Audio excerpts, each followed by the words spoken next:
sea glittering in the noonday sun, brightly lit and glowing flame, a brand new name, a shining light. Then gentle twist and darkest night comes for the first time. Then happy rhymes and gentle songs, hearts that belong until one stands alone. From brightest dawn to deepest dusk, from morning sun to twilight dreams, fantastic schemes, and lives that sometimes go awry. Such shining hopes, such sudden turns, from bright to dark, from grim to grand, from joy to sorrow. Always waiting for tomorrow and a twist of fate, a ray of hope with the faintest sleight of hand, the alteration of all life schemes and all its scope, all with one tiny turn of life's kaleidoscope. Part 1. Solange. Chapter 1. The rains were torrential northeast of Naples on the 24th of December, 1943, and Sam Walker huddled in his foxhole with his rain gear pulled tightly around him.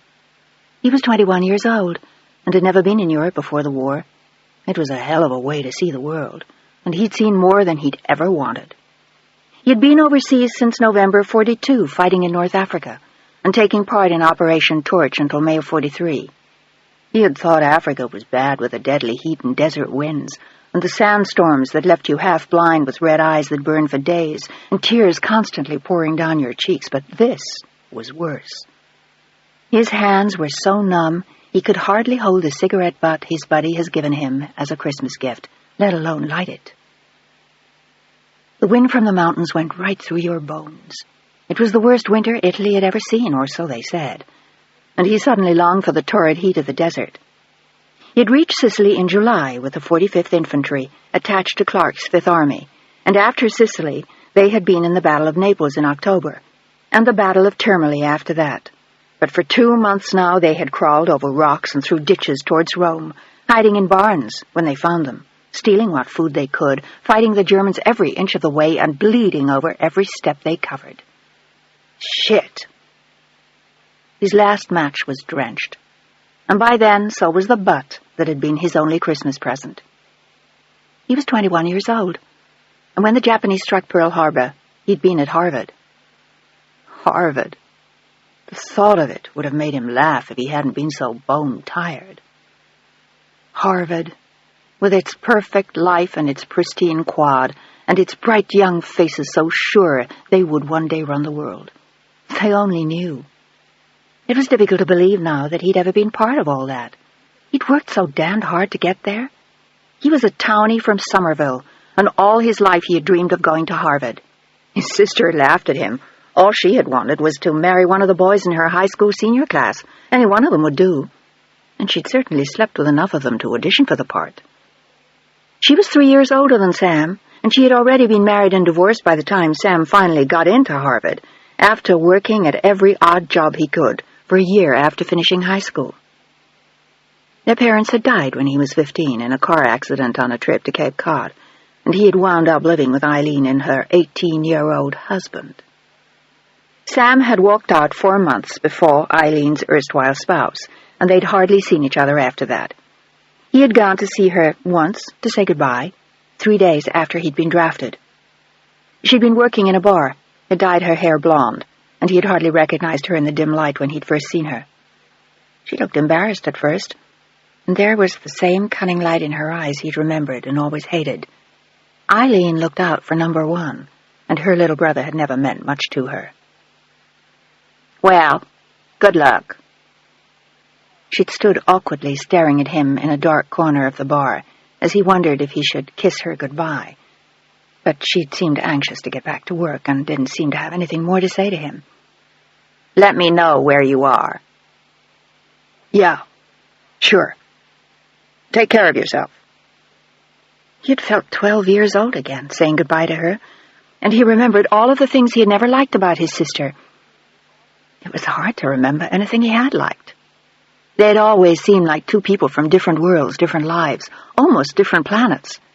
She tortured him as a child by telling him he was adopted, and he had believed her until their mother had whipped her one day and told Sam in her pathetic, boozy way that Eileen was lying, Eileen always lied. She lied about everything, and whenever possible she had blamed Sam for whatever she'd done, and most of the time their father believed her.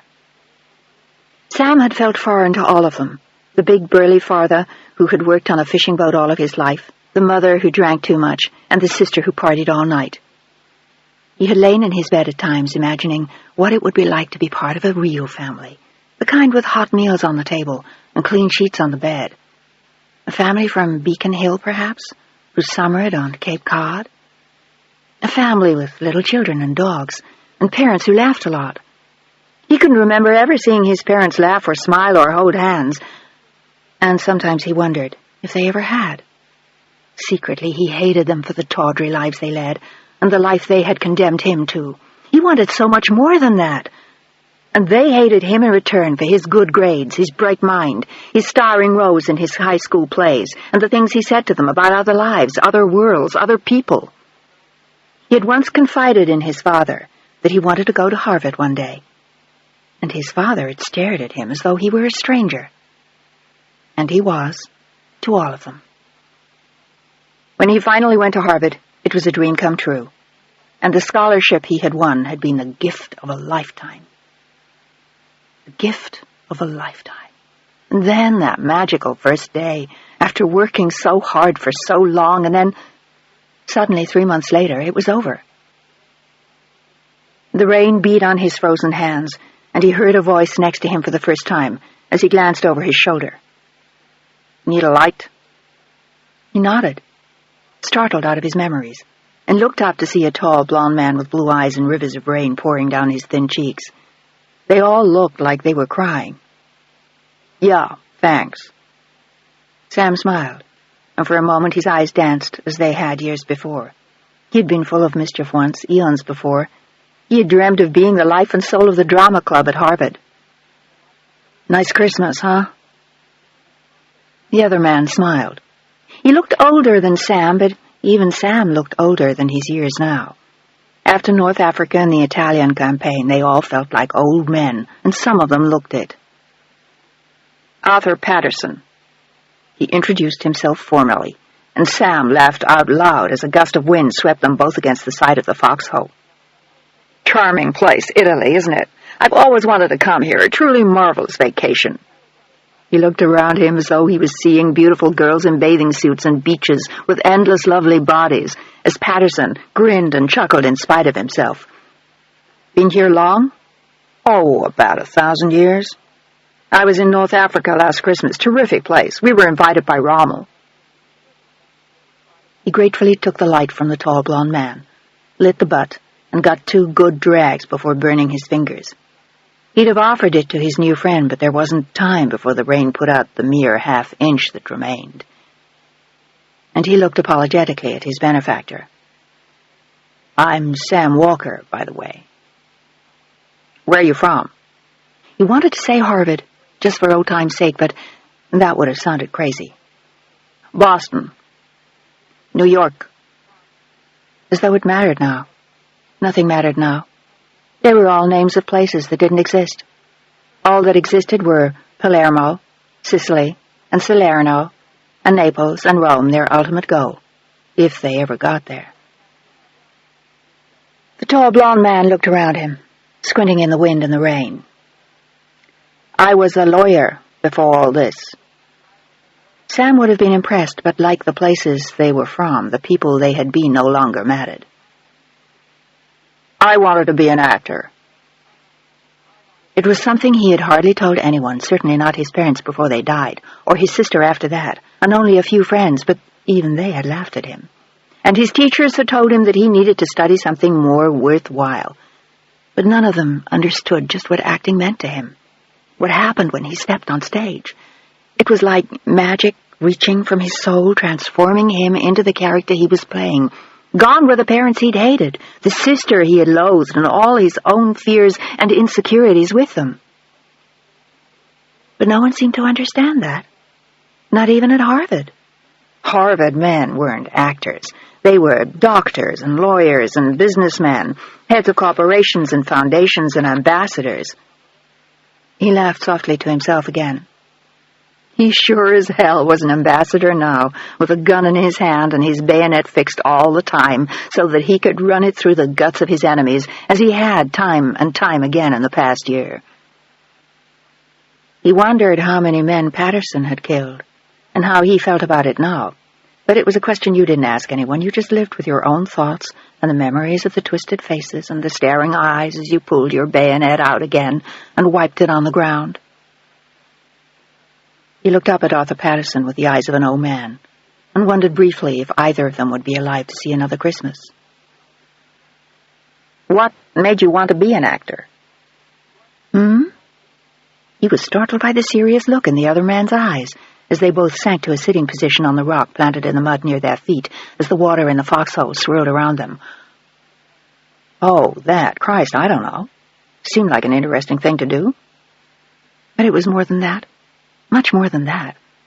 It was the only time he felt whole, that he felt powerful and sure of himself.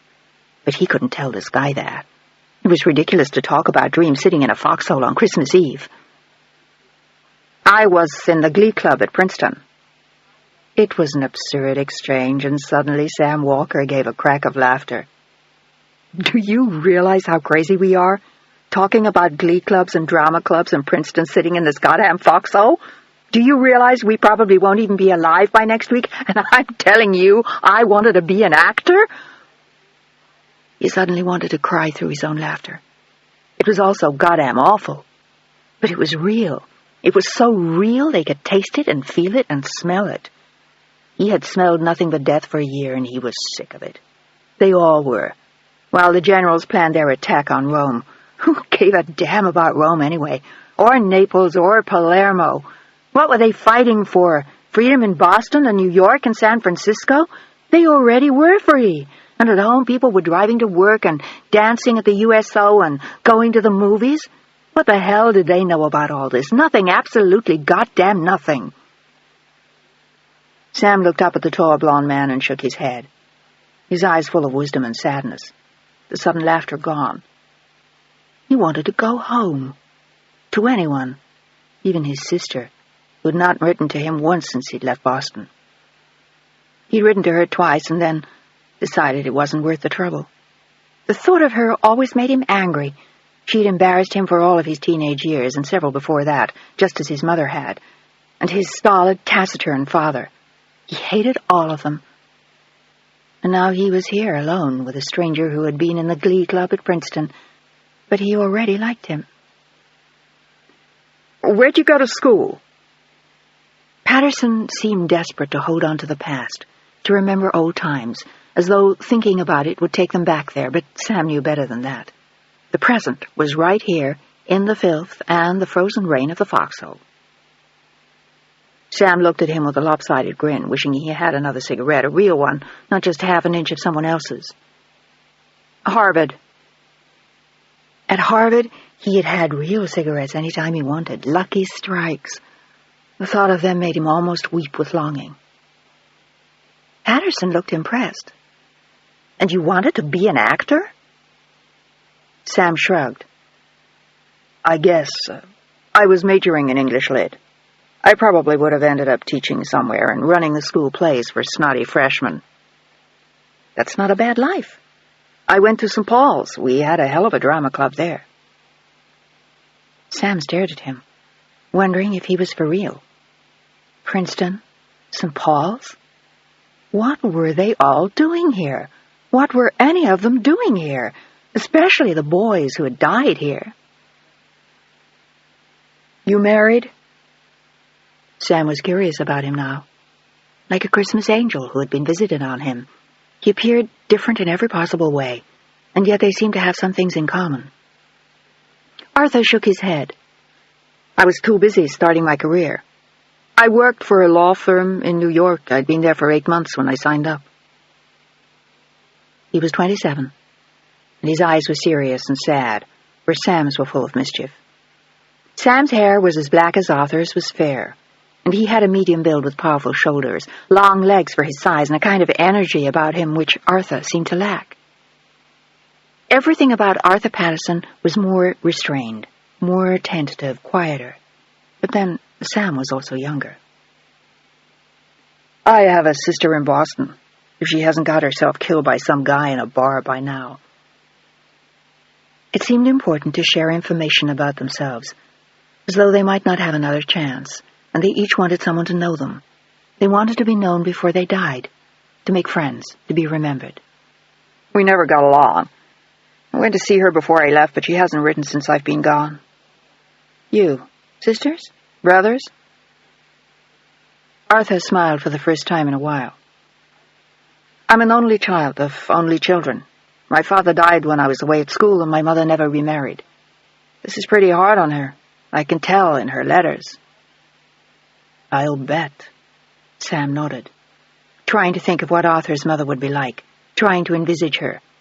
A tall, spare woman with white hair that had once been blonde, probably from New England. My parents died in a car accident when I was 15. He didn't tell Arthur that it was no loss, that he'd hated them, and they had never understood him.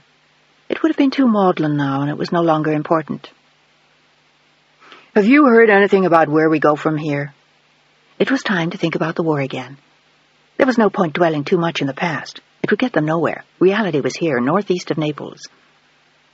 I heard something about Casino yesterday. That's over the mountains.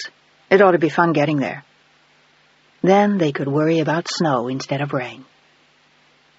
Sam wondered what other tortures they had in store for them at the hands of the generals who owned their lives now. The sergeant said something about Anzio last night on the coast. Great. Sam smiled wickedly. Maybe we can go swimming. Arthur Patterson smiled. He liked this outspoken boy from Boston. One sensed that beneath the bitterness born of war, there was a light heart and a bright mind, and at least it was someone he could talk to. The war had been hard on Arthur in a lot of ways. Spoiled as a boy, overprotected as a young man, particularly after his father died, and brought up by a doting mother in a highly civilized world, war had come as a brutal shock to him.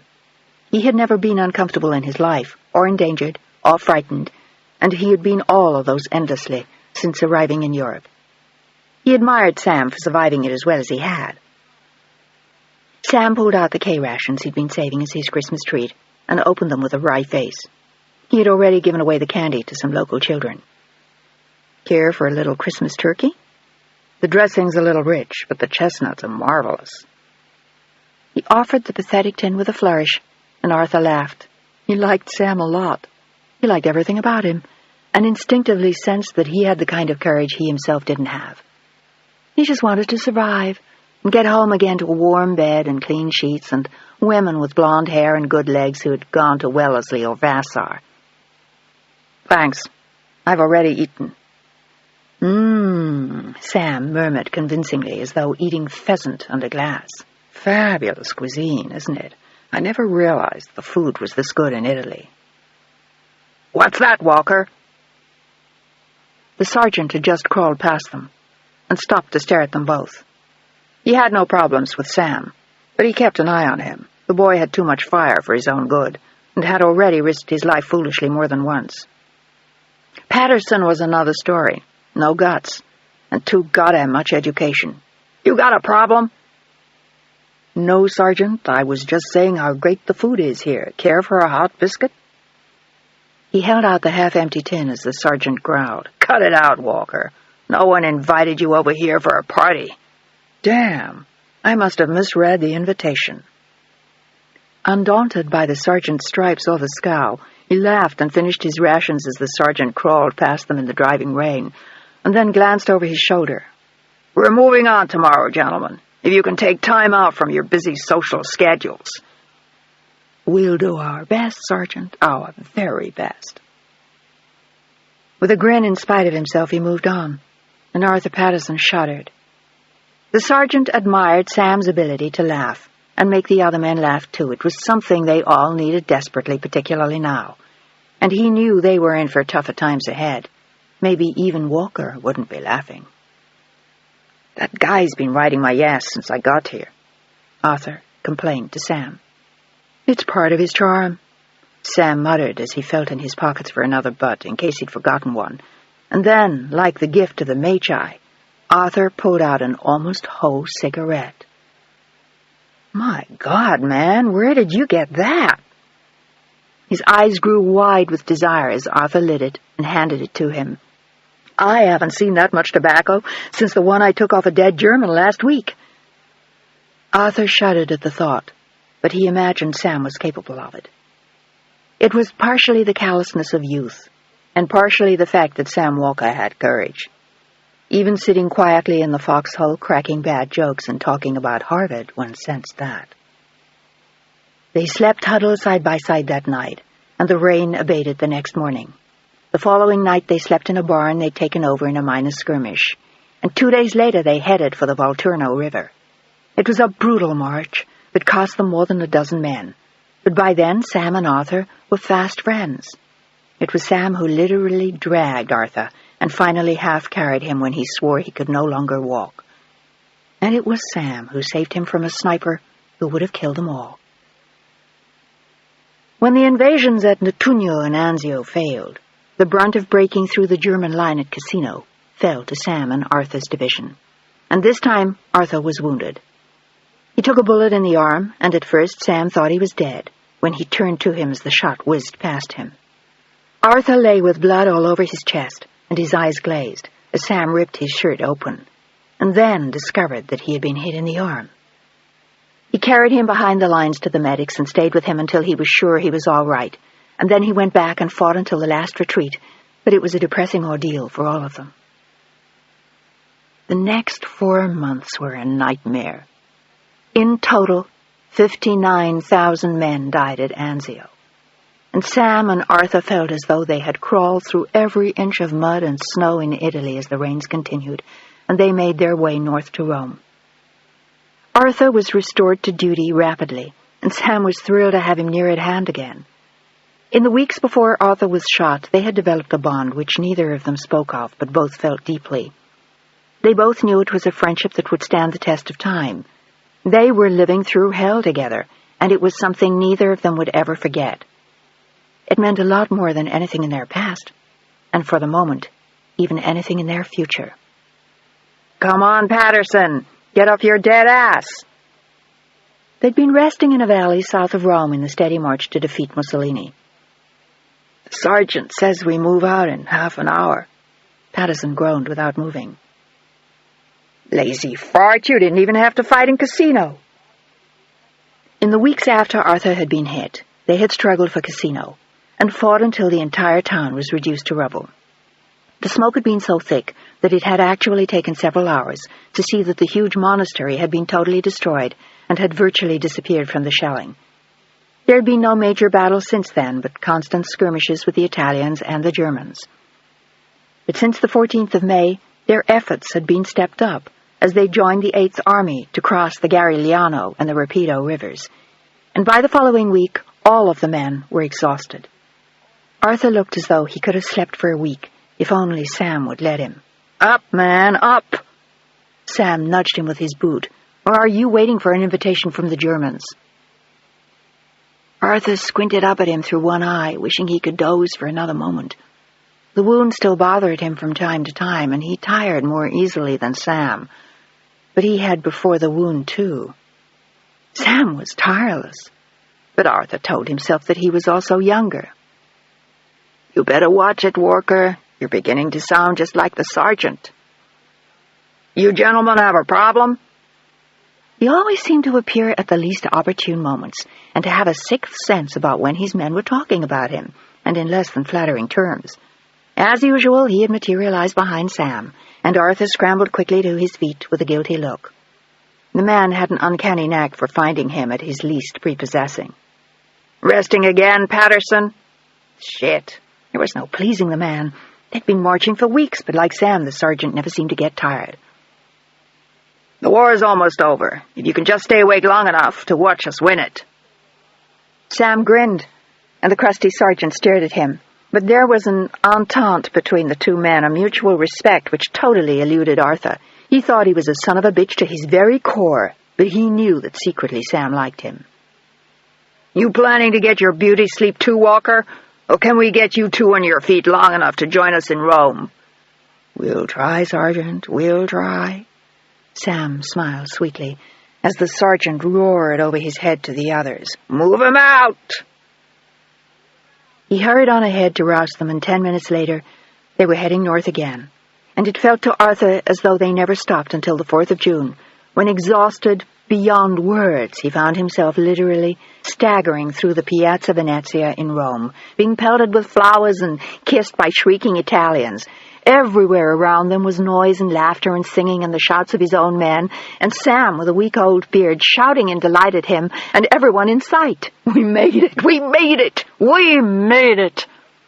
There were tears of joy in Sam's eyes, matched by those in the eyes of the women who kissed him, fat ones, thin ones, old ones, young ones, women in black and in rags and in aprons and cardboard shoes, women who might have at another time been beautiful, but no longer were after the ravages of war. Except to Sam, they all looked beautiful. One of them put a huge yellow flower into the mouth of his gun, and Sam held her in his arms so long and hard that Arthur grew embarrassed watching. They dined that night in one of the little trattorias that had been thrown open for them, along with 100 other soldiers and Italian women. It was a festival of excitement and food and song, and for a few hours it seemed like ample reward for the agonies they'd been through. The mud and the filth and the rain and the snows were almost forgotten, but not for long. They had 3 weeks of revelry in Rome, and then the sergeant gave them the word that they were moving out. Some of the men were staying in Rome, but Sam and Arthur were not among them.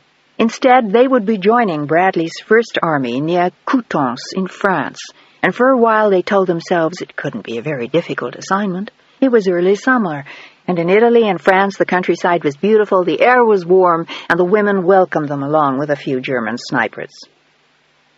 The sergeant saved Sam's hide this time, and in return, 2 days later, Sam kept the entire platoon from being caught in an ambush. But on the whole, it was an easy move, with the German army in full retreat by mid-August. They were to press through France, join General Leclerc's French division, and march on Paris. As the word filtered through the ranks, Sam quietly celebrated with Arthur. "Paris?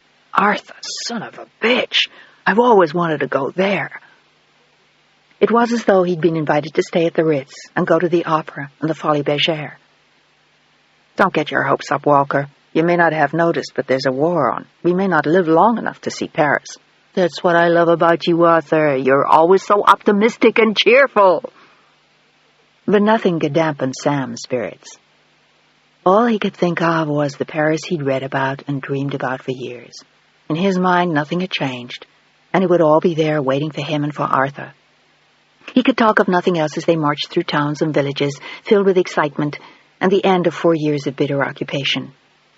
Sam was obsessed by the dream of a lifetime, and even the thrill of Rome was forgotten now as they fought their way to Chartres in the next 2 days, and the Germans were retreating methodically toward Paris, as though leading them to their goal, and what Arthur was sure would be total destruction. "You're crazy. Has anyone told you that, Walker? Crazy, totally insane. You act as though you're going on a vacation." Arthur stared at him in total disbelief as Sam rattled on between killing Germans. He even forgot to raid their pockets for cigarettes, he was so excited. In the early hours of the 25th of August, Sam's dream came true. And in an eerie hush, with eyes watching them from every window, they marched into Paris. It was totally unlike their victorious march on Rome. Here the people were frightened, cautious, slow to come out of their houses and hiding places. And then, little by little, they emerged. And suddenly there were shouts and embraces and tears. Not unlike Rome, but it all took a little longer. By 2:30 that afternoon, General von Choltitz had surrendered, and Paris had been officially liberated by the Allies. And when they marched down the Champs-Élysées in the victory parade 4 days later on the 29th of August, Sam unashamedly cried as he marched with his comrades. The thought of how far they had come and how much they had accomplished, and that they had freed the Paris of his dreams, left him breathless. And the shouts from the people who lined the streets only made him cry more as the troops marched from the Arc de Triomphe to Notre Dame for a service of thanksgiving. Sam realized he'd never been as grateful for anything in his life as he was for having survived the war this far, and having come to this remarkable city to bring freedom to its people. After the services at Notre Dame, Arthur and Sam were deeply moved as they left the cathedral, and they walked slowly down the Rue d'Arcot. They were free for the rest of the afternoon, and for a moment Sam couldn't even think of what he wanted to do. He just wanted to walk and drink it all in and smile at the people. They stopped for a cup of coffee at a tiny bistro on a corner, and were given a small steaming cup of the chicory everyone drank, and a plate of tiny biscuits by the owner's wife as she kissed them on both cheeks. When it came time to leave, she wouldn't let them pay, no matter how much they insisted. Arthur spoke a little French, and Sam could only gesture his thanks and kiss the woman again. They knew only too well how short of food everyone was, and the gift of biscuits was like bars of gold offered to a stranger. Sam was speechless with awe as they left the bistro. Maybe the war hadn't been so bad after all. Maybe it was all worth it. He was 22 years old, and he felt as though he'd conquered the world, or at least the only part that mattered. Arthur smiled down at him as they walked. For some reason, Rome had moved him more. Perhaps because he had also spent time there before the war, and Rome had always been a special place for him, the way Paris seemed to be for Sam, even though he'd never been there. "I don't ever want to go home, you know that, Patterson? Sounds nuts, doesn't it?" As he said it, he noticed a young woman walking ahead of them, and he was distracted when Arthur answered. She had flaming red hair, pulled back in a knot the nape of her neck, and a navy blue crepe dress that was so old it was shiny, but which showed all the rich curves of her figure. There was a proud tilt to her head, as though she had nothing to thank anyone for. She had survived the Germans, and she owed nothing to anyone now, not even the Americans or the Allies who had freed Paris. Everything she felt was spoken by the way she carried herself, and Sam stared at her shapely legs and the sway of her hips as they followed her down the street. All conversation halted. "Don't you think?" Arthur asked him. "What?" Sam couldn't concentrate on what he was saying. All he could see was the red hair and the slim shoulders and the proud way she moved. She stopped at the corner, and then crossed the bridge over the Seine, and turned down the Quai de Montebello, as Sam unconsciously followed her. "Where are you going?" "I don't know yet." His voice was intense, his blue eyes serious, as though if he lost her from sight for a moment, something terrible would happen. "What are you doing?" He looked at Arthur for the merest instant and then quickened his pace as though terrified to lose the girl, and then, suddenly, Arthur saw her too. He looked at her just in time to see her face turn toward them, as though she suddenly sensed them behind her. She had a face like a cameo, with creamy white skin, delicate features, and huge green eyes that bore right into them one by one. And her gaze seemed to stop on Sam, as though warning him to keep his distance. He was paralyzed by his lack of French and the crushing look she gave him, but when she began to walk again, he followed her with even greater determination. "Have you ever seen a face like that?"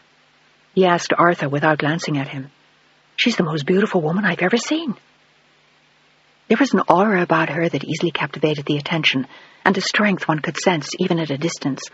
This was not a girl throwing flowers at the Allied troops or ready to throw her arms around the nearest soldier.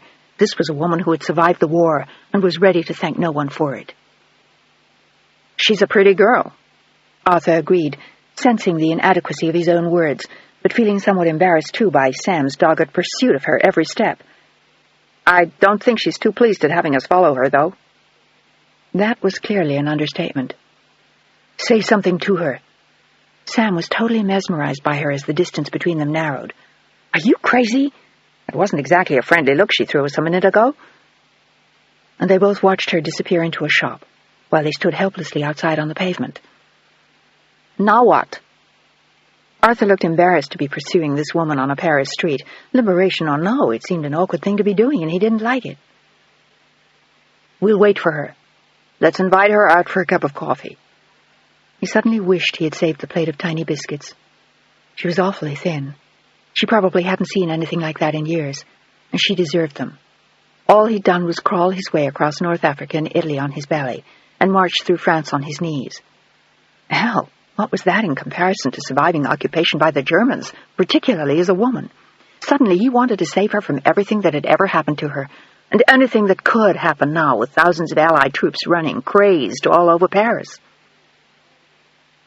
She emerged from the shop, carrying 2 eggs in a basket and a loaf of bread, and she glanced at them with obvious annoyance when she saw them waiting outside for her. Her eyes blazed as she said something directly to Sam which he didn't understand, and he quickly turned to Arthur for a translation. What did she say?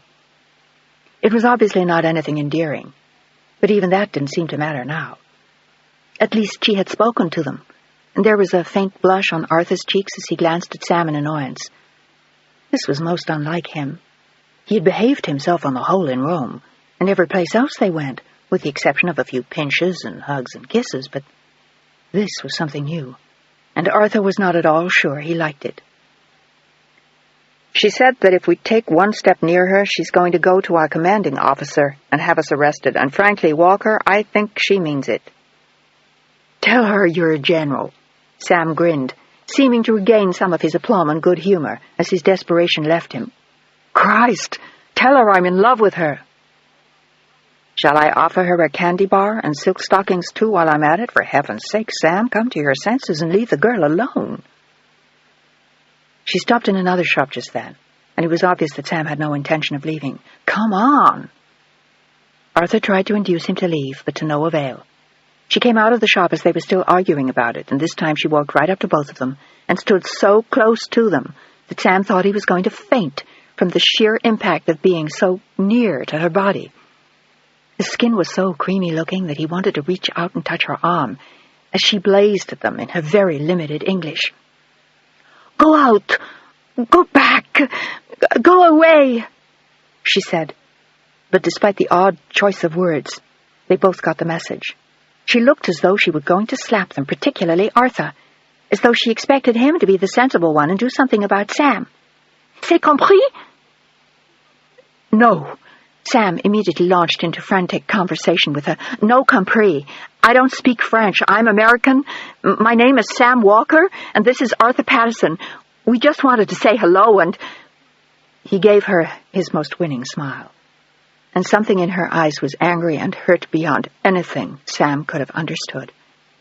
Anything he had ever felt or experienced, and he felt desperately sorry for her. Non! She waved her arms at them. Merde! Voilà! C'est compris? Merde? Sam looked blank and turned to Arthur for translation. What's merde? It means shit. Very nice. Sam smiled as though she had invited them to tea. Would you like to join us for a cup of coffee? Café? He was still smiling at her as he spoke to Arthur. Christ, Patterson, how do I invite her for a cup of coffee? Say something, will you, please? Je m'excuse, he said apologetically, trying to remember his schoolboy French, most of which seemed to have escaped him in the face of this incredible-looking Frenchwoman. Sam was right. She was the most beautiful girl he'd ever seen. Je regrette. Mon ami est très excité. Voulez-vous un café? He said lamely at the end, suddenly not wanting to let go of her either. Her response was one of immediate outrage. Quel sacré culot! Bon de salopard, allez-vous faire? And then, with tears in her eyes, she suddenly shook her head and hurried past them, going back the way she had come, with her head down now, but her shoulders still as proud as ever, walking faster in shoes they could see were well worn and too big for her, like the dark blue dress that looked as though it might have been her mother's. What did she say, Arthur? Sam was already hurrying after her, and had to scurry through a crowd of soldiers, who seemed to have sprung up from nowhere. I think she was about to tell us to go to hell. I didn't quite catch the rest. I think it was argot. What's that, a dialect? Sam looked instantly worried. French was complicated enough without worrying about dialects, but he was more concerned about losing her in the press of people on the street. It's Paris slang. She had darted into a short street, the Rue des Grands Degrés, stopped suddenly in a doorway, and then disappeared, loudly banging the door behind her, as Sam stopped and sighed with a victorious grin. What are you looking so pleased about? Arthur asked. We know where she lives now. The rest would be easy. How do you know she's not visiting someone? Arthur was fascinated by the intensity of his passion. He'd never felt anything like it himself, but he had also never seen anyone like her. She was truly lovely. She'll come out sooner or later. She has to. And you plan to stand here and wait for her all day? Walker, you are crazy! Arthur shook his head in dismay. He didn't intend to spend all his time in Paris loitering outside some girl's doorway. A girl who obviously didn't want to speak to them, when there were 1,000 others who would have been thrilled to show them all sorts of gratitude and passion. "I am not going to stand here all day, for Christ's sake. If you think—" Sam looked nonplussed. "So, go. I'll meet you later, back at the cafe where we had coffee." "And you're just going to wait here?" "You got it." He lit a cigarette and lounged happily against the wall of what he assumed was her building. He was thinking of going inside, but that could wait. Presumably she'd come out again, eventually, and he had every intention of waiting. Arthur stood on the pavement fuming and trying to convince him to do something more constructive with his time, but to no avail. Sam had no intention of leaving, and in total irritation Arthur gave up and decided to hang around with him, partially because he didn't want to leave Sam, and partially because he found her intriguing too. It was less than an hour before she emerged, carrying some books in a string bag. Her hair was combed loose now, and she looked even more beautiful than she had an hour before. She saw them immediately as she stepped out of her house, started to back inside for a moment, and then decided against it. With her head held high, she walked past them, and Sam ever so gently touched her arm to catch her attention. At first she looked as though she were going to brush past, and then she stopped, the green eyes blazing, and looked at him. The look she gave him spoke volumes, but she also looked as though she understood there was no point in trying to say anything because he wouldn't understand. And what's more, he didn't want to.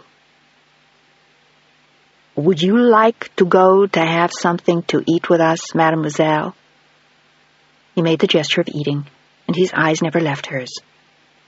There was something very compelling about the way he looked at her, as though he wanted her to understand he wasn't going to hurt her or take advantage of her. He just wanted to look at her, to see her, and maybe even to reach out and touch her. "Oui?" He looked boyishly hopeful, and she shook her head. "Non." "Okay?" Her French accent on the single word sounded endearing, and he smiled as Arthur watched the exchange, unable to speak up in his limited French. Something about the girl left him speechless. "No." She repeated the gestures Sam had made to indicate eating and shook her head. "Why?" He struggled to find the word in French. "Pourquoi?" He suddenly glanced at her hand in panic. Maybe she was married. Maybe her husband was going to kill him. But there was no ring there. She seemed awfully young, but maybe she was a widow. "Parce que..."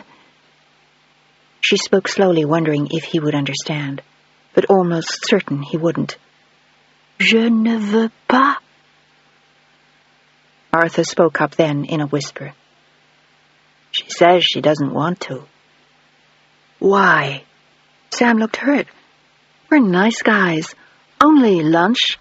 Food." He made the eating gesture again. "Café? Okay? 5 minutes?" He held up 5 fingers on one hand. "Okay?"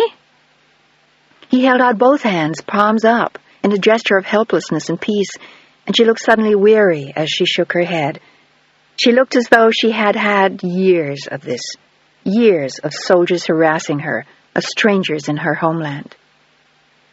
"No German, no American, no café, no."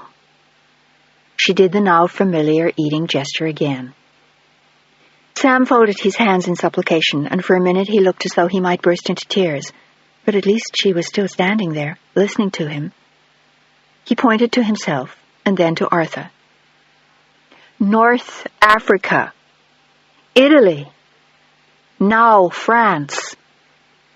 He pretended to shoot. He pantomimed Arthur's wounded arm and looked at her imploringly. "1 café, 5 minutes. Please." She seemed almost sorry this time when she shook her head and then started to turn away. "Non, je regrette." And then she walked away quickly as they stared after her. Even Sam didn't follow her this time. There was no point. But when Arthur started to walk away, Sam wouldn't follow. "Come on, man, she's gone. She doesn't want to see us." "I don't care." He sounded like a disappointed schoolboy. Maybe she'll change her mind when she comes back. The only thing that'll be different is that maybe this time she'll have her father and 7 brothers come and knock your teeth out. She told us no and she meant it. Now, let's not waste all day standing here. There are a million other women in Paris dying to show their gratitude to the liberating forces. I don't give a damn. Sam wasn't moving. This girl's different. You're damn right she is. Arthur was finally getting angry, very angry. She told us to take a hike. And personally, I intend to follow her advice, no matter how good her legs are. Are you coming or not? Sam hesitated for a moment and then followed him, but with obvious regret. And wherever they went that day, all he could think of was the beautiful girl with the red hair on the Rue d'Arcole with the green eyes that blazed fire and sadness.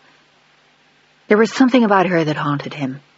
And after dinner that night, he left Arthur at the table with 3 girls and quietly slipped away to walk slowly down her street just to be near her. It was a crazy thing to do, and even he knew it, but he couldn't help himself. He wanted to see her one more time, even if only from a distance. It wasn't just her looks. There was something more about her, something he couldn't define or understand. But he wanted to know her, or at least see her. He had to. He stopped at a little cafe across the street and ordered a cup of bitter coffee that everyone drank black and without sugar, and sat staring into her doorway, and then watched in amazement as he saw her walking down the street with her string bag still full of books and walked slowly up the steps to her house, and stopped there for a moment, looking for a key in her purse and glancing over her shoulder, as though to be sure no one was following her. Sam leapt to his feet, dropped a handful of coins on the table, and ran across the street as she glanced up, startled. She looked as though she were going to bolt, but then held her ground with defiance. In occupied Paris, she had faced more ominous men than Sam, and she looked as though she were ready to face one more. But her eyes were more tired than angry this time, when she faced him. "Bonjour, mademoiselle." He looked more sheepish now than he had before, and she shook her head like a mother scolding a schoolboy. "Pourquoi vous me poursuivez?" He had no idea what she had said, and this time he didn't have Arthur to rely on. But she spoke more English than he had originally thought. She repeated her question to him in her gentle, husky voice. "Why you do that?" "I want to talk to you." He spoke softly, as though caressing the graceful arms that shivered slightly in the cool night air. She had no sweater, only the ugly old blue dress. She waved vaguely toward the people in the streets as though offering them up instead. "Many girls in Paris, happy talking Americans." Her eyes grew hard then. "Happy talking Germans, happy talking Americans." He understood her. "And you only speak to Frenchmen." She smiled and shrugged. "French people talk Germans too. Americans." She wanted to tell him how France had betrayed itself, how ugly it had been, but there was no way to say all that with the little English she knew, and after all, he was a stranger. "What is your name?"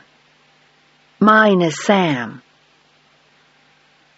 She hesitated for a long moment, thinking he didn't need to know it, and then shrugged, as though talking to herself. "Solange Bertrand." But she did not hold out her hand in introduction. "You go?"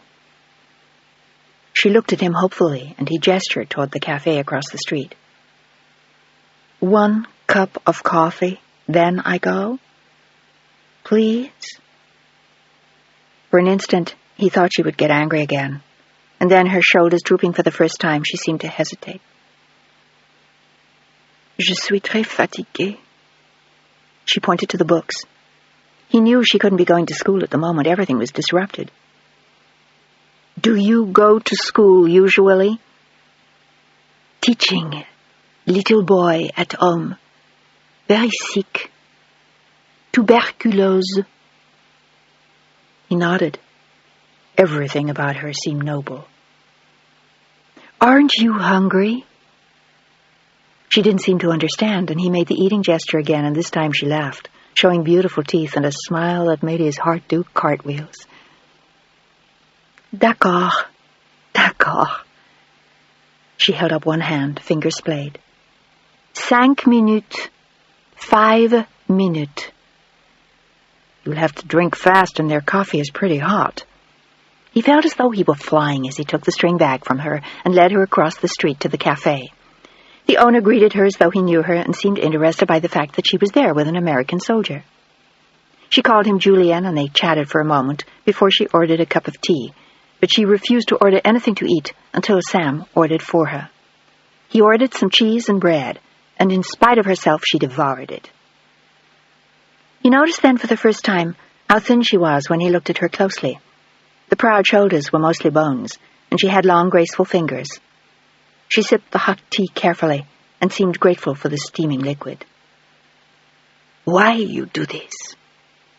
she asked him after she had sipped the tea. She shook her head slowly. "Je ne comprends pas." He was unable to explain even to her why he felt so compelled to speak to her. But the moment he had laid eyes on her, he knew he had to. "I'm not sure." He looked pensive, and she seemed not to understand. He threw up his hands to show her he didn't know himself. And then he tried to explain it, touching his heart and then his eyes. "I felt something different the first time I saw you." She seemed to disapprove and glanced at the other girls in the cafe with the American soldiers, but he was quick to shake his head. No, not like that. More. He indicated bigger with his hands, and she looked sadly at him as though she knew better. "Ça n'existe pas. It do not exist." "What doesn't?" She touched her heart and indicated bigger, as he had. "Have you lost someone in the war?" He hated to ask. "Your husband?" Slowly she shook her head, and then, not knowing why, she told him. "My father, my brother, the Germans killed them. My mother died of tuberculosis. My father, my brother, dans la résistance." "And you?" "J'ai soigné ma mère. I take sick my mother." "You took care of your mother?" She nodded. "J'ai eu peur." She waved her hand in annoyance at herself and then indicated fright. "De la résistance. Because my mother, she needed me very much. My brother was 16. Her eyes filled with tears then, and without thinking he reached out and touched Solange's hand, and miraculously she let him, for an instant at least, before drawing it away to take another sip of tea, which gave her the breather she needed from the emotions of the moment. "Do you have other family?" She looked blank. "More brothers? Sisters? Aunts and uncles?" She shook her head, her eyes serious. She'd been alone for 2 years now, alone against the Germans, tutoring to make enough money to survive. She'd often thought of the resistance after her mother died, but she was too frightened, and her brother had died such a pointless death. He hadn't died for glory, he had died, betrayed by one of their French neighbors. Everyone seemed to be collaborating, and a traitor, except for a handful of loyal Frenchmen, and they were being hunted down and slaughtered. Everything had changed, and Solange along with it. The laughing, ebullient girl she had once been had become a smoldering, angry, distant woman, and yet this boy had somehow reached out and touched her, and she knew it. Worse yet, she liked it. It made her feel human again. "How old are you, Solange?" 19. She thought about it for a minute, trying to find the right numbers in English. 90, she said quietly. And then he laughed at her and shook his head. "No, I don't think so. 19. Suddenly she realized what she'd said, and she laughed too, looking suddenly young again and more beautiful than ever. "You look terrific for 90. Et vous?" She asked the same question of him. 22. It was suddenly like boy and girl exchanges anywhere, except that they had both seen so much of life. She in Paris, and he with his bayonet killing Germans. "Vous étiez étudiant? Student?" He nodded. "At a place called Harvard, in Boston." He was still proud of it, even now. Oddly enough, with her it still seemed to matter, and he was doubly proud when he saw a light of recognition in her eyes. "Harvard? You've heard of it?" "Bien sûr, of course. Like La Sorbonne, no?" "Probably." He was pleased that she knew it, and they exchanged a smile. The tea and bread and cheese were long gone, but she didn't seem so anxious to leave now. "Could I see you tomorrow, Solange? To go for a walk, maybe? Or lunch? Dinner?" He realized how hungry she was now, how little food she probably had, and he felt it his duty to feed her. She started to shake her head and indicated the books in the string bag. "After. Or before. Please. I don't know how long I will be here." There was already talk of their leaving Paris and moving on to Germany, and he couldn't bear the thought of leaving her. No, not now, not yet, and maybe not ever. It was his first taste of puppy love, and he was totally in her thrall as he gazed into the green eyes that seemed so much gentler now, and so full of wisdom. She sighed. He was so persistent, and in spite of herself she liked him. During the entire occupation, she had not made friends with a single German, and certainly no soldier.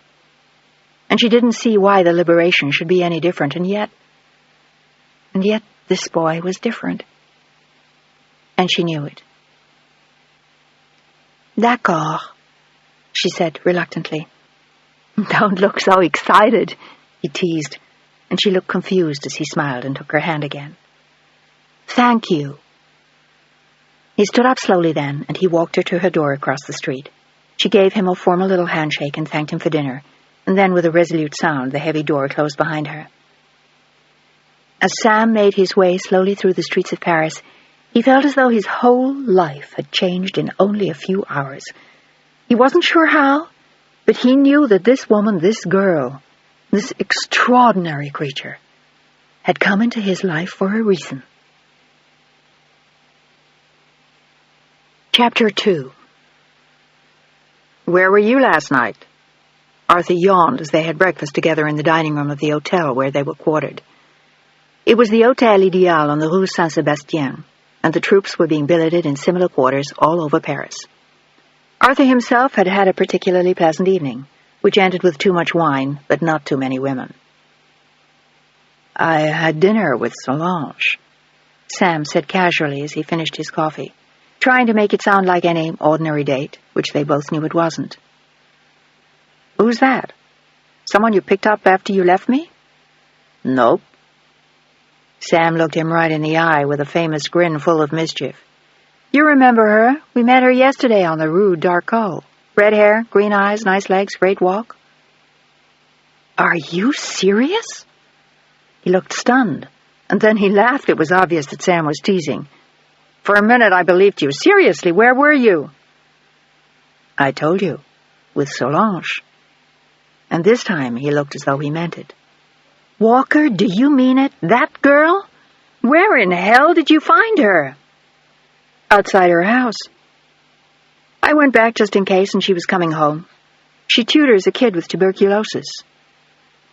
"How the hell do you know? As I recall, she only spoke French to us. Argo with that." Arthur looked stunned.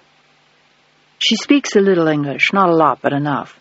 Other than the fact she told me she was 90 years old, we got along great." He smiled a proprietary smile at Arthur. It was clear that Solange was already his woman, and looking at him, Arthur felt a pang of regret for not having persisted. There was something about Sam and people like him. Invariably in life, they won all the prizes. "How old is she?" He was curious now. Like Sam, he wanted to know everything about her. 19. And her father didn't come after you with a butcher's knife? Sam shook his head quietly. Her father and brother were killed by the Germans. Her mother died of tuberculosis. She's alone. Arthur looked impressed. They really had had a conversation. Are you seeing her again? Sam nodded, and then smiled knowingly at his friend. Yes, I am. And she doesn't know it yet, Patterson, but after the war we're going to get married. Arthur's jaw almost dropped as he stared at his friend, but this time he didn't even bother to tell him he was crazy because he suddenly sensed that Sam meant it. Sam and Solange met again for dinner that night, and this time she told him what it was like living in Paris with the Germans. In a subtler way, it was worse than what he'd been through, and she'd been defenseless. She'd had to live by her wits, avoiding being arrested or tortured or merely raped by the Germans, who felt they owned Paris and all the women in it. And after her father had died, she had had to support her mother. They'd had hardly any food, and she had given almost everything to her mother. They'd lost their apartment eventually, and her mother had died in her arms in a rented room, the room she still lived in now. It was filled with ugly memories and sad ghosts, but she had nowhere else to go now. And after what she'd seen during the war, there was no one left that she trusted. Her brother's betrayal had been the final blow to any feeling she had once had for France or her fellow Frenchmen. I'd like you to come to America one day, he said, as though testing the waters, watching her eat. He kept ordering food and was gratified that she ate it. She shrugged in answer to his invitation as though it were an impossible dream, not even worth thinking about.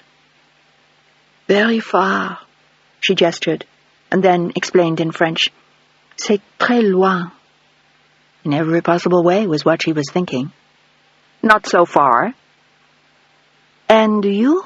Harvard again? After the war? Maybe. If it even mattered anymore. It was hard to imagine going back to school again. Maybe he would try acting after all. He and Arthur had talked about it a lot at night in the foxhole. It made sense there, but it was hard to know what would make sense once they got home. Things would be very different. I want to be an actor. He tried it out on her to see what she would say, and she looked intrigued by it. An actor. And then she nodded, as though it made sense to her and he wanted to kiss her. He smiled at her and she wasn't quite sure why, and then he ordered a bowl of fruit for her, which was the first she'd had in months, or even dreamt of.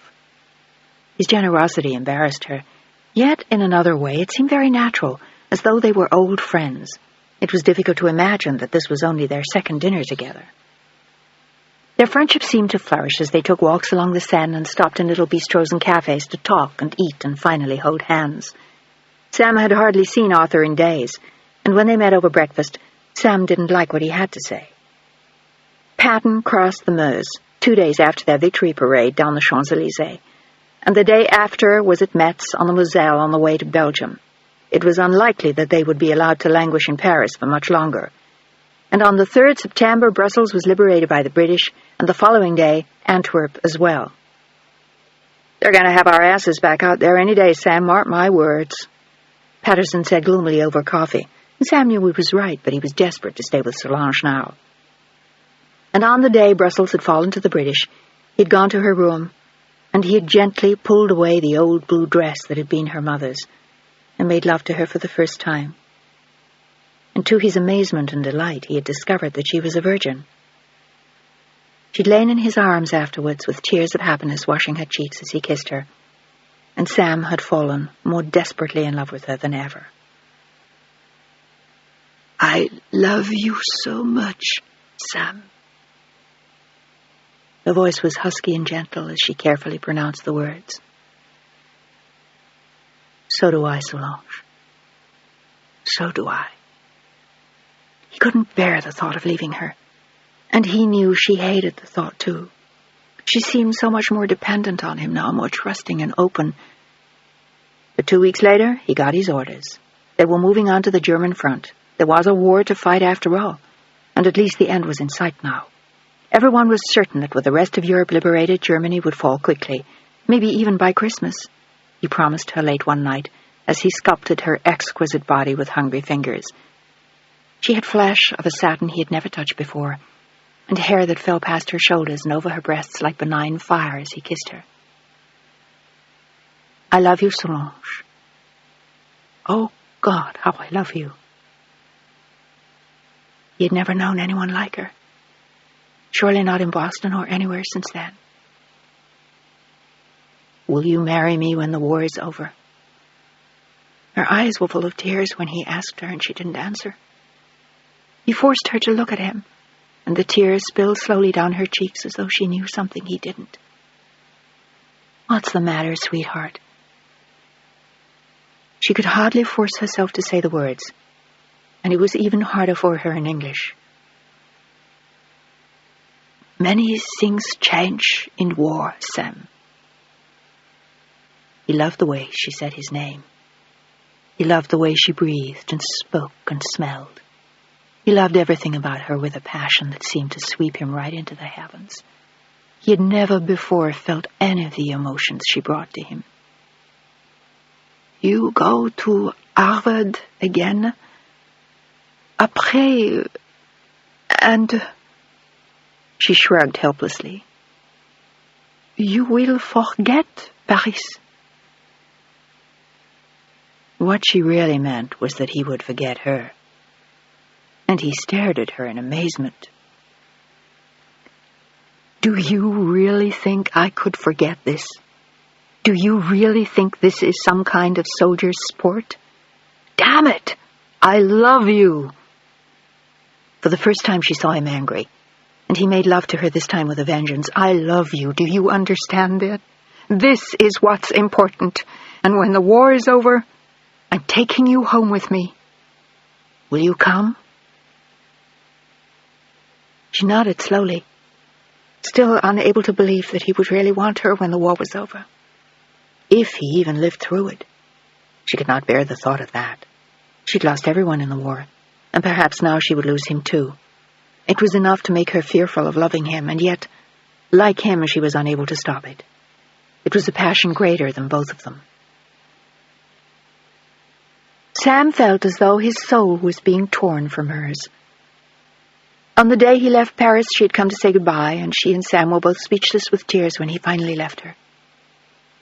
Arthur had never seen him like that as the troops marched out of the Porte Saint-Cloud.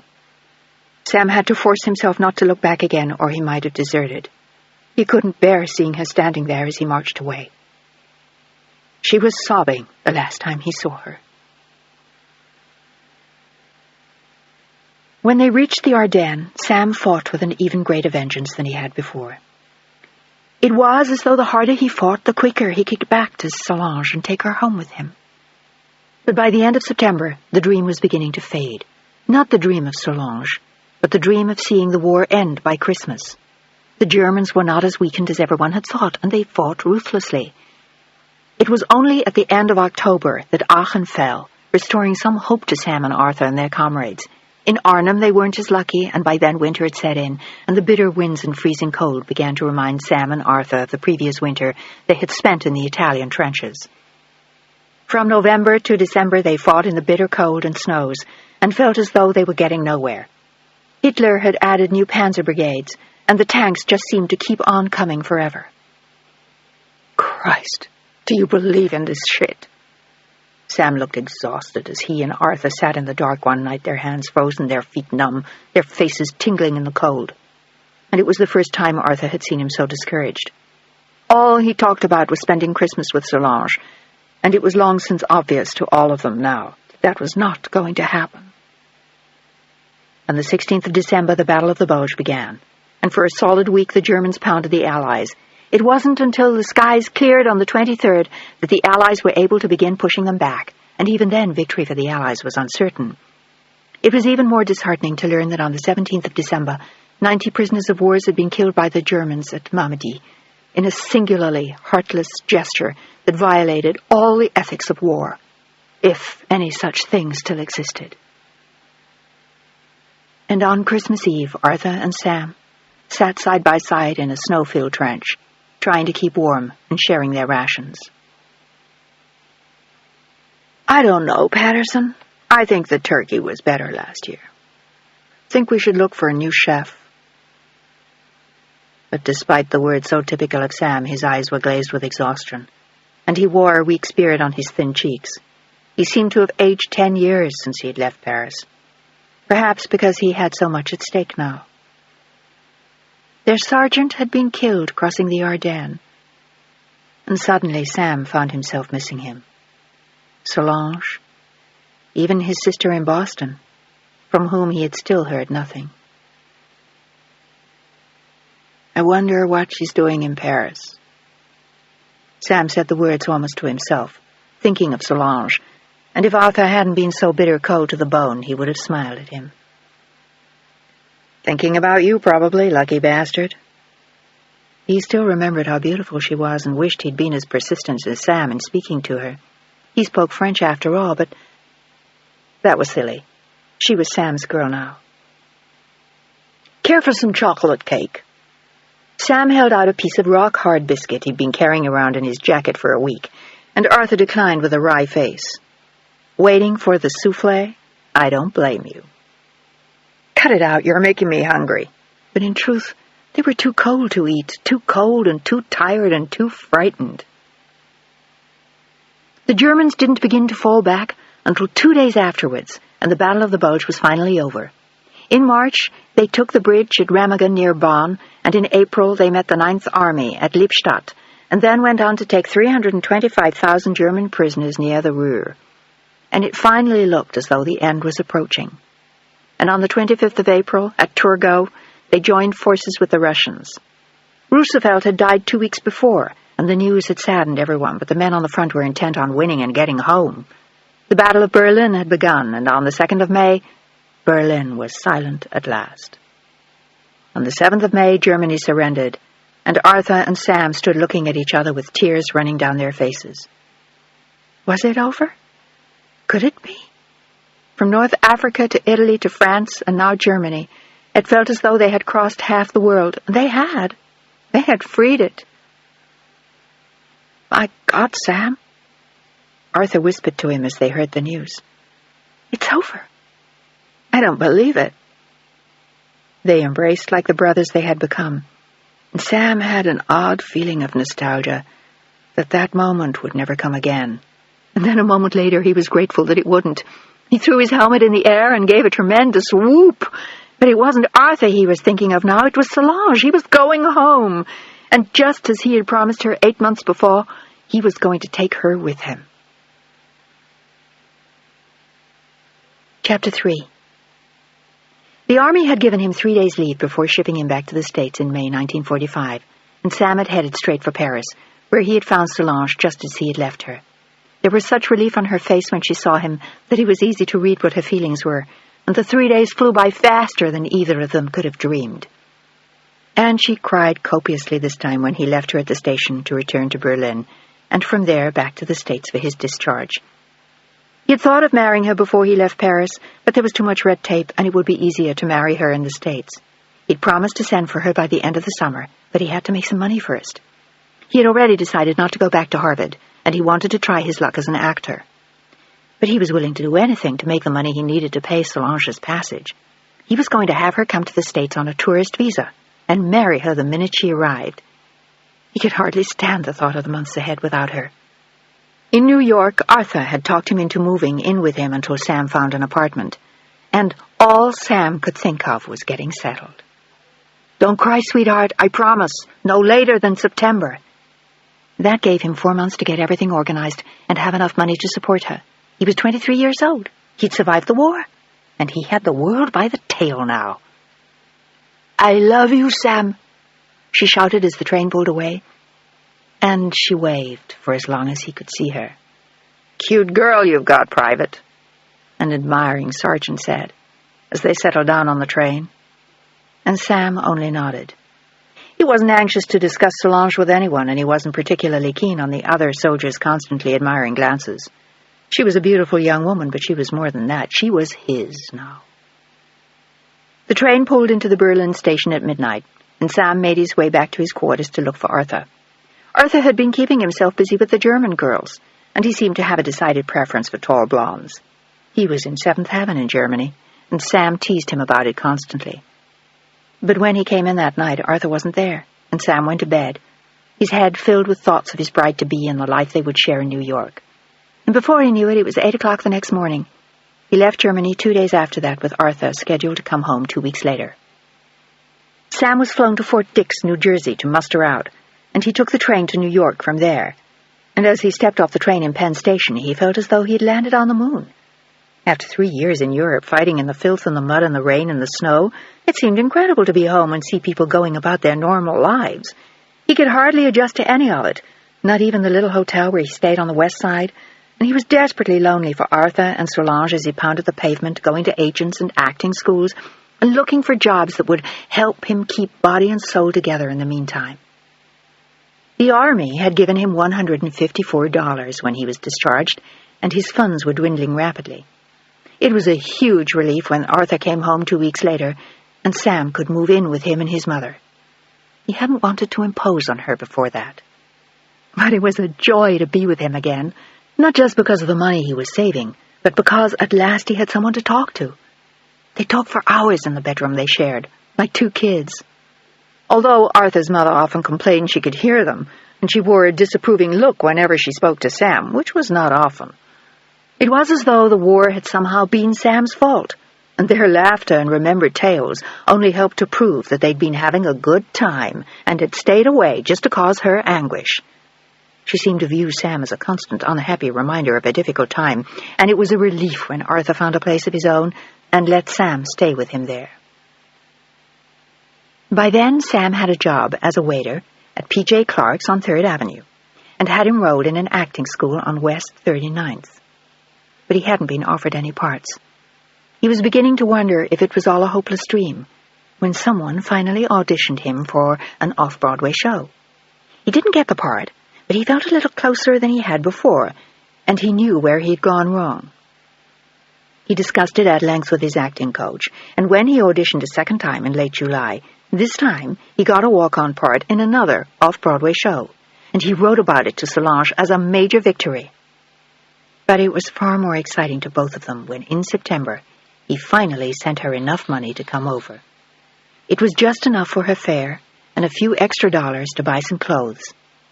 And he had explained at length to her they would be living on his waiter's salary and tips, and the going would be rough for a long time. But there was no doubt in his mind that he wanted her with him. She arrived on the 26th of September, tourist class, on the de Grasse, which was still the only ship sailing out of Le Havre since the war had ended, and Sam stood staring at the decks with a pair of binoculars Arthur had given him. He searched every face he could see, and for a moment he panicked, fearing she hadn't made the journey. And then, on a lower deck, he saw a white dress and a small white hat, and beneath it the red hair he loved so much and the face he had longed for. He waved frantically, but there were too many people on the dock, and he knew she hadn't seen him. It took hours for Solange to clear customs as he waited impatiently. It was a brilliantly sunny day, and it was warm on the docks with a gentle breeze. It was a perfect day for her to come home to him. Then suddenly she was free and flew into his arms, her hat askew and tears pouring down her cheeks as he kissed her and held her in his powerful arms as he cried too. It was the moment he had wanted so desperately, and he laughed with relief and joy and kissed her.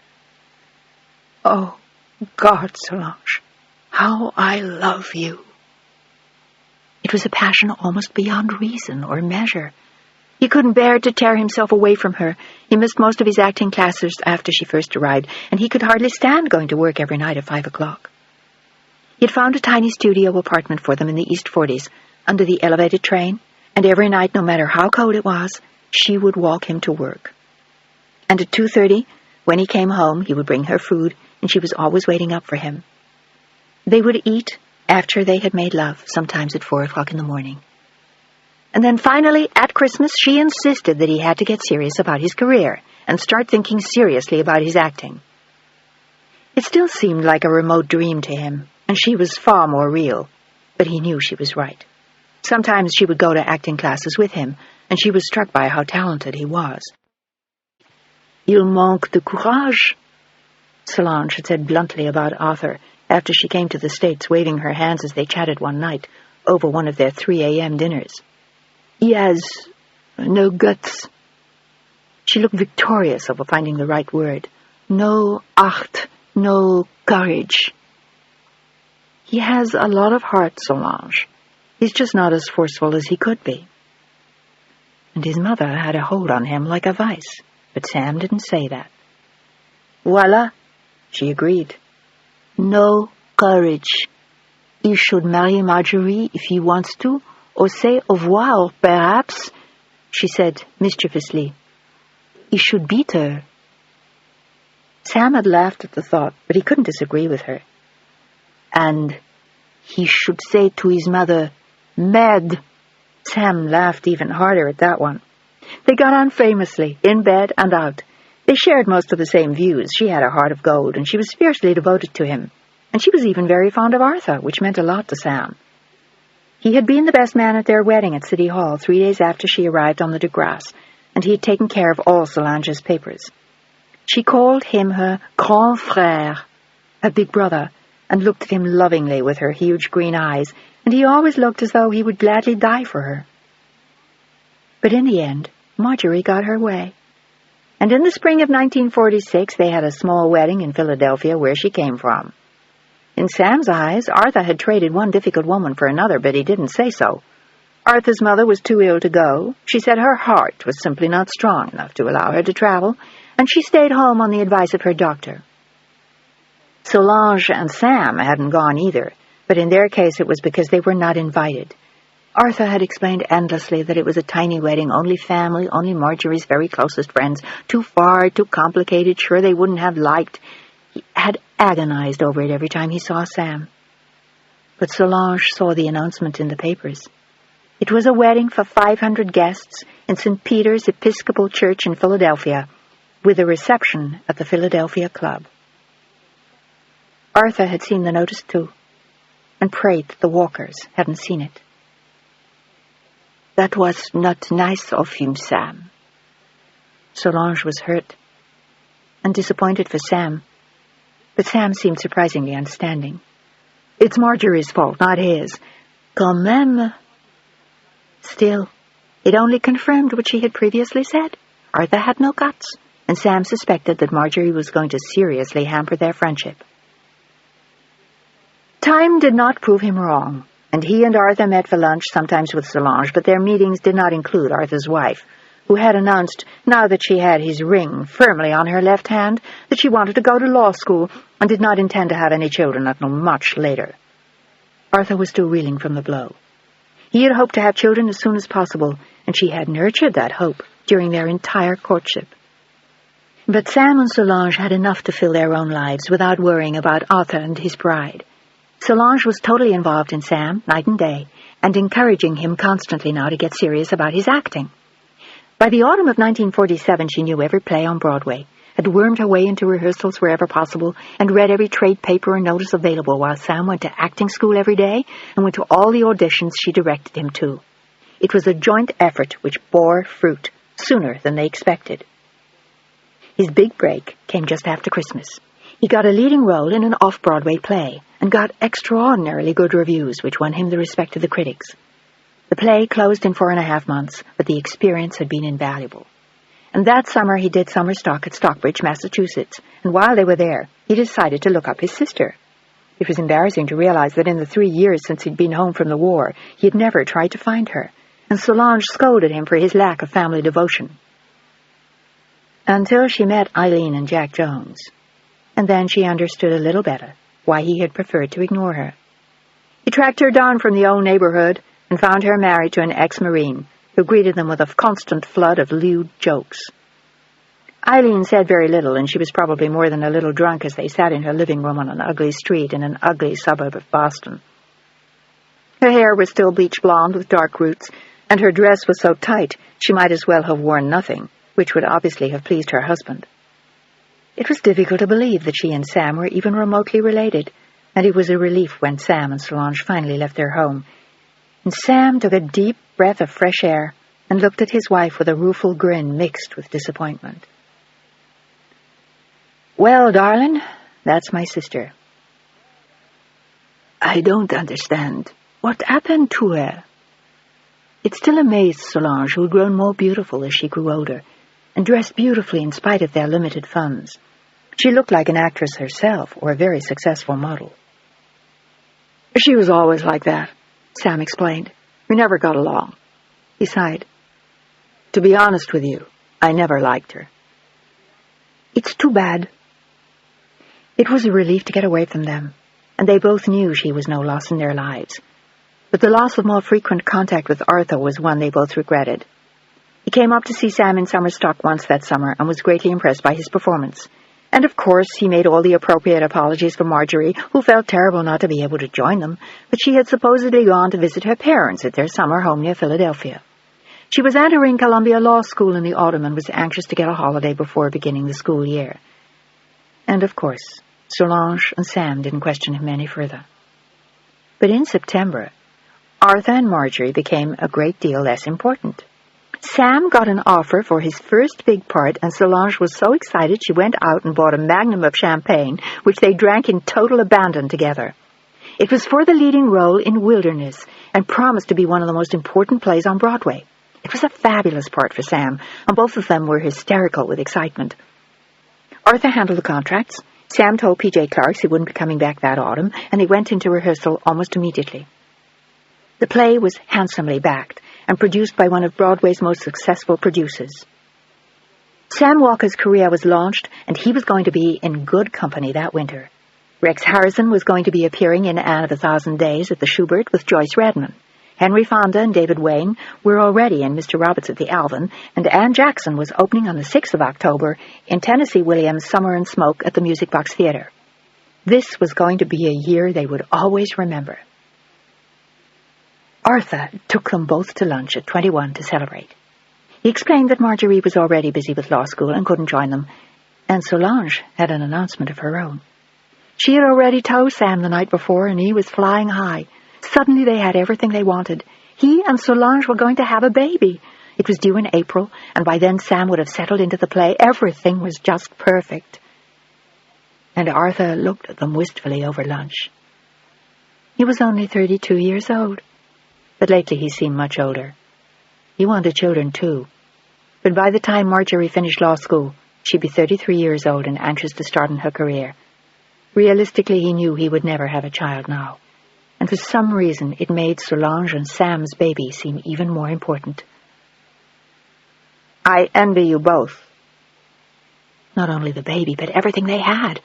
The love that was so obvious, the excitement over Sam's career. Everything seemed to be beginning for them. Sam was 26 years old, Solange was 23. It seemed light years from the day they'd first seen her after the liberation of Paris. She was so elegant and sleek. She was even more beautiful now, and she seemed so constantly full of life and excitement. And the excitement didn't dim that autumn as Sam rehearsed the play day and night and honed it to perfection. He came home exhausted at night, but never too exhausted to make love to Solange or tell her about the cast or the changes in the play. His leading lady was Barbara George, a major star of Broadway, and she was teaching him a great deal, all of which he told Solange with fire in his eyes and the laughter that made her love him. They opened on the 9th of December, the day after Rex Harrison in Anderson's play, and Sam's reviews were even better than those he'd had before. It was difficult to believe. More than that, it was incredible. He had made it. Chapter 4. The baby was born while they were still riding high on his enormous success on Broadway. Solange timed it perfectly. She went into labor after the curtain call on Saturday night, and the baby was born at 10 o'clock the next morning at Doctor's Hospital on East End Avenue. It was a natural birth, and they had a little girl. She nestled in her mother's arms, with her father's dark hair and her mother's green eyes the first time that Sam saw her. He was overwhelmed by how pretty she was and how beautiful Solange looked, tired but proud, as though she knew an important secret now and had worked hard to learn it. Arthur was their first visitor the next day, and his eyes grew damp as he looked through the window at the baby. They had named her Hilary, and Solange loved the name even though it was difficult for her to say it. She had never mastered the American H, and she called her Hilary, and whispered to her in French when they brought the baby to her for her to nurse. They had asked Arthur to be her godfather, and he was deeply touched. But instead of Marjorie, Sam had asked his leading lady, Barbara George, to be the baby's godmother. The christening was at St. Patrick's Cathedral with full pomp and circumstance. The baby wore a beautiful lace gown that her godmother had bought her at Bergdorf Goodman, and Solange was wearing a new mink coat and a diamond ring that Sam had bought her for having the baby. Their circumstances had greatly improved since his role in Wilderness, and they moved to a larger apartment on Lexington Avenue, which wasn't luxurious, but it was a great deal nicer than the one they'd had under the 3rd Avenue elevated train. The baby had come home to her new room, overlooking a little back garden, and Sam and Solange had a cozy room of their own, and a spacious living room to entertain their friends. There seemed to be a constant flow of people in their apartment now, new friends, actors mostly, and people in Sam's play. Solange didn't mind having them around. On the contrary, she liked it. The play ran for a full year and closed after the Christmas of 1949. Sam had many offers within a month, and when he finally chose one he liked, he barely had time to catch his breath with Solange and Hilary before he went to rehearsals. Hilary was 9 months old by then and crawling everywhere. She turned up under his feet in his bathroom when he was shaving and under the breakfast table in the morning as he drank his coffee, with a constant chorus of da-da-das which delighted him. He wanted to have another child soon, hopefully a boy, but Solange wanted to wait. She was content with little Hilary and wanted to give her her full attention. She was a devoted mother, and she seemed even more loving with Sam now since the baby had been born. It was as though it had increased her supply of love for him tenfold. And motherhood certainly hadn't harmed her looks. She was an incredibly beautiful girl, even more so now, and the press had begun to talk about her increasingly as Sam Walker's fabulous-looking wife. She had been interviewed more than once, but she always directed the attention back to Sam and talked about what an important actor he was. And the critics agreed with her more than ever after the opening of his new play. It ran for 2 years, and when it finally closed, Sam decided to take some time off, and Solange almost immediately got pregnant. And 9 months later, another daughter, red-headed this time like her mother, was born on the opening night of Sam's new play. Solange had to rush to the hospital with Arthur just after the curtain went up. She felt terrible not to see Sam's opening night, but she barely made it to the hospital, squeezing Arthur's hand while he begged the driver to go faster. Alexandra was born 10 minutes after they arrived, on a stretcher just outside the delivery room. The baby gave a lusty cry, and Solange lay back with a soft moan, spent with the effort. Arthur came to see her as soon as she was put in a room, and teased her about their going back in time for the final curtain with the baby. Solange loved the idea and wished she could actually do it. Instead, she made him promise to bring Sam back with him afterwards, and Arthur left, promising to see her the next day. Sam didn't get to the hospital till the next morning. He explained that he'd been tied up with endless cast parties, and he pretended not to see the hurt look in her eyes. She had waited for him all night, and he hadn't even called her. He brought her a spectacular emerald bracelet, but still she had silent questions about where he had been, and she was desperately hurt that he hadn't come to see her. He was so much less attentive these days, because the play was a demanding one, he said, and she knew this part was the most difficult of all, but still, to her, their baby was more important. And all he could talk about was his leading lady. He seemed obsessed with her. And it was Arthur who took Solange and Alexandra home from the hospital while Sam was at rehearsal.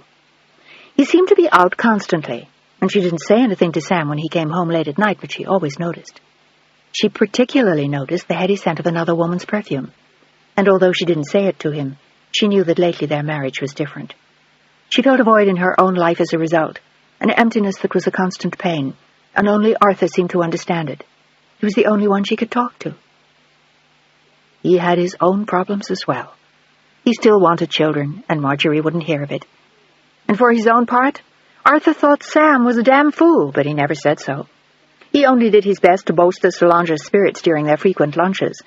It wasn't fair to hurt a woman who was so much in love with her husband. And he often found himself wishing that he had won over Sam years before, but it was too late now. Solange was married to Sam, and she adored him. "And you, Arthur? What about you? Are you happy?" "No, of course not," she answered for him, and he didn't disagree. How could one be happy with a woman like Marjorie? She was a selfish, ambitious iceberg. "You should force her to have babies if you want them." She looked serious, and he laughed. It was impossible to force Marjorie to do anything she didn't want to. Impossible for him anyway. He wasn't that kind of person. "You can't force a woman to have a baby." He smiled ruefully. "You'd only have an unhappy mother and eventually an unhappy child, not like yours." They were perfect little cherubs, her children, Hilary and Alexandra, and he adored them. Hilary was still as dark as Sam, while Alexandra had bright red hair and big green eyes. He smiled at Solange then, and saw the sadness in her face.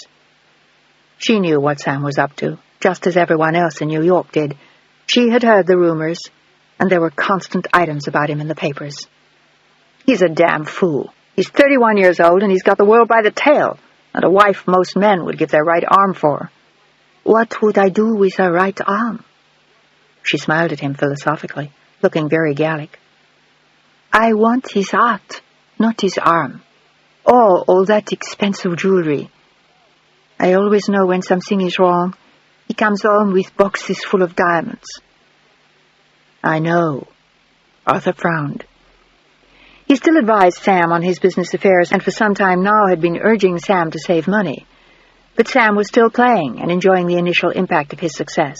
He was buying and buying, toys for the girls, furs and jewels for his wife, clothes for himself, and expensive presents for the women he got involved with. There had been several Arthur knew about, and he disapproved of them all, and he always hoped that Solange knew nothing about them. But he sensed that this time was different. This was the first time he'd had the feeling she was really unhappy. "I don't know what to do, Arthur. I don't know if I should make a scene, tell him I know what's going on, or sit back quietly and wait for it to be over. Because it will be over soon. It always is with Sam. And then he comes home to me." She smiled a smile that would have brought Arthur to his knees if he'd been standing, and if it had been meant for him, but it wasn't. "You're a very sensible woman, Solange. Most Americans aren't. Most women in this country go crazy if they think their husband is having an affair. They hire a detective, sue for divorce, take him for everything he's worth." She was amazing. But she only smiled at him again, that wise little smile that said she was 1,000 years old, even if she only looked 20. "I don't want things, Arthur. I only want my husband." It was obvious that she adored him, and Arthur envied his friend, though not for the first time. He'd always wondered what would have happened if he had pursued Solange, if he had spoken to her that day on the Rue d'Arcot. What if... It was something he would foolishly ask himself for a lifetime, and it didn't matter now. Sam was the lucky one, luckier than he knew, the bastard. "I suppose he'll quiet down again." Solange sighed and finished her wine. "With each leading lady now, we have a little problem, and then eventually he gets tired of them. It's hard for him. He becomes so involved in the play. The theater is a hard life for him. It's so extremely demanding." She looked as though she genuinely believed what she said, but Arthur shook his head. "It's not that demanding. He's spoiled by success, by the women he meets, and by you, Solange. You treat him like a god, for heaven's sake." "He is, to me. He means everything to me." Her huge eyes reached out to Arthur, and her words cut him to the quick. "Then, sit tight. He'll come home again. He's just playing, Solange. As long as you understand that, perhaps it isn't so important." She nodded. It was good advice, and she was always prepared to sit it out. She would rather have died than lose him. The affair went on for 6 months finally, and then ended brutally, with the attempted suicide of his leading lady. After which he left the play for reasons of ill health, and Sam's life returned to normal.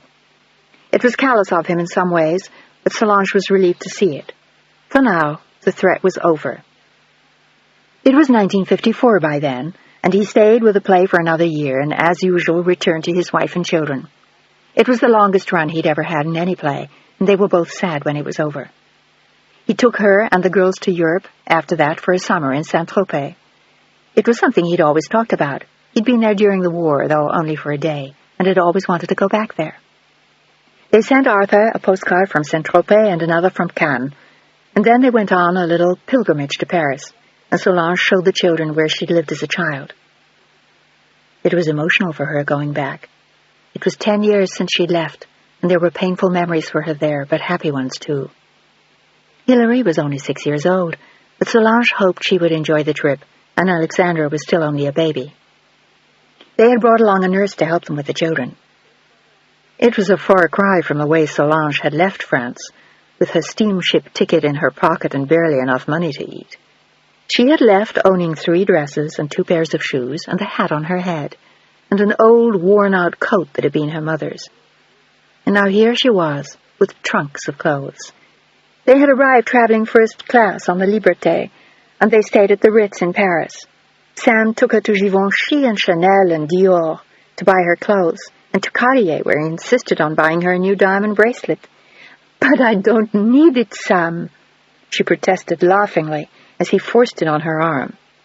He was as loving as he had always been, and he had been spoiling her as though she were a new mistress. He had acquired some expensive habits in recent years, and sometimes it frightened Solange. Like Arthur, she wanted him to start saving money for their children. "Every girl needs a diamond bracelet, Solange." "But I have 3. She pulled her arm away with a grin and shook her head. "No, chérie, je ne veux pas. I want you to save our money." He looked momentarily annoyed as he glanced at her. "You sound just like Arthur." "Well, he's right. We have to start thinking of the children." "Fine." He pointed to another bracelet in the case, indicating for the salesgirl to take it out. "We'll take 2 of them." "Ah, non, ça, quand même, voyons." Since returning to Paris, she had slipped back into French again, and it pleased her to hear Hilary speaking to people easily. She spoke only French with the 2 girls, and Hilary was completely bilingual. Alexandra didn't speak yet at all, but when she would speak French too. In some ways, Solange had not totally renounced her homeland, and it felt good to be back again. There were places and memories that still warmed her heart, and as they walked into the Place Vendôme at night, with the lights and the statue of Napoleon, she felt her heart soar in a way that it hadn't since she'd left Paris. They had dinner at Maxime's that night, and at La Tour d'Argent the following day, and the day they left Paris, Sam gave her both diamond bracelets and a new ring. Solange tried to discourage him, but she knew it was hopeless, and as they sailed back to the States, she thought about what a lovely trip it had been. It had felt good to go back, and good to go home again as they returned. New York was home now. She'd lived there for 10 years, and it meant a great deal to her. They had an apartment on Sutton Place now with a spectacular view of the river and lovely rooms for the girls.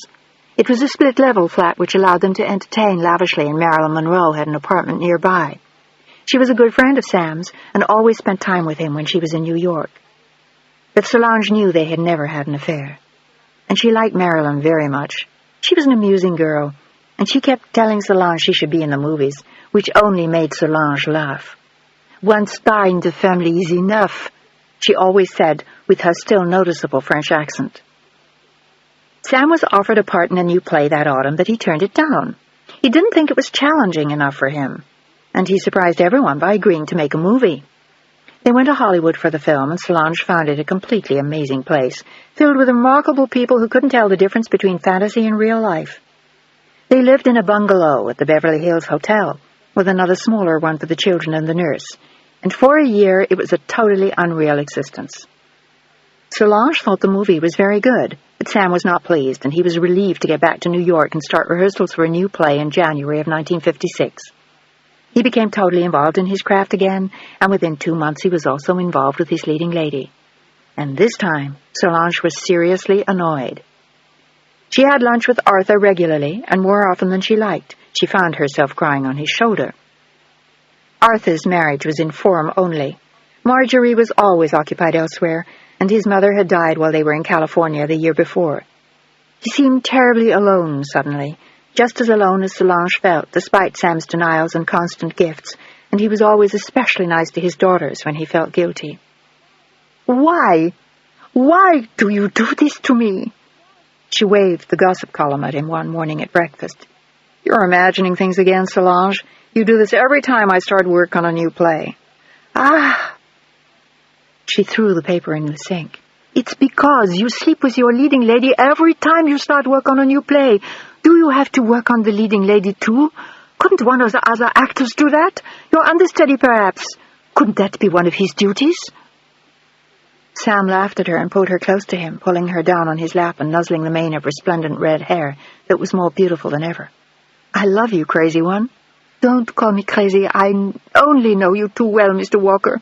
You cannot fool me. Not at all." She wagged a finger at him. But somehow she always forgave him.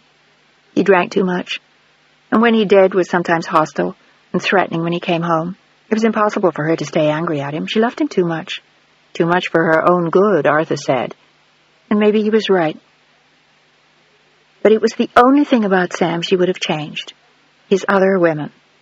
The rest she loved just as it was. That spring she got pregnant again, and the baby was born just after Christmas when Sam was in California. It was another little girl, and they named her Megan.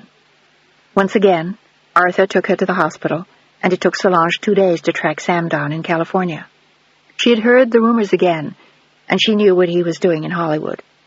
But this time she was fed up, and she told him so when he came back to New York when the baby was 3 weeks old. She even threatened to divorce him, which was totally unlike her. "You humiliate me to the entire world. You make a fool out of me, and you expect me to sit here and take it. I want a divorce, Sam."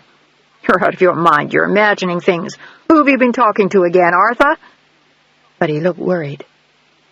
"Arthur has nothing to do with this. And all you have to do is read the newspapers. It's in every column from here to L.A., Sam. Every year, every month, every movie, every play, it's a new showgirl, a new leading lady, a new woman.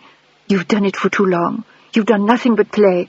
And you're so impressed with yourself that you think you owe it to yourself then. That's fine, okay. But I owe myself something too. I owe myself a husband who loves me and is willing to be faithful too. And you..." He tried to turn the tables on her, even though he knew how desperately devoted she had been. "What about all your goddamn lunches with Arthur?" "I have no one else to talk to, Sam. At least he won't call the papers and tell them what I say." They both knew that everyone else would. She wasn't wrong. She was Sam Walker's wife, after all, and he was a star now. "At least I can cry on his shoulder." "Well, he cries in your soup. You're the most pathetic pair I've ever heard of. And remember what I told you, Solange. I will not give you a divorce, period. Amen. So don't ask me again." "I don't have to ask you." It was the first time she had openly threatened him. "Oh, no?" There was a thin trace of fear in his voice, carefully masked, but she knew it. "All I have to do is to have you followed. I could have divorced you 50 times by now." He had slammed out of the house without saying another word, and he had left for California again the next day. It had delayed rehearsals of his play by a month, but they always forgave Sam Walker. When he returned, things were just as stormy with Solange. She knew whom he had taken to the West Coast, and she was finally fed up with him. One night he came back to find her waiting for him, and when she confronted him, their fighting was so loud that it woke Hilary. Alexandra's room was further down the hall, and Megan was only 11 months old then, but Hilary was 8 years old, and she remembered everything. The ambulances and the police, the sirens, and her mother being taken out in a sheet. She remembered what they had said, and her father crying as they led him away. He hadn't even seen her standing near the door watching. And then she remembered the nurse calling Uncle Arthur. He'd come almost at once, his face gray. He couldn't believe what they had told him. There had to be some mistake, had to be. It wasn't possible. He knew they had been having problems for a while, but Sam adored her just as she loved him. It was a love that had often gone well beyond reason, a love that forgave him everything, a love that had led him to follow her doggedly down the Rue d'Arcot right from the beginning. It was a love that touched everyone who came near them, a love that... He just couldn't understand it as he sat in their apartment as the dawn came. The doorman brought the paper upstairs and knocked discreetly on their front door. But it was all there, as Arthur held out a trembling hand and took the paper. It was all there. The end of a dream. The end of a life. Sam had killed her. Part 2. Arthur. Chapter 5. The door to the holding cell slammed hard behind Arthur as he waited to see him. Sam was being held at the 17th Precinct on East 51st Street, and it was afternoon before they let Arthur in to see him. They had interrogated him until then for hours and hours, although they had no need to. He had admitted everything. He had sobbed. He had stared glassy-eyed. He had remembered every minute of those first hours in Paris. He didn't understand why he had done it. He knew he'd been drunk. She had frightened him by saying she was leaving. But still, he couldn't understand why he'd done it except that he didn't want to lose her, and she had said... With a look of despair, he stared up at Arthur when they let him in, and Sam seemed almost not to see him. "Sam." Arthur's voice was hoarse. He'd been crying all morning, and he reached out to touch Sam's arm, as though to bring him back from the edge of the abyss. Sam looked as though he wanted to die himself. He stood in the center of the room after they left him there, and just stared at Arthur. "I killed her, Arthur. I killed her." He seemed almost not to see him. Only her face when he strangled her, the red hair he loved so much. Why? Why had he done it? Why had she said all those terrible things to him? He looked blindly at his friend as the tears began to roll down his cheeks again. "Sit down, Sam. Come on." He gently helped him into one of the room's 2 straight-back chairs facing each other over a narrow, battered table. "We have to talk." Sam seemed barely coherent, but they had to talk. "Do you want to talk about what happened?" Sam only stared at him. It was all much too simple. "I killed her." "I know that, Sam, but what happened before that? Did she provoke you?" He had to find him a good defense attorney, and before he did, he had to know what they were up against. Now Sam was not just his best friend, he was indirectly a client. "Did she strike you?" Sam shook his head, his eyes distant and vague. "She said a lot of terrible things. She was very angry." Arthur suspected why, but he asked anyway. "Why was she angry?" Sam stared at the floor, remembering Solange's fury. He had never seen her like that. He knew he had pushed her too far this time, and he was desperate not to lose her. But he had anyway, the only woman he loved. He looked up at Arthur in despair. "She knew I was having an affair again. It didn't mean anything. It never did." "Except to Solange, Sam." His voice was quiet, and he had to remind himself that it was Sam he was defending, not Solange now. Sam looked at him strangely in answer, and he was silent for a long time. "Did she threaten to divorce you?" He nodded, and then he had to clear the air. He had to ask him, he had to know. It was, in a sense, why he had killed her, except that he was also drunk and had lost control, and the thing she said was so terrible, and he was terrified that she meant it and he would lose her. "She said you and she were having an affair. Is that true?" His eyes pierced his friend's, and Arthur looked back at him with sorrow. "What do you think?" "I've never thought about it before. I know you were close to her. You two used to go to lunch a lot." "But did she ever hide it?" Like all good lawyers, he knew the answer before he asked the question.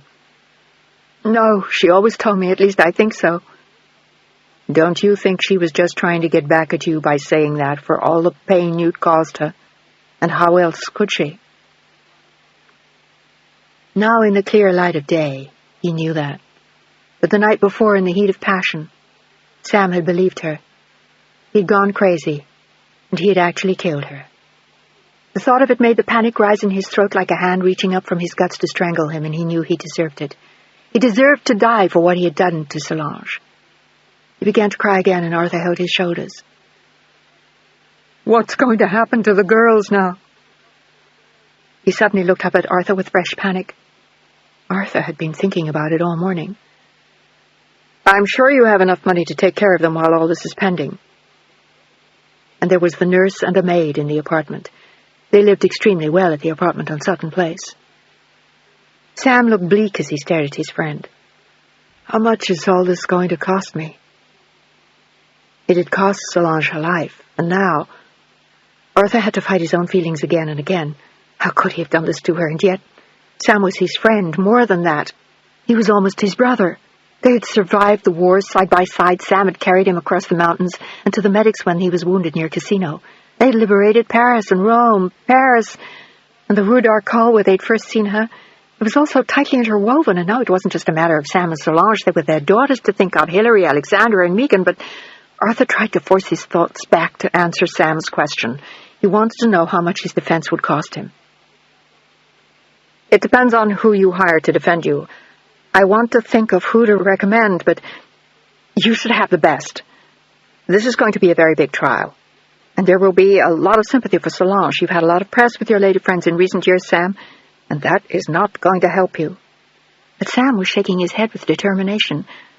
"I don't want someone else. I want you to defend me." He looked up at Arthur, and Arthur almost visibly shuddered. "I can't do that." His voice was a croak in the room full of echoes. "Why not?" "Because I'm your friend, and I'm not a criminal attorney. I don't care. You're the best there is. I don't want anyone else. I want you." His eyes filled with tears. It was all so horrible. It was beyond belief, but it was happening. It was real. He had made it real. He had made reality from a nightmare. Arthur's face was suddenly covered by a thin film of perspiration. This was bad enough, but to defend him on top of it, he just couldn't. "I don't think I can do it, Sam. I don't have the experience in this field. It would be a tremendous disadvantage to you. You can't do this to either of us. Oh, God, please." He wanted to cry, but Sam was adamant as he looked up at him with pleading eyes. "You have to. For me. For the girls. For Solange. Please, for Solange." Christ. He'd killed her. But the worst of it was that Arthur knew Solange would have wanted him to do anything Sam wanted. He knew better than anyone how desperately she had loved him. "We'll both have to think it over, but I'm convinced it would be a terrible mistake. You need the best, Sam, not a tax attorney you drafted into this out of some misguided allegiance. I can't do it. I just can't." It was the most emotional Sam had ever heard him, but he still wanted Arthur to defend him. "But more importantly right now, is there anyone you want me to call for the girls?" Sam thought about it and shook his head. There was no one they were close to except Arthur, and the thousands of acquaintances they'd had in the theater. But Solange had had no close friends. She had been totally involved in Sam's life, his children, and his career. She never had time for anyone else, nor any particular interest. "Any family I should call?" He knew he should know that after the years they'd spent in Europe together, but suddenly he couldn't remember. He knew Sam's parents were dead, but he couldn't remember if there was anyone else. Some remote relative he should call, but Sam only shook his head. "No one who would be important to the girls. Is my sister in Boston, but for God's sake, don't call her." "Why not?" "I haven't seen her in years, not since before Hilary was even born. She's a real tramp. Just forget her." But Arthur couldn't afford to forget anyone now. Maybe an aunt was just what the girls would be needing. "What's her name, just in case? You never know in a situation like this." Eileen Jones. She's married to an ex-Marine named Jack. They live in Charlestown, but believe me, you'd hate them." Sam stood up and walked across the holding cell to stare out of the barred window. "I'm not planning to invite them down for the weekend, for Christ's sake, but right now a relative or two might come in handy." He had 3 daughters, 2 of them practically babies, and he had no one in the world to take care of them except a nurse and a maid. And Arthur. And then Sam turned to face Arthur again. "Can I see them?" His eyes filled with tears at the thought. His little angels. His babies. How could he have done this to them? He'd robbed them of their mother, a mother who would have assured them of a happy childhood and a perfect life, a mother who never failed them in any way, who was always there for them, who gave them every kiss, every hug, every bath, played every game, read every story, and whispered with them when she put them to bed at night with giggles and tickles and cuddles. And now the very thought made him shudder. He wondered if he could even take care of them himself when he got out. But there was no point thinking about it. He would have to. But Arthur was looking at him now. "Do you really want to see them here?" "I guess not." Sam's voice was the merest whisper. "I just thought I wanted to try and explain. To Hillary, at least." "You can do that later. Right now, we have to get you out of this." "Do you think you can?" It was the first time Sam had asked him that, and Arthur didn't like the prospect. "I think someone else would have a better chance of doing it for you than I would." "I don't care. I already told you, Arthur. I only want you to defend me." "I think it's going to be a tough fight for anyone, to be honest with you, Sam." He hated to say the words, but he owed him the truth after all. "You'll have to plead insanity, crime of passion. You've admitted everything. It's all pretty cut and dried, and in the past few years you've got yourself a hell of a reputation." It was true. They both knew that, and Arthur had always wanted to tell him what a damn fool he was, but for a different reason. He'd hated him for hurting Solange, and so needlessly, but on the other hand, they were friends, and Sam's success had come so fast and hard that Arthur suspected it was difficult for him to deal with. He was only 35 now, and he'd become a big star when he was only in his 20s. There was a lot to digest and a lot to live up to, and he'd paid the price for it. But so had she. More than Sam ever knew. There was a lot about Solange he hadn't noticed. He was so wrapped up in himself and his career that in recent years he'd become self-centered and spoiled. Even his daughters seemed to know that.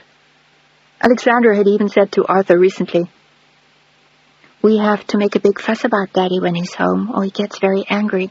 Our Daddy needs a lot of attention." It was true, and Solange had explained that to them, teaching them how to stay out of his way when he was tired, or having them bring him little treats like the chocolates he loved, or a plate of fresh fruit and something cool to drink, or sing a little song she had taught them just for him. The entire household had been trained to revolve around Daddy. And now they had lost both Solange and Sam. Arthur thought about it all the way back to the office that afternoon after he left Sam. And on his own, he decided to call their godparents and see if he could arouse any interest. With Sam in jail and Solange gone, they had no one now except Arthur. But the godparents they had been chosen for their important names and pretty faces, well-known actors, most of them, and none of them had any real interest in the children. They were much more interested in talking about the news with Arthur. Why had Sam done it? Had he gone crazy? Had Solange done something to provoke him? What was going to happen now? When was the trial? But absolutely nothing about the children, which left him right back where he started, as the only person they had to depend on in Sam's absence. He was going to hang on to their aunt's name just in case, but in the meantime, he was going to follow Sam's instructions and not call her. The next thing he did was to check into Sam's bank accounts so that he could handle his affairs. And he was horrified at what he found there. The balance was infinitely less than he had expected. Sam spent everything he made, mainly on his lifestyle and his girlfriends. In fact, he had already borrowed ahead against future salary in his next play, and aside from the small amount of cash in his checking account, he was in debt up to his eyeballs. There was barely enough to pay the maids' and the nurses' salaries over the next few months until the trial was over. It was a hell of a spot to put the children in, and Arthur remembered Solange saying as much to him years before. She had always wanted Sam to think of the girls, save some money, but instead he bought her diamond bracelets and fur coats, and God only knew what he spent on his other women. He was known to be a generous man, and had never skimped on anything, once he could afford to, but now it left him with $10,000 in the bank and 10 times that in debts. It was amazing how little one knew about one's friends, and Arthur wished he had talked to him more sternly years before. He had never realized that Sam was irresponsible to this extent, and now it represented disaster for his children. Arthur had tried to talk to Marjorie about it, bemoaning the children's fate and hoping to stir her sympathy for them.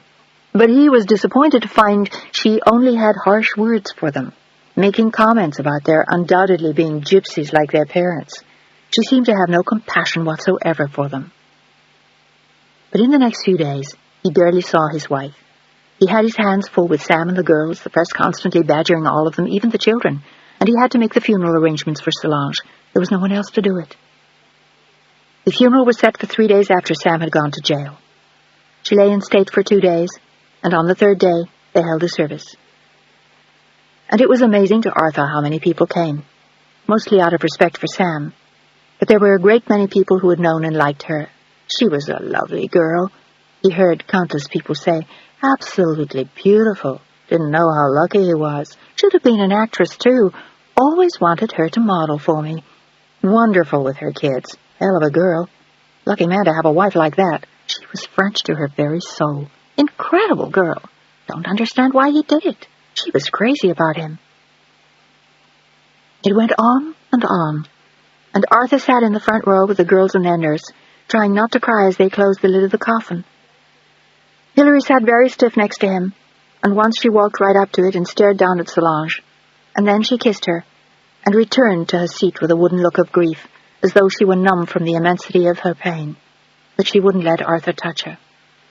In fact, she wouldn't let anyone close to her. She only held tightly to Alexandra's hand, answering all her questions about why Mommy was sleeping in the box covered with white roses. Arthur had paid for all the flowers himself. He hadn't wanted to deplete their funds any further, even for their mother's funeral service. Alexandra thought Solange looked just like Snow White after she'd eaten the apple, and she kept asking Hilary when she was going to wake up, and if Daddy was going to come and kiss her. No, she's going to go on sleeping like that, Axie. Her voice was very quiet as the organist played the Ave Maria in church. Why? Because she is. She shushed her. Now, be quiet. She tightened her grip on her sister's hand, and her face went dead white as she watched her mother's coffin roll slowly past her. She stood silently, and then suddenly reached out and pulled 2 white roses from the heavy blanket of flowers that covered the casket, and handed one of them to Alexandra. Alexandra started to cry, and whispered that she wanted Mommy to wake up, and she couldn't breathe like that with the box closed. It was as though she knew that her mother was dead, but none of them could face it. Even little Megan had begun to cry, as though she understood too, and the nurse had to take her outside where she would wail in the winter sunshine. It seemed incongruous to bury her on such a pretty day, but perhaps not. Everything about Solange had always been filled with light and flowers and sunshine, from her flaming red hair to the brilliant green eyes, to the lithe body that was always in motion. Arthur took the children back to the apartment to the limousine and then went to the cemetery himself to see that everything was attended to. He then went to see Sam at Rikers Island. He brought with him 1 white rose from the casket, like the one Hilary had given Axie. Arthur looked very tall and thin and pale as he entered the holding cell in his dark suit with his Homburg in his hand. He looked like the messenger of death, and in a way he was. Sam looked up at him and trembled. I thought you'd want this.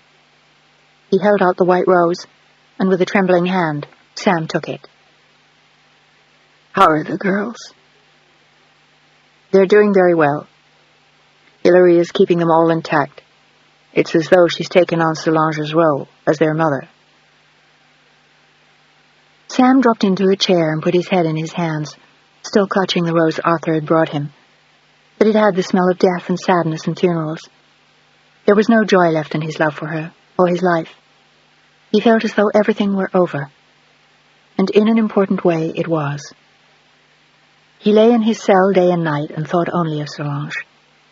Even his daughter seemed remote now. He wondered how much they would hate him in later years when they discovered and fully understood that he had murdered their mother. It would make any kind of relationship with him impossible. Everything was impossible now, and life was no longer worth living. He had already said as much to Arthur, who told him he had to think of the girls now. He owed them everything, but what did he have to give? His debts, his guilt, his bad habits, his overwhelming remorse for killing the one woman he loved? He was certain they would never understand. I've been thinking about the girls, Sam. Arthur cleared his throat, praying that Sam wouldn't fight him. I'd like to sell all of Solange's jewelry, so they have a little money to fall back on, and you're going to need quite a lot for attorney's fees, particularly if I can convince you to get another attorney. In my case, all we have to do is satisfy the firm for my time. I don't want anything out of it personally or directly." The last thing he wanted was to make money for defending Sam, but he still didn't want to do it at all. Sam had killed the only woman he had ever loved and admired, in fact, almost worshipped. And no matter how close they were, or how great the bond, it was going to be almost impossible for Arthur to defend him.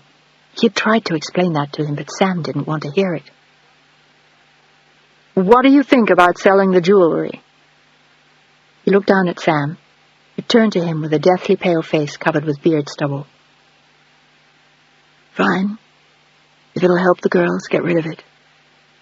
Do you want the keys to the safe deposit box at the bank?" "I've already found them. Solange kept everything in remarkably good order." Sam only nodded, unable to answer him. It was hardly surprising that she had. She was a very remarkable woman. But they both knew that. And it didn't matter now. She was gone. In the box Arthur had watched them lower into the ground only hours before. The thought of it was still with him, and like the aura of sorrow around him, Sam could feel it. "I'll take care of it this week." He wanted as much money as possible on hand for the girls in Sam's defense fund. The trial had been set for the following June, which was still months away, and Arthur wanted to be sure that there was no problem for the girls. And they were going to need money, too, for extensive psychiatric evaluations of Sam. Arthur was going to plead temporary insanity, which was the only possible defense given the circumstances in his confession. It was an endless period of time. The nurse they had was not particularly pleasant to them. Solange had never selected her nurses with great care because she was around all the time anyway, and it was she who took care of the girls whenever possible, so the charm and skill of the nurse was never very important. Christmas itself was a ghastly day. With both parents gone, the children already seemed like little orphans. Arthur took Alexandra and Hilary out to lunch on Christmas Day, but it was more depressing than joyful, and Alexandra saw it. Her eyes moved seriously back and forth between the two of them, and then she looked up at Hilary with sorrow and confusion. "Why are you mad at Uncle Arthur?" "I'm not." Hilary kept her eyes on her plate and then glared briefly at her little sister. "Yes, you are. You took your hand away when he tried to hold it." "Eat your turkey, Axie." Hilary seemed oblivious to the Christmas songs played by the violins in the palm court at the plaza. She was lost in her own thoughts, and Arthur was sorry Marjorie hadn't come with him. She was having lunch at the Colony Club instead with another woman lawyer, and he'd begged her to come, but she had flatly refused. "I'm not interested in those children, and you shouldn't be taking them out either. You're not their family. You just have to adjust to the reality of their situation. At 8 and 5 years of age, it's Christmas, for God's sake. The least we can do is—" "I don't want to hear it. If you want to play noble savior, don't drag me into it." And with that, she left the room so he'd come alone, with Hilary and Alexandra. In fact, Marjorie's adamant stance vis-à-vis the girls was only an extension of her dislike for the Walkers generally, and more specifically her disapproval of his frequent lunches with Solange. It wasn't that she was jealous. It was more that she disapproved of her fawning French ways and the fact that Sam was an actor, no matter how successful. Sam had no contact whatsoever with the girls that Christmas. He was not allowed to call them and wouldn't have anyway. He was too depressed to think of anyone, except Solange, and why he had killed her. He couldn't even bear thinking of the children. Arthur had tried bringing photographs of them to Sam, but he was totally withdrawn these days, talking only of Solange and the past, and chronicling his sins and mistakes and transgressions endlessly. He was like an old man, whose entire life was behind him, and Arthur was having a hard time getting him interested in the case. He seemed to have no excitement about his defense and often said that he deserved to be punished, which was hardly encouraging for Arthur. The rest of the winter slid by agonizingly. Hilary seemed to be running the household more than adequately, and the younger children were doing well, although Hilary had a constant look of pain and anguish around her eyes, which frightened Arthur. But she wanted no comfort from him. In fact, since her mother's death, she hadn't come near him. He reminded her that he was her godfather, and that he loved her very much, but she stood politely listening and never responded. She was an odd, distant girl, unusually quiet now that Solange was gone, and she spoke of her father as though she no longer knew him, as though he had died years before her mother. It was obvious that she was deeply affected by what had happened, and it was difficult to remind oneself that she was only 8 years old. She seemed so marked by tragedy, and it was painful to realize how much it had aged her. Arthur tried to have dinner with them as often as he could, and he was growing worried about paying for the help, their schools, their food, and the apartment. Little Megan had been sick several times, and there were doctor's bills and new shoes. Most of the money from Solange's jewelry had gone to defend Sam, and what was left was barely enough to make a difference, and their meager funds were dwindling. And there were times when he wondered if Hilary knew it. She was forcing everyone into economies, and had even learned to mend her own clothes, much to Arthur's amazement. Megan had already begun to regard Hilary as her mother. By the spring, Sam had lost 30 pounds, and all the psychiatric evaluations had been completed. The doctors who saw him all said that he was suffering from a deep depression. They were also willing to say he had acted in killing Solange under the passion of the moment, and had perhaps been insane while he did it, although they all found him sane, normal, and intelligent. His only problem was his very understandable depression. Arthur almost felt as though he couldn't reach him, and Sam did nothing to help prepare his own defense. He seemed uninterested in all of Arthur's efforts, and Arthur worked all night on his defense for months, looking up similar cases in the past, searching for improper technicalities, and desperately seeking new angles. But the trial itself was a nightmare. The prosecutor was swift and sure, and he had found every tramp, whore, and starlet whom Sam had ever slept with. There was the parade of women dragged through, testifying to the fact that he drank too much, was sometimes violent when he was drunk, and had no morals whatsoever. And the portrait of Solange, painted by the prosecution, was one Arthur could hardly disagree with. They described a woman of intelligence and wit and charm and almost saintly devotion to her husband, anxious to do anything possible for him, to help further his career and keep him happy, while taking extraordinarily good care of their 3 daughters. She was said to have kept a lovely home, kept aloof from all the Broadway and Hollywood mischief most stars' wives seemed to get into, and it was bluntly said that despite extensive research on the subject, the prosecution had been unable to find anyone who was able to say they thought Solange had ever cheated on her husband. She was thought to have been entirely faithful to him. In fact, everyone spoken to said Solange Walker had adored her husband. The prosecution also pointed out that he had absolutely no reason whatsoever to kill her. There was no crime passionnel. There was no justification she had given him for becoming crazed or temporarily insane. He had simply wantonly, carelessly, wickedly killed her. They even tried to ask for a charge of murder in the first degree, suggesting that it was premeditated, and that he wanted to be free of her to pursue all his other floozies. While Arthur, on the other hand, tried to maneuver a manslaughter charge, indicating that it had all been an unfortunate accident. But in the end, after less than a day's deliberation and more than 3 weeks of trial, the jury convicted him of murder. Arthur felt as though a stone wall had fallen on his head, and Sam was led from the courtroom, looking glassy-eyed and vague. It was obvious that he was in shock, and his depression had worsened considerably during the trial. It had been difficult to get any real feeling from him when he was on the stand, or to believe that he had actually loved his wife, but he was so far gone in his own guilt and depression that he could no longer depict any semblance of real emotion, and Arthur had feared that would hurt him terribly with the jewelry. Arthur asked to see his client in the holding cell immediately after the verdict, but Sam had refused to see him, and a request from Arthur to see him in his cell had been denied. Arthur left in total despair and frustration, feeling that he'd failed Sam terribly. But he had warned him and begged him to get a criminal attorney. Arthur flailed himself all the way back to his apartment for having allowed Sam to force him into defending him. He had 2 stiff drinks, thought about going to see the girls, and then decided that he couldn't face it. Marjorie had left a message that she wouldn't be home for dinner. And as he sat at his desk in the dark, he decided it was just as well. She'd never been fond of Sam anyway, and what Arthur really needed was the warm touch and unconditional love of Solange.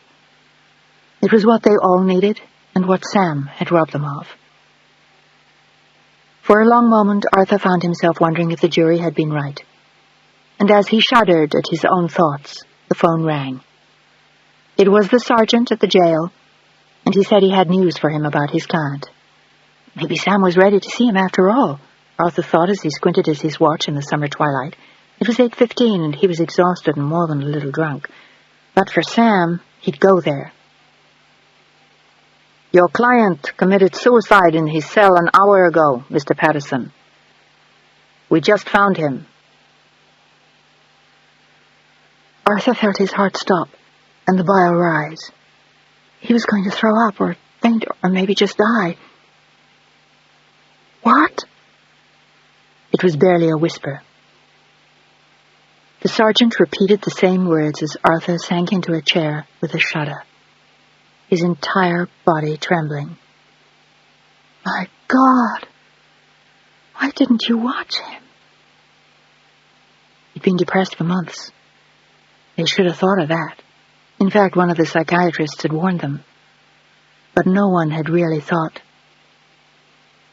And now they were both gone. It was almost more than Arthur could bear. His only friend, and the only woman he had ever truly loved. And now he had the girls to think about. What in God's name was he going to do about them? He was going to have to discuss it seriously with Marjorie when she got home. They had no one else now. Sam and Solange were both gone, and their daughters were now truly orphans. Chapter 6. "Are you out of your mind, Arthur?" Marjorie was staring at him in complete disbelief. She looked as though he had just taken all his clothes off in public. He'd been waiting up for her when she got home, and she barely reacted when he told her about Sam's suicide. What stunned her was Arthur's suggestion that they take in Hillary, Alexandra, and Megan. It was the only possible solution he could think of. They had no money and no family, and with a bigger apartment and a live-in maid, he and Marjorie could manage easily if she would let him do it. "Are you crazy? What in God's name would we do with 3 small children? We've never even wanted children of our own. Why would we turn our lives upside down for the children of strangers?" He gulped, trying to clear his head, and wishing he had waited till morning.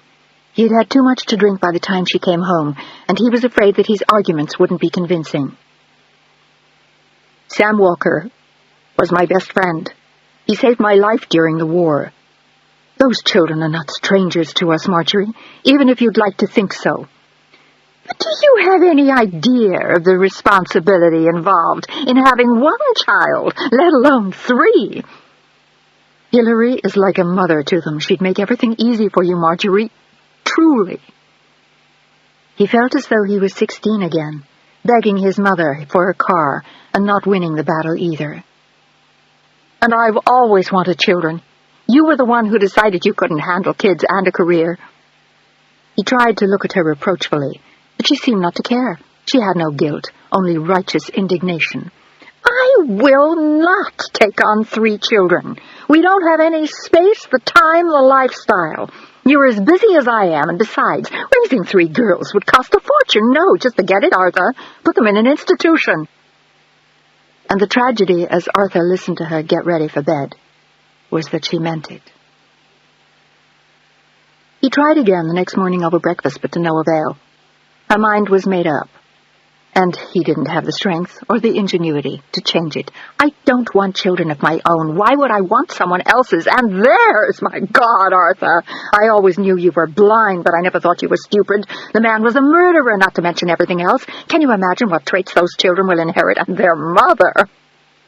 Arthur looked ominous as she got started again, but she was too involved in her own speech to notice. "She always looked like a French whore to me. God only knows what she did over there during the war before she called Sam Walker." "That's enough, Marjorie. You don't know what you're talking about. I was there when Sam met her." "In a bordello?" she asked viciously, and he suddenly wanted to slap her. But there was no point. She had won. He was not going to be able to take in Sam's children. "I won't discuss brothels with you, Marjorie. And I can tell you for certain that Solange Walker was never in one. I'm just sorry you're not willing to be more compassionate about this, Marjorie. It disappoints me greatly." But she didn't give a damn. She left for work without saying another word to Arthur. As far as she was concerned, it was his problem. And it was. Their parents were his closest friends. He was Hillary's godfather. Those children weren't strangers to him, no matter what Marjorie wished. They were flesh and blood, and he loved them. And Sam and Solange had loved them too. It was desperately important to Arthur that they not lose a sense of that, or feel that they were being abandoned. The idea of putting them up for adoption sounded barbaric to him, but he just didn't know what else to do with them. And things got even more complicated the following week when both the maid and the nurse announced that they were leaving.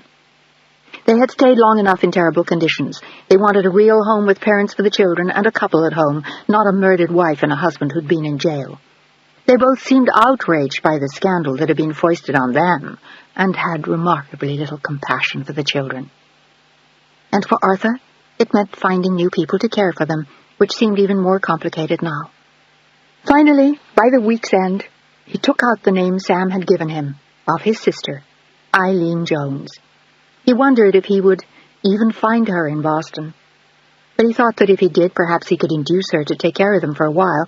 Then he could let the apartment on Sutton Place go, and it would save them a great deal of money.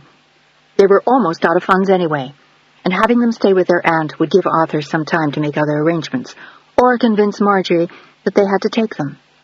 Either way, he needed time, and having them stay with Sam's sister would give him the breather he needed. More than anything, he wanted to convince Marjorie that what he wanted was right, and not crazy, as she kept insisting. It required some adjustments, to be sure, but they were 3 little human beings and well worth adjusting for, even if she didn't think so. And then what? And if they didn't take them in, who on earth would? That was what worried Arthur. But first, he had to find their aunt and see if she would take them, even if only for the summer. She couldn't be as bad as Sam said. She was his sister after all, and blood was thicker than water. He had his secretary call Boston Information, and they finally turned up at Jack and Eileen Jones in Charlestown, a suburb which boasted a naval yard, and which his secretary told him was right on the water. It sounded perfect for a little summer holiday, and Arthur called her up without preamble.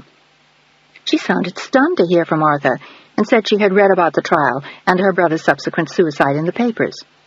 She didn't sound particularly emotional about his death, and she asked Arthur bluntly if Sam had left any money.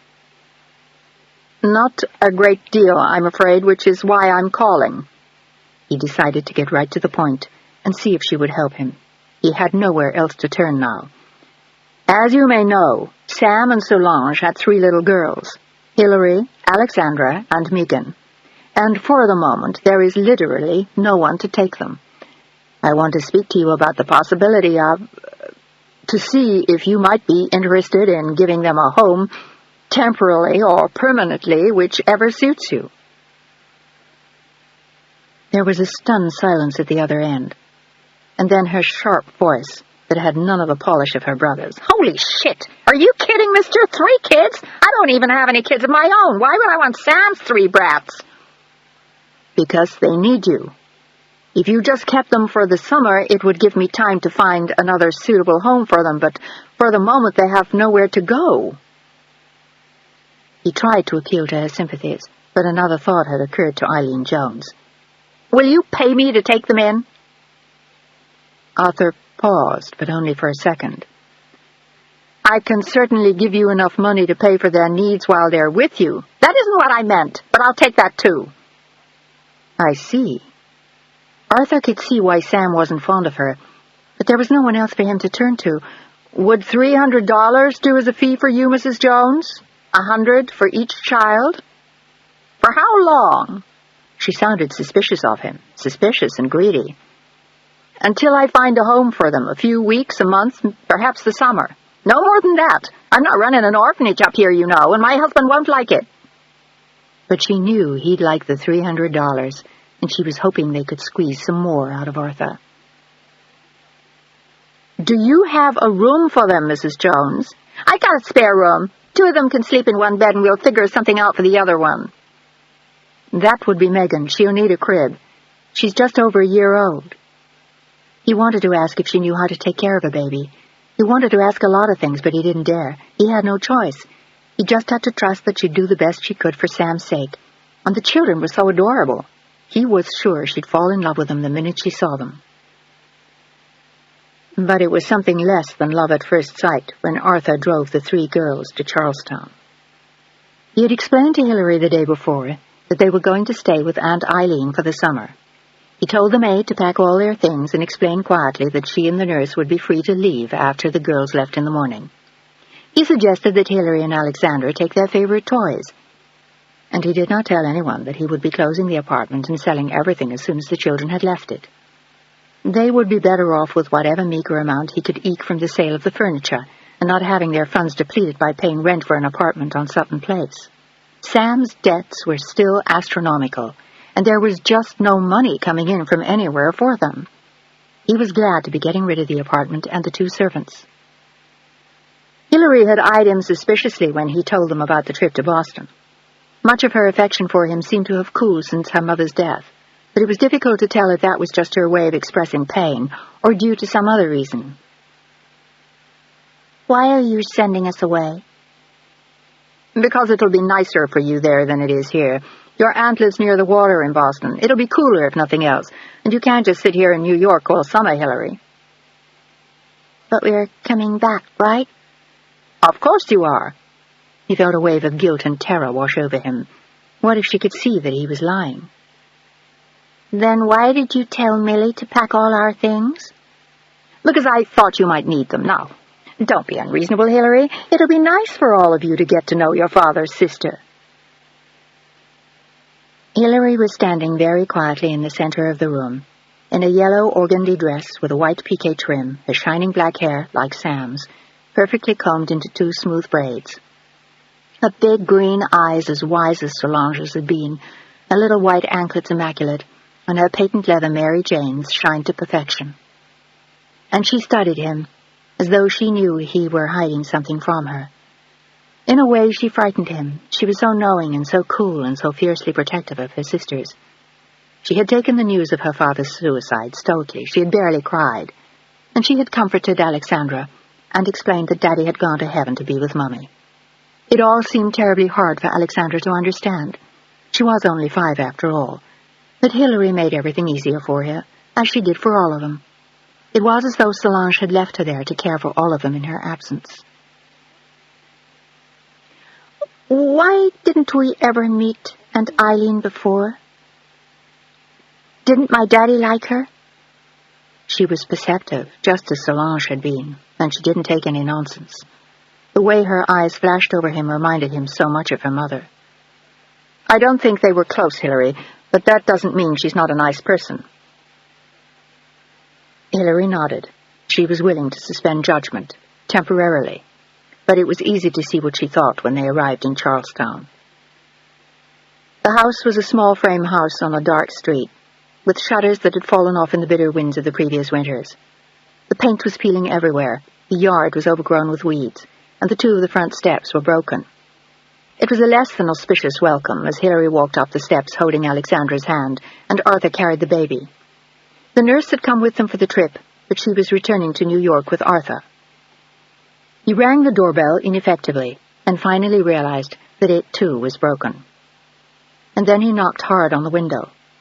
He could feel Hilary's eyes on him and her silent question, asking him why they had come here. He didn't dare look at her now. He couldn't have borne to see Solange's eyes looking up at him, filled with silent reproach and unspent fury. "Yeah?" The door opened finally, and a woman with blonde, stringy hair yanked the door open, wearing a frayed, dirty bathrobe. "What do you want?"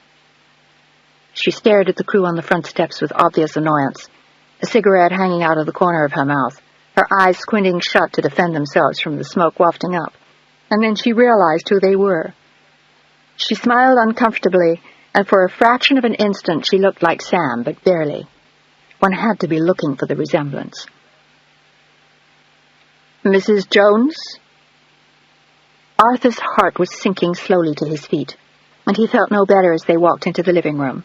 There was a broken couch, 3 battered chairs with the stuffing pouring out, a coffee table that had seen better days, and a small Formica dinner set with a television blaring in the distance. Inside the house looked even worse than it did outside. Eileen Jones apparently did not spend a great deal of time keeping house for her husband. It was a Saturday afternoon, and there was a baseball game blaring on the radio, at the same time as Gabby Hayes came on the TV. The noise was deafening, and the children looked stunned by it. Everyone stood awkwardly in the middle of the living room, looking at each other. "Want a beer?" She looked at Arthur, ignoring the children, and it was difficult to believe that this was Sam Walker's sister. He had been so impeccably groomed, such a handsome man. He had had such presence and power and magnetism about him. One had felt instantly drawn to Sam, and together with Solange they'd made a dazzling couple. But this woman was a parody of all that was cheap and beaten and ugly. She looked well beyond her 39 years, and the ravages of booze had taken their toll on her early.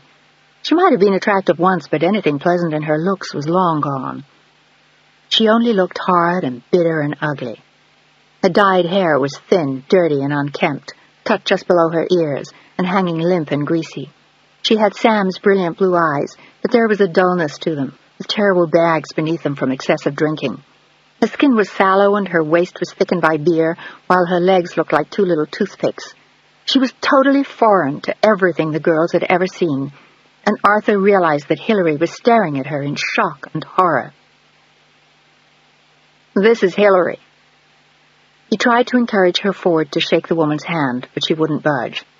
"And Alexandra," who sniffed the stale beer that seemed to permeate the air, and made a face as she looked up at Hilary's obvious disapproval. "And Megan." He indicated the baby, who glanced at the battered blonde with wide eyes.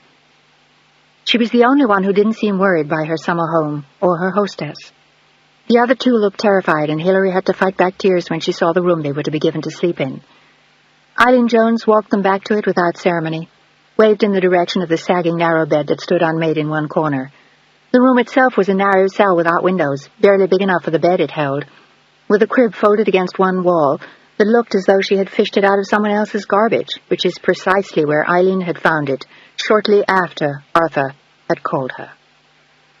"We'll get the sheets on the bed later." She smiled artificially at her oldest niece. "Maybe you can help me." And then, with no particular interest, she glanced at Arthur. "Got a mother's eyes, though." Arthur looked puzzled. "You knew Solange?" Solange had never mentioned this woman to him.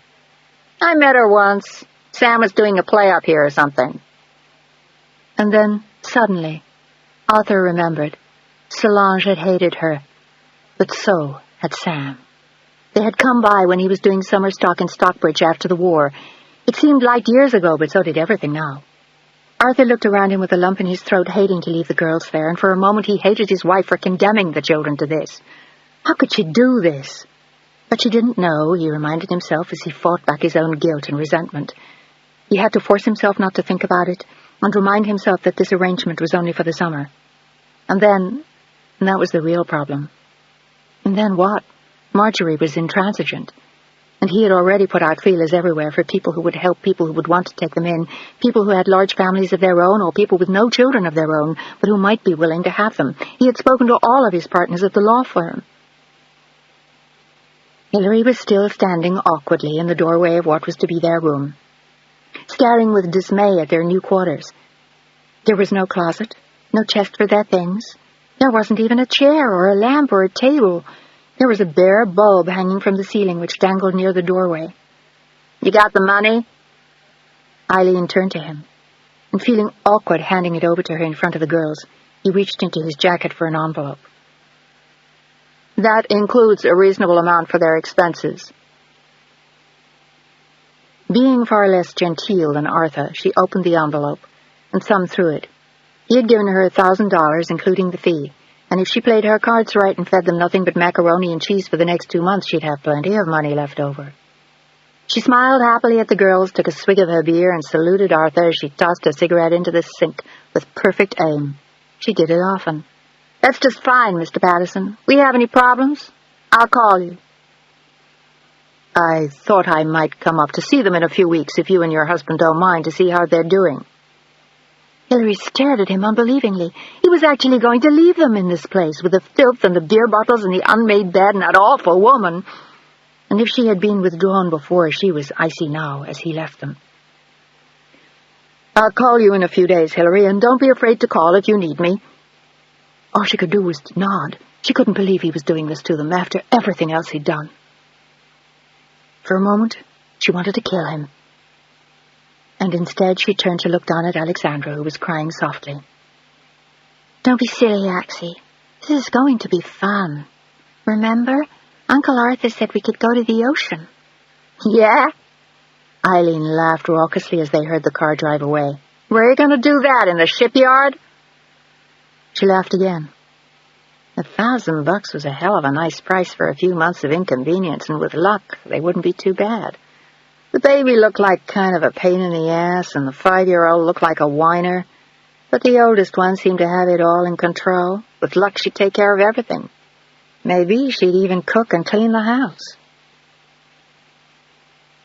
Eileen fell onto the couch in front of the TV with a fresh beer and lit a cigarette. Maybe she and Jack would go out to dinner. Excuse me. Hillary stood awkwardly next to the television holding the baby. Where are the sheets for our bed? On the back porch, I think, if you can find them. She never spoke another word to them as Hillary quietly got them organized. She found torn sheets, but at least they were clean, and she put them on the bed. But there were no pillows and no blankets, and she put a makeshift sheet in the baby's crib, propping it between her bed and the wall, for fear it would topple over if she didn't. As she had suspected, it was broken. She washed Alexandra's face then and took her to the bathroom, changed Megan's nappy, and gave all three of them a drink of water, as they sat quietly in their new room looking around them. It's so ugly here, Axie whispered, afraid that the lady with the cigarette and the beer would hear her. Is she really Daddy's sister? Hillary nodded. It was difficult to believe and not pleasant to think about, but she was their aunt, and they were stuck with her for the summer. There was no place for them to put their toys, and the dresses the nurse had packed for them had to remain in their suitcases. It was 5 o'clock before Eileen saw them again, and as she had suspected, Hillary had everything in control. Excuse me. She stood in front of her with her shining dark hair and big green eyes like a miniature spokesman. Could you give my sisters something to eat? They're both hungry. Eileen hadn't even thought of that. There was nothing in the house. She opened the fridge and there was nothing except beer and some rotting lemons and stale bread. Eileen and Jack never ate at home if they could help it. All they did was drink there. Sure, kid. Which one are you? Hillary. There was something very distant in her eyes, as though the last 9 months had left her broken. She was only 9 years old, and she had already had more pain and grief than most people have in a lifetime. Can you go to the store for me and get yourself something to eat? A couple of cans of tuna ought to do it. Tuna? Hillary looked as though she'd never heard the word. She was used to hot meals prepared by the maid on Sutton Place, and her mother before that, thick soups and rich stews and steaks cooked medium rare and chocolate cakes with vanilla ice cream. Tuna fish? Yeah, here's some money. She handed her a few dollars as though she expected her to create an entire dinner with $2. Even Hillary knew that was impossible. The nurse gave her more than that just when she went to get an ice cream. The store's on the corner, you can't miss it. And buy me another beer too, will ya?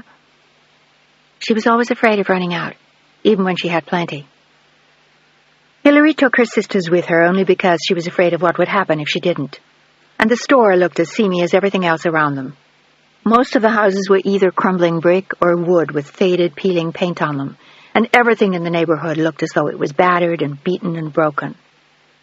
Hillary bought 2 cans of tuna fish, a jar of baby food, a loaf of bread, some mayonnaise, butter, half a dozen eggs, a container of milk, and a can of beer for their hostess. Hillary figured she could make a halfway decent dinner out of all of it, and she could use the rest of the eggs and the bread to make breakfast the next morning. But as she came in the front door struggling to carry the package, and Megan, and still hold Axie's hand, Eileen asked her 2 questions. Where's my beer? I have it in the bag. Then get it! She barked at Hillary, and Axie started to whimper. She hated people who shouted at her or her sisters. Their mother never had, and even their nurse didn't shout at them, even though they didn't like her very much and she said ugly things about their parents. Hillary handed Eileen the beer as quickly as she could, and Eileen glared at her and asked the second question. Where's the change? Hillary handed her 3 cents, and Eileen threw it back at her, hitting the baby near the eye with one of the pennies. What did you do, buy yourself a T-bone? This isn't Park Avenue, you know. Where the hell's the rest of the money?" She seemed to have forgotten the $1,000 Arthur had given her for just this purpose. "I had to buy them dinner," Hillary explained, "and there was nothing for breakfast tomorrow morning." "When I want you to buy breakfast, I'll tell you. You got that? And next time, don't spend so goddamn much money." Hillary was stunned at what she was hearing, and her hands shook as she made them dinner. With expert ease, she had food in front of them in less than 10 minutes. A soft-boiled egg and toast and baby food for Megan, and tuna fish sandwiches with mayonnaise for herself and Axie, and big glasses of milk for all three of them, which they drank gratefully. They were hungry and exhausted after the drive from New York and the emotional shock of Eileen and Charlestown. Hillary did not offer her aunt anything to eat, and Eileen showed no interest in what they were doing. Hillary had them eat in their own room. The simultaneous blare of the radio and television made it impossible to talk, and Eileen frightened all of them, even the baby. But just as Hillary was putting their dishes in the sink and starting to wash them, Eileen's husband came home, and Hillary was even more frightened when she saw him. He was a huge, burly man with enormous arms and powerful shoulders, and he was wearing work pants and an undershirt. The cloud of booze that surrounded him reached her all the way to the kitchen. He started to yell at Eileen almost the instant he walked in the door, but before he could hit her, she waved the envelope at him and showed him what he thought was all the money, $500. He broke into a big, foolish grin, never suspecting that his wife had hidden an equal amount in a pile of old stockings where she kept her own money. "Ooh, baby, look at that. Ain't it pretty?" Hillary watched him, long before he'd seen her. "What's that for?" "Them." She pointed vaguely to the back of the house, and Jack suddenly spotted Hillary in the kitchen. "Who's that?" He looked blank, and Hillary noticed that he had an incredibly stupid face and eyes that reminded her of a pig. She hated him on sight. He was even worse than Eileen, and he looked meaner. "Remember my brother's kids I told you about? The one who snuffed his old lady? Yeah, him. Well, they came today. How long we gotta keep 'em?" He looked less than pleased as he glanced over Hillary like a piece of meat. He did not seem to think of their arrival as good news, in spite of the windfall. "A few weeks till that lawyer finds them some place to live." So that was it. Hillary heard the news with a shiver. Arthur hadn't explained it to them before they left, and she suddenly wondered what would happen to their apartment. But Eileen was smiling at her husband as Hillary watched them. She was impervious to the children in the back room as he was. It was as though they didn't exist, and to the Joneses they didn't. "Hey, baby, let's go dancing tonight." They both looked too drunk to Hillary, but Jack Jones seemed to like the idea as Hillary watched them. He had an oily-looking face and thinning hair and thick hands that looked like roast beef. "Can we leave the kids?"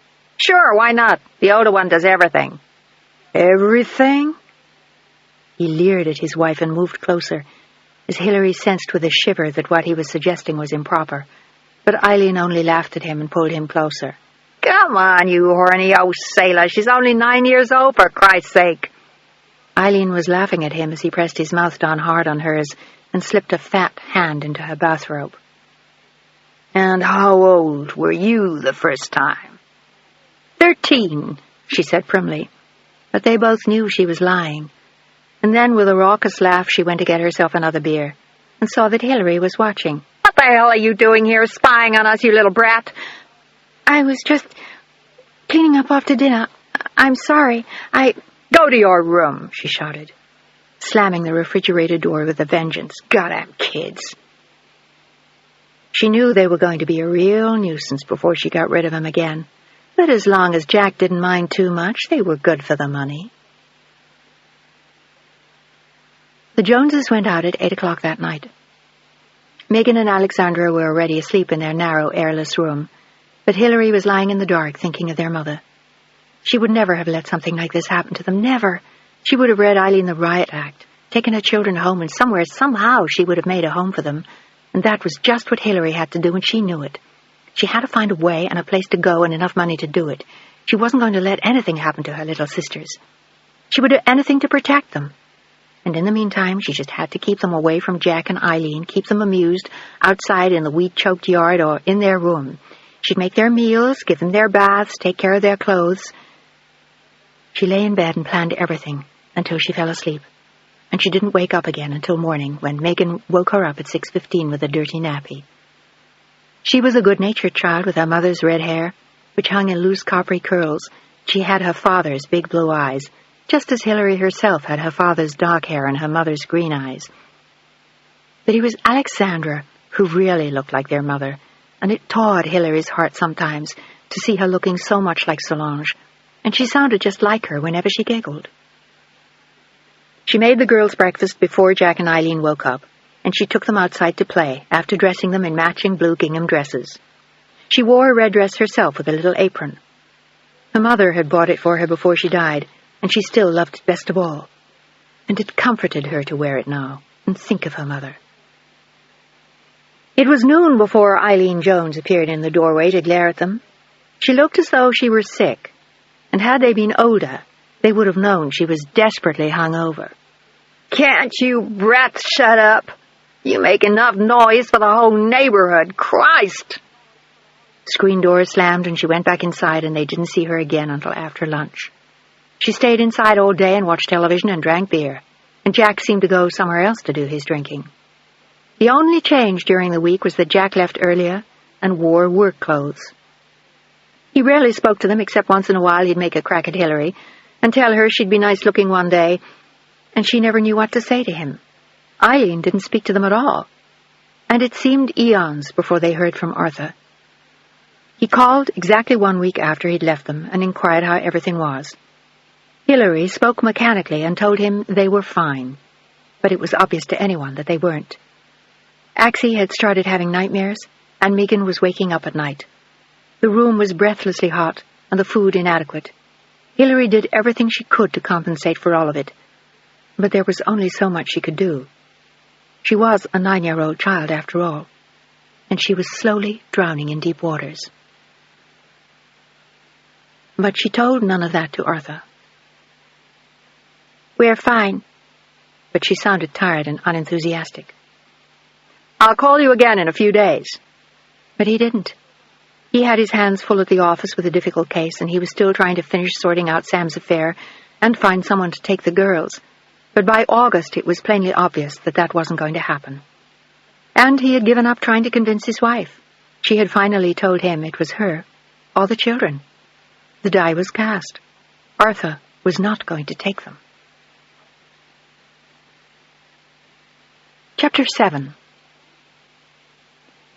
By the end of the summer, 2 of Arthur's colleagues came to him quietly, quite unexpectedly, and offered to solve his problem. The first to do so was one of the oldest partners in the firm. George Gorham was nearing retirement age, but only the year before he had married an extremely attractive young socialite in her early 20s. Margaret Millington had been one of the prettiest debutantes of the year when she came out, and after that she had impressed everyone by doing extremely well at Vassar. But then she had left the usual expected mold, and instead of marrying one of the young men her parents expected her to, she had become involved with George Gorham. A widower, he was 40 years older than she, and perfect for her in every way, except that he was unable to have children. He had been honest with her, and she insisted that it didn't matter. But he was afraid it might someday, and he didn't want to lose her. And little Alexandra would fill the only void between them. He had discussed with Margaret adopting all of the Walker children and keeping the family intact, and although it seemed a noble deed, it seemed a little excessive to them. He didn't feel young enough to take on a child of Megan's age, and a child as old as Hilary when she was adopted could present problems. But a 5-year-old sounded ideal to them, and Margaret was ecstatic. And on the same day that George approached Arthur about adopting Alexandra, David Abrams had privately come to see Arthur. He was only 34, and he and his wife Rebecca were both attorneys, although Rebecca worked for another firm with more liberal leanings. They had been married since their senior year in college and had been attempting to have a baby since their last year in law school with no success. They had finally been told that the situation was hopeless. Rebecca was unable to have children. It had been a tremendous blow to both of them, particularly as they had hoped to have several children. But now they found they would be grateful for one, which was really all they could afford at the moment. Like the Gorhams, they had briefly thought of adopting all three, but they felt unable to take on that larger burden. What they wanted was to adopt Megan, the baby. Which left only Hilary, and Arthur with an enormous decision. Should he break up the family? Did he have a right to do that? But then again, Sam had murdered Solange, and in so doing had destroyed all of their lives. Maybe all Arthur could do was save each one separately. The Gorhams were wonderful people, and both of them were enormously wealthy. There was no doubt in Arthur's mind that Alexandra would have everything she needed, and from what George had said, it was obvious that they would love her deeply. What's more, they would be nearby, and Arthur could keep an eye on things. Not that he needed to with George and Margaret Gorham. And although Rebecca and David Abrams were less comfortably circumstanced than George, they were certainly two hard-working young people with promising careers ahead of them, with families from New York, so it was unlikely they would stray far. And once again, Arthur could play guardian angel to Megan. But it was Hilary who worried him most. What would happen to her now? It was a great shame that neither the Gorhams nor the Abramses were willing to take on a second child, but when he inquired again, both of them were definite when they said they wouldn't. He mentioned it to Marjorie once again, but her answer was an adamant no, and he sensed that their relationship might be in jeopardy if he persisted. He had promised her weeks before not to bring the subject up again. But that left Hilary with nowhere to go except where she was, with the Joneses in Boston, if they would even keep her. There was going to be about $10,000 in Sam's estate after everything was sold, and Arthur thought about the possibility of offering that to the Joneses for the care and feeding of Hilary for as long as it lasted. It was better than nothing, but not much, and he was unhappy with the solution as he made the final arrangements for the others. The papers were drawn up, and both couples were wildly excited. Rebecca planned to take a month off from work, and Margaret and George planned a trip to Europe in the autumn with their new daughter. George had already ravaged F.A.O. Schwartz, and Alexandra's new room looked like a toy store, whereas Rebecca had bought enough sweaters and snowsuits and underwear for quintuplets. They were two very lucky little girls, and their arrivals were anticipated with breathless excitement. But it was Hilary who continued to worry Arthur. In mid-August, he had a brief conversation with Eileen Jones and explained the situation to her, and she bluntly said that for $10,000 she'd keep her indefinitely, but she didn't see why she had to adopt her. She could just live with him, and cook and clean, although she didn't fill in those details for Arthur. It was like having a live-in maid. She was already having her do everything. And Hilary was so deathly afraid of her that she did whatever she told her. She had struck Alexandra once hard across the face for some minor infraction she never explained, and she had hit the baby more than once whenever she touched the television or the radio or ventured out of their room at all, which it was difficult not to. It was a tiny room for the three of them, particularly a baby who was not quite 2 and didn't understand that she was being confined to her quarters. But in any case, Eileen agreed to keep Hilary as long as she got the $10,000 in cash. She was becoming a very profitable little venture for Eileen, and this time she would tell Jack about the $2,000 and keep $8 for herself, giving him a long song and dance that she was doing it in the memory of her brother. "I thought you didn't like him." "He was still my brother, and it's still his kid. Besides, she's a pretty good kid and a good worker. Kids are a pain in the ass." Jack knew at first hand. His last wife had had 3 of them, and they had driven him crazy. "But if you want to take care of her, she's your problem, not mine, just so she don't bug me." "If she does, just whack her." "Yeah." That seemed to mollify him, and he agreed to let Eileen keep her. And that night she locked herself in the bathroom, checked that her other money was still there, and figured that with the $8 she got to keep from the check for Hilary, she'd have close to $10,000 hidden among her suspender belt and nylons. It gave her a good feeling in case she ever decided to walk out on her husband. And maybe she'd take the kid with her, and maybe she wouldn't. Depends if she was any use to her or not. Otherwise, let Jack worry about feeding her, or let the lawyer take her back. She didn't owe the kid anything, but the kid owed her.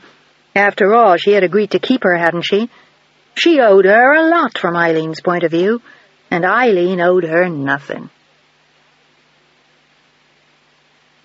Arthur came up looking somber with a nurse he had hired for the day, and he was startled to see Hilary looking so thin and the others so pale after their months in Boston. They looked like little waifs, and he found himself hoping that they were all healthy. And he asked Hilary to come outside with him so they could talk for a while. He wanted to know how she really was. But when she went outside, she told him nothing. It was as though she had put an even greater distance between them, and he didn't even suspect how much she hated him for leaving them in this hellhole. She had spent 2 months trying to eke out enough sustenance for her sisters, barely able to feed them, let alone herself, on the meager allotment Eileen gave her. She had washed, scrubbed, cooked, and babysat, and constantly protected them from the threatened beatings of their aunt and uncle. And at night she sang them to sleep and held them when they cried for their mother. And Arthur knew none of that as he watched Hilary's face and wondered why she was so distant. And now he had to tell her the news no one had prepared her for. Her sisters were leaving and she wasn't.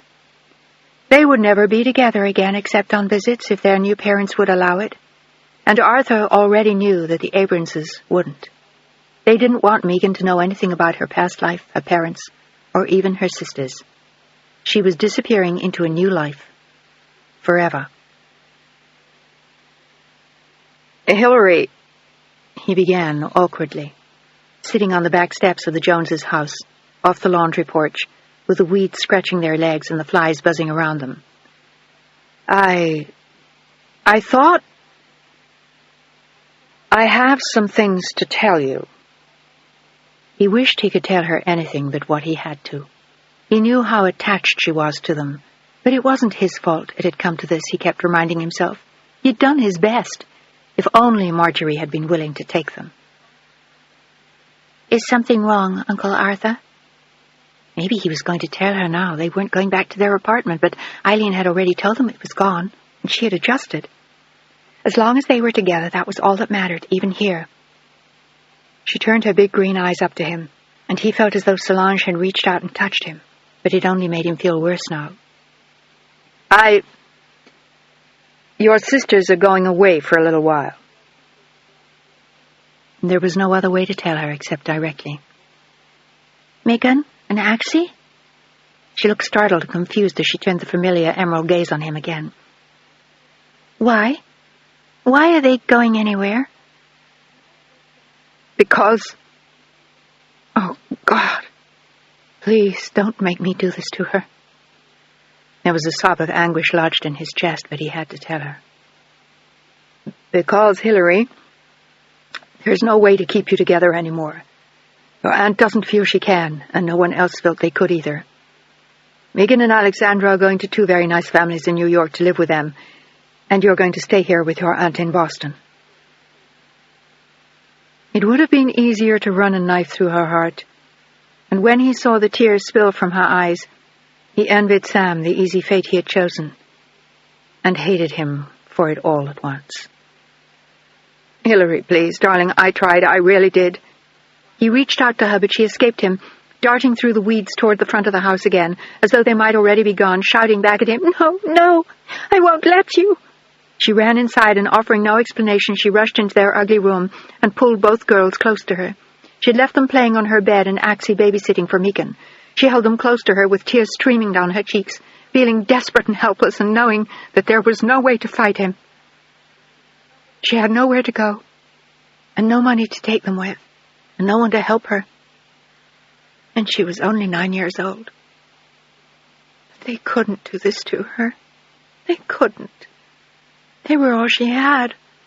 Her mother and father had betrayed her, and Uncle Arthur and her aunt and uncle hated her, and she hated them. All she had in the world were Megan and Axie. "What's the matter, Hilly?" Alexandra was staring up at her with her big blue eyes, and Megan cried when Hilary held her too tight, so she simply let her go and clung to Axie. "I love you. That's all. I just love you, with all my heart. Will you always remember that, Axie?" "Yes." The little voice was sober, as though she knew something important was happening. They had been through a lot together, the three of them, and they had an unusual bond to each other, as though they sensed each other's moods and possible danger. "Is something bad going to happen again, Hilly? Like Mommy and Daddy? Are you going away in a box, too?" She started to cry, and Hilary was quick to shake her head. No, don't be afraid, Axie. Uncle Arthur wants to take you and Megan on a little trip back to New York to visit friends of his." She knew she had to make it easy for them, no matter how painful it was for her. But she could tolerate anything for them. But for Megan it would be the easiest of all. She would cry when they took her away from her sisters, but she would never remember, never. And Hilary would never forget them. She would carry them with her for the rest of her life, and one day she would find them. She swore it to herself as she held Alexandra. And a moment later, Arthur and the nurse he had hired appeared in the doorway. "We should go soon, Hilary." She nodded, blinded by tears, and suddenly Alexandra began to wail.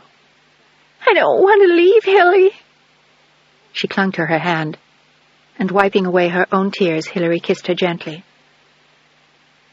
"You have to go to help to take care of Megan, otherwise she'll be scared, okay?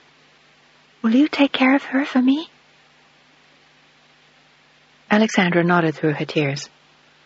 No matter what they told her, she knew something terrible was going to happen, and as Hilary packed her things, she was sure of it. Eileen was staying out of their way. She was so excited about the fresh green bills Arthur had given her that all she could do was sit in the locked bathroom and count them. She was going to hide most of it from Jack, but she wanted to look at it all together first. So Hilary was alone as she helped put Alexandra and Megan in the car. The girl sat in the back with the nurse, Megan holding her arms out to Hilary as she cried, and Alexandra sobbing uncontrollably as Arthur got behind the wheel with a last look at Hilary. "I'll come back to see you soon." She said nothing to him. He had betrayed her, and the cries from the back seat almost overwhelmed her as she fought to keep control, and stepped back, waving at them, shouting at the car for as long as they could hear. "I love you, Axie. I love you, Megan. I love you." Her voice broke into a sob as she stood in the street waving at the retreating car until it turned a corner and was gone, taking her whole life with it. And as the car disappeared, she sank to her knees, sobbing their names, wishing that someone would kill her. She wasn't aware of anything until she felt someone shaking her, and a hard hand cracked her across the face. She looked up, blinded by her tears, to see Eileen standing over her, clutching her battered purse under her arm with a look of victory. She spoke harshly to the child as she always did. "What the hell are you doing?" And then she realized that they must have gone. "Crying won't do anything. Go inside and clean up, you little fool. People are going to think we've been treating you bad." She dragged her to her feet and shoved her into the house as Hilary sobbed uncontrollably, and another hard slap across her face did nothing to help it. She staggered inside to her room and threw herself across the bed, which still smelled of the two children who had just left it. She could smell the powder she'd used only moments ago on Megan when she changed her, and the shampoo on Axie's bright red curls. The agony was more than Hilary could bear. She lay there and sobbed for hours, until at last she fell asleep exhausted, drained, battered by the realities of her existence. And she fell into a deep, fitful sleep where she was running after a car, trying to find them, looking everywhere, and all she could hear in the distance was Eileen's drunken laughter. Part 3. Hilary. Chapter 8. That year, after tearing flesh from flesh, Arthur called Hilary several times, but she refused to come to the phone and talk to him, and eventually his own guilt made him call her less and less often. He knew that the other girls were all right. The Gorhams were ecstatic over Alexandra. She was a delightful little girl, and the Abramses were in love with their baby. But he had no grip on Hilary now, no idea how she was, since Eileen did not keep him informed, and Hilary wouldn't speak to him on the phone. He went to Boston to see her once, just before Thanksgiving, but Hilary sat in the living room as though numb. She had nothing to say to him, and he left with a feeling of guilt and quiet desperation. He felt as though he had destroyed the child. And yet, what choice did he have? And Eileen was her aunt, after all. He told himself 1,000 stories to calm his conscience as he drove home again, and it was Christmas when he called again, but this time no one answered, and after that he was busy with his own life. George Gorham had died suddenly, and quite unexpectedly, David Abrams had decided to move to California, which meant that a great deal more work fell to Arthur. There were, of course, several other partners in the firm, but Arthur was among the senior men there, and a great many decisions fell to him, particularly about George's estate, which was very involved. He saw Margaret at the funeral, of course, but she had decided not to bring Alexandra. It was spring before Arthur saw Hilary again, and he found her even more withdrawn, with a bleak look of despair that was frightening. The house was immaculate, which was at least some relief to him. At least Eileen was making more of an effort. He had no idea that she used Hilary as a full-time maid now. At the age of 10, it fell to her to do everything, including pull the weeds outside, wash and iron her aunts' and uncles' clothes, clean, cook, and do the laundry. It was remarkable that she got decent grades in school, but somehow she always did, in spite of everything. She had no friends, and no desire to make any. What did she have in common with them? The other kids in school had normal homes. They had mothers and fathers and sisters. She had an aunt and uncle who hated her and drank too much, and 1,000 chores to do before finishing her homework and going to bed around midnight. And lately, Eileen wasn't feeling well. She talked about her health all the time. She was losing weight, even with all the beer she drank, and she had been to several doctors. She had overheard Jack saying something about Florida. He had friends who worked in a naval shipyard there, and they thought they could get him a civilian job. He thought maybe the warm weather would be good for Eileen, and they could move down there before next winter. But Hilary never mentioned this to Arthur. It didn't matter to him, and she didn't care about him anymore, or about anything. The only thing she cared about was finding Axie and Megan again, and she knew that one day she would. All she had to do was wait until she turned 18, and then she would find them. She dreamt about it at night, and she could still feel Axie's soft red curls on her cheek on the bed next to her, and Megan's soft baby breath when she held her. And one day, she would find them. They moved to Jacksonville, Florida that October, and by then Eileen was very sick. She could hardly eat or walk, and by Christmas she was bedridden, and Hilary instinctively knew that she was dying. Jack seemed to take no interest in her, and he was out constantly, drinking and carousing, and sometimes she saw him around the neighborhood, coming out of someone's house and kissing another woman, and it was her job to take care of Eileen, to do everything that had to be done for a dying woman. She didn't want to go to a hospital, and Jack said they couldn't afford it, so Hilary did everything, from the time she got home from school until the next morning. Sometimes she didn't sleep at all. She just lay on the floor next to Eileen's bed and tended her as she was needed. Jack didn't sleep in her room anymore anyway. He slept on a big sleeping porch at the back of the house and came and went as it suited him, without even seeing his wife for days sometimes. And Eileen cried and asked Hilary where he was at night, and Hilary would lie to her and say he was sleeping. But even Eileen's illness didn't bring out any kindness in her.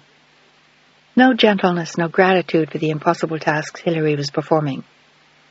She expected it of her, and even as weak as she was, if she thought Hilary could do more, she would threaten to beat her. It was an empty threat now, but Hilary still hated her. She had from the first day she saw her.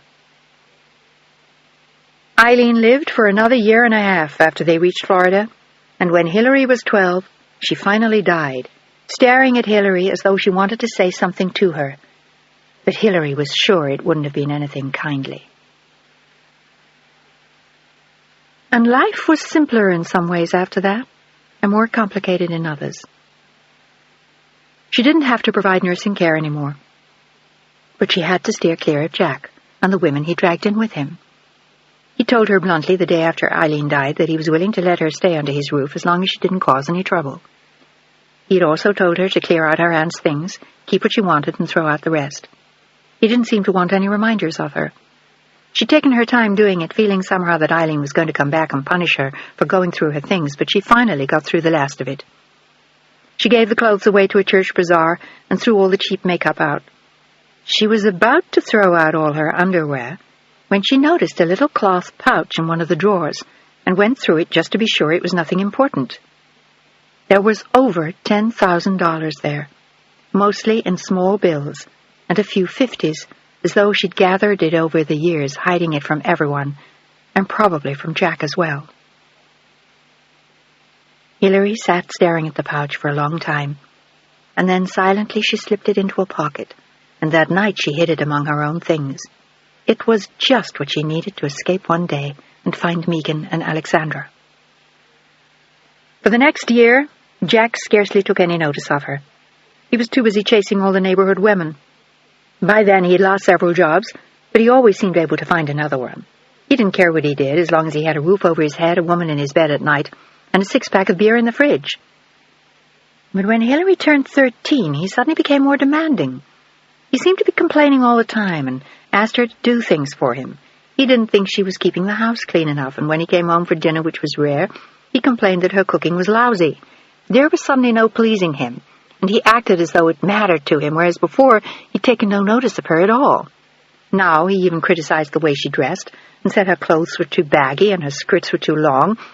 It was 1962 and miniskirts were in, and he told her she should dress more like the girls she saw in magazines or on TV. "Don't you want the boys to look at you?" he asked boozily one afternoon. He'd just come home from a softball game with some friends, most of whom were ex-Marines like him. But he was 45 years old, and 3 decades of drinking had taken their toll on him. He was overweight and had a beer belly that hung way out over his blue jeans. "Don't you like boys, Hilary?" He kept hounding her, and she was tired of it. She never had time to notice boys. She was too busy going to school and cleaning house for him.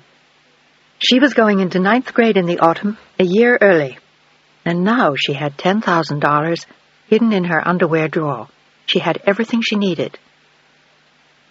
"Not particularly," she finally answered him. "I don't have time for boys." "Oh, yeah? What about men? You got time for men, little Haley?" She didn't bother to answer him. Instead, she went to the kitchen to cook dinner, thinking about how Southern he'd become after only a few years.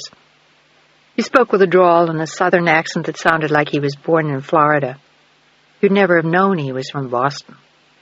And thinking of it made her think back to her brief time there with them. She still remembered it as the place she'd lost Megan and Axie. She had never heard from Arthur Patterson again, not since they'd moved to Florida. Not that she cared anyway, she hated him. And it never occurred to her that the reason he hadn't called was because Jack and Eileen hadn't left an address when they moved. They had disappeared without a trace, and Arthur had no idea how to find them. He had his hands full with his own life anyway by then. Around the time the Joneses had moved to Florida, Marjorie had left him. "What's for dinner?" Jack appeared in the kitchen with a beer can in his hand and a cigarette. He seemed to be eyeing her with a greater interest these days, and she didn't like it. It made her uncomfortable and made her feel as though he was taking her clothes off with his eyes. "Hamburgers." "That's nice." But he was staring at her firm young breasts as he said it. She had long, shapely legs and a tiny waist, and the thick black hair she had inherited from Sam hung in a black sheet to her waist. She was a beautiful girl, and it was becoming difficult to hide it. She looked years older than she was, and her eyes held the pain of a lifetime. Jack patted her on the behind and brushed past her without needing to, and for the first time he stood by her side the entire time while she was making dinner for him. He made her so uncomfortable that she was unable to eat once the hamburgers were ready. She pushed the food around on her plate and left the kitchen as quickly as she could after washing the dishes. She heard him go out then a little while after that, and she was asleep in her bed in her room off the kitchen long before he came home around midnight. There was a pouring tropical rain, and there had been lightning and thunder, and he staggered into the house extremely drunk, but with the intention of doing something. If he could just remember what it was, damn it! It had slipped his mind. He was still cursing when he passed her room, and then, suddenly, he remembered, and gave a laugh as he stood outside her door for a long time. He didn't bother to knock. Instead, he just turned the knob and walked into her room, his wet shoes squeezing water onto the linoleum floor, and his breathing heavy from years of cigarettes. But she didn't hear him. The sheet of black hair was fanned out across her face, and one arm was tossed over her head as she slept on top of the covers in a childish cotton nightgown. Pretty. He purred to himself and coughed, which almost woke her. She stirred and turned over, revealing a graceful hip and one long leg as she slept only inches away from him. And slowly he began unbuttoning his shirt until it dropped on the floor and lay there in wet heap. He unzipped his trousers and slipped them off with his shoes, and he stood next to her in his shorts and socks, and a moment later they lay with the rest of his clothes next to her bed. And only the vast amount of liquor he had drunk kept him from getting a bigger erection. He came to life slowly, watching her, aching with desire and the secret lust he had hidden for years. But now she was old enough. Hell, he could have years of her, his very own peace right at home, before she grew up and moved out. And maybe after this she'd never want to. He groaned as he lay down on the bed beside her, and the cloud of boozy fumes he exhaled along with the stench of unwashed perspiration woke her. She opened one eye, not sure where she was, and then gave a gasp and leapt out of bed. But he was quicker than that, and had taken a firm grasp of her nightgown. It tore right off her tall frame as he held it, and she stood naked and trembling before him as he lay in her bed and watched her. My, ain't that a pretty sight, little Hilly? She tried to cover her nakedness, and she wanted to cry or run, but she wasn't sure what to do. She just stood there, terrified. She knew that if she tried to run away, he'd catch her. Come on, back to bed. It's not time to get up yet. First, Uncle Jack's got a few things to show you. She could see him, long and hard and ominous, where she'd been lying. And she was old enough to know what he intended to do to her. And she would die before she'd let him. Don't touch me! She ran through the open doorway to the kitchen, and he followed her in the dark, stumbling and naked and slipping on the wet patches he'd left on the floor moments earlier. Come on, you little tramp. You know what you want, and I'm going to give it to you. As he said it, he lunged for her arm and tried to drag her back to her bedroom, but she fought like a cat and scratched his face in his arm, trying to kick him as he dragged her. Let go of me! She pulled herself free and almost made it to the back door before he caught her again. But for an instant she had time to reach out for something she suddenly remembered on the draining board. She hid it carefully from him, and seeming to become docile, finally, she let him lead her back to her bedroom. It was a daring thing to do, but she would rather kill him than let him rape her. That's a good girl. Now you want old Uncle Jack, don't you, little Hilly? She said nothing in answer, and he didn't seem to notice as he pushed her roughly back onto her bed and prepared to mount her, but with a sudden flash of silver, he felt something cold and sharp and ugly pointing at his belly. If you touch me, I'll cut your balls off, and I mean it. Everything about her tone of voice said she did, and he believed her. He backed off just a fraction of an inch, and she followed him with a knife point. Get out of my room. Fine, Christ, he muttered as he backed out of the room and almost fell over the threshold. Put that thing away, for Christ's sake, will you, damn it? Not till you're out of here. She was following him with a knife still pointed at his testicles, which seemed to worry him greatly. Little bitch. That what they teach you in school these days? In my day, the girls were a hell of a lot nicer. She didn't answer him, and he backed away. And then suddenly he had slapped the knife out of her hand and slapped her so hard across the face that she fell against the opposite wall. She wasn't sure which hurt her most, her nose bleeding profusely all over her face, or the back of her head, which felt as though he had crushed it. There, you little bitch, how does that feel? She grunted and struggled to her feet, still hell-bent on protecting her virtue. But he wasn't interested in it anymore. He just wanted to punish her for humiliating him. He knew he could always get the rest of her later. Hell, there was nowhere for her to go. She was his now. He practically owned her. Now, you gonna behave yourself for Uncle Jack next time? He backhanded her again, his eyes glinting evilly. And this time she fell against a chair and it caught against her ribs, cutting deep into one breast, and she could feel herself bleeding there too. Her ears were ringing, and her lip was split. She thought her jaw might be broken, and she had a huge gash on one breast before it was all over, and she crawled away from him. He had passed out onto the couch by then, still naked, totally drunk, and pleased with his night's work. She couldn't resist him next time. He was sure of it. He had taught her a good lesson. So good that she dragged herself, naked in the pouring rain, until she passed out cold on their neighbor's doorstep. She lay there for hours, unconscious in the rain, bleeding from her various wounds, until Mrs. Archer found her there the next day when she opened her door to get her paper. "Oh, my God! Oh, my God!" she screamed, backing into the house and running to find her husband. "My God, Bert! There's a dead woman on our doorstep, and she's naked!" He ran to the door and found her there, half in and half out of the door, still bleeding and still unconscious. "Christ, it's that kid from next door, the one whose aunt died, the one you never see. We gotta call the police." But Molly was already dialing. The police came almost immediately, and the ambulance was there even before that. They took her to Brewster Hospital, and half an hour later she came around and saw the Archers staring at her in the emergency room. Mrs. Archer started to cry. She reminded her so much of her daughter, and it was obvious that she'd been beaten and raped and deposited on that doorstep. But the examination showed later on that she hadn't been raped at all, just beaten to within an inch of her life. She had stitches in various places, and the gash on her breast was bad. But the worst was the concussion he'd given her when he threw her against the wall the first time. She threw up almost as soon as she awoke, and she lost consciousness several times, but the doctors assured Mrs. Archer she'd be all right, and they left her there several hours later. She was unwilling to talk about who had beaten her up, but the police weren't through with their investigation. "Who do you think would do such a thing to her?" Mrs. Archer asked her husband on the way home. But it was days before the truth came to light, and Hillary didn't tell them. Jack gave it away himself the third time the police went to see him, and they brought charges against him, which Hillary begged them to drop. "You'll kill me if you do that." She was terrified now. He would kill her now for sure, or worse. But the police changed everything. "Hillary, you don't have to go back, you know. You could go to a foster home." "What's that?" Her eyes were wide with fear. But what could be worse than the hell she'd been living?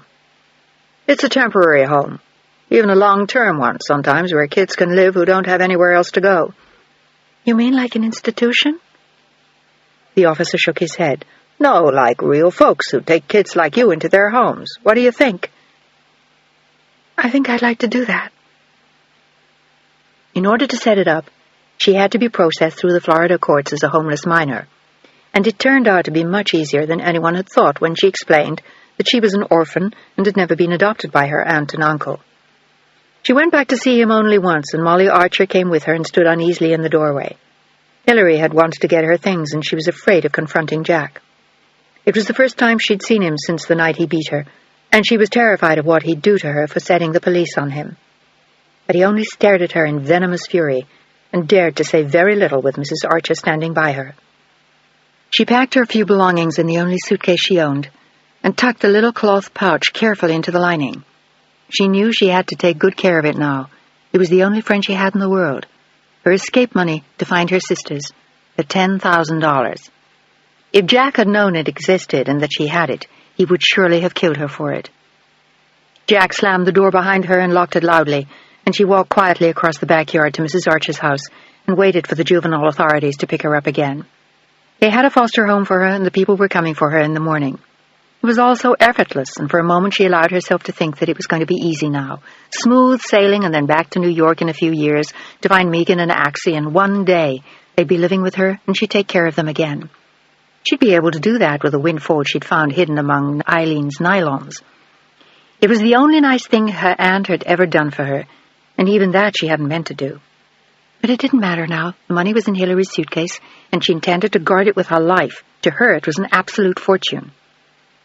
The social worker came for her as promised in the morning, and after a brief appearance in court, took her to a family in a battered-looking house in a poor suburb of Jacksonville. The woman opened the door wearing a warm smile and an apron, and there were 5 other kids inside, varying from about 10 to 14, from what Hillary could see, and the place instantly reminded her of the house Eileen and Jack had lived in Boston. It had the same fetid smell, worn-out furniture, and battered look. And with half a dozen kids living there, it was hardly surprising. The woman's name was Louise, and she showed Hilary to her room, a room she was to share with 3 other girls, all of them living on narrow army cots Louise had bought from army surplus. There was a black girl sitting on one of them. She was tall and thin with big black eyes, and she glanced over at Hilary with curiosity as she walked into the room and put down her things as the social worker introduced them. "Hilary, this is Maida. She's been here for 9 months. The social worker smiled and disappeared, back to Louise and the mob of children in the kitchen. The house looked busy and full, but wasn't welcoming somehow, and it gave Hilary the feeling that she'd just been dropped off at a work camp. "Hilary, what kind of name is that?" Maida stared at her with hostility now that the social worker was gone, and looked her over from the collar of her ugly dress to the cheap shoes Eileen had bought her. It was not a pretty outfit. It was a far cry from the organdies and velvets of her childhood, forgotten luxuries by now. And with her serious green eyes, she looked at the black girl and wondered what life would be like here. "Where are you from, girl?" "New York. Boston. I've been here for 2 years." The black girl nodded. She was reed thin, and Hilary could see she bit her nails to the quick. She was tall, angry, and nervous. "Yeah? So why you come here? You ma and pa in jail?" Hers were. Her mother was a prostitute, and her father was a pimp and a pusher. "My parents are dead." Hilary's voice was dead, too, as she said it, and her eyes were guarded as she stood just inside the doorway. "You got brothers? Sisters?" She didn't see what difference it made, and she was about to say yes, and then decided against it and merely shook her head. Maida seemed satisfied with her answer. "You gonna work hard for Louise, sweetheart. She's a bitch to work for."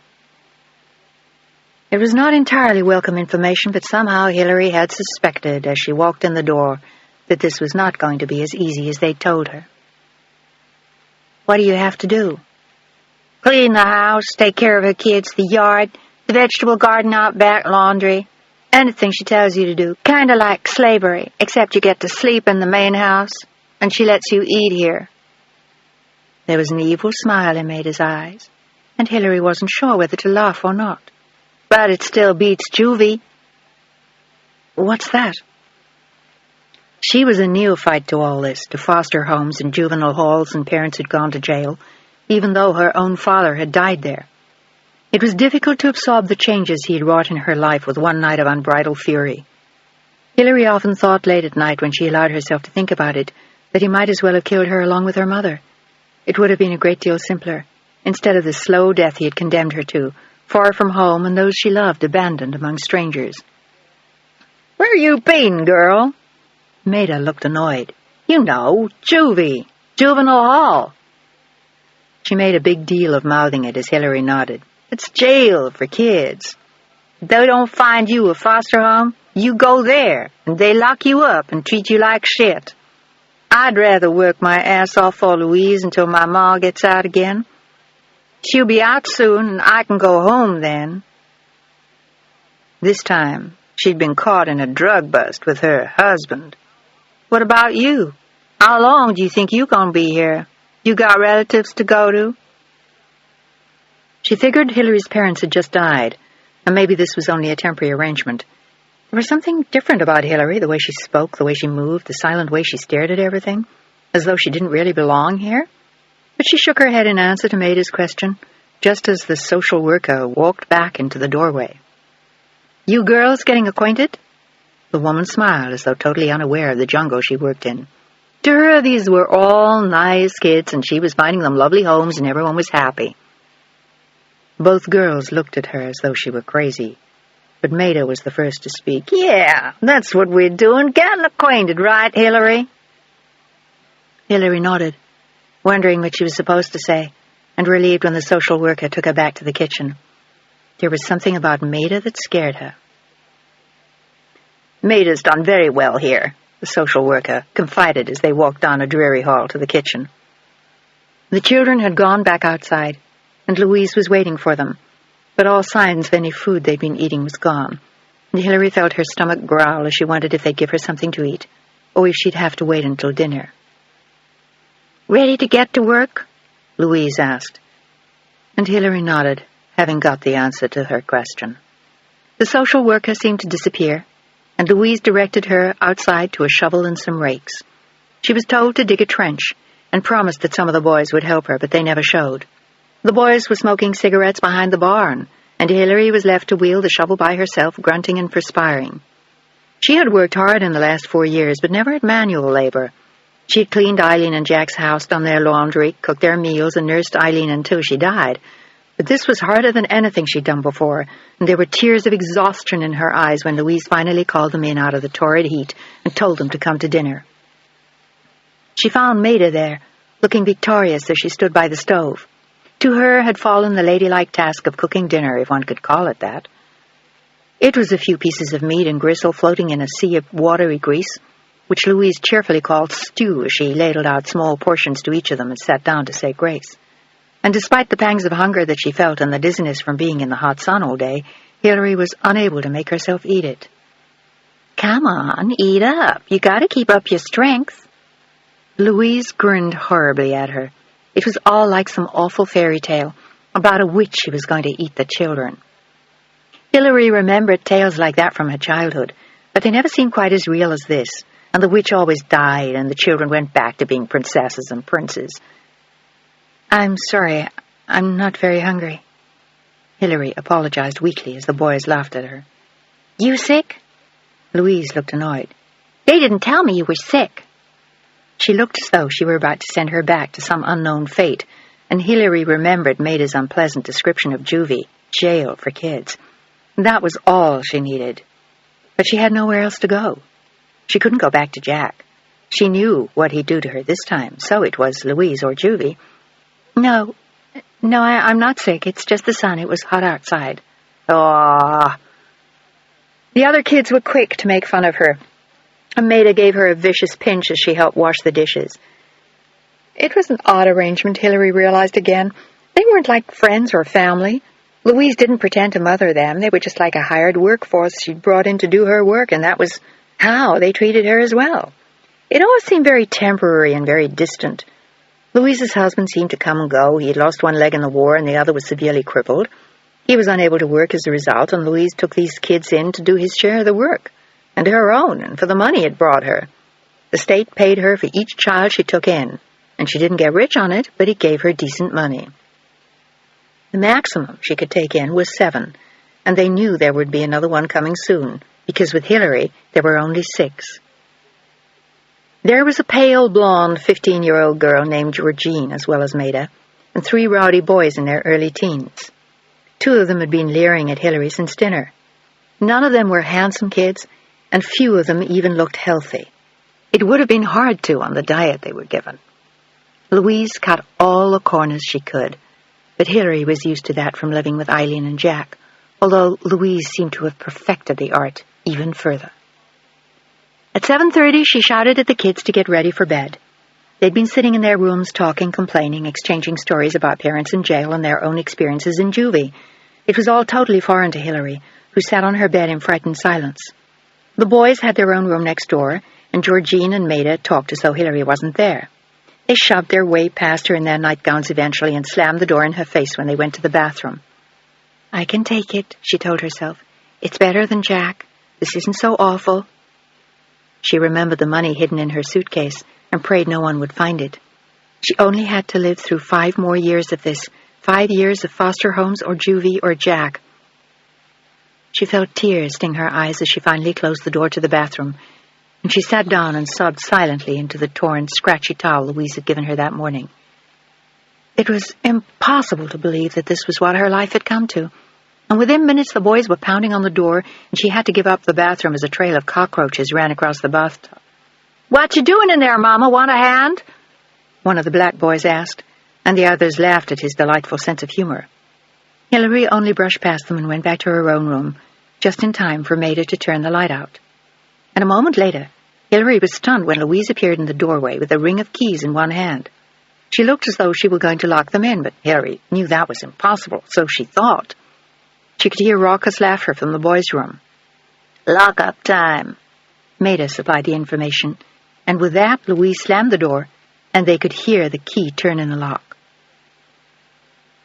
The other two girls looked as though it was perfectly normal, and Hilary stared at them in the dim light from outside their windows. "Why did she do that?" "So we don't meet up with the boys. She likes everything nice and clean and wholesome." And then suddenly Maida laughed as though it were a very funny joke, and so did Georgine. They seemed to laugh endlessly as Hilary watched them. "What if we have to go to the bathroom?" "You piss in your bed," Georgine supplied. "But you clean it up tomorrow morning," Maida added, and then they snickered again. "What if there's a fire?" Hilary was terrified, but Maida only laughed again. "Then you fry, baby, like a little potato chip with your lily-white skin turning all brown like mine." In truth, they could have broken the window and escaped, but Hilary didn't think of that as she felt rising waves of panic. She lay down on her bed and pulled up the sheets, trying not to think of all the terrible things that could happen. No one had ever locked her in a room before, and the experience was frightening beyond anything she'd ever thought of. She lay silently staring at the ceiling, her breathing shallow and quick. She felt as though someone was smothering her with a pillow, and she could hear the other two girls whispering, and then she heard sheets rustling and a series of giggles. She turned just to see what was going on, and was in no way prepared for what she saw when she did so. Maida was naked in Georgine's bed, and Georgine had thrown her tattered nightgown to the floor, and they were caressing each other's bodies in the moonlight, kissing and fondling each other, as Maida moaned and rolled her eyes. Hilary wanted to turn away, but she was so horrified she didn't move, and the older girl saw her and snapped at her. "What's the matter, honey? You never seen two girls making it before." Hilary shook her head silently, and as Maida nestled her head down between Georgine's legs, she laughed hoarsely and then pushed her away with another crack of laughter. "Wait a minute." She turned to Hilary. "Want to try it?" Hilary shook her head again, terrified, and there was no escape from them. The door was locked, and she had to lie there listening, even if she didn't watch them. "You might like it." No. In effect, this was what had brought her here, except that it had been Jack and not two girls, and she couldn't even imagine what they would do to her. But they forgot her quickly as they went on with their nightly pleasure. They moaned and writhed, and Maida screamed once so loudly that Hilary was afraid Louise would come and beat them all. But there were no sounds in the silence except Maida's and Georgine's, the sound of hard breathing and panting and moaning. And then finally, as Hilary cried softly in her bed, they lay spent and fell asleep in each other's arms, and Hilary lay awake until morning. The next day they worked hard again. Hilary went back to digging in the garden and was told to scrub down the inside of the shed. The boys hassled her as they had before, and she was told to cook lunch this time. She tried to make something decent for all of them, but it was impossible with the meager supplies Louise left out. They had thin slices of Spam and leftover frozen chips. It was barely enough to stay alive on, working in the hot summer sun, and that night she had to listen to Maida and Georgine go through their moaning and panting. This time she turned her back, pulled the covers over her head, and tried to pretend she couldn't hear them. But it was 2 days later when Georgine slipped into her bed and began gently stroking her back beneath her nightgown. It was the first gentle touch she'd known since her mother died, but this was different, Hilary knew, and it was not welcome. "Don't, please." Hilary pulled away from her, half falling out of bed, but the girl took a strong grip on her, running an arm like steel around her waist and holding her close as she lay behind her. Hilary could feel the older girl's breasts on her back, and then her free hand stroking her nipples. "Come on, honey.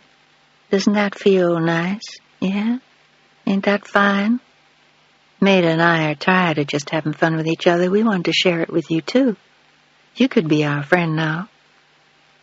And with that, the hand that had stroked Hilary's firm young breasts drifted down towards her thighs so tightly clenched in terror.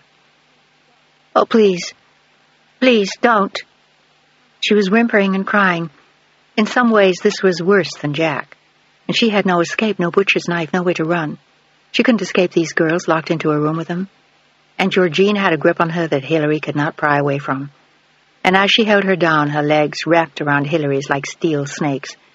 Maida came stealthily from the other bed and began to stroke her, as Georgine forced her legs as far apart as Hilary's struggles would let her. "Like this, you see." Maida showed her things she didn't want to know, and reached into places Hilary had never touched herself, as she began to scream in terror. But Georgine put one hand firmly on her mouth and let Maida do the stroking. They seemed to fondle her endlessly and softly only at first, then harder and rougher as she sobbed and sobbed in their arms, and finally they tired of her. But when Georgine climbed out of her bed, Hilary was bleeding profusely. "Shit, you got your period?" She looked annoyed as she saw the mess in the bed and on her legs. You could see it, even in the moonlight. But Maida knew better. She had done everything she liked to do.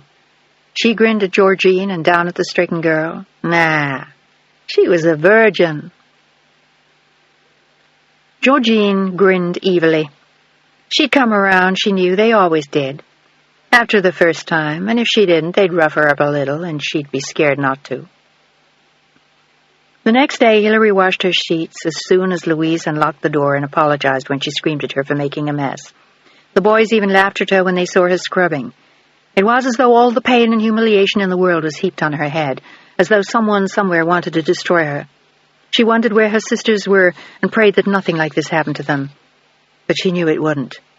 They were going to the homes of friends of Arthur Patterson's, and people like that didn't know about things like this. They didn't know of the tortures people like Eileen and Jack and Louise and Maida and Georgine could conjure. And as she washed her sheets and dug the ditch Louise wanted deeper, Hilary prayed that her own torture would be enough, that Axie and Megan would be safe from lives like this. She promised God that he could do anything he wanted to her, as long as he kept them safe. "Please, God, please," she muttered in the broiling sun as Georgine came up behind her. "Hi, baby. You talking to yourself?" No." She turned away rapidly so Georgine couldn't see her blushing crimson. "That was nice last night. You're going to like it better next time." But Hilary wheeled on her, and although she didn't know it, she looked just like her mother. "No, I'm not. Don't you ever touch me again. You hear me?" She clutched the shovel ominously, and Georgine laughed as she walked away. She knew Hilary would have no weapons in her room that night, and of course she didn't. They did the same thing to her again, and the next day Hilary looked glazed. There was no escaping them, and when the social worker came back in a week, she looked at Hilary and asked her if she was working too hard. Hilary hesitated and then shook her head. Georgine told her that if she complained, she'd wind up in juvie, and everyone did it in there. Sometimes they even used lead pipes and soda bottles, not like me and Maida. And Hilary believed them. Anything was possible now, any anguish, any torture. She only nodded and told the social worker everything was fine, and went on living her silent nightmare. It went on for 7 months, until Georgine turned 16 and was released as an emancipated minor, and Maida's mother was paroled from jail, and Maida went back to her, which left Hilary the only girl with 3 boys, while they waited for 2 new girls to replace the others. But for several days Hilary was alone with the boys next door, and Louise figured 1 girl and 3 boys was not a dangerous combination, so she didn't bother locking Hilary's door, which left her no protection. The boys came stealthily one night, and Hilary lay wide awake, terrified as she saw them enter her room, and silently closed the door behind them. She fought them like a cat, but she lost their strength, and they did exactly what they'd come for. And the next morning Hilary called the social worker and asked to be transferred to juvenile hall. She offered no explanation, and Louise seemed not to care when they took her 2 days later. Hilary had stolen a knife and fork from the dinner table, and the second time she had been well prepared for her midnight callers. 1 boy almost lost a hand, and they had retreated in terror. But she was still glad when she left Louise's care, and she said nothing to the social worker of what had happened. At juvenile hall, they put her in solitary, because all she did was mope and wouldn't answer anyone's questions. It took them 2 weeks to decide she wasn't sick. She was real thin and weak from refusing to get up, but they thought that once she was put in with the other kids, she might cheer up again. Her illness was labeled teenage psychosis. She was assigned work in the laundry room and put in a dorm with 15 girls, and at night she heard the same moans and screams that she'd learned from Maida. But this time no one bothered her, no one talked to her, no one touched her. And a month later, they put her in another foster home with 3 other girls. The woman in charge was pleasant this time, not warm but polite, religious in a serious, joyless way, and talked frequently of a God who would punish them if they did not embrace him.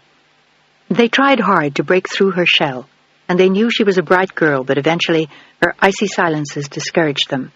She was able to reach out to no one. And after 2 months, they sent her back to juvenile hall and exchanged her for another girl, a friendly 11-year-old who chatted and smiled and did all the things Hillary wouldn't. Hillary went back to juvenile hall for good this time and made no friends there. She went to school, did her work, read everything she could lay her hands on. She had figured one thing out. She was going to get out and get an education, and the harder she worked, the more she knew it would be her only salvation. She poured herself into her schoolwork and graduated at 17 with honors, and the day afterwards, her caseworker called her into her office. "Congratulations, Hillary. We heard how well you did." But no one had been there. No one had ever been there for Hillary, not in 9 years. And now she knew there was never going to be. That was her destiny, and she accepted that. Except if she could find Megan and Alexandra. But even that hope was dim now. She still had the $10,000 hidden in the lining of her suitcase, but her hope of finding them now was slim, unless she went to Arthur. But would they even remember me? Alexandra would be 12 and Megan only 9.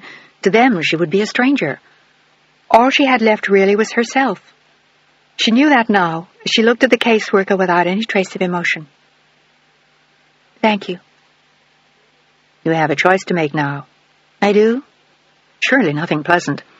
Hillary had learned that much, and she was always ready to defend herself against the miseries someone else wanted to inflict upon her. She had learned a lot since her first foster home and her first days in juvie. "Normally, our wards remain here until they reach 18, as you know, but in a case such as yours, when you graduate from high school before that date, you have the option of leaving it as an emancipated minor." "Which means what?" Hillary gazed at her suspiciously from behind walls of steel. Her brilliant green eyes were her only peepholes. "It means you're free, Hillary, if you want to be. Or you can stay here until you decide what you want to do after you leave here. Have you given it any thought?" "Only 4 years' worth." "Some." "And?" Talking to her was like pulling teeth, but a lot of them were like that, too bruised by life to trust anyone. It was a tragedy, but there was no way to change that. "Want to tell me your plans?" "Do I have to in order to get out?"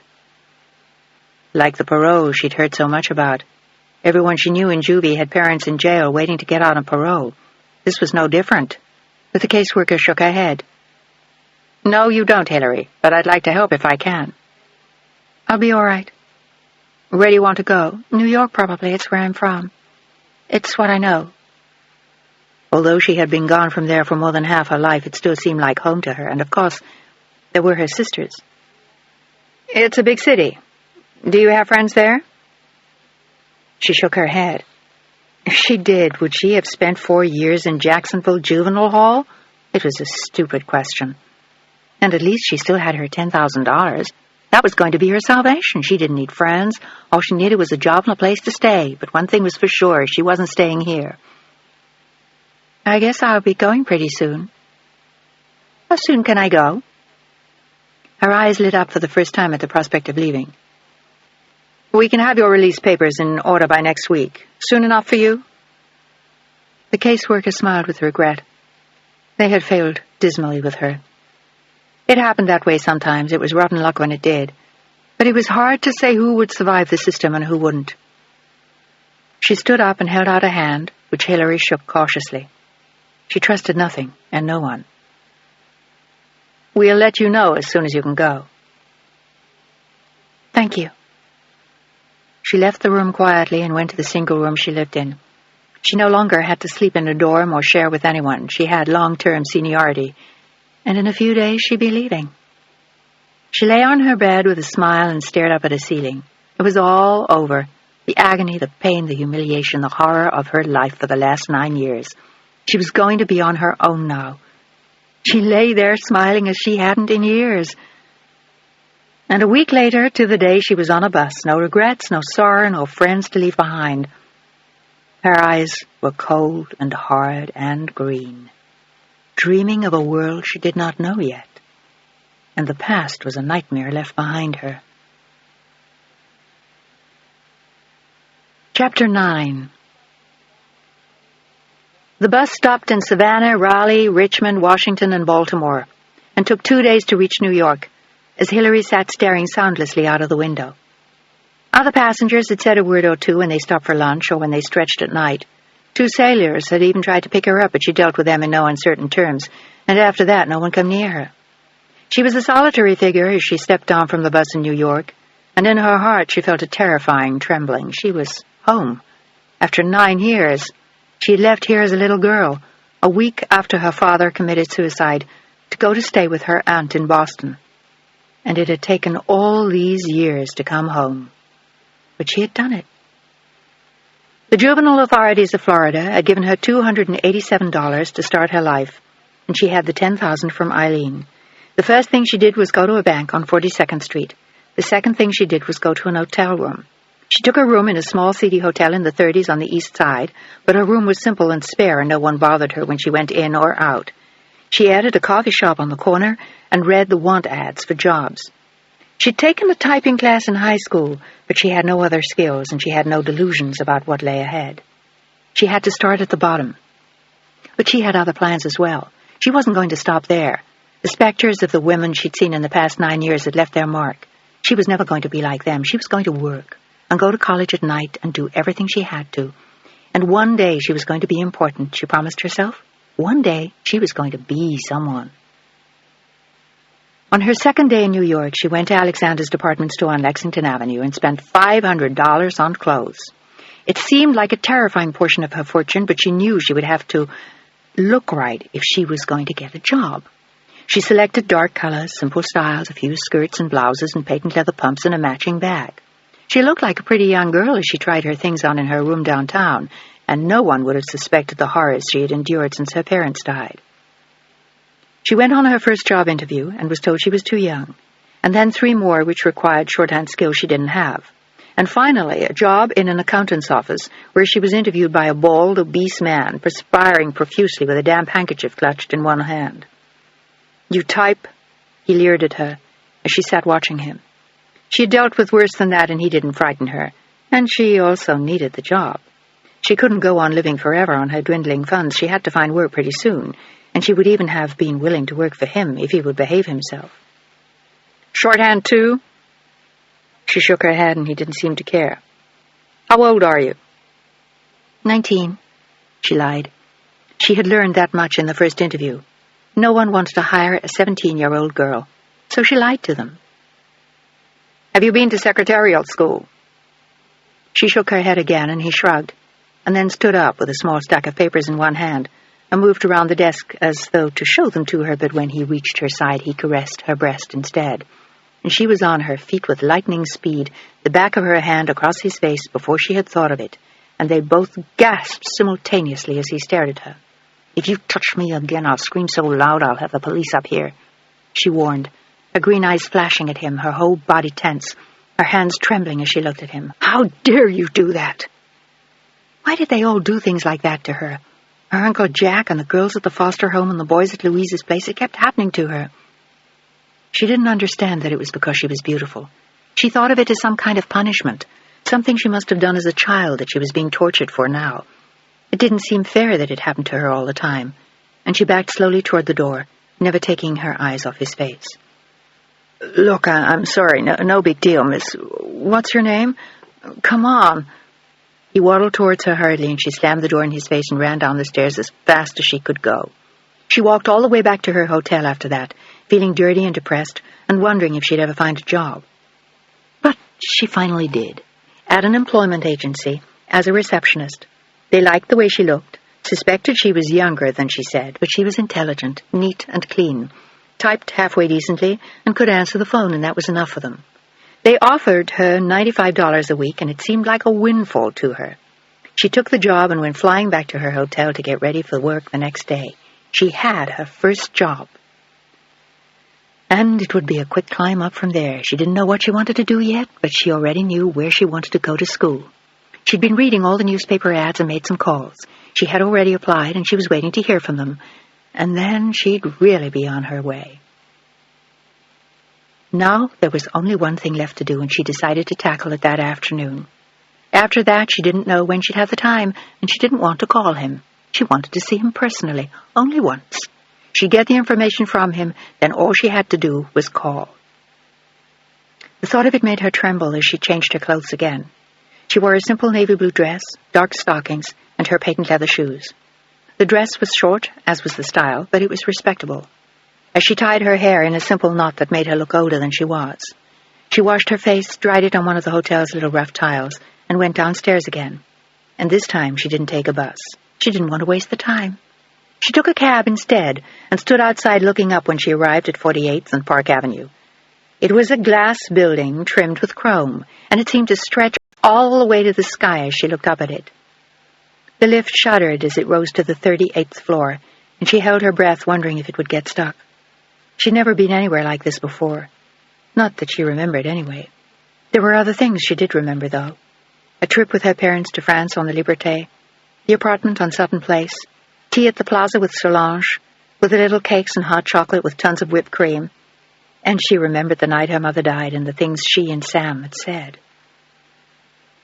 The lift doors opened easily, and she found herself in a reception area with thick green carpeting, and a young girl at a desk. She wore a pink linen suit and had short blonde hair, and she had the pert look all receptionists were supposed to have. It reminded Hilary of the job she was starting the next day, but she knew she would never look like that. Her looks weren't cute. Her hair wasn't blonde, and she didn't look as though she'd bounce out of her seat if someone asked her to. Instead, Hilary looked quiet and serious as she approached, and looked straight into the girl's eyes. "I'm here to see Mr. Patterson." "Is he expecting you?" she beamed, and Hilary did not smile in reply. She shook her head honestly and spoke in a restrained voice.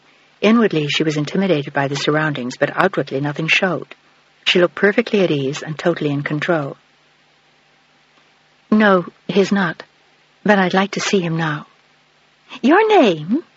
Little Miss Smile went into high beam. "Hilary Walker." And then she added, as though it would make a difference, "He's my godfather." "Oh, of course," the little blonde said, and then hit a series of buttons and picked up a phone, speaking inaudibly into it. That was another part of the job, speaking into phones so no one else could hear. "Mr. So-and-so is here to see you, sir." "Oh, you're out. Tell him what?" It was an art Hilary would have to perfect at the employment agency. And then the girl astonished Hilary. She looked up at her with her perfect smile and waved to a door on her right. "You may go right in. Mr. Patterson's secretary will meet you to show you to his office." She looked impressed. It wasn't easy to get in to see Arthur Patterson, but the girl was his goddaughter, after all. Hilary stepped inside and looked down a long carpeted corridor. The firm occupied the entire floor, and she could see all the way down the hall to a corner office a block away from her. It was an impressive hallway, lined with leather-bound legal books and populated by secretaries at their desks outside attorneys' offices. She'd never been there before, even as a child, and they had moved since then anyway. "Miss Walker?" An elderly woman with short gray hair and a kindly smile stepped up to her and pointed into the distance down the hall. "Yes?" "Mr. Patterson is waiting for you." As though it had been planned, as though he had known she would come, as though he had been waiting for 9 years. What could he possibly know sitting there?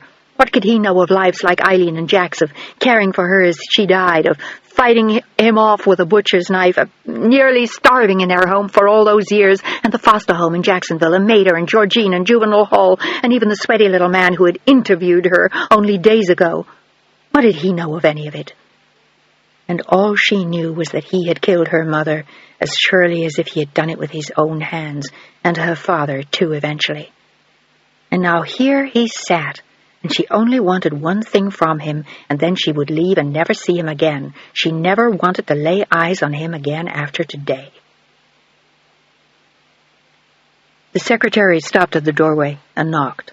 A discreet brass and leather sign on the door said Arthur Patterson. And then she heard his voice. It was still familiar to her. She could still remember him lying to her 8 years before. I'm just going to take them away for a little while, Hillary. I'll come back for you." He never did, and she didn't care. She hated him anyway. She could remember kneeling in the street after he drove off, calling her sister's names, and she had to fight back the tears again. But it was almost over now. Almost. It was almost exactly 8 years since she had last seen them. "You may come in." The secretary smiled and stepped aside as she opened the door, and Hillary walked in quietly. She didn't see the desk at first, and then she saw it, a simple slab of glass and chrome, in front of a window offering a full view of New York, and there he sat incongruous in the modern decor. He was 50 years old, and he looked at least 10 years older than that, tall, thin, balding, with sad eyes and a pale face. But he was even paler than usual now as he stood up and looked at her. It was as though he had seen a ghost as she stood in front of him. She was beautiful and tall, with Sam's shiny black hair, but there the resemblance to him stopped. She had Solange's eyes, and the same way of moving her head, and she stood in front of him just as proudly now as Solange had once walked on the Rue d'Arcole in Paris 22 years before. It was like seeing a ghost. If you changed the black hair to red, it was Solange again. But with angry, bitter eyes, with something fierce in her face that Solange had never had, something that said, "If you come near me, I will kill you before I let you lay a hand on me." And Arthur instantly feared what might have happened to her. What could possibly have made her look like that? And yet, she was safe and sound, obviously, and standing in front of him in his office, fully grown and very beautiful. It was a miracle, and he walked slowly toward her, holding out a hand with dreams of recapturing the past. It was a way of having Sam and Solange back, of sharing once more in their magic. Hillary was going to bring it all back to him. But as he approached, he could sense the wall built around the girl, and she began to back away when he got close to her, and instinctively he stopped approaching. "Hillary, are you all right?"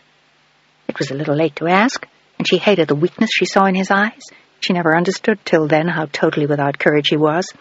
He had no balls, she realized now, and that was why he had abandoned her after betraying them. No guts. It was something Solange had accused him of a lifetime ago, although Hillary didn't know it.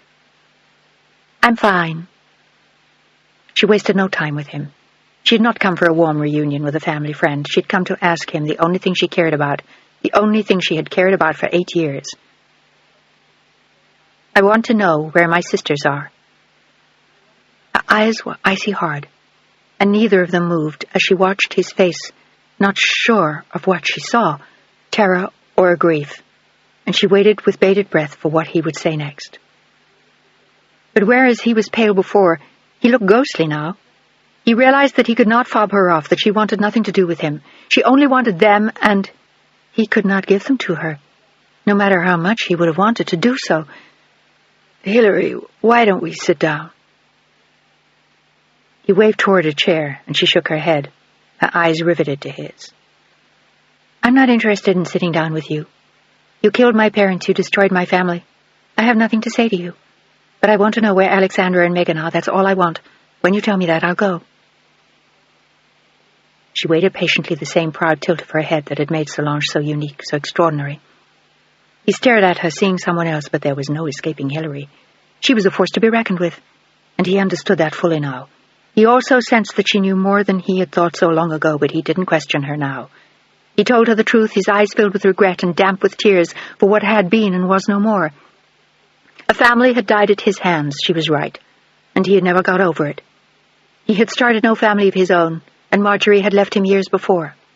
The woman he loved was gone, her children cast to the winds, and he held himself responsible for what had happened to all of them, even Sam. But there was no way to explain that to this girl, or to excuse himself, least of all to her. God only knew what she'd been through in that past 8 years. "I don't know where they are, Hillary. I don't even know where you've been. When I went to Boston to see you 7 years ago, you were all gone. The Joneses had left no forwarding address with anyone. I was unable to find you." His voice trailed off, filled with regret, because his own guilt had been so great. He'd been secretly relieved not to have to face her again, and he suspected now she knew that about him. She had all-seeing eyes, and she looked as though she had an unforgiving heart. There was nothing warm about this girl, nothing gentle or kind. She was entirely made of granite and barbed wire, shafts of steel and broken glass. There were ugly things inside this girl. He could see it in her eyes, and for an instant he was afraid of her, as though given the opportunity she might harm him. And under the circumstances, he wasn't sure that he blamed her. "You couldn't have tried very hard to find me." Her voice sounded hard. She wasn't interested in his explanations or apologies. "We went to Florida." And then? He needed to know what had happened to her. Why she looked like that, he had to know. And to... He felt a sob catch in his throat and prayed he wouldn't cry in front of her. "What happened to you?" He wished she would sit down, that they could talk, that she would listen to him. He could talk to her now. He could explain about Marjorie, who was now a Superior Court judge. He could tell her why he couldn't take them to live with him, why nobody wanted all three of them, why he had done what he did. "Are Jack and Eileen still? Were they good to you?" She laughed bitterly, sounding very old, and her eyes looked very green. She was thinking of Jack and that night, and the pathetic wraith Eileen had become before she died. "Eileen died, and I've been a ward of the Jacksonville Juvenile Courts for the last 4 years. I've been in foster homes and juvenile hall, and now I'm free, Mr. Patterson. I don't owe anyone anything, and most of all not you. All I want now are my sisters." Her heart was pounding as she realized he had lost them. "Why didn't you call me when she died?" He sounded horrified. "Surely you didn't have to go to foster homes, juvenile hall?" Those were places he never thought about, couldn't bear to think of now. "Hilary, I'm so sorry." But her eyes flashed green fire again, and she waved a hand at him. "Don't give me that shit. You never gave a damn about us, and you don't now. It's easy for you to sound pious and tell me how sorry you are. To tell you the truth, I don't give a damn. It doesn't change anything that happened to me. All I want from you are the addresses of where my sisters live, and don't tell me you don't know. You have to know. You took them there." It had never occurred to her that he would lose track of them as he had of her. That was impossible. He had to know. And she searched his eyes now, but what she saw there was frightening. She saw remorse and guilt, and a man who was actually frightened of her. He sat down in a chair and shook his head in despair, and then he looked up at her with sad, empty eyes. "Alexandra went to one of my partners here in the firm. He had a lovely young wife from a good family, and she was much younger than he. They didn't have any children, and they were desperate to adopt Alexandra when I told them about her. And they did. They worshipped her." He looked at Hilary as though hoping to mollify her somewhat, but it was no use. Her eyes were like green ice, and her hands trembled as she silently sat down in a chair and listened to what he had to say. "They took her to Europe. They went everywhere with her, but 6 months later, George died of a heart attack. Margaret was in shock, and she took Alexandra away with her. The last I heard was that they were in the south of France. We sent papers on the estate to her in Paris years ago, and I don't know anything after that. I think she stayed over there, but I'm really not sure. We had no reason to stay in touch with her, and..." His voice trailed away as 2 tears rolled down his cheeks. "So you don't know where Alexandra is?" Hilary sounded numb. "And the woman's name?" "Gorham. Margaret Gorham. But she could have remarried by now. Any number of things could have happened. She could be back in the States somewhere. I don't think she's back in New York. I think I'd have heard of it if she were." He looked lamely at her. "And Megan?" "She was adopted by David and Rebecca Abrams right after she..." He could barely control himself, and Hilary was trembling from head to foot. "After I brought her back to New York. He was not a partner of the firm. He merely worked for us, and several months later they left. She was an attorney too, and they had an offer from a law firm in Los Angeles that wanted both of them. They were anxious to start a new life anyway, and they made a point of telling me they did not want to stay in touch. They wanted to give Megan a new life, far away from all that had happened to her. I haven't heard from them since they left. If he's a member of the California bar, I could possibly locate him. If he's still there, I don't know." "You son of a bitch!" She glared at him with hatred on her face. "You let us all drift away. You set us adrift as though getting rid of us would rid you of your own guilt, but it didn't, did it?" She had read him perfectly. It destroyed your life, too, and you deserve that. You deserve everything that's happened to you. May you rot in hell, Arthur Patterson. You'll live with this for the rest of your life. You killed 2 people and destroyed 3 more lives. That's 5 people on your soul. Can you live with that? She walked to where he sat and looked down on him with contempt far beyond her years. Can you sleep at night? I don't think you can. And God only knows what happened to the other 2. And God only knows what lives you've condemned them to. I know what mine was like. But it's not over yet. I won't let you spoil my life. I'm going to make something of myself, and maybe one day I'll find my sisters. Maybe. But in the meantime... She walked slowly to the door, with tears pouring down her face. She had expected so much from him, and her disappointment was so great now. I never want to see you again, Arthur Patterson. Never. You won't soothe your conscience with me. We won't be friends again, dear godfather. She stood and looked at him for a long, long time before her final words, and she spoke them in a whisper that haunted him for the rest of his life. I will never forgive you for what you did to us. Never. And I will hate you for the rest of my life. Remember that. Remember what you did and how much I hate you. And then, like the ghost of Christmas past, she closed his office door and slipped away, and he did not have the courage to follow her. He sat slumped in his chair like an old man, remembering Solange, and crying for what he had done to her. Hilary was right. He would not be absolved of what he had done to them all. He couldn't forgive himself. And like Hilary, he wondered now where the other 2 girls were. But there were no answers to that. Hilary went from the office on Park Avenue to the public library and did the only thing she knew how to do. She opened the Manhattan phone book and found no George or Margaret Gorham there.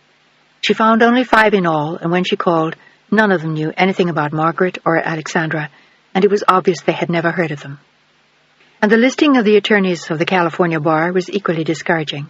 There was no David Abrams listed there, which meant he had left California long before, and God only knew where he had gone. She didn't have the resources to do more than that. She couldn't hunt them down. She couldn't do anything. She had counted on Arthur to know, and he knew nothing at all. Her sisters were gone, forever this time, and the dream that had kept her alive slipped quietly from her heart like a rock falling to her feet. She walked slowly back to her hotel, tears streaming down her cheeks. It was as though they had died finally, as she remembered the white roses at her mother's funeral. They no longer existed in her life. Hadn't for years. And seeing him again reminded her of that terrible day when they'd been taken from her. Axie, I love you. She could still remember screaming the words as the car drove away and falling to her knees in the dirt. It seemed as though she had never got up since. But she would now. She had to. She would make it alone, as she had for all these years. But she would always remember them. Always. She felt them slip away from her as she walked into her hotel, like people she had loved who had finally died. She was alone, as she always had been. Part 4. Alexandra. Chapter 10. The house on the Avenue Foch stood protected by a tall, impeccably trimmed hedge that shielded everything behind it from the pedestrian's view. There were gardens groomed to perfection, and a solid brick hôtel particulier built in the 18th century, with handsomely carved doors, brass knockers and knobs, beautiful shutters painted dark green, with silk and damask curtains hung at the windows. It was a house closed off from a far more public world, shielded from all publicity. A house in which perfection reigned, filled with Fabergé objects and crystal chandeliers and impeccable antiquities. It was the house of the Baron and Baroness Henri de Morigny, one of France's oldest families. His was a house of great nobility and dwindling wealth, until he married the lovely daughter of old Comte de Born 14 years before. The house on the Avenue Foch had been a wedding present from the Count, and as a gift to Henri, Alexandra had restored his family seat for him, a handsome chateau in Dordogne, and a hunting box in Ceylon as well. And since then they had bought a summer house in Saint-Jean-Cap-Ferrat, where they went every year with their children. It was a life of considerable luxury and endless grace. It was the only life Alexandra de Morigny had ever known, and she played the perfect wife at all times for her husband. She ran his house, planned his dinners, entertained his friends, followed his instructions, and brought up their 2 daughters, Axel and Marie-Louise, to perfection. The girls were the greatest joy in her life, and she sat at her desk with a quiet smile, thinking of them that afternoon. They would be home from school very soon, and she would walk the dogs with them in the bois. It was a good chance to talk, to find out what was going on, who they liked and they hated, who might be having trouble at school. And then they would come home for the girls to do their devoirs, have their bath, dine, and play, and go to bed. Alexandra always stayed with them until her own dinner with Henri. They were 6 and 12, as different as night and day, and they were the joy and laughter in her life. Marie-Louise was serious and a great deal like Henri, but Axel was just as she had been as a child, a little bit shy, totally trusting, and enormously affectionate. It was wonderful just being with her, stroking her pale red curls and looking into those huge blue eyes. Alexandra's heart sang just thinking of it. And she sat smiling as she stared into space, and didn't hear his step on the highly polished parquet floor as he entered the room and watched her. He was almost in front of her before she awoke from her reverie, and she looked up to see the tall, handsome man she'd married. He was 59 years old, and powerfully built, with strong lines in his face, and hard eyes that bore into her, as they always did, as though he were about to ask a very important question. It was a face that was not often amused, but he was a man she could trust and depend on, and she respected him. She had fallen in love with him at 19, and they'd been engaged for 2 years. Her father had wanted to be sure that she was not making a mistake or acting on an impulse. Henri was 25 years older than she, after all. But she had been absolutely certain. She wanted someone just like her father, the old Comte de Born. He had been 60 when she was born, or he would have been. He had adopted her when she was 6 years old, and he worshipped her. He had never had children of his own, and he had just lost his wife of 40 years when he married her mother. He'd gone to the south of France to grieve, and instead he had met Margaret Gorham, doing precisely the same thing after the death of her husband. She was 27 years old, and it was a whirlwind romance. Within 6 months they were married, and Pierre de Born adopted Alexandra. And only he and Margaret shared the secret that she'd been adopted once before, when she came to Margaret and George Gorham at the age of 5 in New York. It was not something anyone needed to know, and it was no longer important. She was Alexandra de Born, and she was as dear to the Count's heart as though she had been his natural daughter, perhaps more so. She grew up cosseted and spoiled and adored as few children are, and in return she worshipped the man she knew as her father. It was to Pierre that she turned with every woe or wish or dream, sharing all her secrets with him, confessing her misdeeds, of which there were few, while Margaret looked on, content in every way, filled with love for her husband and child, and full of mischief of her own. Margaret was, in effect, the child of the family, pulling pranks on both of them, hiding unexpectedly, wearing ridiculous costumes to make them laugh. She was an oversized child who loved to laugh and enjoy every moment. And Alexandra was oddly enough like Pierre, affectionate, shy, and filled with admiration for Margaret's wild schemes and irresistible laughter. Alexandra was protected and greatly loved, and it surprised everyone when she fell in love at 19 and said she wanted to get married. And Pierre de Born was not pleased at the prospect of his daughter marrying Henri de Morigny, mostly because he was so much older. He also thought him far too serious and a difficult man in the bargain. Morigny had never married before, and the old Count knew that he'd been waiting for just the right girl with an important family, an equally important fortune, and, if at all possible, a title. And Alexandra certainly had all of that to offer him. But what did he offer her? Her father asked her. Was he warm enough? Would he be kind to her? Pierre talked constantly of it to Margaret, and she was just as concerned as he was, but Alexandra was positive she wanted Henri and never wavered. She was married at 21 at the church on their country estate in Rambouillet. 700 people were there from all of Europe's finest families. and they spent their honeymoon in Tahiti, drinking exotic punches and making love on the private beach of the house Henri had rented for her. And when they returned to Paris, Alexandra loved him with even greater passion than she had before, and all she wanted was to have his babies. It took them over a year to conceive, in spite of all Henri's most romantic efforts. Her father lived just long enough to hold his first grandchild, 2 years after Alexandra's marriage. And then he died peacefully in his sleep at the age of 83. Margaret was bereft, and Alexandra was stunned. She couldn't imagine a life without him, couldn't imagine not having his hand to hold, his wise eyes to look into. It made her suddenly extremely dependent on Henri, whom she adored, and also a little bit frightened of him. He became suddenly all important to her, and she was obsessed by her fears of losing him too, and knew she couldn't have stood it.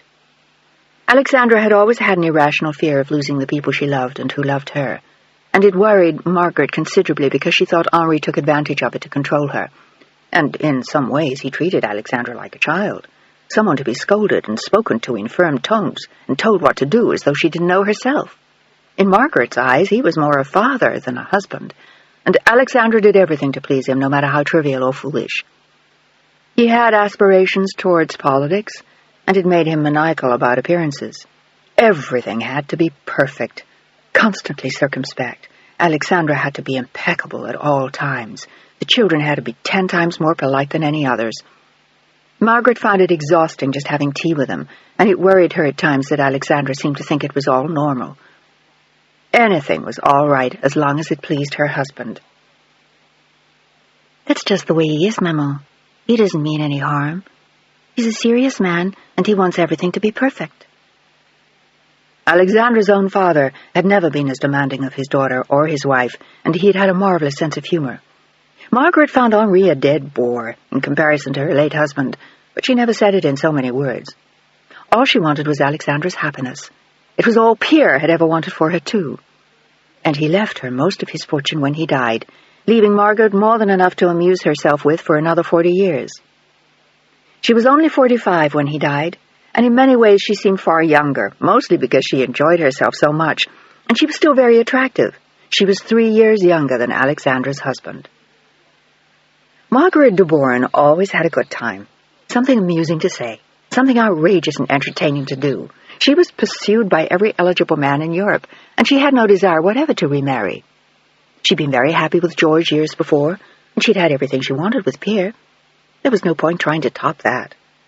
She knew she never could, and didn't want to try it. But Alexandra was another story, and Margaret worried about her more than Alexandra suspected. Henri expected so much from her, so much so that Pierre and Margaret had decided not to tell him of Alexandra's background, which she herself didn't remember.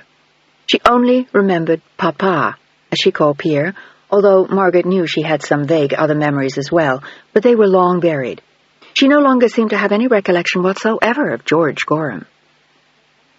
They had told her simply that buried deep in her memory was the fact that she had been adopted by Pierre after her father died, a man she no longer remembered, and it never occurred to her, nor did they tell her, that she had in fact been born of other parents entirely, and Margaret was not her mother at all, that she had been adopted once before after her own parents' tragic death.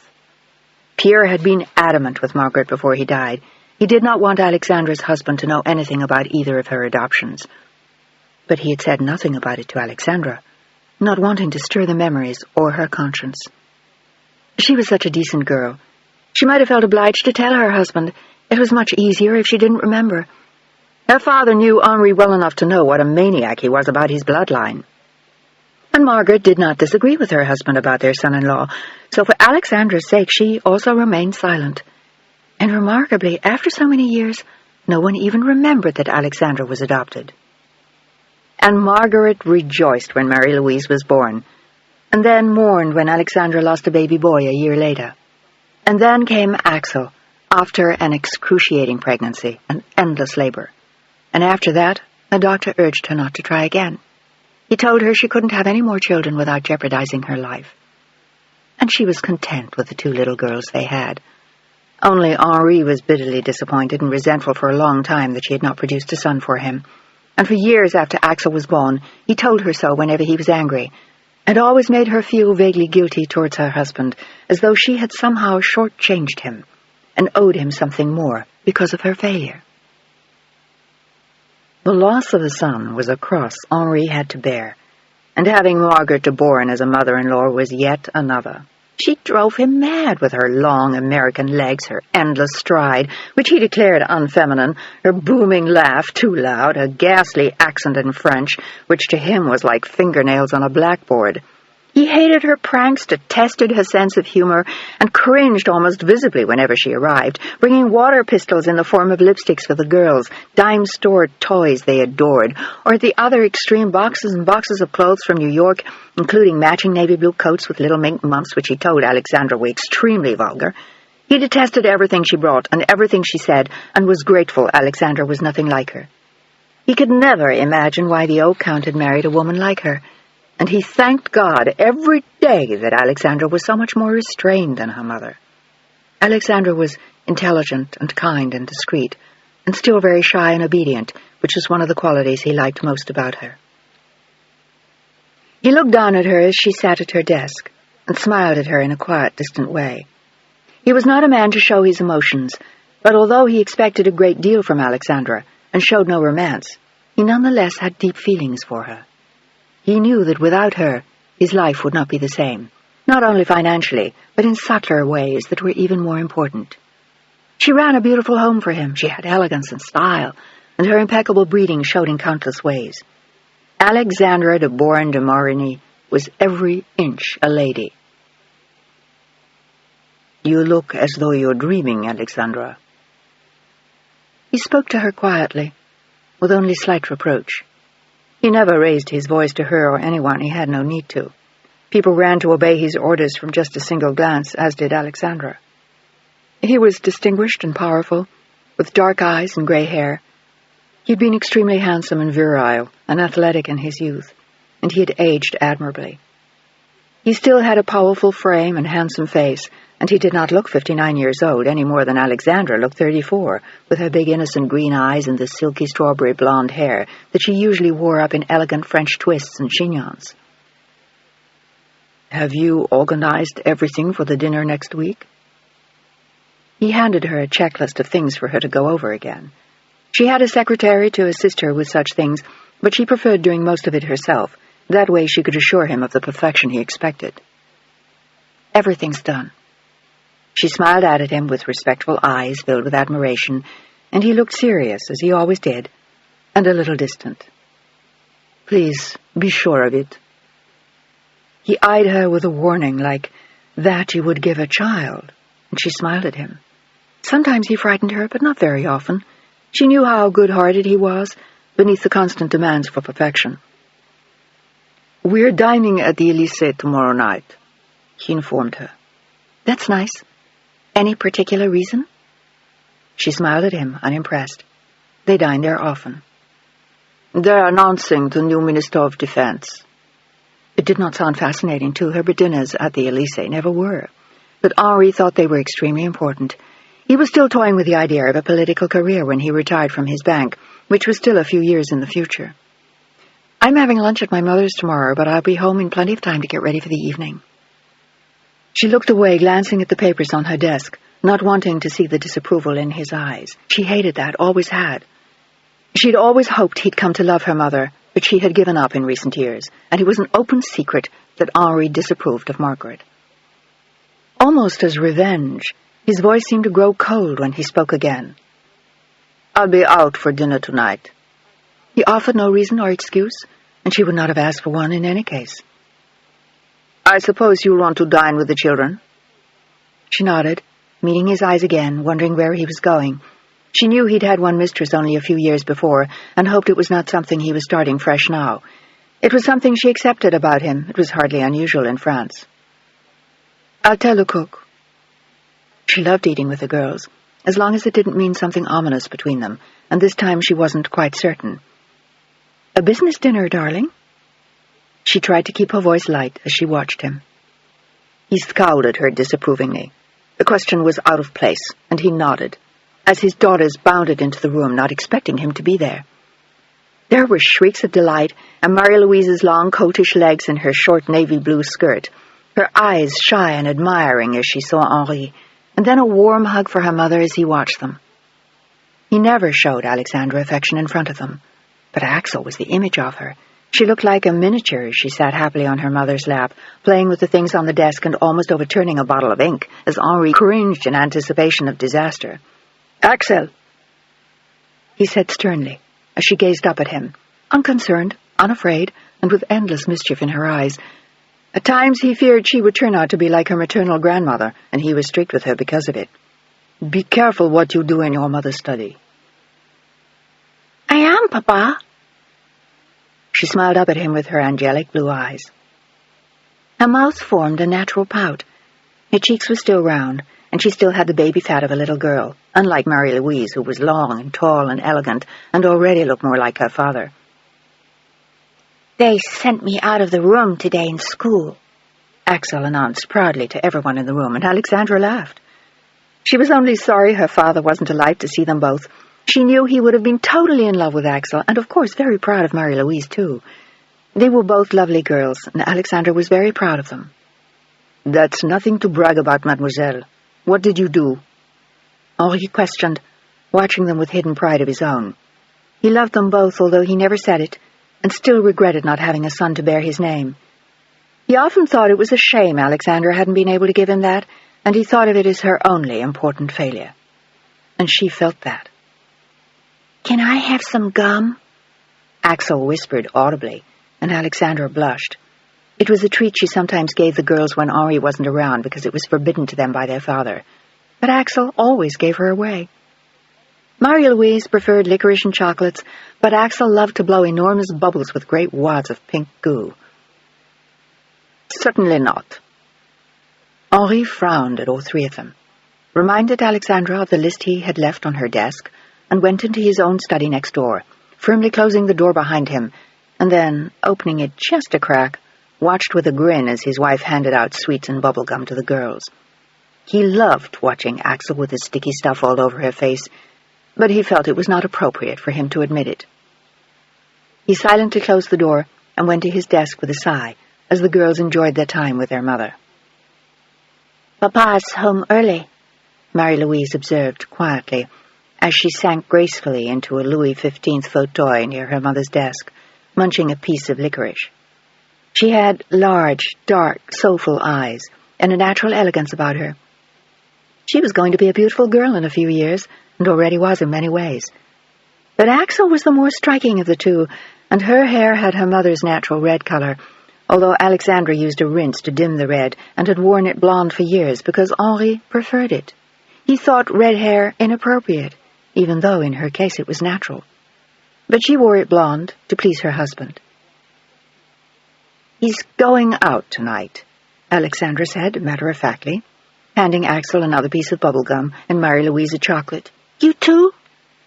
Axel's eyes instantly filled with tears, although she was quick to take the gum from her mother's hand, and Alexandra laughed and shook her head in answer.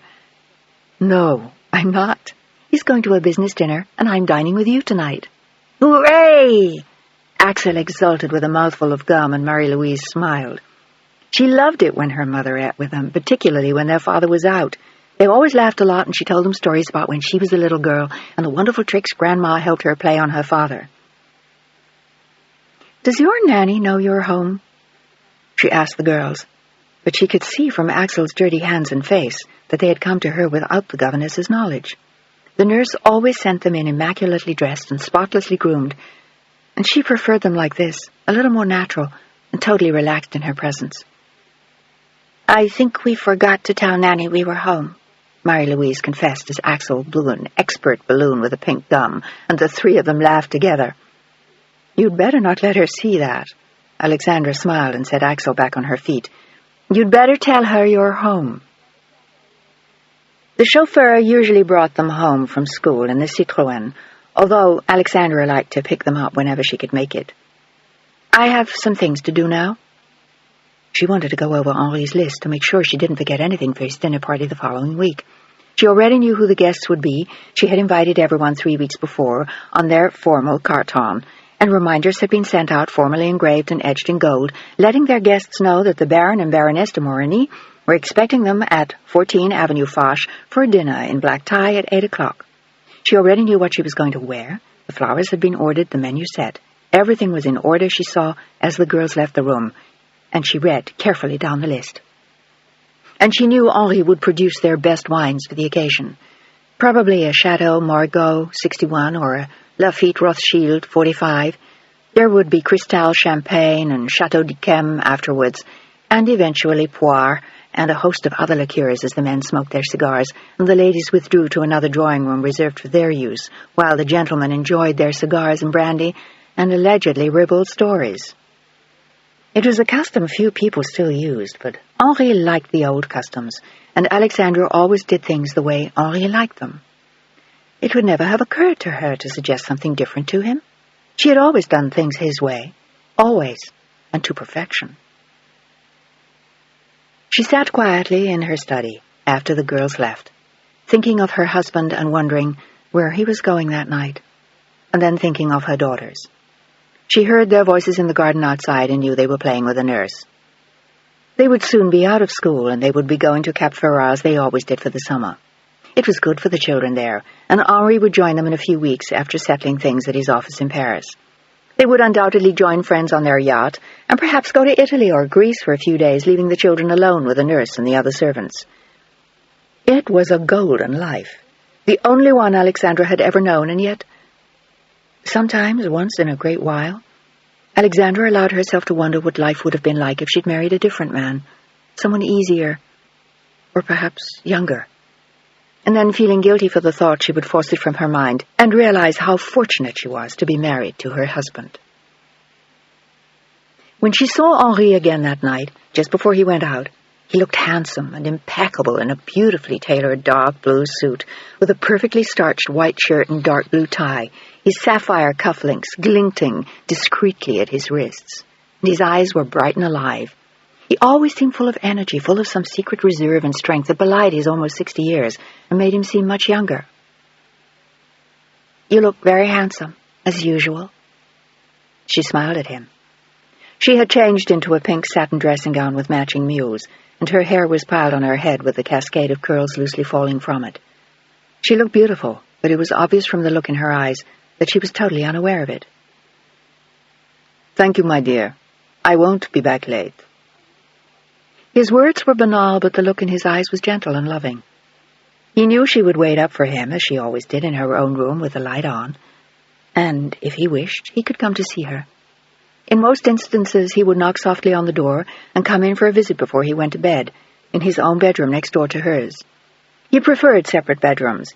He had insisted on them since they were married. She had cried about it for weeks at first, and tried to change his mind on the subject for the first several months, if not years. But Henri was firm with her.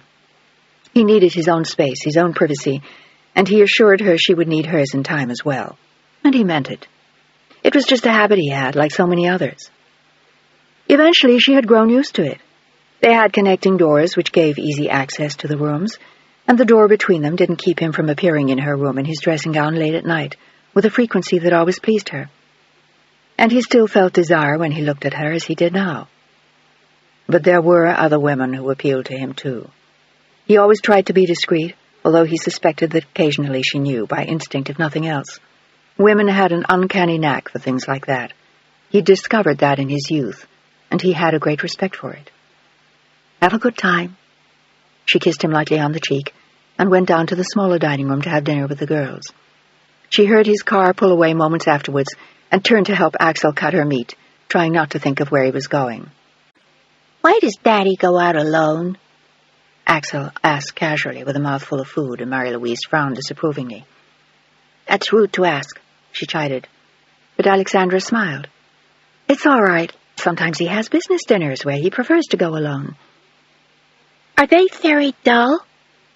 She was interested in everything. "Sometimes." Alexandra laughed. "I'd rather be here with both of you." "I'm glad." Axel grinned and announced a loose tooth as Marie-Louise winced in disgust at her younger sister. She was past all that, and Axel's offer to wiggle it for them revolted her still further. "Stop that! You make me sick." She made a face, and Alexandra smiled at them. She was never happier than when she was with her daughters, She spent a little while in Marie-Louise's room that night and discovered she had a new best friend at school, and then read stories to Axel and kissed them both and said their prayers with them before retiring to her own room. It was odd. Sometimes Marie-Louise reminded her of someone else, but she was never sure whom. Henri, perhaps? Maybe that was it. And then she forced the thought from her mind as she slipped off her dressing gown, took a hot bath, and eventually climbed into bed with a new book. It was after midnight when Henri finally came home, and she heard him in his room before he finally came in to say goodnight to her. Still up? She nodded with a smile. She liked waiting up for him. Sometimes he was more relaxed at night and more likely to open up to her about his ideas or plans or problems. Did you have a nice evening? It was all right. His eyes seemed to search hers, and then he said something unusual for him, something that relieved her mind more than he could ever have imagined. Perhaps he didn't have a new mistress after all, she thought with immense relief. I should have taken you along. I was bored without you. It was unlike him to pay her a compliment like that, and she smiled and patted her bed for him to sit down. When he did, she leaned over and kissed him. Thank you, Henri. I missed you too. Her voice was gentle, and her smile was the private one that always stirred him. I had a nice time with the girls tonight. Marie-Louise is serious and so grown up now, and Axel is still, well, she's still a baby. She laughed and he smiled. He was proud of them too, even if he didn't show it. They're good little girls. He leaned over and kissed her neck. Just like their maman. You're a good girl too, my darling. They were tender words she loved to hear, and they warmed her. Am I? She smiled mischievously at him. What a shame. She laughed then, and he lay next to her, touching her breast with one hand and kissing her with a full measure of his desire. He hadn't intended to make love to her that night, but she looked so lovely lying in her bed, with the pink and gray sheets and her pink satin nightgown, and it was so hard for him to tell her how much he cared sometimes. It was easier to show her here, in the dim light of her boudoir. He loved their hours in bed, their nights side by side, until he tiptoed quietly to his own room in the morning. He was deeply attached to her, and to the girls, but it was always so difficult for him to show that. And he expected so much of her, of himself. He wanted her to be everything he had always dreamed of, in a way, and in some ways that was why he had married her. He could never have married someone less than Alexandra. But the daughter of the Comte de Bourne was a breeding worthy of him. Her upbringing suited her perfectly to become his wife, and in the past 14 years she had proved him right. He was proud of who she was and all he had taught her. She was perfect in every way, and he could never have settled for anything less than Alexandra. He wanted her on a pedestal, except for these rare times, in his arms, in her bed. Then he could allow her to be someone else for a few moments at least. And with a contented sigh, and a last look at her afterwards, smiling happily at him, he turned over and fell asleep, totally sated. Chapter 11. The chauffeur drove the Citroën over the Pont d'Alexandre III to the left bank, and moments later, passing the Invalides, was on the Rue de Varennes. It always felt like going home to her. As beautiful as the Hôtel Particulier on the Avenue Foch was, as handsomely decorated, after all these years her parents' house on the Rue de Varennes still felt like home to Alexandra. Her heart always seemed to give a happy little leap as she saw the house, and the caretaker opened the gate so they could drive into the court. And then there was still that moment of sadness, that tiny jolt as she realized that her father would never be there again. After all these years, she still felt his absence sorely, but the prospect of seeing her mother was a comfort and a joy, and it was a homecoming each time she saw her. Their old butler was standing smiling beside the front door, holding it open wide in welcome, and beyond, Alexandra could see the priceless artifacts her parents had collected. Beautifully inlaid pieces of furniture, Louis XV chests covered with rich pink marbles and dripping with handsome bronzes, urns they had bought at auction in London, and Renoir and Degas and Turners and Van Goghs and the cassettes her mother was so fond of. It was a house filled with beautiful things, all of which would one day be hers. which was a prospect she didn't even like to think of, but the only one that consoled Henri for the exasperation of being related to Margaret. "Darling, are you here?" The familiar voice called from upstairs, from the sitting room overlooking the garden that she was so fond of. And Alexandra hurried up the marble staircase, feeling like a child again, with a happy smile, anxious to see her mother. She found her sitting on a couch doing needlepoint with her glasses on the very end of her nose and a glass of wine on the table next to her, and her Labrador retriever stretched out in front of the fire. Axel and Marie-Louise loved the dog, who was old and good-natured, but Henri always cringed as she slobbered and licked and kissed and left her hair all over everyone who touched her. "Darling!" Margaret dropped her needlepoint and stood to her full 6 foot, a pretty woman with blonde hair and green eyes not unlike Alexandra's, in a bright pink Chanel suit with a navy blue blouse and matching shoes and ruby earrings the size of doorknobs. "My God! Who died?" She backed off suddenly after kissing Alexandra. She looked at her daughter with a frown, and Alexandra grinned at her. Her mother always wore bright, striking clothes from wonderful designers, Chanel and Givenchy and Dior and Derive, and almost always in brilliant colors. They suited her, too, but Henri preferred her in black and navy blue and beige, and in the country in gray flannel. She had come to her mother's home in a new black dress from Dior with a matching jacket. "No, stop that. This is new, and Henri loves it." Unlike her exchanges with her husband and her children, Alexandra always spoke to her mother in English, and although she spoke it well, she had a noticeable French accent. "It looks awful. You should burn it." Margaret de Bourne sat down on her couch again, indicated to the butler to pour Alexandra a glass of wine, and went back to her needlepoint as she smiled happily at her daughter. She always loved her visits and their private exchanges. She enjoyed going out with her, too, but this was always a little more special. They both went out more than they needed to, so they didn't need each other as an excuse to go to the latest fashionable places. Instead, they preferred to eat a simple lunch of salad and cheese and fruit on trays in Margaret's sitting room overlooking her garden. She glanced at her daughter again and shook her head in obvious dismay. "I wish you'd stop doing your hair that color, sweetheart. You look like one of those fading blondes from California. If I had hair your color, I would flaunt it. I'd make it even more red." She shook her glasses at her for emphasis before setting them down to sip her wine. She had always loved the red of Alexandra's hair before she began to rinse it blonde. It seemed such a waste of one of nature's great gifts. Her own hair had to be helped considerably, now twice a month at Alexandra's. "You know, Henri hates it red. It's too loud. He thinks it looks more ladylike this way." "Henri, the poor man is so afraid to be a little out of the ordinary. I'm surprised he doesn't make you wear a black wig and cover the whole thing. Seriously, darling, God gave you red hair, and you ought to enjoy it." "I don't mind it like this." She smiled easily and sipped her wine. She was used to her mother's complaints about her husband. His were far worse about Margaret, and Alexandra had lived with it for 14 years.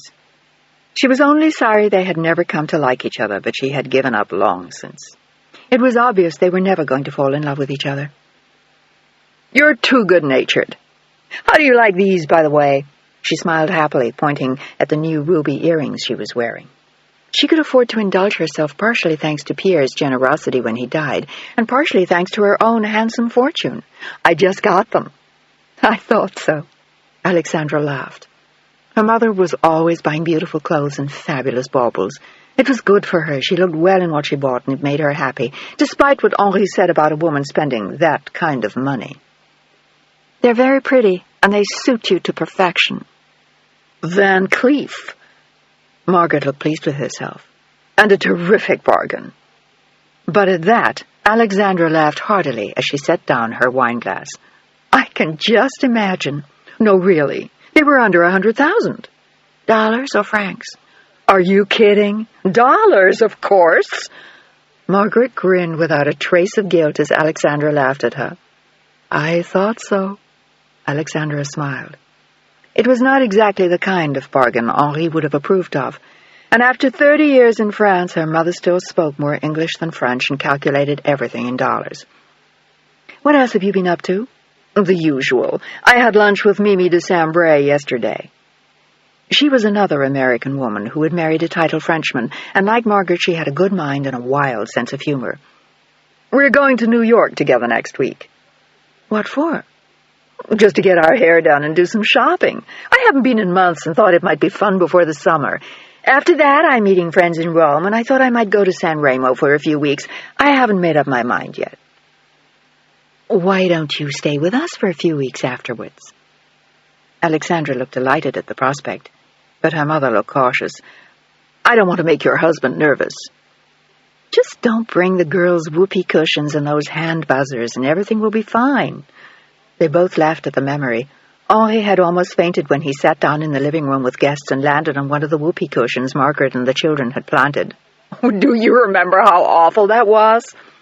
Margaret could hardly stop laughing at the memory, and there were tears in Alexandra's eyes when she stopped laughing. It had been awful for Henri, but in truth it was desperately funny, and they had all been banished to their rooms afterwards, including Margaret, who had taught Marie-Louise how to make apple pie beds, which had complicated matters even further. There was no doubt in anyone's mind that she was not Henri's favorite houseguest. "Actually, I thought I'd see what I could find for them in New York.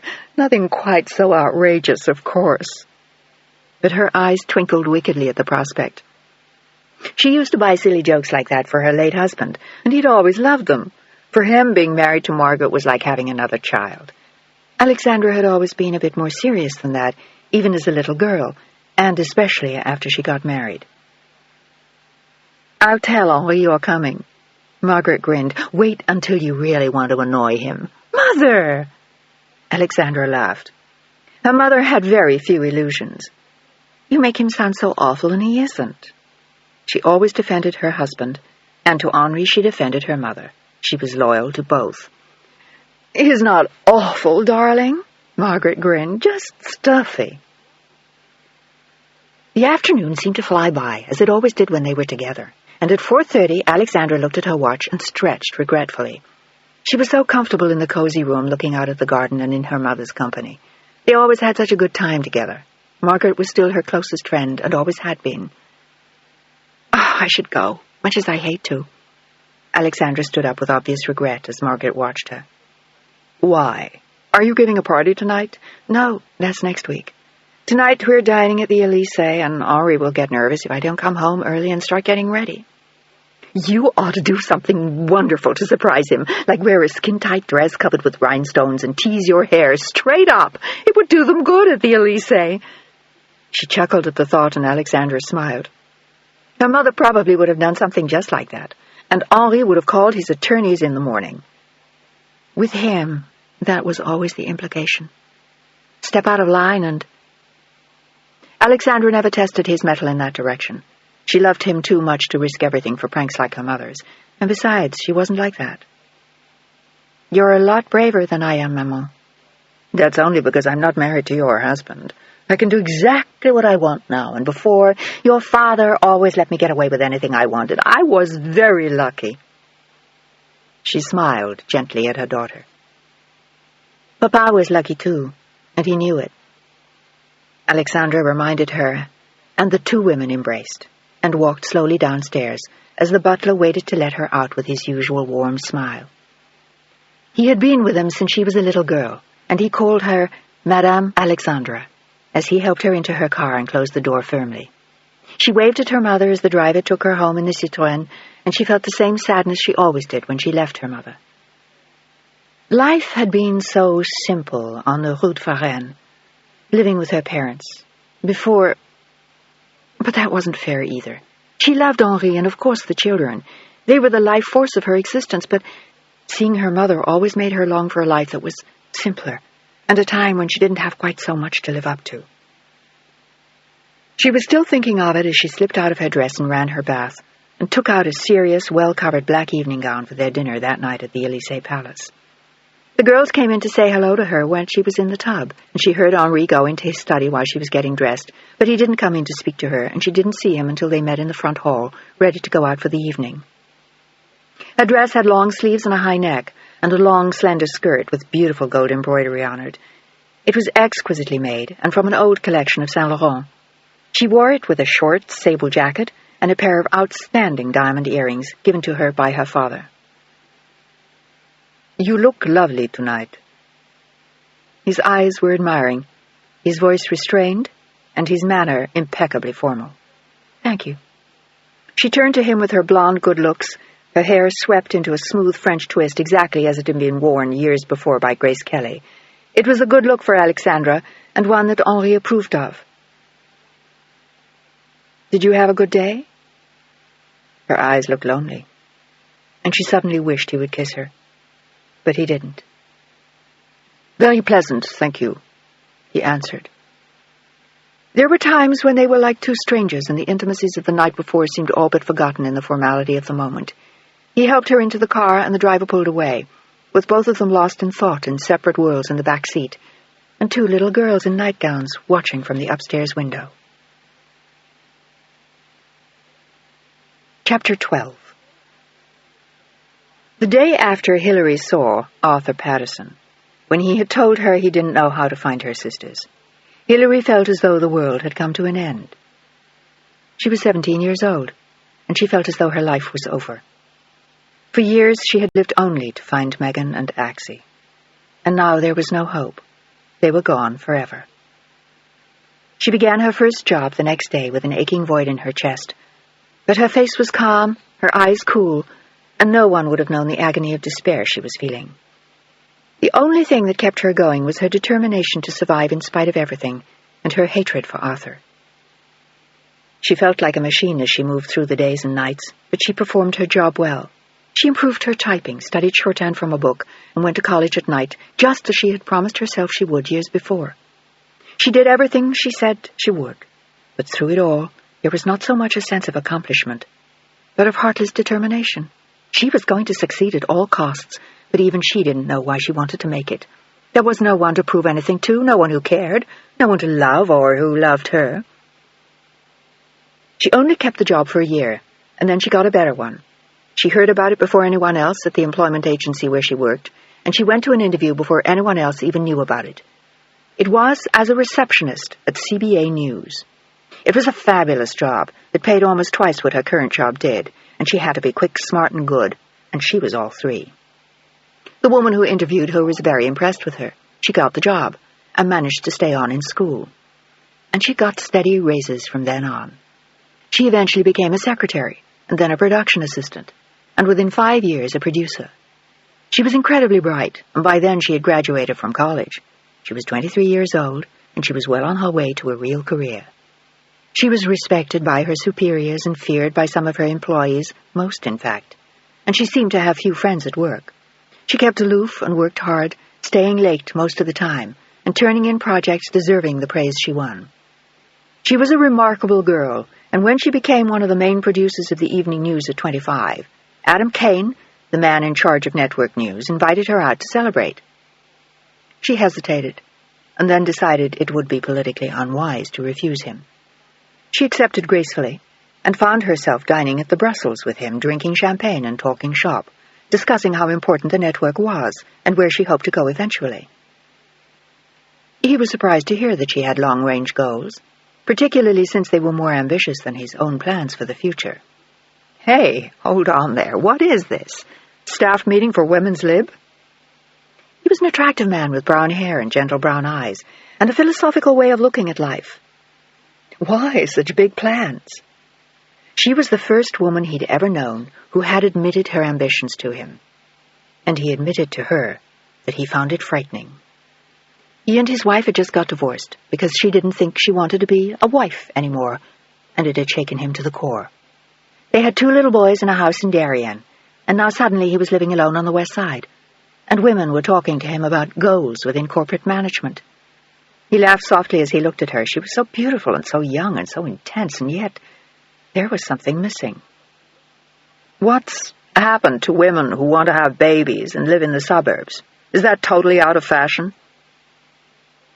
She smiled at him, aware that she might have overstated her case, but she so seldom went out with men. She forgot that one had to be quiet about things, and this one was nice. She liked working for him. "I guess that's out for some of us." She didn't apologize for it. She knew where she wanted to go, and nothing would stop her until she got there. She was still running from the demons of the past 16 years and knew she probably would forever. She accepted that now, though she didn't explain it to him. She never told anyone anything. She lived alone and she went to work, and other than that, she had no interest in anything. He sensed that now, and it frightened him for her. He knew how much more there was to life. He was 38 years old, and he had married at 23. And now he was discovering endless new horizons. "Don't you want a husband and kids one day?" She shook her head. He looked as though she could be honest with him. "That's not very important to me." More than that, she didn't want anyone she could lose. Least of all, 2 little girls. 2 little children someone could take away from her. She knew she would never let that happen to her. She wanted to be alone, and she was, and it only hurt occasionally, like now, as she looked at this man and wondered what it would be like to be close to him. Or was it only the champagne? She wondered. "My children are the best thing in my life, Hilary. Don't cheat yourself of that." She couldn't tell him that in a way she had already had kids. She never told anyone that, and knew she never would, ever. "Why does everyone think you have to have kids to be complete?" "Oh, these days they don't. Most women think like you, but they're wrong, Hilary. The women who don't have children now are going to panic in 10 or 15 years. Mark my words. We're going to see a whole generation of women fighting their own biology before it's too late. But now they're all cool. They figure they've got years ahead of them. But it's a mistake to rule it out. You've never been married?" He looked into her eyes and he liked what he saw there. Courage and honesty and integrity and intelligence. But he saw fear, too. She was running from something and he couldn't figure out what it was that had hurt her. Maybe she'd had a bad experience with someone, not unlike his with Barb. He still couldn't believe she'd left him and taken his children. Hilary shook her head in answer to his question. "No, I've never been married." And then she laughed. "I'm only 25. What's the big rush?" "These days, not at all. I was just curious. I was 23 when I got married. My wife was 21. It was real important to us. But that was 15 years ago. Things have changed a hell of a lot since then. This is 1974. We got married in 59. And then he smiled at her over the last of their champagne. "What were you doing then? You were probably just a kid." Her eyes clouded over then, thinking back. 1959. She'd been in Boston then, with Eileen and Jack. Or were they in Jacksonville by then? The thought of it almost made her feel ill. Axie and Megan were already gone. "Oh, nothing much. I was living with an aunt in Boston around then." She tried to make it sound ordinary, almost fun. "Where were your folks?" "They died when I was 8 and 9. "Separately?" She nodded, anxious to change the subject back to work again. She didn't want to talk to him about this, not to him or anyone. How terrible. In accidents. She nodded noncommittally and finished her champagne at one gulp. "Were you an only child?" She looked at him in the eye then with something cold and hard he didn't understand and nodded at him. "Yes, I was." "It doesn't sound like much fun." He felt sorry for her, and she hated that too. She didn't want pity from him or from anyone. She tried to smile at him to lighten the mood, but he was looking so intensely at her it made her nervous. "Maybe that's why I love my work so much. It's home to me." That seemed pathetic to him, but he didn't say so. "Where'd you go to school?" "NYU." But she didn't tell him she'd gone at night while she was working. He nodded. "Barb and I went to UC Berkeley." "That must have been fun." She smiled and he reached out to her, not anxious to talk about his ex-wife anymore, but only about her. "I'm glad we went out to dinner tonight. I've been wanting to talk to you for a long time. You do a hell of a job at the network." "I should." She grinned. "I've been around CBA for long enough. Years. 6 years of pushing and shoving her way up, until she was a producer. She had a right to be proud of herself, and she was. It was a long, long way from the Jacksonville juvenile home, or the foster home she'd been in, or even her life with Jack and Eileen in Boston." "Do you think you'll stay?" he asked, and she stared at him. "At CBA? Why would I go anywhere?" "Because in this business people move around a lot." He certainly had, and he wasn't unusual in their field. She shook her head at him with a look of determination in her eyes that startled him. "I'm not going anywhere, my friend. I've got my eye on an office way upstairs." And he sensed that she meant it more than she had meant anything else she'd said that night. Why? That kind of ambition puzzled him. He was successful and he liked his job, but he'd never aspired to great heights, and he couldn't imagine wanting that, particularly not if you were a beautiful young girl. "Because it's important to me." She was being honest with him. "It means security and accomplishment, and it's something tangible I can take home with me at night." But he knew better than that. "Until they fire you and hire someone else. Don't hang everything on your job, Hillary. You'll end up alone one day and disappointed." "That doesn't frighten me." She'd been alone all her life. She was used to it. In fact, she liked it that way. No one could hurt her or let her down or betray her that way. She was an odd girl, he thought, and he had never known anyone as independent as she was. He took her home that night and hoped she would invite him upstairs, but she only shook his hand with a warm smile and thanked him for the evening. And he went home so horny for her that as soon as he got upstairs, he called her. He didn't even care if he woke her up, and he doubted that she was asleep yet. Her voice was husky when she picked up the phone, and he closed his eyes listening to her. He was a nice guy, and he hated living alone, and she was so damn beautiful. He knew his boys would love her, too. "Hello?" "Hi, Hillary. I just wanted to tell you what a nice time I had tonight."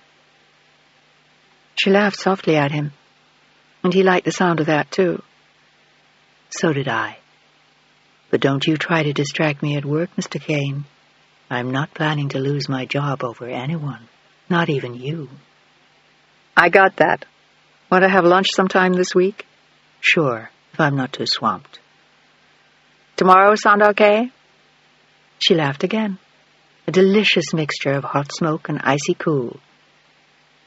"Why don't you relax, Adam?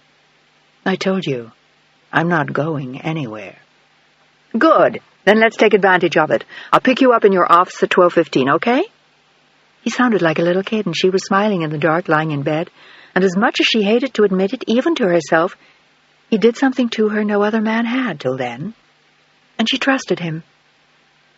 Maybe it was all right, just for a lunch or two. What harm could that do? She hadn't allowed herself anything more since coming to New York, and oddly enough, she never wanted anyone. Other people had boyfriends and affairs and broken hearts, and all Hillary wanted were promotions and raises and work. That was her lover, and so far it had treated her very well. 12:15? He repeated in the face of silence from her. "Fine."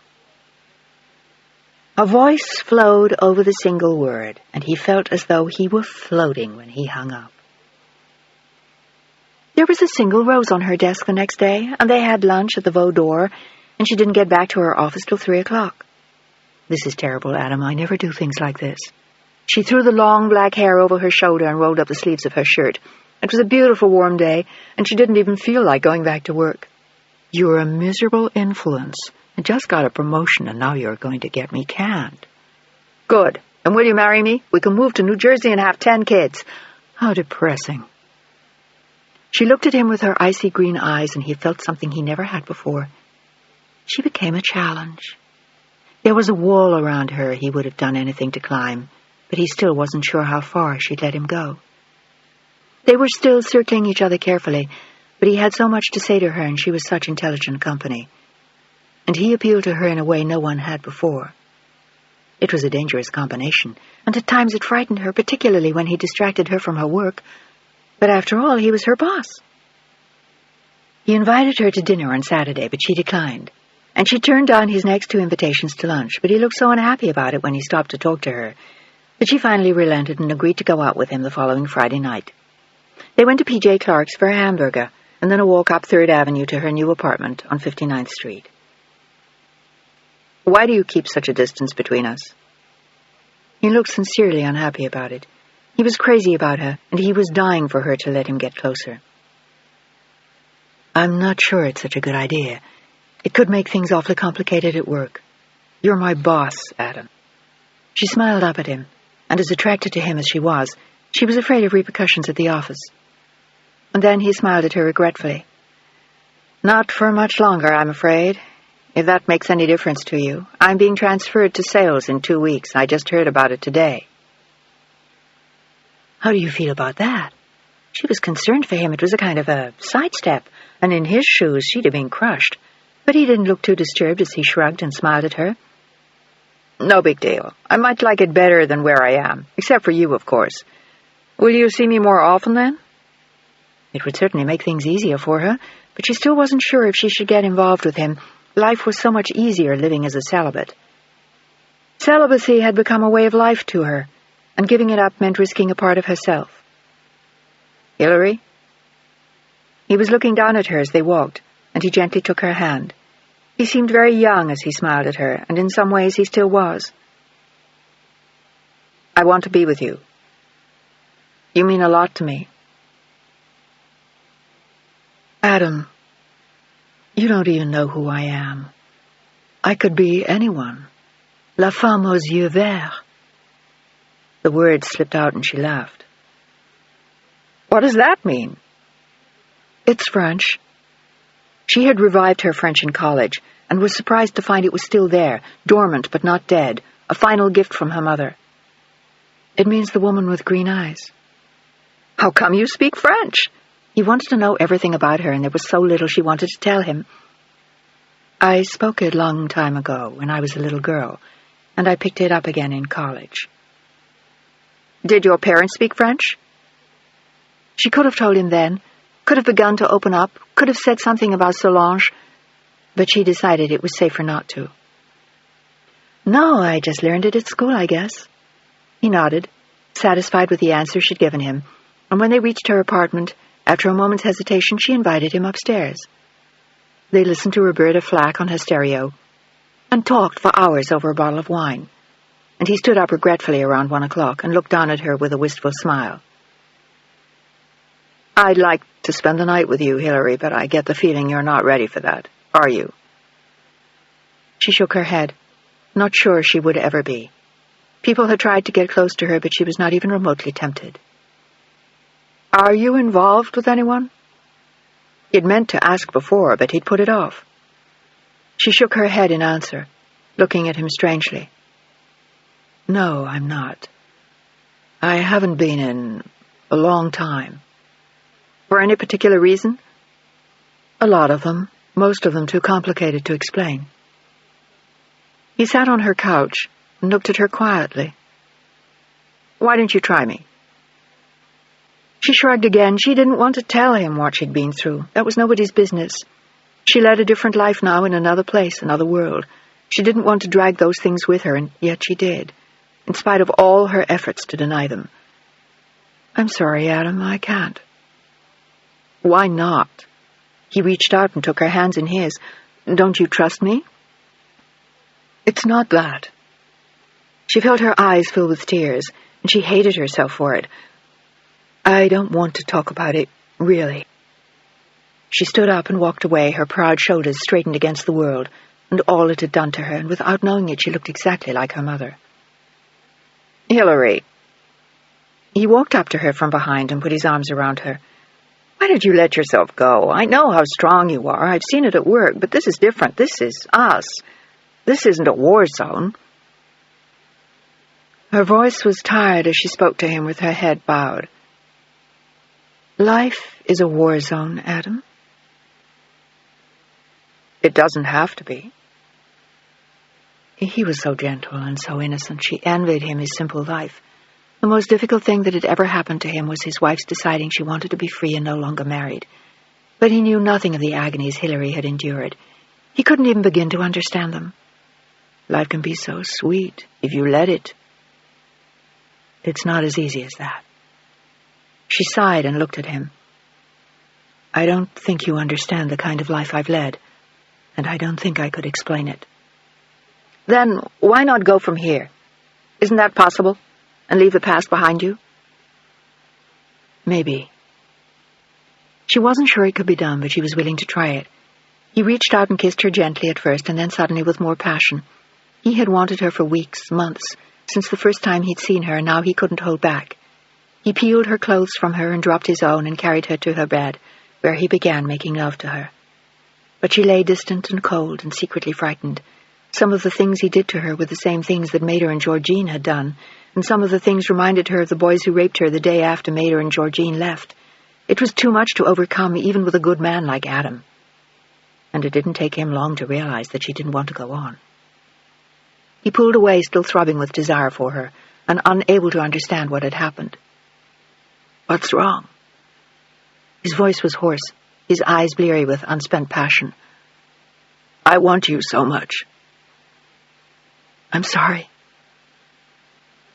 She whispered the words, and turned over on her side, staring at the far wall, wondering if she could ever be normal. Perhaps she would never overcome the past. She was 25 years old, and she was beginning to suspect that. There were too many people left that she hated. Arthur Patterson, Jack Jones, the boys who had raped her, Mater and Georgine, Eileen, the people at Juvenile Hall, and in the far distance even, her father. It was too big a burden to carry around and still allow her to function as a woman. "It's not you," she tried to explain. "I just can't." "Why? You have to tell me." He was trying to sit calmly at the edge of the bed, trying to reach out and understand her, and she sat up quietly and turned around. Maybe it was better to shock him than to hurt him. "I was raped a long time ago."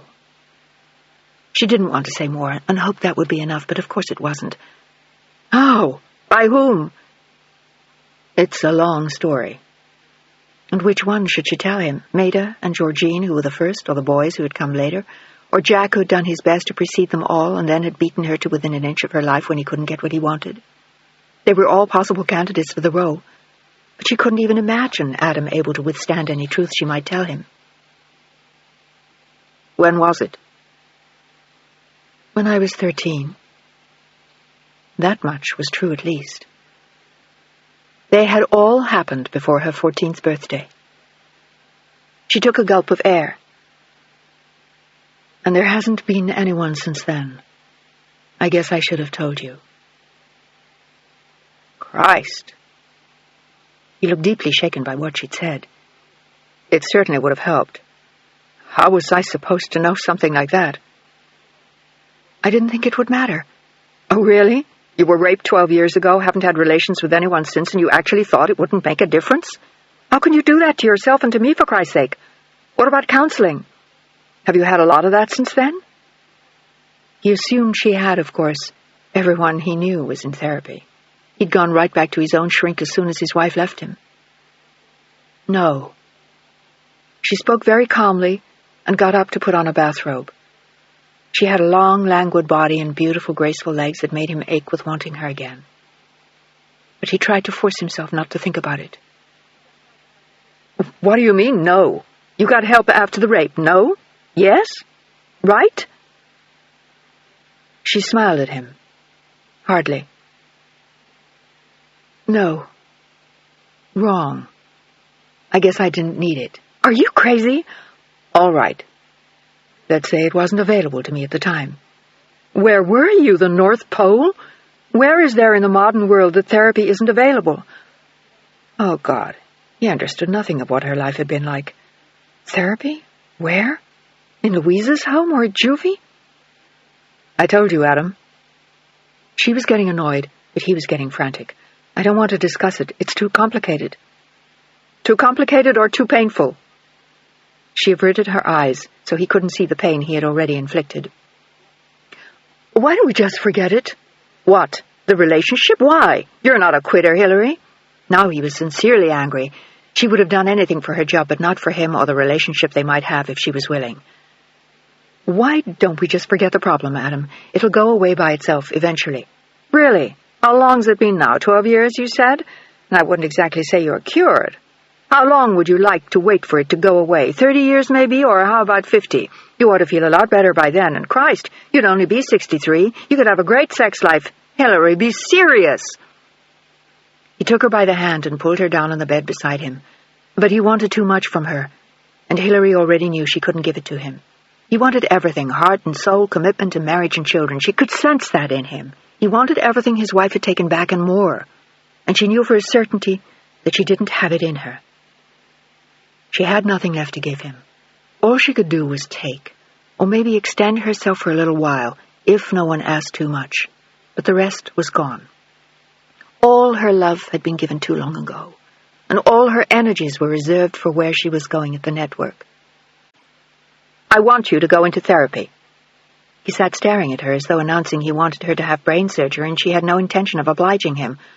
God only knew what they'd find there. "I can't." "That's bullshit. Why not?" "I don't have time." "You're 25 years old and you have a problem." "It's not one I can't live with." "You're not living, you're existing." But slowly she was getting angry too. He had no right to make judgments on how she was living just because she didn't want to make love with him. "Maybe it'll get better." But she didn't sound as though she really cared, and that disturbed him. "By itself?" She nodded. "I doubt it." "Give it time, Adam. This is only the first time." He sat silently for a long time watching her. He saw more than she wanted. "There's a lot you're not telling me, isn't there?" She smiled, sphinx-like. "It's not that important, Adam." "I don't believe you. I think you live your whole life behind a walled fortress." "I used to, a long time ago." "Why?" "Because there used to be a lot of people out there to hurt me." "And now?" "I don't let them." He looked sorry for her, and leaned down to kiss her with a gentle hand on her shoulder, as they sat on the edge of her unmade bed where their passion had been so unsuccessful. "I won't hurt you, Hill. I swear." There were tears in his eyes, and she wished she could feel something for him, but she couldn't. She couldn't feel anything for anyone, and she knew that now, except perhaps if he awoke some unborn passion in her, but she couldn't imagine that either. "I love you." She had no answer to those words, and only looked at him sadly. And then he smiled at her and kissed her again. He understood, and that touched her. "It's okay. You don't have to say anything. Just let me love you." He lay her back against the pillows and gently sculpted her body with one finger, drawing it close to her center and then moving it away, drifting around her breasts and all the way down her belly and then up again, touching her with his tongue and his heart and his fingers, but with nothing else. And after hours of it she was writhing and begging him for something more, but he wouldn't do it. Instead, he let her feel him and gently touched her with his throbbing organ. He ran it over her like a satin hand, and she bent down and began to kiss it and touch him gently until he was writhing as she was. And then first with his lips, and then with his fingers he touched her, and felt her grow frightened and rigid. "It's all right, Hill. It's all right. I won't hurt you. Please, baby, please let me, please. Oh, God, you're so beautiful." He crooned to her like a mother with a baby, and slowly he entered her and soothed her until he came. But he knew that she had not joined him. But at least it was a little better. "I'm sorry, Hill." He wanted more for her. He wanted everything that he felt, but it was too much to ask for. "Don't be. It was lovely." She lay quietly beside him, and eventually he slept, and she watched him, wondering if she would ever feel for him what he wanted, if she could ever feel it for anyone, or if her body was too filled with hatred. He left the next morning before she dressed for work, and asked her to lunch later that morning, but she said that she was too busy. He wanted to see her that night, but she had a meeting, and in desperation he asked her to join him on Sunday with his boys. They were spending the weekend with him. She looked strangely hesitant over that, as though she were about to say no, but he looked so hurt that she accepted. "They're great kids. You'll love them." "I'm sure I will." She smiled, but she was filled with trepidation. She had avoided children for years, and she was not anxious to get to know his or grow too attached to them. She had had her fill of children long since. The only two she had ever loved had been taken from her. They arranged a meeting place in Central Park, and on Sunday morning she wore jeans and a T-shirt and went out to meet him. He had promised to bring the baseballs and the picnic and the children. And as she spotted them beneath a tree, the littlest one on his lap, and the 6-year-old sitting beside him, she felt something stir in her heart that was so long gone she almost couldn't bear it. She stopped in her tracks and wanted to run, but she couldn't do that to him. But as she approached, it only grew worse. What she saw in his eyes was the kind of love she had had for Megan and Axie. She never made it to lunch. She watched them throw baseballs for half an hour, and then she pleaded a terrible headache. She ran from the park in tears and went all the way back to her apartment without stopping for a light or a car or a person. She lay in bed all day and sobbed, and then forced herself to realize again that Megan and Alexandra were gone from her life forever. She had to make herself remember that. There was no point hanging on to them. No one knew where they were anyway, and it would have been close to impossible to find them. There was no point torturing herself now. And they were no longer children, they were women. Alexandra would have been 22 by then, and Megan would be 18.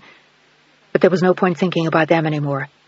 They were no longer lost children, and she was never going to see them again. But she didn't want to see any other children either. She couldn't bear it. And when the phone began ringing that evening, she quietly took it off the hook and left it there. The next day she acted as though nothing had happened. She was pleasant and businesslike and friendly and distant, and Adam never knew what had hit him. As planned, he was transferred on to sales the following week, and he never went out with Hillary again. She saw to it that they never even ran into each other, and she never took his calls. It was as though none of it had ever happened. And what she didn't know was that he felt sorry for her. But he finally realized that he couldn't help her. For the next several years, Hillary concentrated even harder on her career. She had risen to a higher production position by then and was 27 years old, and she had carefully kept away from all liaisons since her brush with Adam. She was too busy working her way up to want anything else in her life, and all of the men she met seemed to be divorced and have children. Until she met William Brock, CBA's newest anchor. Tall, blonde, and handsome.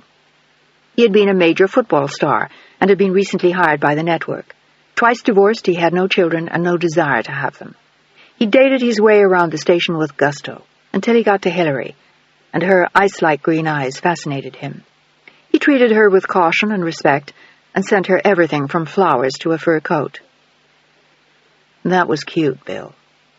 She dropped it on his desk, box and all, on her way to her office one morning. Not your size, darling? Not my style, Mr. Brock, in every possible way. She was not given to romances at the office, or anywhere else for that matter, and becoming a notch on Bill Brock's belt was the last thing she wanted. He invited her to Honolulu for a week, Jamaica for a weekend, skiing in Vermont, dinner at the Coat Basque, and anything else he could think of, but he didn't stand a chance, until one stormy night when she couldn't get a cab home, and he gave her a lift in his Ferrari. He started heading downtown from the network, and Hillary tapped him on the shoulder. Nice try, Bill. I live on 59th Street. I live on 5th Avenue and 11th. Congratulations. Now take me home, or do I have to get out and walk? She wasn't kidding, and he skidded to a stop. But before she could say anything further, he kissed her. Your place or mine, Madam Producer? Or shall we do something really crazy and go to the plaza?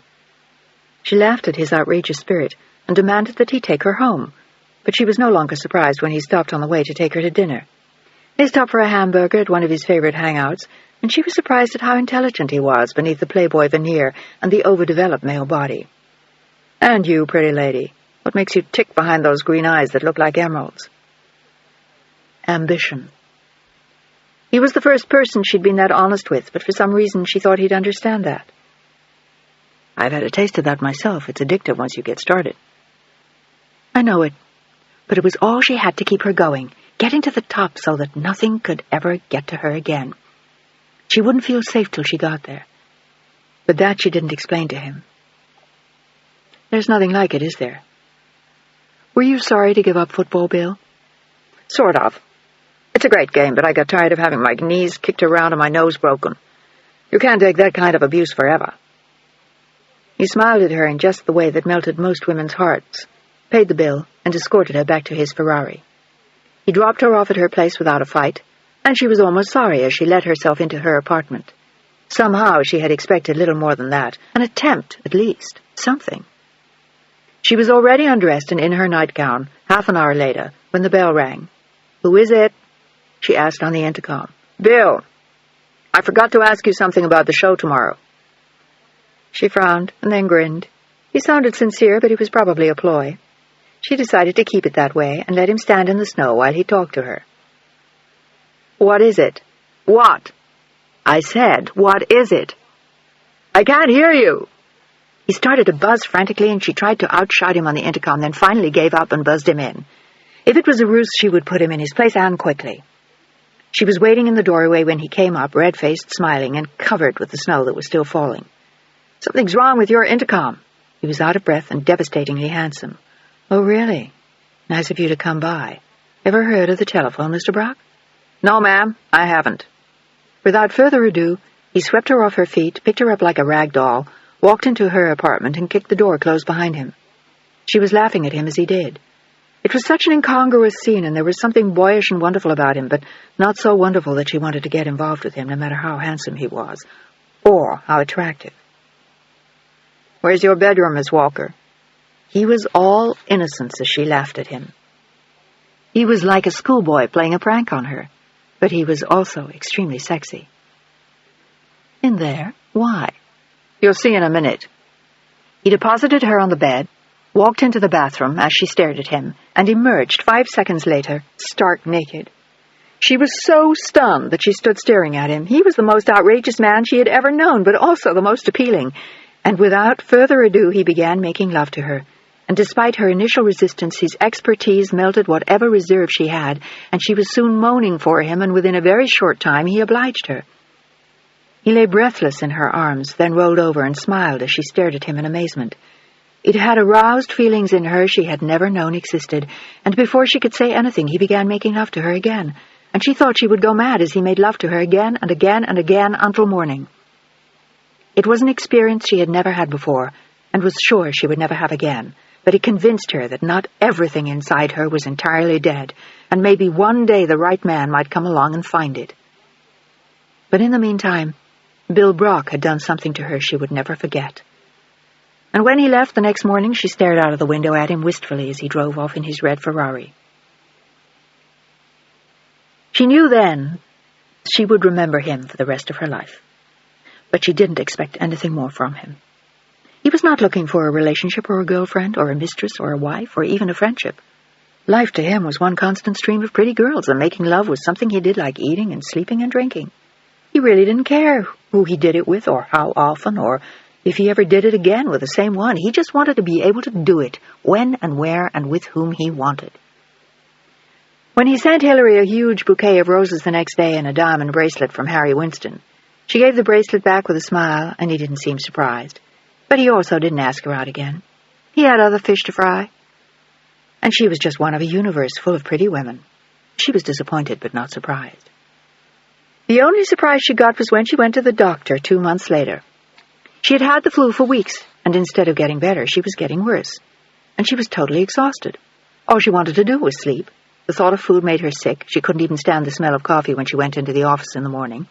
So finally, after 6 weeks of it, she called her doctor and made an appointment. He suggested a series of blood tests, a thorough examination, and after the blood tests, he was thinking of putting her on antibiotics. "It could be some kind of stomach virus, Miss Walker. Have you been anywhere exotic recently?" She shook her head, depressed to be feeling so poorly. She felt 200 years old, and all she wanted to do was put her head down and sleep all day long. It was depressing to feel that lousy, but 2 days later she knew why. The test results came back, and the doctor did not suggest antibiotics. She was pregnant. He had done a routine pregnancy test and a VDRL2 checking her for syphilis. When she heard the news, she felt she would rather have had the latter than the former. She put the phone down in shock, staring around her office. She knew exactly whose it was. He was the only man she'd slept with in 2 years, and she hadn't used any precautions, and neither had he. It had never occurred to her she didn't have any to use. He was only the second man she'd ever slept with in her adult life since the tragedies of her youth, and now she was pregnant. There was only one solution to the problem, and she called the doctor back within the hour and made the appointment. She left her office at lunchtime in a state of shock and went home to think about the predicament she was in. Should she tell him? Should she not? Would he laugh? Would he figure it was exclusively her problem? And what about the abortion? Was it wrong? Was it a sin?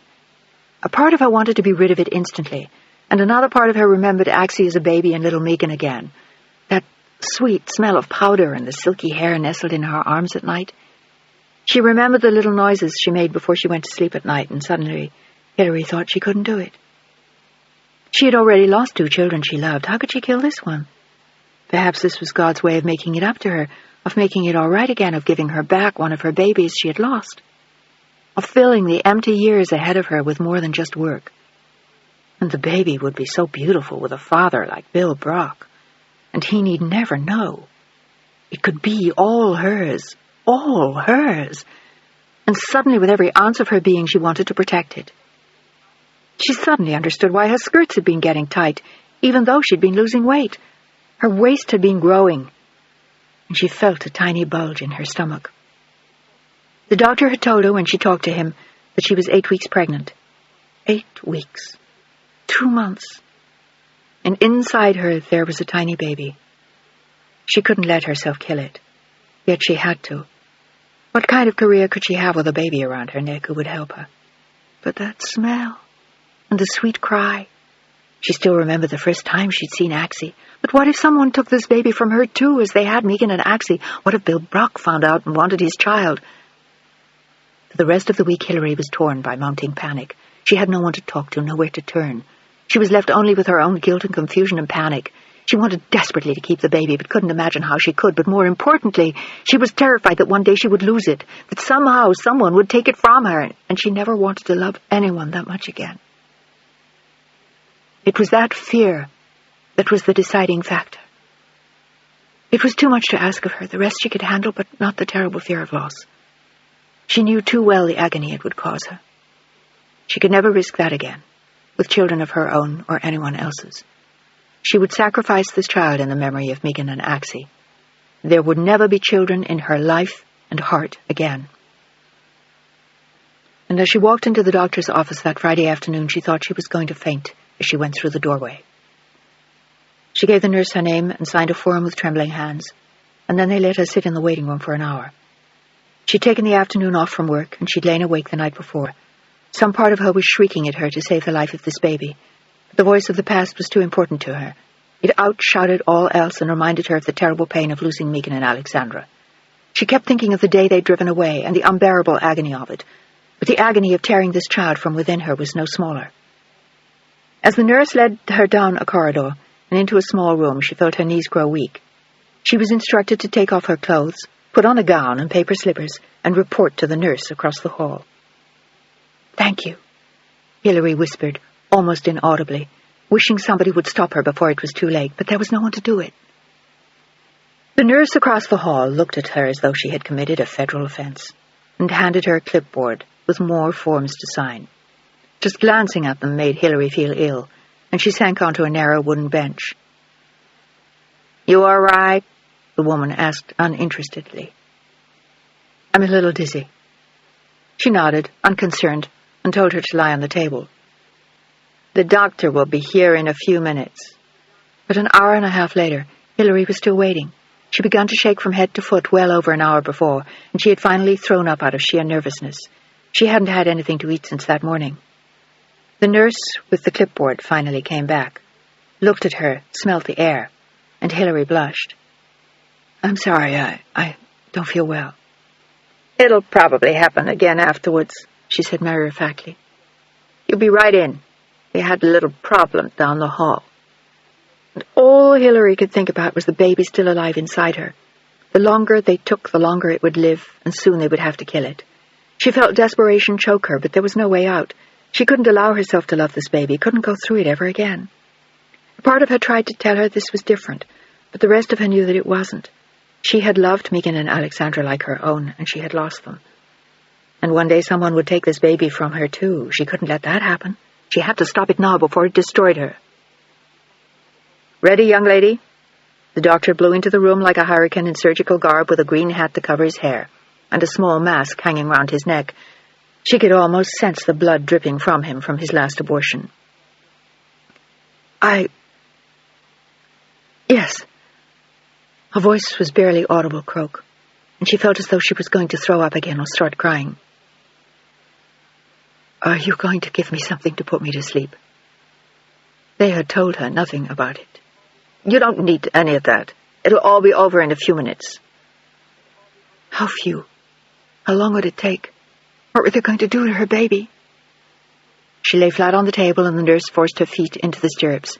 They were wider than usual, and the nurse secured them with straps so that Hilary couldn't move, and she felt a sudden wave of panic.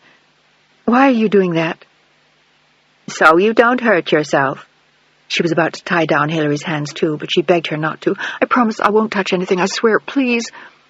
It was like some medieval torture, and the nurse turned to the doctor, and he nodded as he put on the fresh mask. "Just relax, it won't take long, and then you'll be rid of this." Rid of this. She tried to be comforted by the words, but she wasn't. She told herself that she was doing the right thing, but everything inside her shrieked that she was killing a baby. They had only taken Megan and Axie away. No one had killed them. It was wrong. It was a sin. It was terrible. She felt the local anesthetic jab into her sharply, and she wanted to cry and wanted to ask the nurse to hold her hand, but the nurse looked uninterested as she assisted the doctor. And suddenly Hilary heard a terrible machine. It sounded like it was going to eat the walls. It was the vacuum. "What's that?" She leapt to a half-sitting position, unable to move her legs, and she still felt a sharp pain where they had put the needle in her cervix. "Just what it sounds like. It's a vacuum. Now lie back. We'll be ready in a minute. Count to 10. She felt an incredible pain as something sharp and metallic shoved its way inside her. No torture ever concocted by Maida and Georgine had equaled this. Not even the boys with their hard bodies pressed into hers. This was awful. It was beyond bearing. It was... She let out a scream, and the metal piece inside her felt as though it were tearing her apart. It was forcing her uterus to open, dilating it so they could take out the baby. "You're further along than we thought, Miss Walker. We're going to have to open a little wider." The local seemed to have done nothing for her, and the pain was excruciating as her legs trembled violently, and the doctor gave a grunt of satisfaction. "That's it." He said something to the nurse as Hilary threw up all over herself, but the nurse was too busy assisting the doctor to notice or help her. And then suddenly Hilary knew this was the wrong thing. She couldn't do it. She had to keep the baby, and she raised her head again, trying not to vomit so she could tell him, "No, please don't. Please stop." But he only spoke soothingly to her. It was much too late to stop now. They had to finish what they had started. "It's almost over, Hilary. Just a little bit longer." "No, please. I can't stand it. I don't want to. The baby." She was feeling faint again, and her whole body was racked by convulsive shaking. "There will be lots of babies in your life. You're a young girl, and one day it'll be the right one." He gave another ominous grunt, which she knew now meant he was going to inflict more pain on her, and suddenly he inserted the vacuum. She felt as though every ounce of her body was being sucked out by that machine, and she threw up again as it went on endlessly, and then finally there was silence. "Now, just a little scraping," he explained, and she saw the room reel as she felt him scrape what was left out of her. But the baby was long gone. She had lost the others, and now she had killed this one. It was all she could think of as she lay there, wanting to die like her baby. She was a murderer now, just like her father. Her father had killed his wife, and now she had killed her own baby. "That's all now." She heard the voice she had come to hate, and they took out all their tools and left her lying there, still trembling and strapped to the table. She could still feel something wet and warm pouring out of her, and she knew she was bleeding profusely, but she didn't care any more what they did to her. She didn't care if she died. In fact, she hoped so. "Just rest for a little while, Hilary." He stared into her face, patted her shoulder, and left the room with a resounding bang as she lay strapped to the table and sobbed in a pool of her own vomit. They came back for her in an hour, handed her a damp cloth and a sheet of instructions. She was to call them if the bleeding seemed too heavy, and otherwise she was to stay in bed for 24 hours and she'd be fine. That was it. It was all over. She staggered outside once she was dressed, still trembling violently, and hailed a cab, and gave him her address. And she was shocked to realize it was 6 o'clock. She'd been in the doctor's office for almost 6 hours. "What's the matter, lady? You sick?" She looked terrible, even to him, even in the darkness. Her eyes were suddenly dark-ringed, her face was green, and she was shaking so hard she could hardly talk.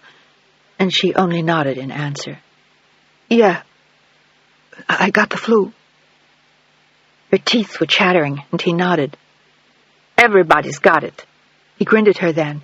She was probably a pretty girl when she wasn't sick. "Just don't kiss me." She tried to smile at him, but she couldn't. She felt as though she would never smile again at anyone. How could she? How could she ever look herself in the eye again?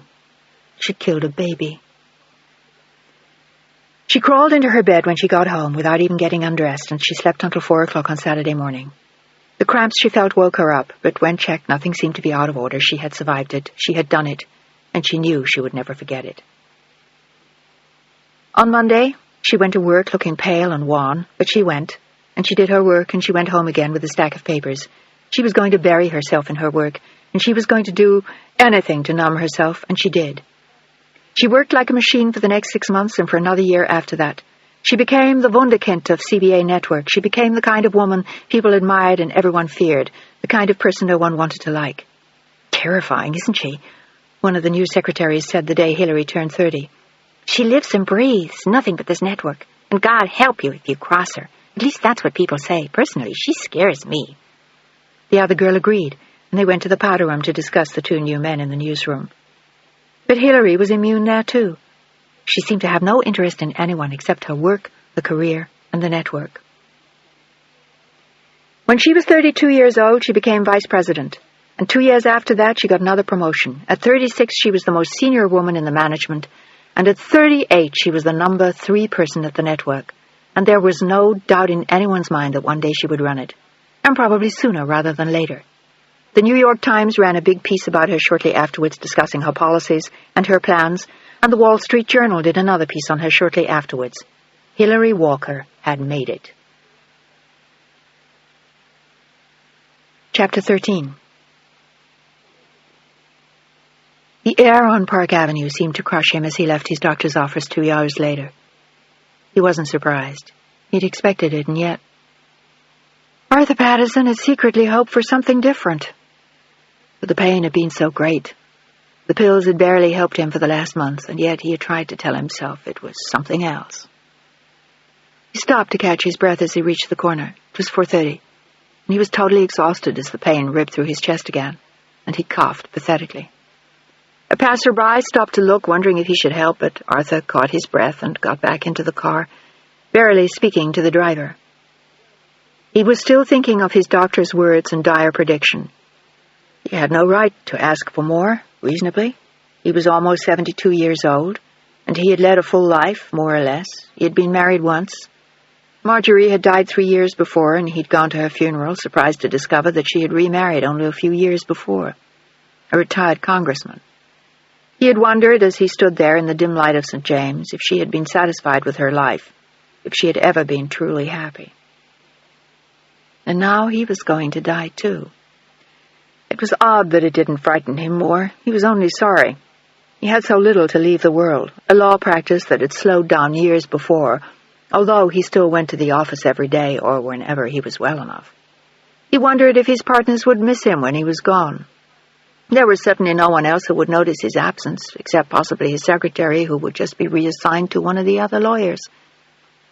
The doorman gave him a hand as he got out of the cab, and he took the lift upstairs, making idle conversation as he always did with the liftman on duty.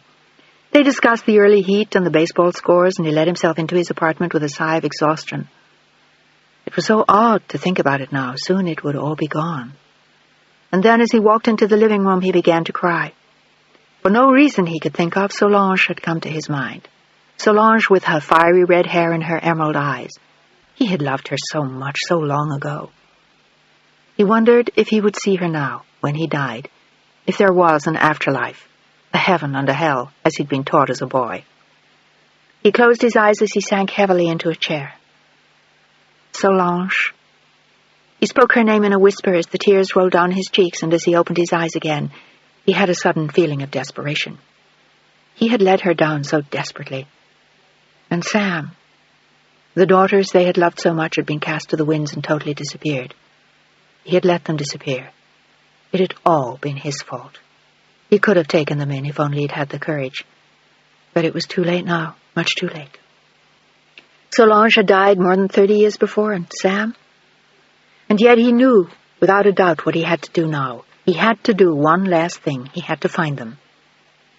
He sat in the same chair until the room grew dark, thinking back over the years all the way to the trenches near Casino, to his wound and the time Sam had saved him, and the liberation of Paris, and the first time he'd seen her. There was no going back, no changing what had happened. And perhaps it would make no difference now, but he knew that before he died he had to find them, to explain to them, to bring them together again for one last time.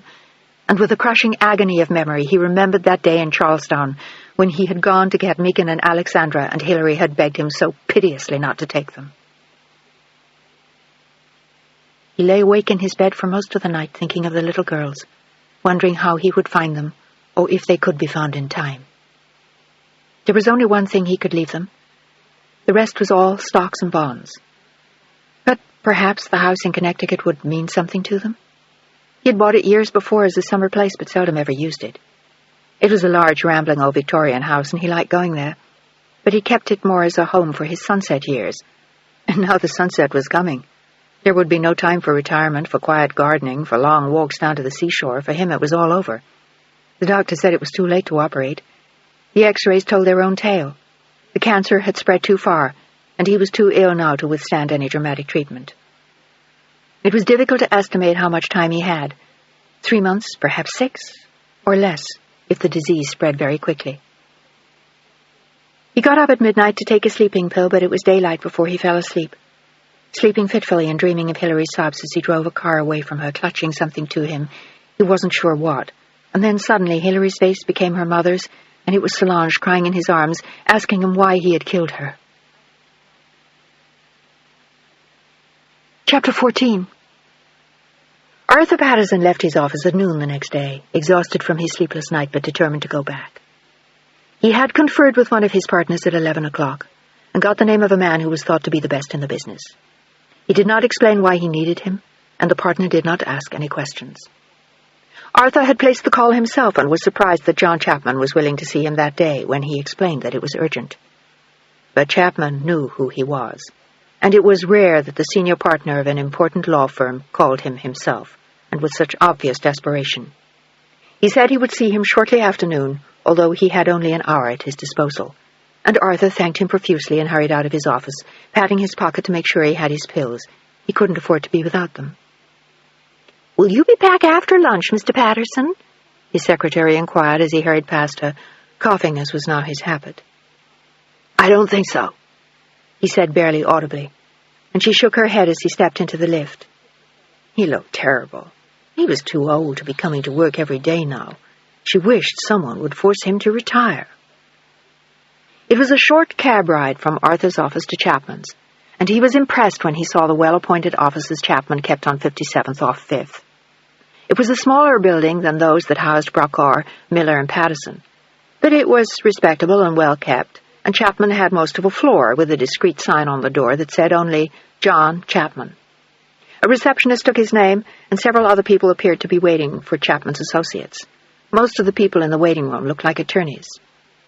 "Mr. Chapman will see you now," the young woman said, and ushered him inside. Chapman had an office high above 57th Street with thick carpeting and English antiques, and like his own office, it was filled with law books. It was comforting to be in surroundings that looked so familiar. He had been afraid at first that the place he was being sent to would be sleazy, and it was a relief to find that it wasn't. The door opened to reveal a handsome blond man in a tweed jacket and gray slacks, with lively gray eyes and the look of someone who had gone to Princeton or Harvard. In fact, he'd gone to both. He had done his undergraduate work at Princeton and had gone to law school at Harvard. "Mr. Patterson?" He came easily around the desk and shook Arthur's hand, startled at first by how frail it seemed in his grip. He had played football in college, and even as tall as he was, Arthur was dwarfed by the young attorney who was 30 years his junior. "Please, sit down." He indicated a chair with a warm smile and sat down in the chair next to Arthur.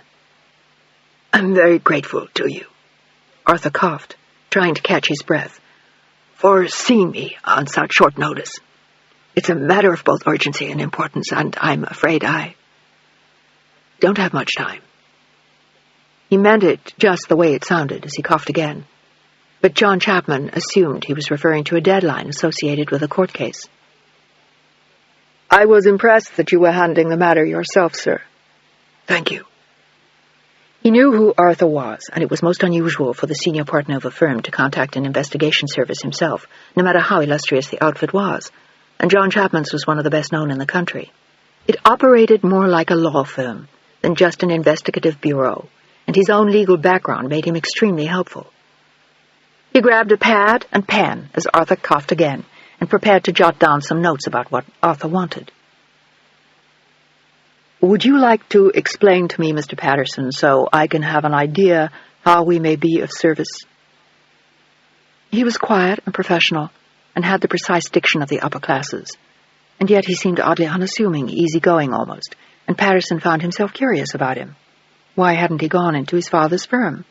His father was the head of the most important law firm in Boston, and two of his brothers were prominent attorneys in New York.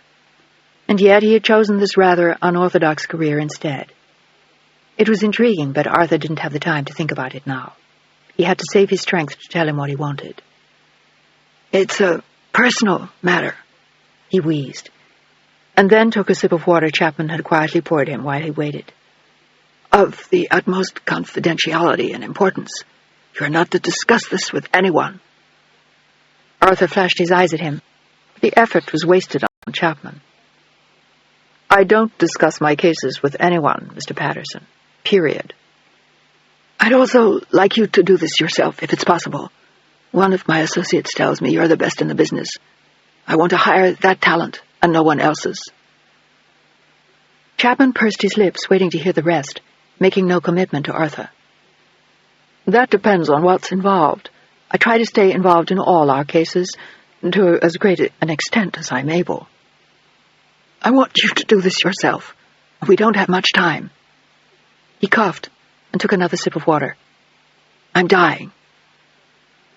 Chapman watched him carefully, curious now. The old man was shaking with anticipation and clutching a file he had taken out of a briefcase. Perhaps it was an old, unsolved case he was determined to tie up before he died. It was odd, the things people did when they were dying. "The doctor thinks I might have 3 months, maybe 6, maybe less.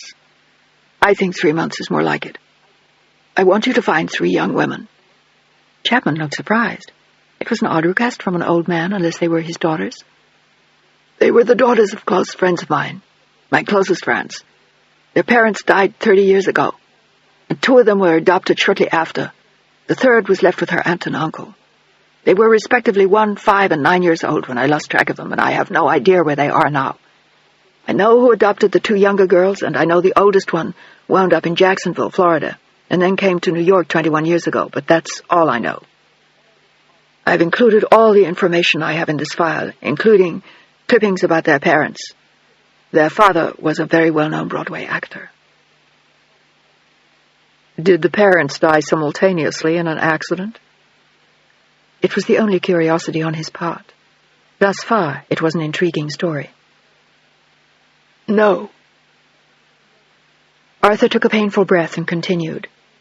"He killed their mother, though no one ever really knew why, except that they had an argument, and he seems to have gone crazy. I defended him in 1958. Arthur's face went a little grayer as Chapman watched him, surprised that he had taken a criminal case. There had to be more to the story than he was telling. He was convicted and committed suicide in his cell the night of his conviction. I tried to place the girls in a home together." He seemed close to breaking down as John Chapman watched him, sorry for him. It was obviously painful for him to remember, and worse still to discuss it with this stranger. Any attorney would have felt responsible, but not responsible enough to go looking for the children 30 years later. Or was it that he felt guilty? "But no one wanted to take all 3. I had to place them in separate homes and leave the older girl with the aunt and uncle."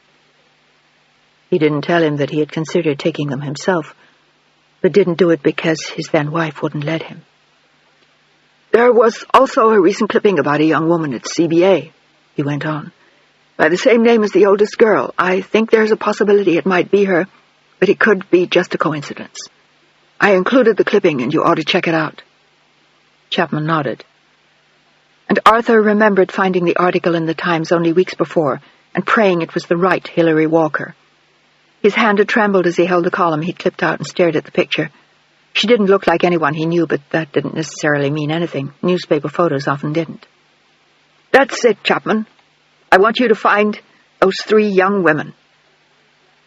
Young to him, perhaps, but certainly grown up, Chapman thought to himself. He did a quick calculation and realized they were 38, 34, and 30 years old. It wasn't going to be easy to find them, and Arthur confirmed that. "The adoptive parents of the 2 younger girls moved away years ago, and I have no idea where they went. I just hope you can find them." "So do I." Chapman took the file in his hands and looked somber as he questioned Arthur. "And when I do, first I want you to locate them, and then come back to me and tell me that you found them. Then I want you to explain to them who they are, who I am, that I am an old family friend, and that I want to reunite them with their sisters. I'd like to do it in my home in Connecticut, if that's possible. I'm afraid I can't travel anymore. They'll have to come here."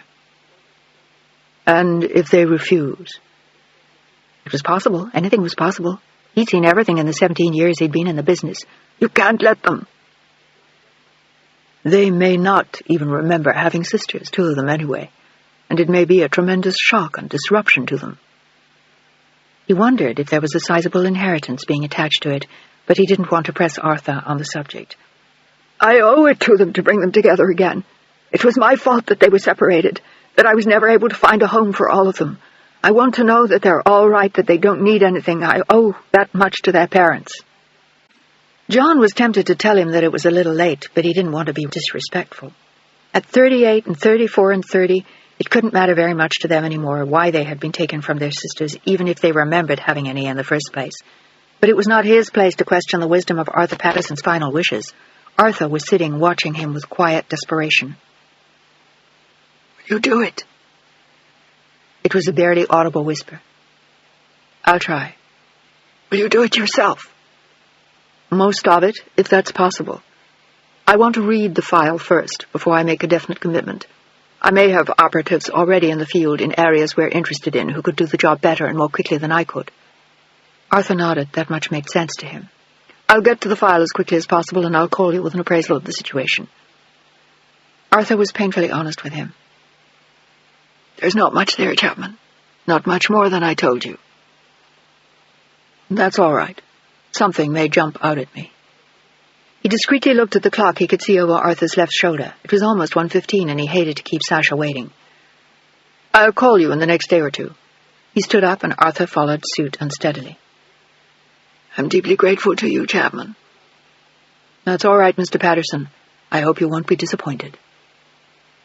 Arthur nodded thoughtfully, barely able to consider that. Chapman had to find them.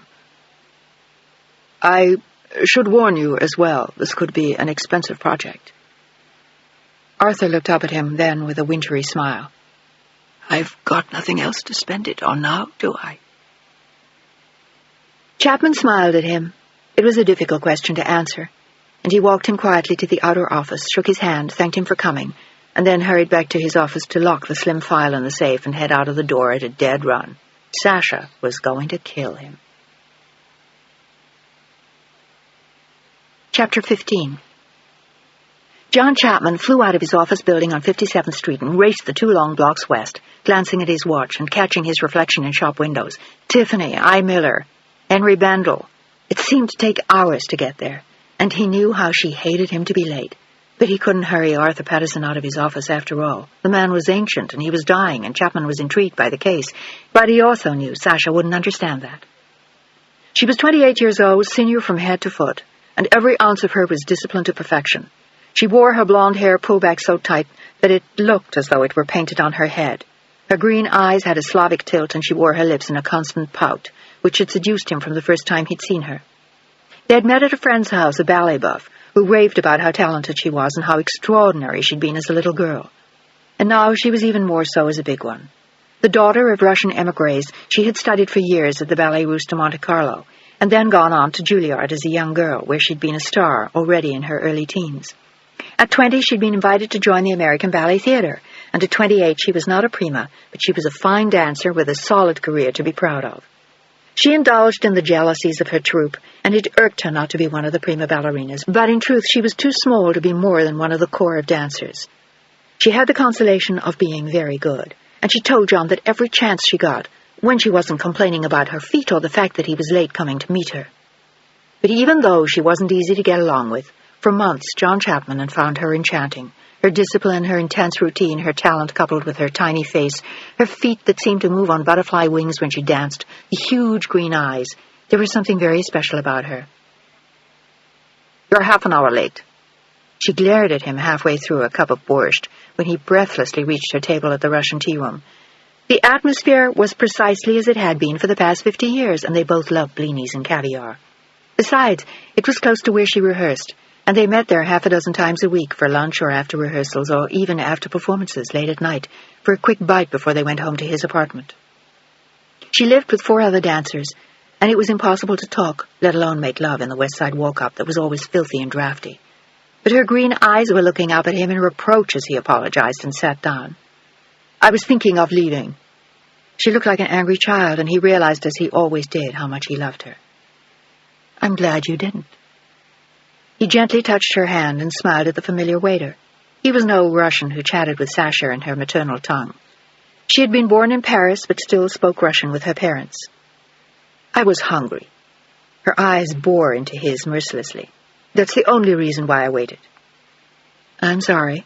I had an important case. The head of a major law firm needed some help. I couldn't shove him out of the door." He smiled placatingly at her, wondering how long it would take him to get back in her good graces. Usually not long. Her anger was hard and quick to burst into flame, but generally it abated fairly quickly. "I'm sorry, darling."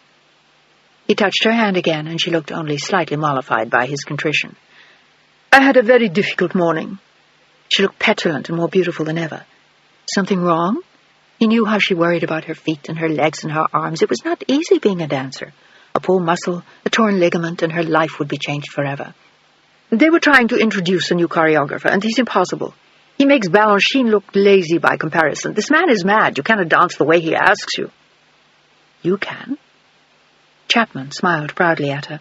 He thought her the most remarkable dancer, and this time she smiled at him. He was almost forgiven. "I'm trying, but I think he's trying to kill us." She sighed and finished her borscht. She didn't want to eat too much before rehearsal that afternoon, but she was still hungry. He just ordered blinis, and she was tempted, but that was too heavy for her when she was dancing. "Maybe I'll have a salad." She told the waiter in Russian, and he nodded and disappeared, as she told John about her woes of the morning. She asked him nothing about his case. She never did. All she ever thought of was dancing. "Are you rehearsing tonight?" he asked with eyes full of understanding. He was a kind man, and he didn't mind their life revolving around her work. He was used to that. His ex-wife had been a writer, and he had sat patiently for 7 years while she churned out mysteries that had eventually become major bestsellers. He had respected her as a woman and a friend, but it hadn't been much of a marriage. Everything had come second to her work, even her husband. She had been a difficult woman. The whole world had to come to a shrieking halt when she started a book, and she expected John to protect her from any possible interruption. And he'd done a fair job of it, until the loneliness of his life with her overwhelmed him. Her only friends were her characters. Every plot she wrote became real to her, and she wouldn't even speak to him while she was working. She worked from 8 in the morning until midnight every day and then went to bed, mute with exhaustion. In the morning she'd start again, but she didn't talk to him over coffee because she was already thinking about the book. It had been lonely being married to Eloise. She wrote under the name of Eloise Wharton, and when she wasn't working on a book, she was either in a major depression because she wasn't working, or she was on tour in 30 cities in 45 days, pushing her latest epic. He figured out before he asked her for a divorce that they spoke to each other on the average something like 30 hours a year, which was something less than what he needed for a happy marriage. They loved each other, but she loved her work more, and he wasn't even sure how much she understood when he left her. She'd been deep in a book. There had been only the vaguest of answers as he said goodbye and closed the front door behind him. It was a relief, oddly enough, and he discovered that it was less lonely being alone than being with her. He could play the stereo, sing when he liked, have friends over who made as much noise as they wanted. He went out with other women. Life was fine, and the only thing he regretted was that they had never had any children. He and Eloise had been divorced for 5 years, and he was only now starting to think about getting remarried. In fact, he had been thinking about it a great deal lately. Sasha had nodded in answer to his question about rehearsal. "We are rehearsing until 11. She still spoke English like someone who had learned it as a foreigner, and yet she had no clearly discernible accent. "Can I pick you up?" His eyes filled with hope, and he told himself that he was not repeating the same pattern. He was not leading his life entirely around Sasha's dancing. Besides, she was so much more alive than Eloise had been. She was so vital and exciting. Eloise lived in a dark room with a single light burning over her head, haunted by imaginary people. And she hadn't changed in the last 5 years. She'd only become more successful. She was one of the most successful mystery writers in the country. The new Agatha Christie, the New York Times had hailed her, and Publishers Weekly agreed. She was 41 years old, and she lived in a world of fantasy. Not like Sasha. Not at all. "Thank you. I'll be at the stage door at 11:10. And he knew she meant it. She had the precision of a surgeon. "Don't be late." She frowned and wagged a graceful finger. He smiled at her and touched her knee under the table. "I won't. I'm not working tonight." All he wanted to do was read the file Arthur Patterson had left him, and that couldn't take him more than an hour, possibly even less.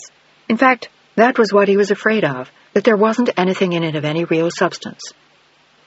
"I'll just look over the files on this new case. Don't get too interested." She frowned at him. He'd done that before and been an hour late after a performance. She wouldn't tolerate that from him or anyone. In fact, she didn't have to. As she pointed out to him regularly, she was a real artist. "Do you want me to take you back?" He looked hopeful, like a schoolboy anxious to please her. It was something about him that had pleased every woman he'd been involved with, even Sasha, although she didn't admit it to him. She never told him how much she loved him or how much she liked his company. It was beneath her to say those things, and he didn't need to know them. "I'm meeting some of the others in 5 minutes, John, on the corner. I'll see you tonight." She stood up, tiny and exquisitely erect, her back like a beautifully sculpted slab of marble, and one eyebrow raised over the olive-green eyes. "On time, yes?" "You're a tyrant." He stood to kiss her and watched her go as he sipped his tea and then paid the bill. Something about her always left him feeling unnerved and excited, as though he wanted more, as though he couldn't get enough, as though she would never let him possess her. It was as though she danced away from his grasp every time he reached out for her, but in some ways he liked it. He liked chasing her. He liked everything about her. She was so much more alive than Eloise, and the endless numbers of women attorneys and ad execs he had taken out in the 5 years since he divorced her. Sasha was entirely different. He walked back to the office more slowly this time, thinking of Sasha at first and then of Arthur Patterson and the 3 women he wanted him to find. It was an odd story, and he couldn't help wondering if there was more to it than Arthur was telling. There was a piece missing to the puzzle somehow, maybe even several of them. Why did he want to bring them back? What did it matter if they met now? They were grown women, having led separate lives. What could they possibly have in common? And why did Arthur Patterson feel so guilty? What had he done or what hadn't he done? And who were these women's parents?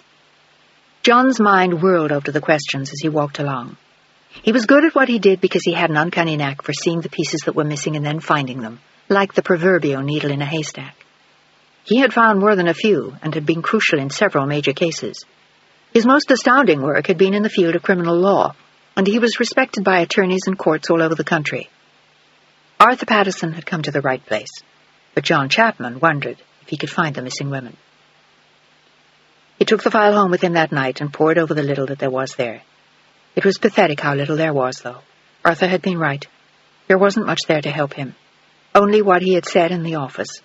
There were all the clippings of the trial, which John read first, intrigued by the unspoken elements of the story. Why had Sam Walker really killed his wife?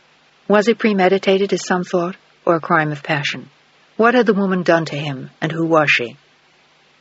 In a way, he didn't need to know those things, and yet the questions intrigued him. He read reviews of several of Walker's plays and remembered seeing him once as a little boy. All he remembered was that it was an impressive performance and that he was very handsome. But more than that he didn't remember. There was a brief note in Arthur's trembling hand, explaining that he and Sam Walker had been buddies in the army. There was the list of the places they had been and description of their first meeting with Solange, which was surprisingly lyrical for a man of his age, and one who had written nothing but legal documents and briefs all his life. And John wondered if therein lay some of the answers. Perhaps Arthur had been in love with her, or perhaps it didn't matter.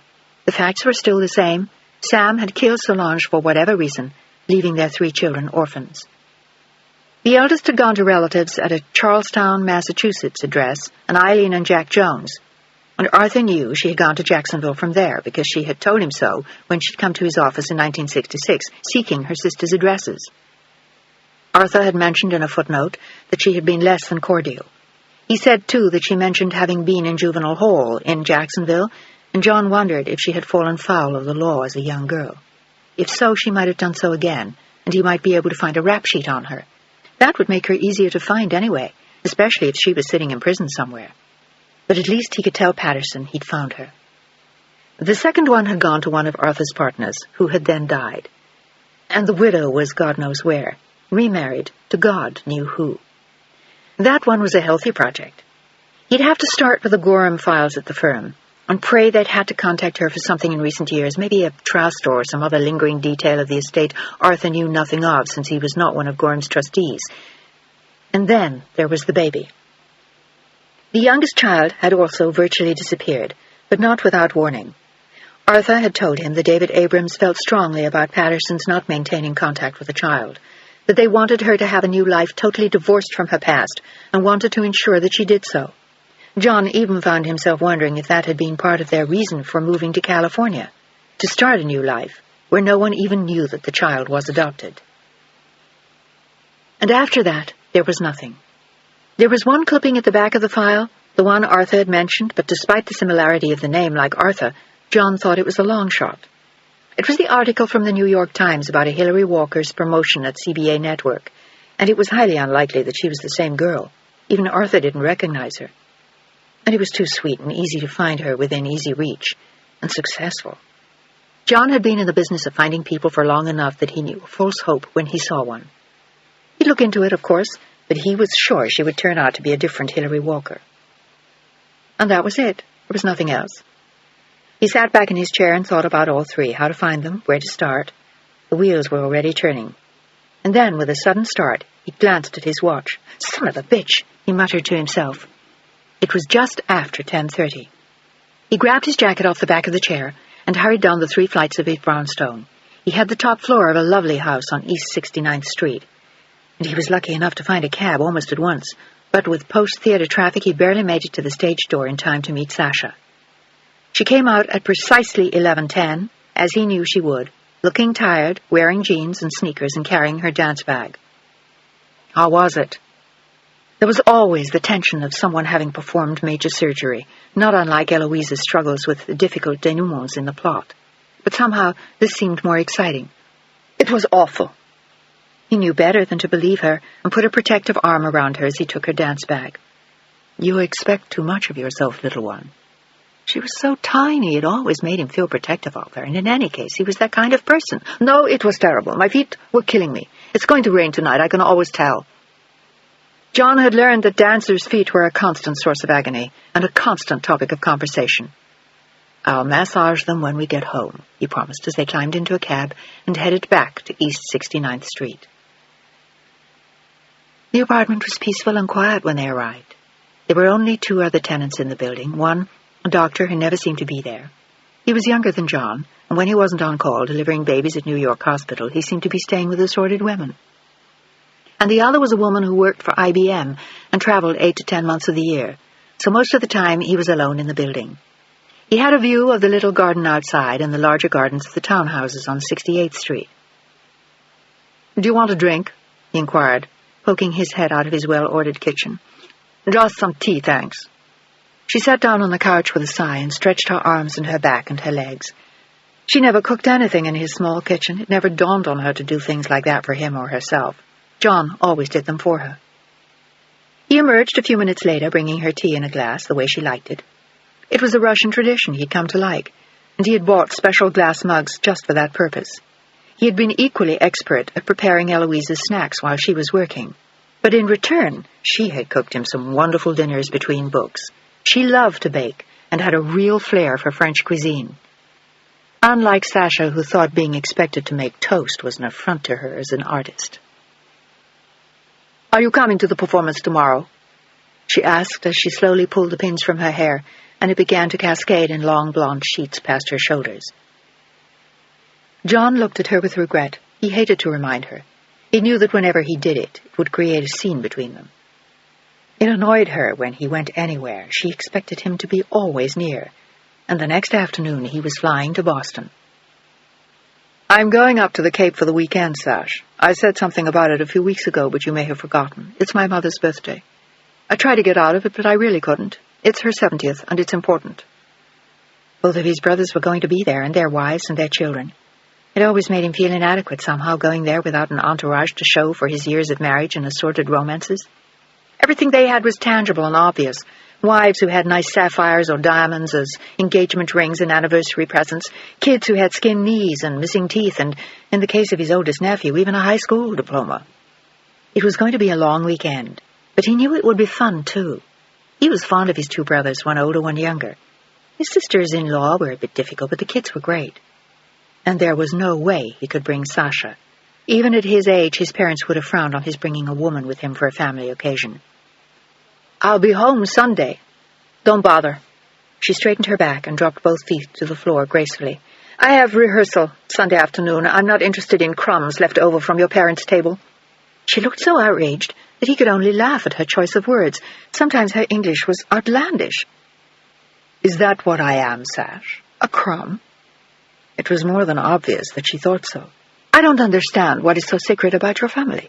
You've met my parents, my aunt, my grandmother. Are your parents so much better than mine? They would disapprove because I'm a dancer?" She sounded terribly Russian and looked extremely dramatic as she paced around the room, her hair flying and her hands shoved into the back pockets of her blue jeans, her tiny little body tense with emotion. "They're very private, that's all. And very Bostonian. A writer had been difficult enough. A ballerina would drive his mother totally crazy. She had a healthy respect for the arts, but preferably on a stage, not in her son's bedroom. They don't understand relationships like ours. Neither do I. Are we together or are we not?" She stood in front of him, looking like an enchanting elf, but an elf who was extremely angry. She felt shut out by the family he never introduced her to, and without his ever saying so, she was aware of their disapproval. "Of course we're together. But as far as they're concerned, you don't acknowledge those things until you're married, or at least engaged." And she was the one who resisted that. She saw no need for a permanent statement. "They think we're immoral?" "Maybe. They prefer not to think about it. They don't want to have to confront this kind of thing, so they don't. And as their son, I have to respect that. They're pretty old, Sash.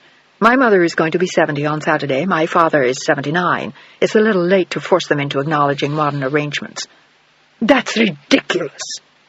She stormed across the room again, and then stood glaring at him from the kitchen doorway. "And if you were any kind of man at all, you would take me anyway, and force them to acknowledge my existence." "I'd rather invite them to see you dance the next time they're here. That would be a better introduction, don't you think so?" Sasha thought it over as she crossed the room again, only slightly mollified, and then she sat down on the couch and began to put on her sneakers. He knew it was a bad omen. She was always storming out at 2 in the morning and going back to her apartment. "What are you doing?" "I'm going home, where I belong." She looked at him malevolently, and he sighed. He hated scenes, and she doted on them. They seemed to be part of her art form. "Don't be silly."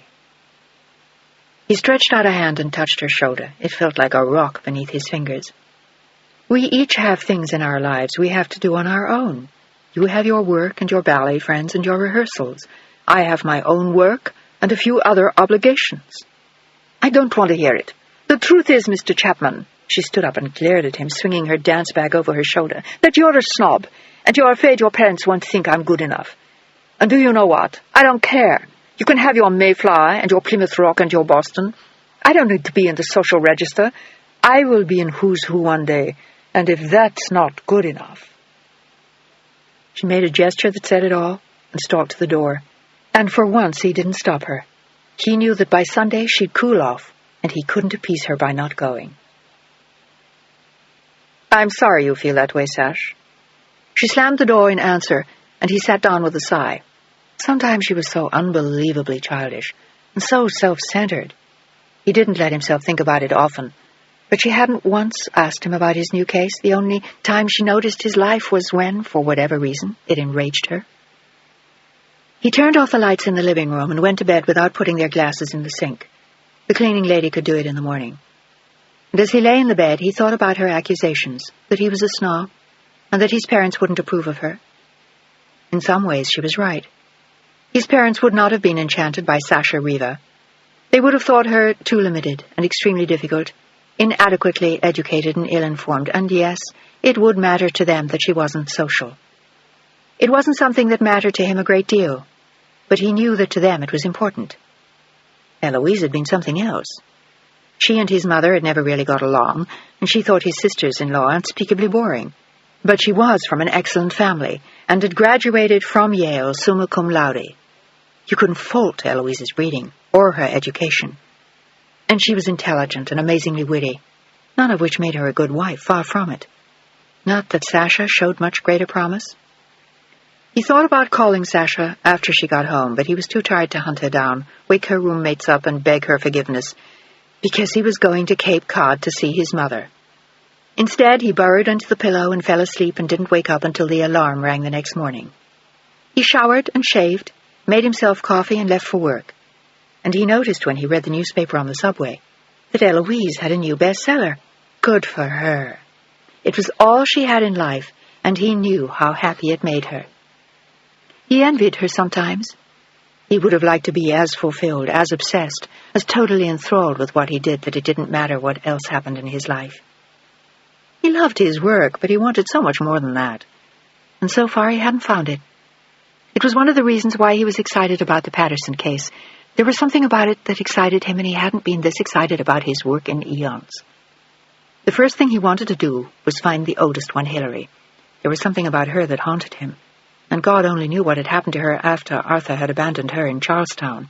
He knew from her visit to Arthur's office in later years that she'd wound up in Jacksonville, Florida. Somehow, but how or when or why, neither of them knew. And maybe it wasn't important. But what had happened to her afterwards was a mystery, too. She had never contacted Arthur again. She had simply disappeared. And then there was the clipping from the New York Times Arthur had given him of the woman named Hilary Walker at CBA Network. But was that even the same woman? He doubted it. It seemed extremely unlikely. Chapter 16. John got to the office before 9 o'clock. He had a lot to do before leaving early for the weekend. There was something he wanted to do before he left. He wanted to try calling the Hilary Walker in Arthur's clipping. It probably wasn't the woman he wanted, but it was worth a shot. It was a lead, and he couldn't afford to ignore it. She might just be at CBA right under their noses, working near the top at a major network. He glanced at his watch. It was 9:15, and he picked up the phone himself. He called information and then dialed the number. Hilary Walker, please. His mouth felt a little dry, and he was surprised. He didn't know why he was getting to care about the Patterson case so much, except that something happened to him when he wondered what had become of the child in Charlestown. A secretary answered, and he asked for her again. "May I tell her who's calling?" a voice asked. "John Chapman, of Chapman Associates. She doesn't know me, and it's a matter of some urgency. If you'd be good enough to tell her that." "Just a moment, please." The girl at the other end gave away nothing. She had called Hilary on the intercom, and she couldn't figure out who the hell John Chapman was or why he was calling. She had a major production meeting to run at 10 o'clock, and she didn't have time to waste with crank callers. "Ask him if I can call him back later," she told the secretary, then countermanded her own orders. "Oh, never mind. I'll talk to him myself." She pushed the button with the flashing light, and her cool, deep voice came on the line. "Yes? This is Hilary Walker." And for an odd moment, John was reminded of his mother's deep voice. She was the only other woman he knew with a voice as deep as that. But he got down to business with her quickly. Whether she was the right Hilary Walker or not, this one was a very busy woman. "Thank you for taking my call. I appreciate it. And I'm going to be direct with you in the interest of saving time. My name is John Chapman. I'm the head of Chapman Associates. I'm looking for a woman named Hilary Walker. Her father was Sam, her mother Solange, and she lived with a couple named Jack and Eileen Jones in Boston. Are you that woman?" It was fortunate that he could not see her face at the other end. She was chalk white and shaking from head to foot as one hand clutched her desk, but her voice betrayed nothing. "No, I'm not. What is this about?" Her first instinct had been to deny it, but she had to know why he was looking for her. Was it for the others? Not that it mattered anymore. They were long gone and probably didn't even remember her. She had given all that up years before. All she had now was the network, and much more likely it was Arthur, the bastard. "This is part of an investigation for a client. He was hoping to find this Miss Walker, and he saw the articles about you in the Times and the Wall Street Journal, and hoped that you might be the right one. It was a long shot, and I'm sorry to have disturbed you." He could hear in her voice that she wasn't the right one, and he had to admit he was disappointed. "I'm awfully sorry not to be able to help you, Mr. Chapman." Her voice was smooth and cool, but she was definitely not moved by his inquiry. It would have been much too simple if she had been the right one. "Thank you for your time, Miss Walker." "Not at all." And with that she hung up, and he quietly hung up the phone. He had struck out, and he couldn't see the woman who sat pale and shaken at her desk across town. It was like getting a phone call from a ghost. She was sure it was Arthur looking for her, the old son of a bitch. Well, he'd never find her. She had no reason to reach out to him to soothe his conscience for him. He had never done anything for her or her sisters. To hell with him, and John Chapman, and all of them. She didn't need them. She walked into the meeting at 10 o'clock and tore heads off for the rest of the day. But she was still shaken when she left the meeting, and so was everyone else. She had fired 3 producers and threatened everyone else in the meeting. She was merciless. But then again, she was known for it. She was only slightly worse after the call from John Chapman. Chapter 17.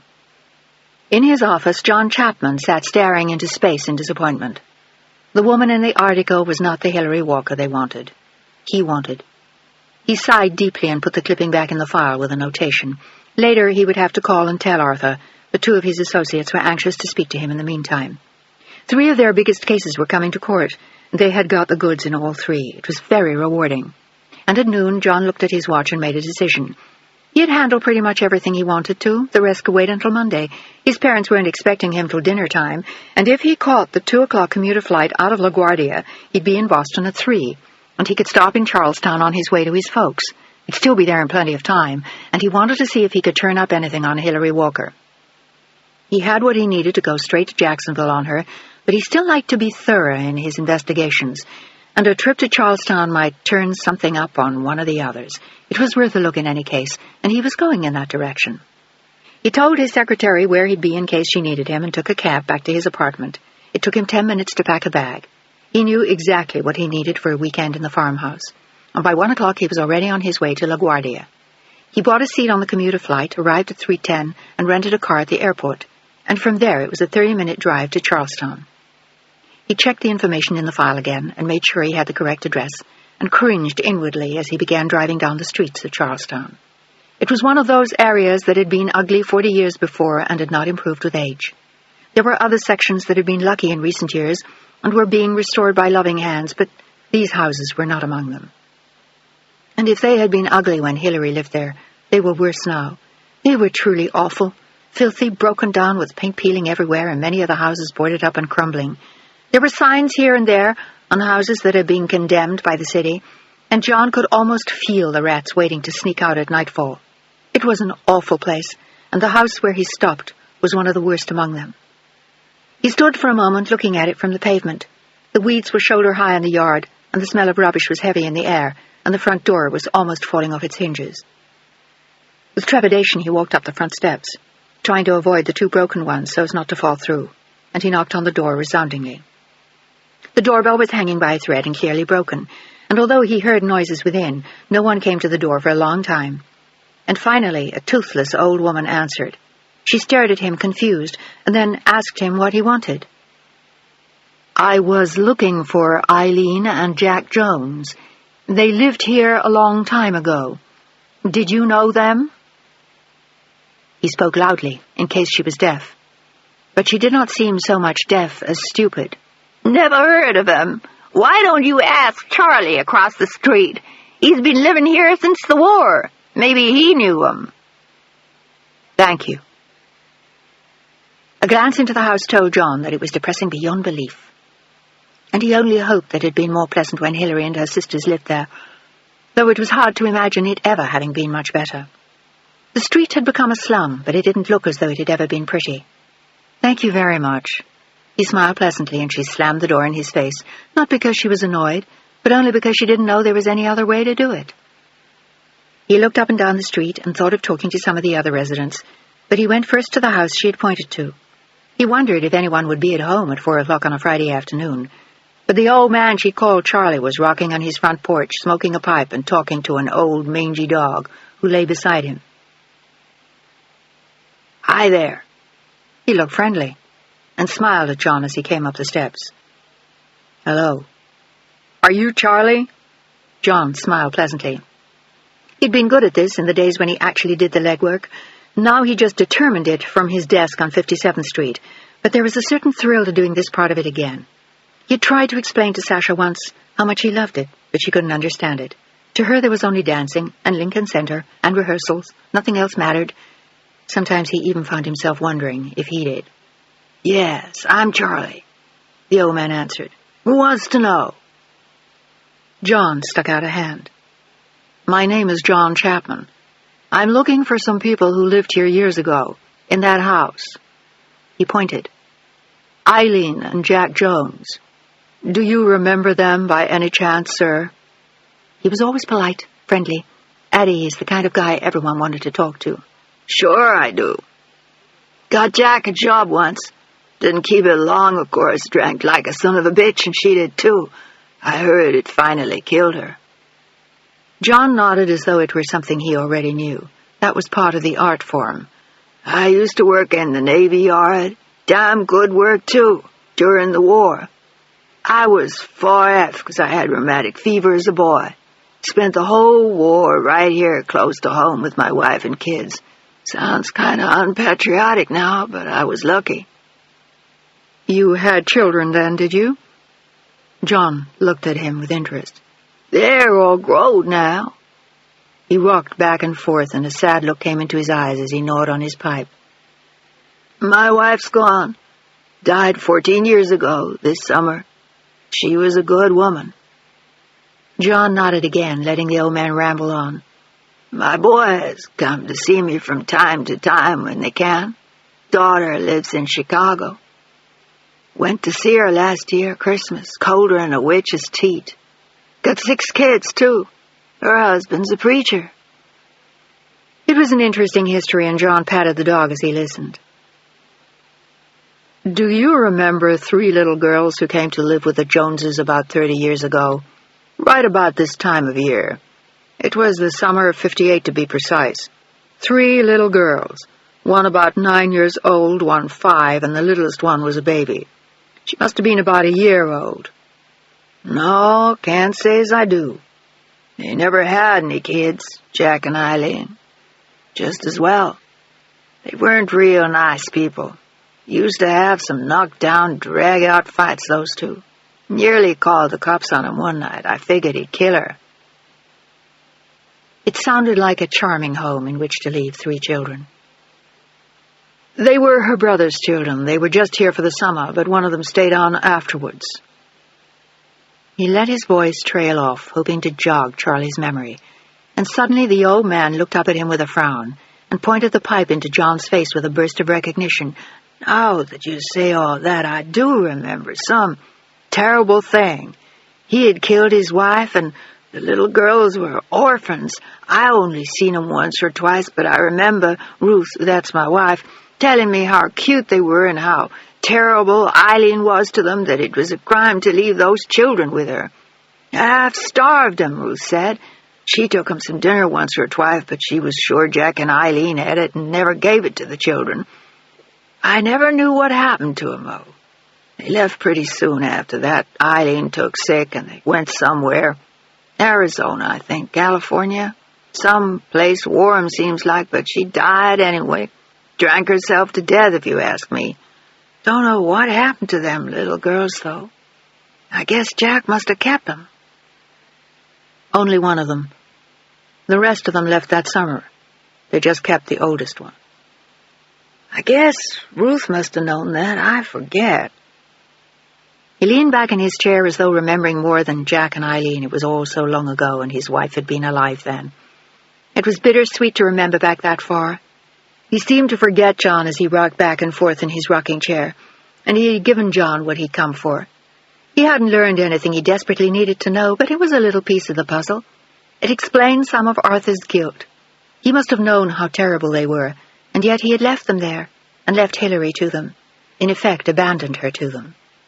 He could only begin to imagine what her life had been like in the house across the street with the kind of people Charlie had described to him. The thought of it made John shudder. "Do you think anyone else along here would remember them?"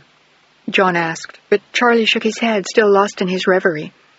And then he looked up at John and answered, "No one lived here that long, except me. The others all been here 10, 15 years, most of them less. They stay a year or two, then move away.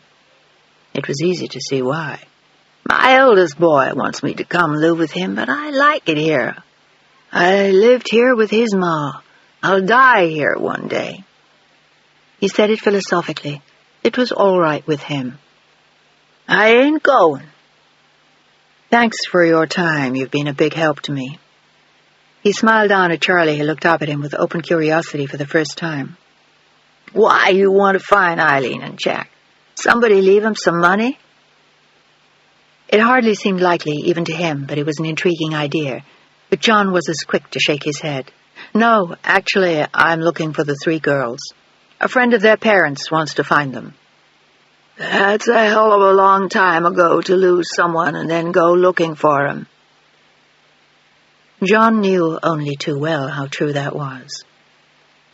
"I know. That's why you've been such a help. You put the picture together with little tiny pieces of what people remember, and now and then you get lucky like I did with you. Thank you, Charlie." He shook the old man's hand, and Charlie waved his pipe at them. "They pay you good for a job like that? Seems a lot of wild goose chasing to me." "Sometimes it is." He left the previous question unanswered and waved as he stepped off the porch and walked back to his car. It was depressing just driving down the street, and it was as though he felt Hilary's eyes on him, as though he were Arthur leaving her there, and he couldn't help wondering how Arthur could have done it. The drive to his parents' house after that took less than an hour, and his older brother was already there when he arrived, drinking a gin and tonic on the terrace with his father. "Hi, Dad. You look great." The old man looked more like 60 than nearly 80. There was no tremor in his voice, he still had his hair, and he had the same long, lanky legs as John as he strode across the terrace to put an arm around his shoulders. "Well, how's my black sheep son?" They always teased him, but they were proud of him too. He was successful, attractive, led an interesting life. The only thing his parents regretted for him was that he had divorced Eloise. They had always hoped the two would stay together and have children. "Keeping yourself out of trouble?" "Not if I can help it." "Hello, Charles." He shook hands with his brother, and the 2 men smiled. There was always a certain distance between them, and yet John was fond of him. He was a partner in an important law firm in New York, and he'd done well.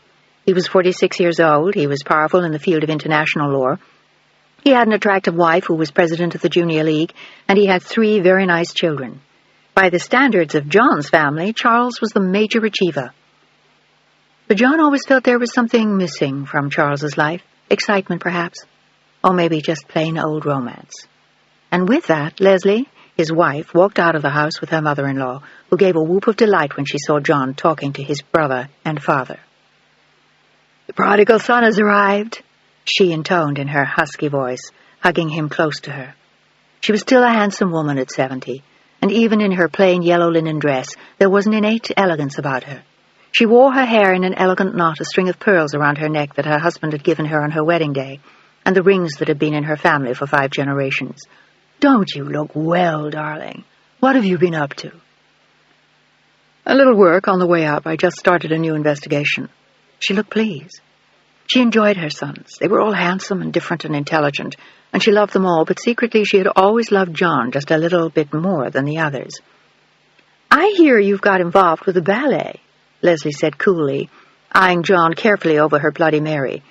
There was something mean-spirited about the girl which always irked John, but he was amazed that no one else even seemed to notice.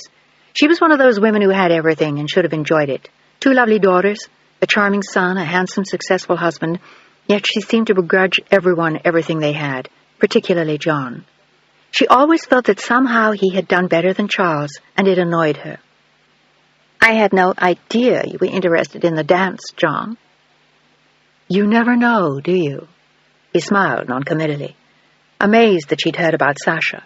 And then he chuckled to himself inwardly, thinking that maybe she had been meeting a lover at the Russian tea room.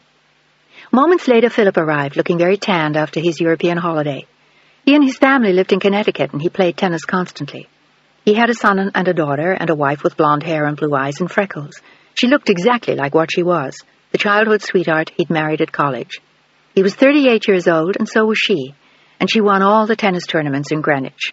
They were truly a perfect family, except for John, who had never quite fitted into the mold and never done what was expected. And bringing Sasha up here would have complicated things even further. Eloise had been difficult enough. When she wanted to be sociable, she was great, and when she didn't, she would bring a typewriter and insist on working till lunchtime, which drove Leslie nuts and made Mother worry that she wasn't having a good time. Eloise was definitely not easy, but Sasha would have really been a shock to them with her leotards and her skin-tight blue jeans and her fits of petulance and her scenes of defiance. The very thought of her made him grin to himself as he looked at the ocean. "What's so funny, big brother?" Philip clapped him on the back, and John asked him all about Europe. The hardest thing of all was that they were all such nice people, and he loved them, but they bored him to death, and by Sunday afternoon it was a relief to be driving to the airport. He felt guilty for thinking about it, but they all led such normal, suburban lives. By the end of a weekend, he always felt like a misfit. At least his mother had had a nice time.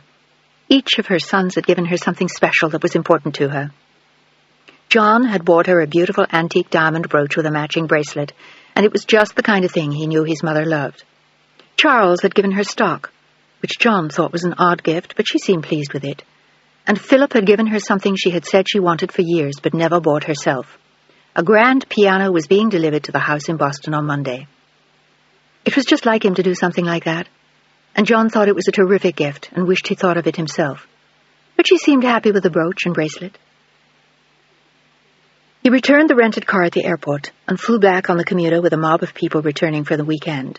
And by 8 o'clock he was back in his apartment making himself a sandwich for dinner and going through Arthur Patterson's file again. He didn't know anything more than he did before, except the kind of home Hilary had been left in, and he knew exactly what he was going to do the next morning. But Sasha was far from thrilled when he told her when she came to his apartment later that evening. "What? You're going away again?" She was furious. "What is it this time?" John tried to pacify her as best he could. They had been on their way to bed when he mentioned it to her, which was a mistake he recognized now, but he was still hoping to make love to her that night. It had been days, and with Sasha you had to hit it right. When she wasn't too tired, when her muscles weren't too delicate, when she didn't have a big performance the next day. It was a real feat getting her to bed at all, and he wasn't about to blow it for Arthur's investigation. "I told you, baby, I have a big case, and I'm handling this one myself." "I thought you were the boss, the choreographer, as it were." He smiled at the comparison and nodded. "I am, but this is an exception. I agreed to do the legwork myself if I could. It's a very important case to my client." "What's it about?" She looked at him suspiciously as she stretched out again on his bed, with all her clothes on. "I'm looking for 3 girls. 3 women, actually. He lost track of them 30 years ago, and he has to find them quickly. He's dying." He couldn't tell her more than that. Even that was something of a violation of Arthur's confidence, but he wanted to spark Sasha's interest and her allegiance. "Are they his daughters?" He shook his head as he unbuttoned his shirt. "Ex-wives?" He shook his head again. "Girlfriends?" He smiled and shook his head again. "Then what are they?" "They're sisters." "And they're in Florida?" She thought it all sounded very boring. "One of them was a long time ago. I have to start way back. I thought I had her here in New York, but I didn't, so now we go back to the beginning." "How long will you be gone?" "A few days. I should be back by Friday. We can do something nice this weekend." "No, we can't. I have rehearsals." There was no denying. Her schedule was not easy. "All right. Then we'll work around it." He was used to that.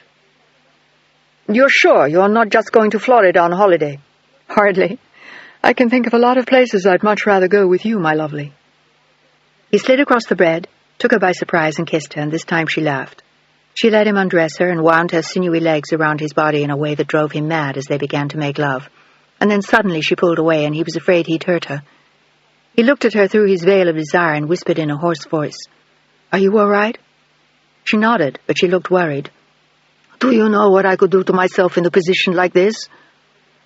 but she seemed to forget about it as his ardor increased, and along with it her own passion. But she was always thinking about herself, her dancing, her muscles, her feet, her body. "I love you, Sash," he whispered as they lay in each other's arms afterwards. But she was oddly silent. Her eyes were open and she was looking at the far wall, and she seemed upset as he watched her. "What's the matter, sweetheart?" "That son of a bitch screamed at me all afternoon today, as though I were doing something wrong, and I know I wasn't." She was obsessed with her dancing, and for a moment it depressed him. He'd been there before, only the last time it had been her goddamn characters in her books, and the plot she couldn't get a grip on. Women like them were exhausting. He wanted Sasha to be different, yet he wanted her to care about him, and in the moments when he was honest with himself, he was not sure that she did. He wasn't even sure she was capable of it. She was totally engrossed in herself. And when he got up to get something to drink from the kitchen and she didn't even seem to notice his absence, he sat on the couch for a long time in the dark, listening to the noises from the street, and wondered if he would ever find a woman who cared about him, a woman who cared about his work, his life, his friends, his needs, and enjoyed being with him. "What are you doing in here?" She was standing in the doorway, silhouetted gracefully in the moonlight, her voice a whisper in the darkened room, and she couldn't see the sadness in his eyes as he watched her. "Thinking." "What about?" She came to sit beside him. For a moment it almost seemed as though she cared, and then she looked down at her feet and groaned, "God, I should go back to the doctor." "Why? They hurt all the time now." "Have you ever thought about giving up dancing, Sash?" She stared at him as though he were crazy. "Are you mad? I would rather die. If they told me I couldn't dance anymore, I would kill myself." And she sounded as though she meant it. "What about children? Don't you want kids?" He should have asked her all those things long before, but it had been hard to distract her from her dancing. "Maybe later." She sounded vague. Eloise used to say the same kind of thing to him, until she was 36 and decided it would interfere too much with her career and had her tubes tied while he was away on business. And she was probably right. She was happier alone. Sometimes, if you put it off, later never happens. "Then it was never meant to be. I don't need children to be fulfilled." She said it proudly. "What do you need, Sash? Do you need a husband?" Or did she only need the ballet? That was the real question. "I've never thought I was old enough to worry about being married." She said it honestly, looking up at him in the moonlight. But he was 42 years old, and he was thinking of all those things. He had been for a long time now. He didn't want to be alone forever. He wanted someone to love him and whom he could love, not just between books and ballets and rehearsals. "You're 28. You should start to think about your future." "I think about it every day with that old maniac screaming at me." "I don't mean your professional future. I mean your real life." "That is my real life, John." But that was precisely what he was afraid of. "And where do I fit into all that?" It was a night for soul-searching, and he wasn't sure if he should have started it. But it couldn't be helped. Sooner or later they'd have to talk about something other than her feet and her rehearsals. "That's up to you. I can't offer you more than this for the moment. If it's enough, wonderful, and if it's not." She shrugged. At least she was honest. And he wondered if he could change her mind, if he could induce her to marry him, to want a child, but it was crazy to do that again. He seemed to have this incredible penchant for challenges and lost causes.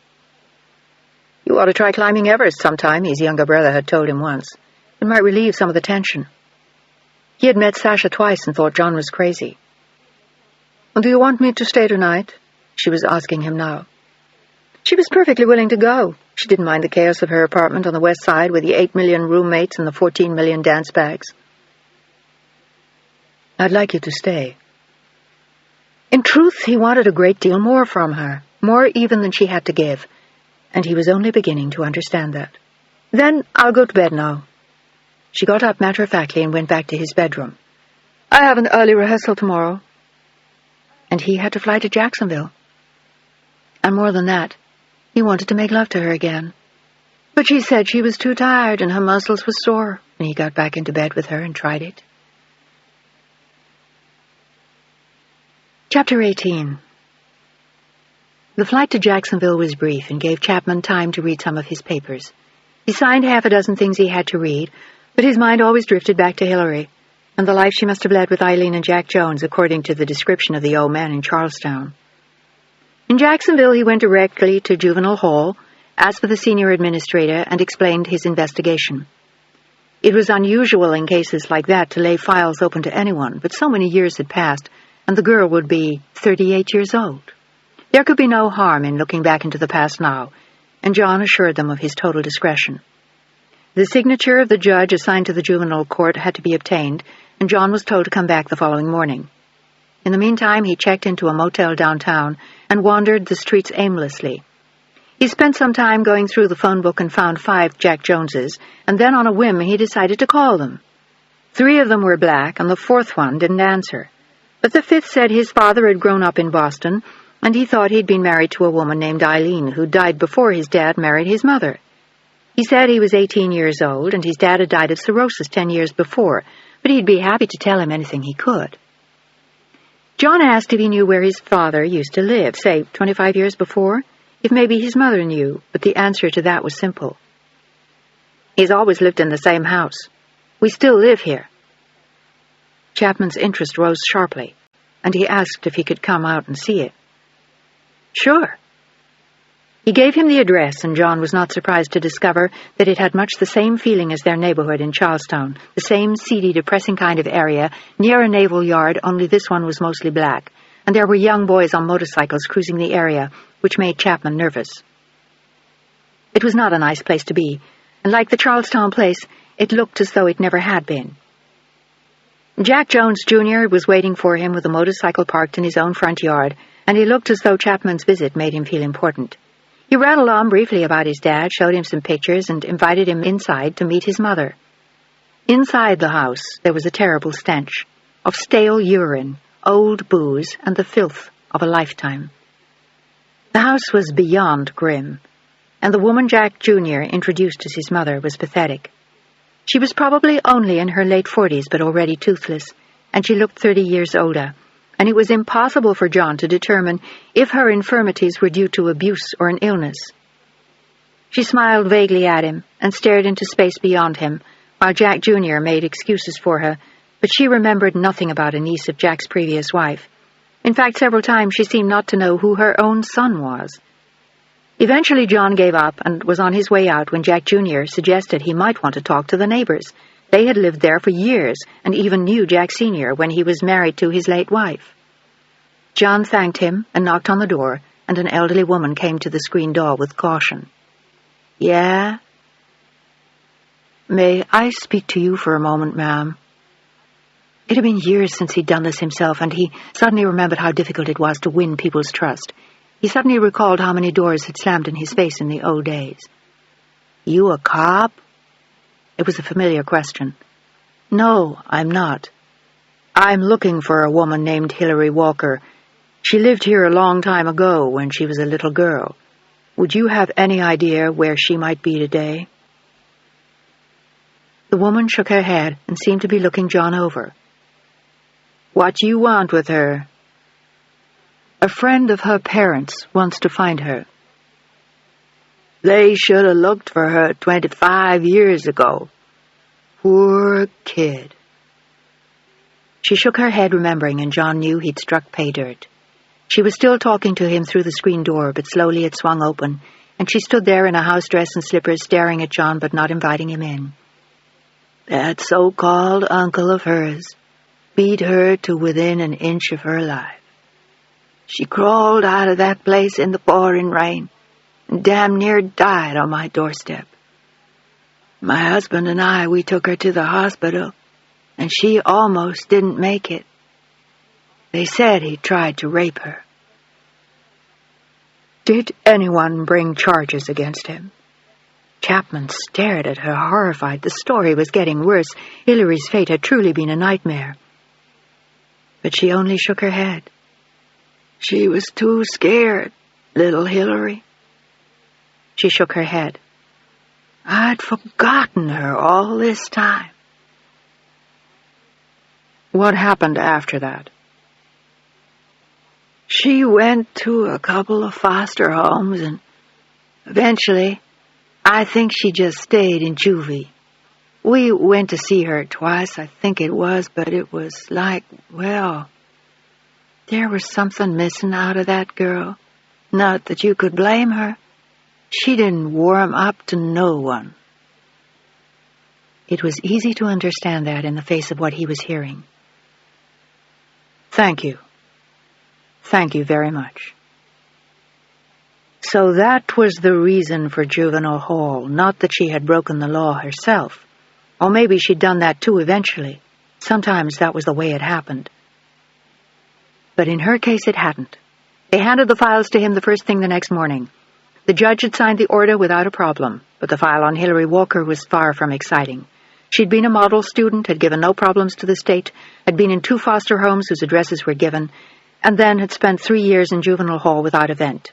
She'd been given $287 upon completion of her last year of high school, and 5 days later she had left, never to be heard from again. It was a slim file and told him precious little about the girl, except that her caseworker's report said that she was withdrawn, had no known friends, but posed no disciplinary problem either. The caseworkers who had known her then were all long since gone, and he imagined that both foster homes had disappeared too. But just to be sure, he went to the addresses listed in her file. The first woman was, amazingly, still alive and at the same address, and she thought she remembered her, although she wasn't sure. She was the one who was so high and mighty. Didn't stay long, neither. Can't remember how she worked. She started pining, and they sent her back to the hall. That's all I remember about her now. But it was enough. The woman's harsh words about other girls, the home itself told its own tale. And the second foster home had been torn down for development years before. No wonder the woman at CBA knew nothing about her. The girl who had been here had gone God knows where to finish her life in the same kind of misery and squalor it had started, or been condemned to at the age of 8, when her father killed her mother and then committed suicide, and their best friend had abandoned her after taking her sisters from her. In some ways, John felt as though Arthur had led her to slaughter. And it was easy to understand why she had come to Arthur's office 21 years before to vent her hatred. The question was, where had she gone from there? The trail was as cold as death, and he had no idea where to go from here. Where did one begin looking for a girl who had known so much pain and misery at such an early age? He had run her rap sheet through various states and the FBI, and nothing had turned up. But that didn't mean anything. She could have changed her name, got married several times. She could have died in the past 21 years. She could have done a number of things. But if she was still in New York, John promised he would find her. He left Jacksonville without regret, and with a sense of relief to be escaping the humidity and the squalor he had seen there. He could only imagine how Hilary felt on her way to New York to find her sisters, only to find that Arthur had not kept track of them any more than he had of her. What a bitter disappointment it must have been for her. He got home on Thursday night and left a message on Sasha's answering machine. He knew it was the night of her big performance, but it was 10 o'clock when he finally got home, and he was exhausted. And the next day at the office he reported to Arthur Patterson what he'd found, and there was a long, sad silence at the other end. John Chapman couldn't see the silent tears rolling down Arthur's cheeks as he listened. After she visited you, the trail's cold. I have no idea where she went from there, but I'm working on it. He had already given one of his assistants a list of things he wanted. He wanted him to check out schools, hospitals, employment agencies, youth hostels, hotels, all the way back to 1966. It was no small task, but somewhere something would turn up, and they could go on from there. Meanwhile, he was going to start looking for Alexandra. I'll need to come down to your office on Monday. I want to go through the files on George Gorham's estate. I want to see if they contacted his widow recently. Arthur nodded his head and brushed away the tears he'd shed for Hilary. John Chapman was certainly thorough. It was a terrible thought to realize what had been Hilary's fate. But how could he have known? If only... He began coughing terribly as he thought of it and eventually had to hang up the phone. John went back to work. There was a mountain of files waiting for him on his desk after being in Florida all week, and he stayed in the office until 7:30 and then stopped for a hamburger at the auto pub on the way home. It was 9 o'clock when he got home and the phone was ringing. It was Sasha. "Where have you been all night long?" She sounded suspicious and angry. "At my office, and I stopped and had something to eat on the way home. And how are you, Miss Reva?"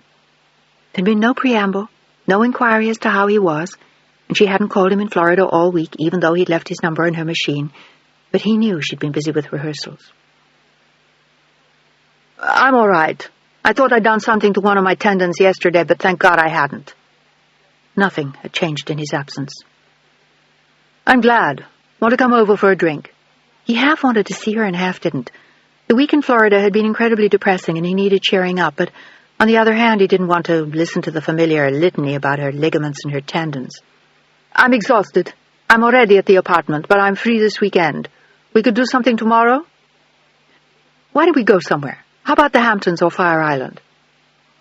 The summer had already set in, and it was hot everywhere. It was going to be a beautiful weekend. Dominic Montaigne is having a birthday party on Sunday. I promised him I'd be there, and I can't let him down. I'm really sorry. Ballet, ballerinas, dancers, rehearsals, performances. It was endless. That's all right. We could go for the day. I'd love to get out of town and lie on a beach somewhere. So would I. But he knew she would lie down for exactly half an hour, and then she would start prancing around and flexing muscles so nothing got stiff while she was relaxing. And there were times when it was extremely unnerving. I'll pick you up at 9 o'clock, okay? She agreed, and he hung up, feeling suddenly sad and indescribably lonely.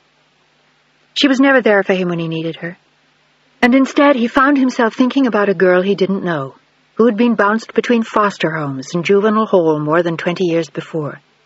It was crazy to be thinking about her now. He felt like Eloise with her imaginary characters. It made about as much sense, but she had become so real to him in the last week, much more than he wanted. The next day, he and Sasha went to the beach. In the end, they just went to Montauk on Long Island, and it was relaxing and nice. He jogged along the beach while she exercised, and they stopped for lobster dinner on the way home. It was 11:30 that night before they got back to his apartment, and fell into bed like two kids. She was in a good mood, and they made love without Sasha complaining once that his passion was going to do her great bodily harm or permanent damage. And wrapped around each other, they slept until 10 o'clock the next morning, when she bounded out of bed, looked at her watch, and gave a shriek that woke him. "What's wrong? Where are you?" He squinted in the sunlight streaming across his room and saw her rushing into the bathroom, heard her turn on the shower. He threw back the sheets and lumbered slowly in to see what she was up to. "What are you doing in there?" The bathroom was full of steam. She had her hair tied in a knot on the top of her head, and her face was turned full into the shower. "What does it look like?" "What are you doing up so early?" "I promised Dominic I'd be there by 11:30.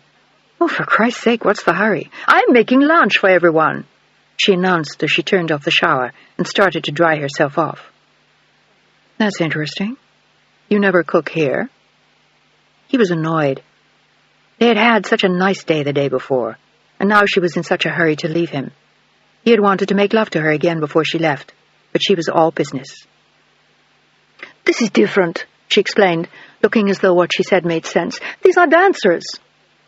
"Do they eat differently than everyone else?" "Don't be silly." He wasn't silly. He was just tired of the endless aggravation. "I'll call you tonight when I get home." "Don't bother." He walked out of the bathroom, picked up a cigarette on his dresser and lit it. He rarely smoked, but when she upset him particularly, it seemed to ease the tension or added to it. He was never quite sure which, but it did something. "John." She smiled angelically at him as she brushed her hair with his hairbrush. "Don't be childish. I'd take you along, but they're all dancers. No one brings outsiders to these events, you know." She smiled, and for the first time he saw something vengeful in her eyes. "Kind of like when you visit your family in Boston." So that was it. Or part of it, anyway. Well, to hell with her games and her dances. "Will I see you tomorrow night?" She hesitated, doe-like, in the bedroom. "Possibly.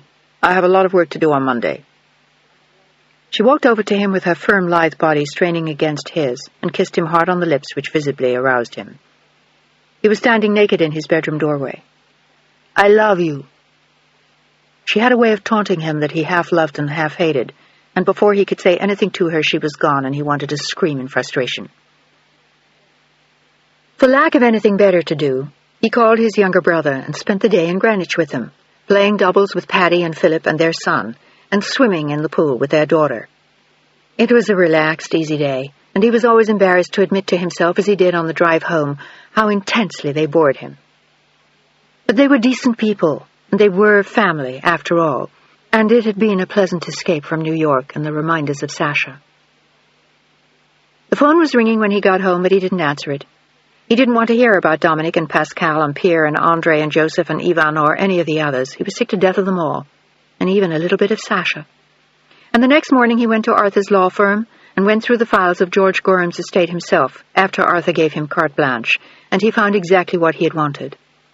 Arthur could have found it himself years before, if he had looked.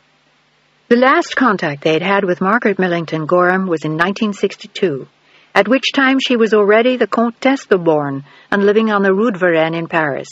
There had been no contact since then, but she couldn't be too hard to find. And a search of the Paris telephone directory that afternoon showed her still living at the same address, listed as Born, P. de, and the address was the same. Now, if she was only still alive and could tell him where Alexandra was, he'd be in business. Chapter 19. Not again!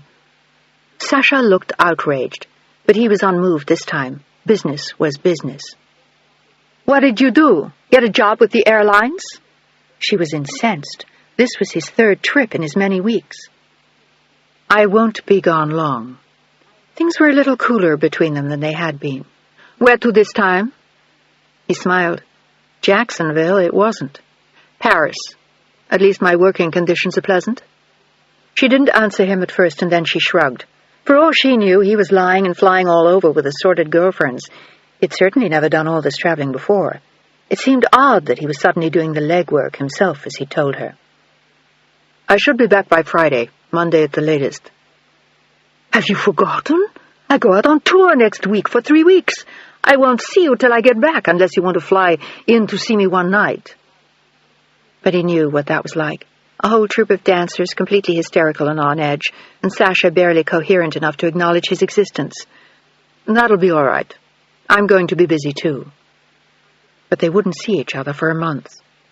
A year ago, that would have worried him. Now he thought it might be a relief, for him at least. Her obsession with her work was beginning to oppress him. They slept side by side that night, without making love. And he dropped her off at her apartment the next morning on his way to the airport. I'll see you when you get back. He kissed her on the mouth, and she smiled up at him, looking very innocent and pure.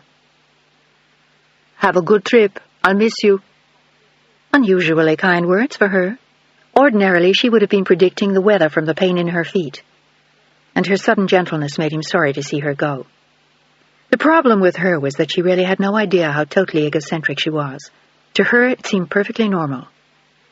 He waved at her from the cab and promised a call from Paris as they rounded the corner, and a moment later he sat lost in thought, wondering what he was going to find in Paris. Surely not a life like Hilary's if Margaret Gorham had married a French count. At least he hoped not. At Arthur's request, he flew first class, and his flight landed in Paris at midnight local time. He went directly to the Hotel Bristol after clearing customs and was in bed by 2 o'clock. But he was too tired to sleep, and it was 5 in the morning before he fell asleep, and he was horrified to discover that it was 11 o'clock when he woke up again later. He instantly jumped out of bed, ordered coffee and croissant, and dialed Margaret's number before taking his shower. He asked for the Comtesse de Born when the phone was answered by a male voice speaking French, and stumbled in his limited French when the butler asked him, "De la part de qui, monsieur?"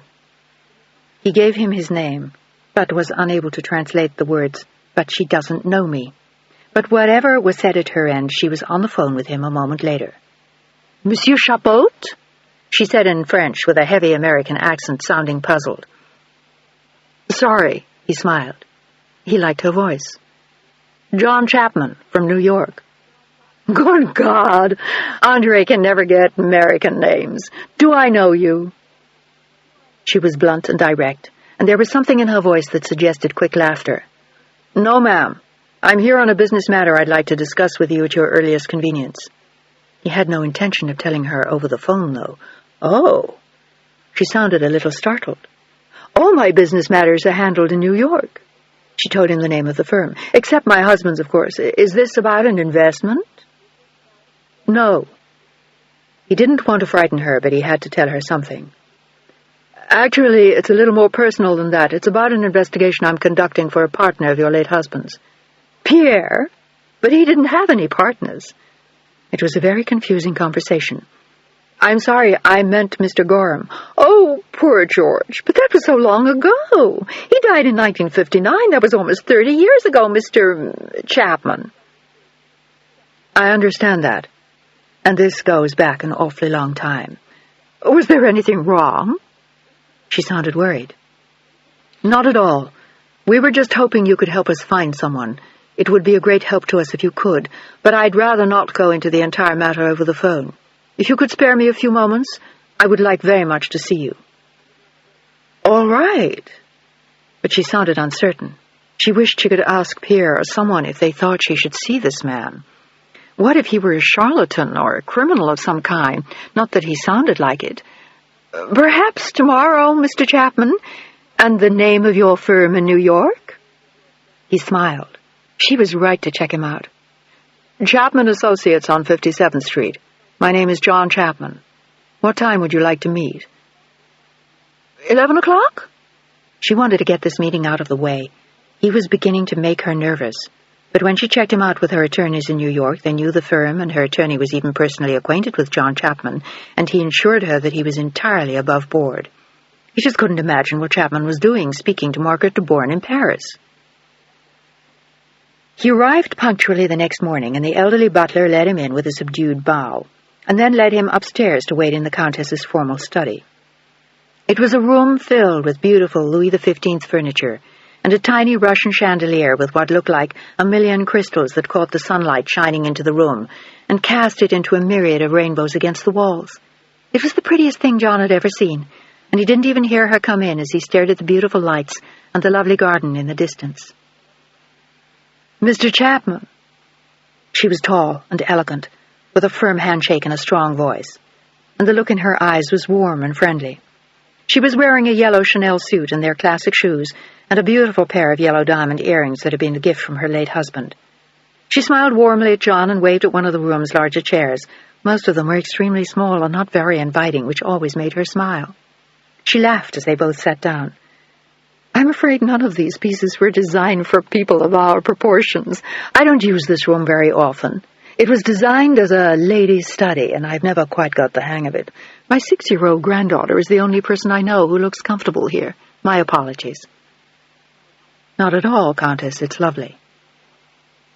It seemed odd to be calling her that, particularly with her easy smile and happy laughter, but he thought she might have expected the formality, and he wanted her as his ally. "I'm afraid I'm here on a rather sensitive matter. I've been hired by Arthur Patterson." He waited for the name to have an effect on her, but she didn't look as though she knew it. "He was a partner of Mr. Gorham's many years ago, and he was instrumental in bringing Alexandra Walker to you for adoption." He watched her eyes, and she suddenly looked as though she were going to faint. Her face went pale as she watched him. She waited for him to go on without saying a word, but it was obvious that she now remembered Arthur. "He is very ill now, and for whatever reasons, all of them personal, I assume, he is anxious to find all 3 Walker girls. Their parents were close friends of his, and he feels an obligation to know that they're all right before he—" As he groped for the right word, she interrupted, "Isn't it a little late, Mr. Chapman? They're certainly no longer children." "I agree, but he seems to have let it go until the 11th hour, and now he wants the reassurance that they've had a good life." "At whose expense?" "I beg your pardon?" She looked angry, and she stood up and began to pace the room, walking through the shower of rainbows. "At whose expense does he want that reassurance? Surely those young women no longer care about Arthur Patterson, if they even knew him. And if they did, they won't remember him now. They were all very young children." Chapman's heart sank at the look in her eyes. It was obvious she was prepared to do anything to keep him from her daughter. "What on God's earth does it matter? They're all grown up. They don't know him. They don't even know each other." John Chapman sighed. In a way, she was right, but he was working for Arthur.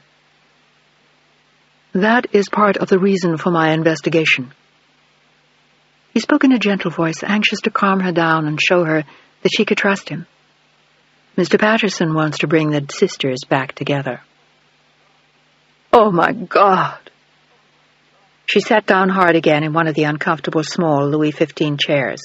And then, with intransigence, I won't allow it. What need is there to torture them? My daughter is 34 years old. God only knows how old the others are. Why would they want to discover two unknown sisters? It can only be an embarrassment to them, not to mention painful. Do you know what the circumstances of their parents' deaths were, Mr. Chapman? He nodded, and she went on, So do I, but my daughter does not, and there is no need for her to know it. George and I loved her very much like our own, and the Count took her in as his own daughter.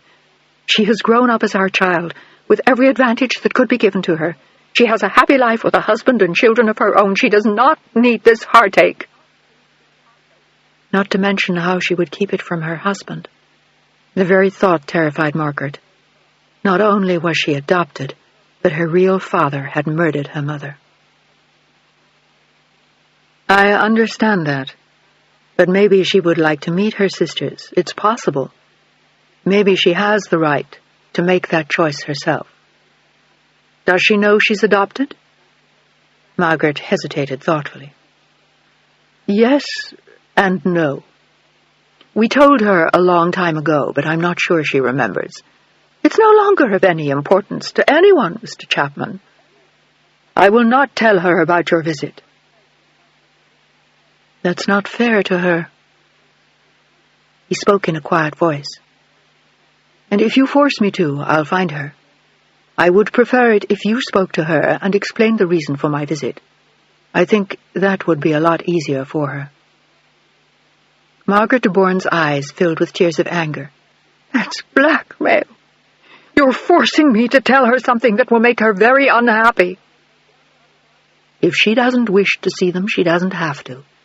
She has a right to refuse to see them herself. No one can force her. But she has the right to choose. Maybe she'd like to see them. Why? Why, after 30 years? What kind of people are they now? What does she have in common with them? Nothing. It was certainly true in the case of Hilary, but he didn't yet know about Megan. While Hilary was being kicked around and raped by her uncle and living in nightmarish foster homes, her sister was riding ponies in Paris. It seemed an unfair turn of fate. At least one of them had been blessed from all appearances, but it only made him ache more for Hilary. Life had not been kind to her for a single moment. Countess, please. Let me make it easy for her. She has a right to know, and I have an obligation to tell her. Tell her what? Tell her that she has two sisters somewhere in the world, and perhaps they want to see her. Have you found them yet? He shook his head. No, but I think we will. He was being optimistic, but he didn't want to share his fears with her. Why didn't you come back when you found them? I can't afford to waste a moment. I've already told you, Mr. Patterson is dying. It's a shame he didn't die before he decided to ruin everyone's life. She sounded bitter and very angry. For years she had shielded Alexander from the truth, and now this stranger, this man, was coming to hurt her. It made her want to kill him, and John felt sorry for her. She was a nice woman, and it was unfortunate that this was so upsetting for her. I'm sorry. Truly I am. She looked at him long and hard. Perhaps you are. Can't you just tell him you couldn't find her? John shook his head, and she sighed. I'll have to think about this. It will come as a great shock to her, particularly if I have to tell her about her parents. But at least, John thought to himself, she was old enough to withstand it. She wasn't a young girl or a child. Maybe it was just as well he'd waited. I'll be seeing her tomorrow for lunch. I'll speak to her about it then, if I find an appropriate moment. He nodded. He couldn't ask for much more. I'm at the Bristol. I would like to speak to her myself, after you've told her. She may not wish to see you, Mr. Chapman. In fact, I hope she doesn't. Margaret de Bourne stood to her full height and did not hold out her hand as she rang for the butler. "Thank you for your visit. Good day, Mr. Chapman." "Thank you, Countess." He was escorted downstairs by Andre, who wore a stern look of disapproval. It was obvious to him by the way the Countess had said goodbye that John Chapman was persona non grata, and he treated him accordingly as he closed the door resoundingly behind him. Chapter 20. Alexandra found her mother, as usual, in the small, flowery sitting room she preferred, but she was not doing needlepoint when she arrived, and most uncharacteristically, her mother was wearing a navy blue dress and very little jewelry. "You look very serious today, Maman. Did you have a meeting at the bank this morning?" Alexandra kissed her warmly, and Margaret smiled up at her, but the smile looked distracted and half-hearted. She'd barely slept the night before, after Chapman's visit that morning. No, I'm fine," Margaret said distractedly, and looked around the room as though hoping for an escape, and Alexandra frowned, watching her. "Is something wrong?" She hadn't seen her that nervous since her father died, and wondered if something had happened to upset her. "No, just some unpleasant business meetings yesterday." She smiled nervously. "Nothing to worry about, darling. Here's lunch." She looked enormously relieved and dived into her salad, giving Alexandra the latest gossip she had heard at her hairdresser's, and it was a relief to Alexandra to hear her mother laughing. But it was obvious that she was troubled about something, and as the meal drew to a close, she felt strangely silent. "Maman?" She eyed her mother seriously. "What's bothering you?" "I can tell something's wrong. Now, what is it?" She hoped it wasn't her health. She was remarkably youthful, but nonetheless. And then suddenly she worried that was why she'd just gone to New York the week before. Perhaps it was to see a doctor and not go shopping. She had brought back marvelous things for the girls and a beautiful new galanus for Alexandra. But Margaret only looked at her mournfully, wishing she had never heard of John Chapman. She took a deep breath and waited while Andre poured their coffee, and then discreetly left the room. Not that it mattered. He was terribly deaf and spoke no English, but nonetheless, Margaret waited. "I had a rather unpleasant visit yesterday, sort of a ghost from the past." She looked at her daughter, and her eyes filled with tears, and Alexandra was shocked. She had never seen her mother look so worried. "What kind of a ghost?" "Oh." Margaret dragged her feet, unable to find her footing, and she looked at her daughter and dabbed at her eyes. "I don't know where to begin. It's such a long, confusing story." She blew her nose discreetly in a lace handkerchief she tucked into her sleeve and held out a hand to Alexandra. Alexandra moved closer to her and held her mother's hand tightly in her own. It was obvious that whatever the news from this man had been, it had been ghastly.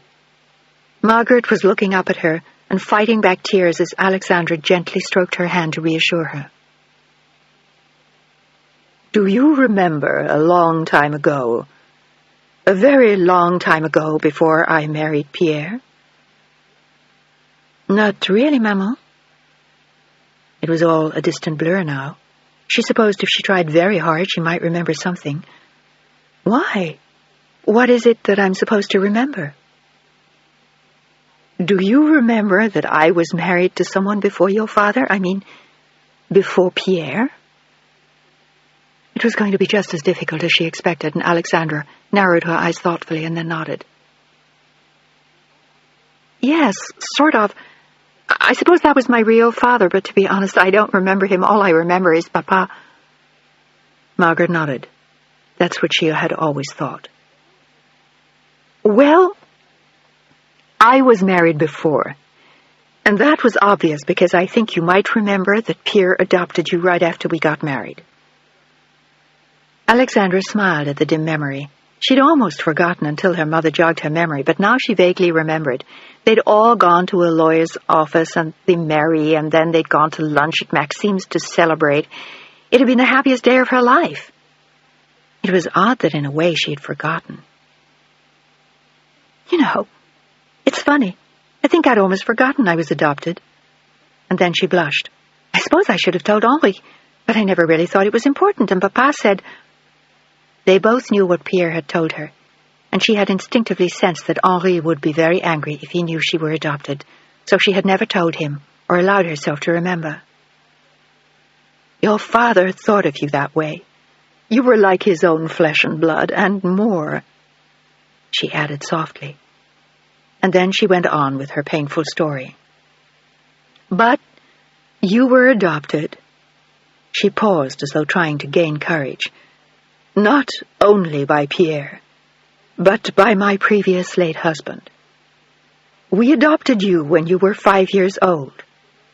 Your parents were both dead, and a partner of George's firm came and spoke to us about you.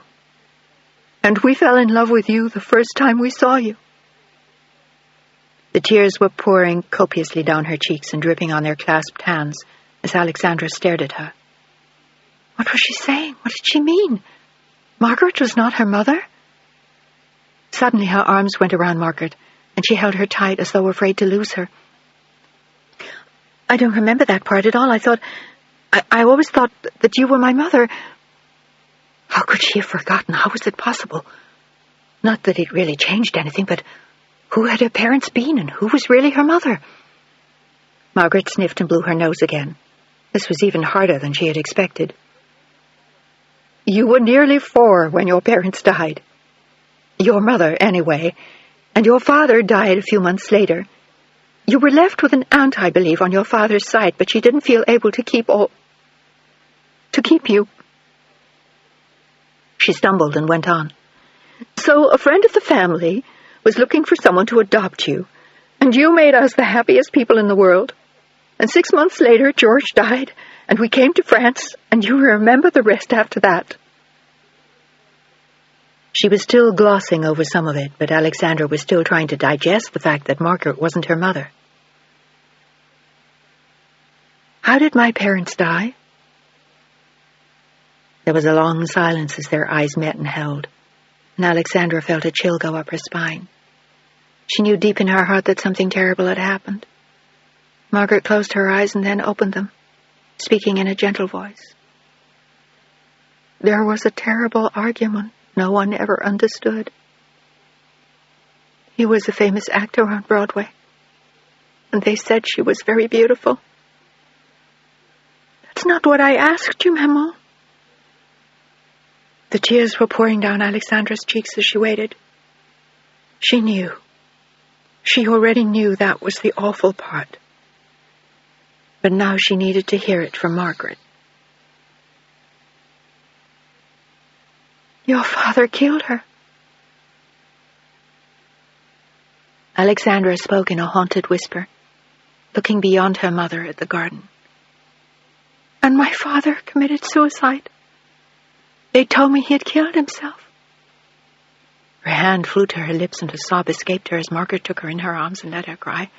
"And I forgot all of it. How could I forget that? And my mother had red hair and she spoke French, didn't she? And, oh my God, that's all I remember." And then she looked up at Margaret again. The pain of the memories etched on her face, ravaged by the tears born of what she suddenly remembered. Was she French? Margaret spoke with obvious pain as she answered. It was terrible beyond words, and she hated John Chapman and Arthur Pattison for visiting this on them so unnecessarily, so many years later. "I think she was French. Probably. And she probably had red hair because Alexandra did, when she wasn't rinsing it blonde to please her husband. And little Axel looked so exactly as Alexandra had at the same age. It was like seeing her again as she had the first time, each time Margaret saw her. Why did my father kill himself? Because he killed her? She wanted to know. It was awful, but suddenly she needed the answers to questions that were so long forgotten. He killed himself because he was convicted of killing her. It was a terrible, shocking story. And it left you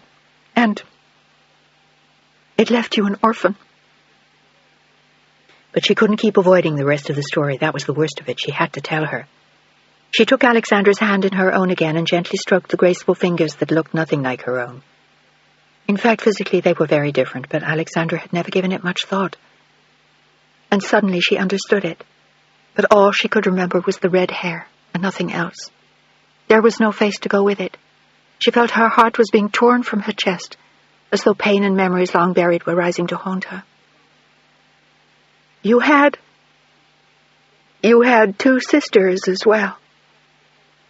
A word struck through Alexandra like a knife, and she could feel them echo in her head like ricocheting bullets.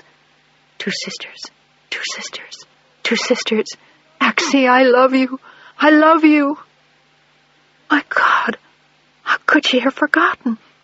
She remembered the touch, the smell, black hair, and big sad eyes, Hilly, and a baby. Without thinking, Alexandra pulled away from her mother and walked across the room to stare out at the garden. We couldn't take all 3 of you. We didn't feel... Alexandra wasn't listening to the voice, the apologies. She kept hearing the same words. Always remember how much I love you. I love you, Axie. And a little girl sobbing uncontrollably. Who was that little girl? Was it her sister? What were their names? She had to know now. She had to. But Margaret shook her head. She knew very little about the others. I don't know. I only know that one was older than you. Alexandra finished the sentence for her as though in a trance. And the other one was a baby. She stared at Margaret as though in great pain. I remember the memo. I remember something now. How could I have forgotten? Maybe it was all too painful for you then. Maybe it was easier to forget. You didn't do anything wrong. You had a right to a new life. We loved you very much, and we did everything we could to make you happy. She looked so bereft. Suddenly it was as though with one fell swoop she had lost her only daughter, and Alexandra went to her and put her arms around the woman she had known as her mother for 30 years. You are my mother, Memo. You always will be. None of this will ever change that. Do you mean that? She needed to hear it, and cried unashamedly as Alexandra reassured her. It's so awful that these people have come back to haunt you now. They have no right to do so. Why have they come back? Alexandra looked at her with eyes full of questions. Arthur Patterson, the man who arranged your adoption, was a friend of your family, of your parents. And he wants to know now that you and your... She almost choked on the word. Sisters are all right. And if possible, he wants to bring you together. Alexandra looked shocked. Do they know where the others are? Not yet, but they're looking. And they found you, so I suppose they'll find the others. Alexandra nodded. It was a lot to absorb at once. Suddenly, in one afternoon, she had acquired 2 sisters, and a father who had killed a mother with red hair who was probably French, and the mother she'd loved all her life was no longer her mother, not to mention 2 adopted fathers she'd discovered instead of one. It was a bit much to swallow at one sitting, and she smiled weakly at Margaret and took a big swig of wine with an apologetic look. I think I need that. So do I. And with that, Margaret stood up and rang for Andre, and when he appeared, she told him to bring her a double bourbon. American habits die hard, particularly in moments of crisis. And then she turned to Alexandra over her drink as she slowly swirled the ice cubes with one finger. Do you want to see them, Alex? Alexandra looked up at her thoughtfully. I don't know. What if we all hate each other and are terribly different? 30 years is a long time. That's what I told Chapman. In truth, it's ridiculous. What can you possibly have in common?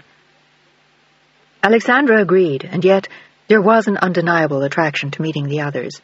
But there was another problem she had to deal with first, a more pressing one, her husband. What do you suppose Henri would say to all this, Memo? She eyed her mother cautiously, but they both knew what Henri would say. He would be outraged. Do you really suppose it will make a difference to him? Margaret could see that she desperately wanted reassurance, but she couldn't give it to her. The scandal would surely be too much for Alex's husband. It shouldn't, if he loves you. But I think it would be a shock to him. That's inevitable. And frankly, I still don't see why you should tell him.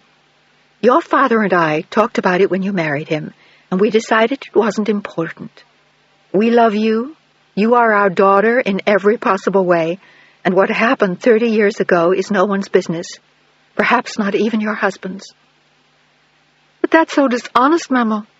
I owe it to him to tell him, don't I? Her eyes were still full of questions. Why? Why upset him needlessly? Margaret tried to sound calm, but the whole thing was turning into a nightmare.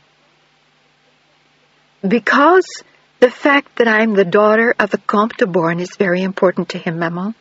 He believes in all that lineage, and you know it. He's barely able to tolerate the fact that you're American, for heaven's sake, and only the fact that he knows what a fancy family you're from makes him willing to overlook it. How about telling him instead that my father was an actor and killed my mother, origin unknown? I am the daughter of an unknown murderer and suicide, American to boot, with 2 unidentified sisters. She grinned in spite of herself. It was a difficult situation. Frankly, I think he dropped dead from a heart attack, and if he survived, he'd divorce me, and take my daughters if he could get away with it. But if I don't tell him, I'm being dishonest. Don't be foolish, Alex. This isn't the Dark Ages. He couldn't be that unreasonable. And besides, I still don't think you should tell him. You don't know my husband. If I tell him, he might leave me and the girls.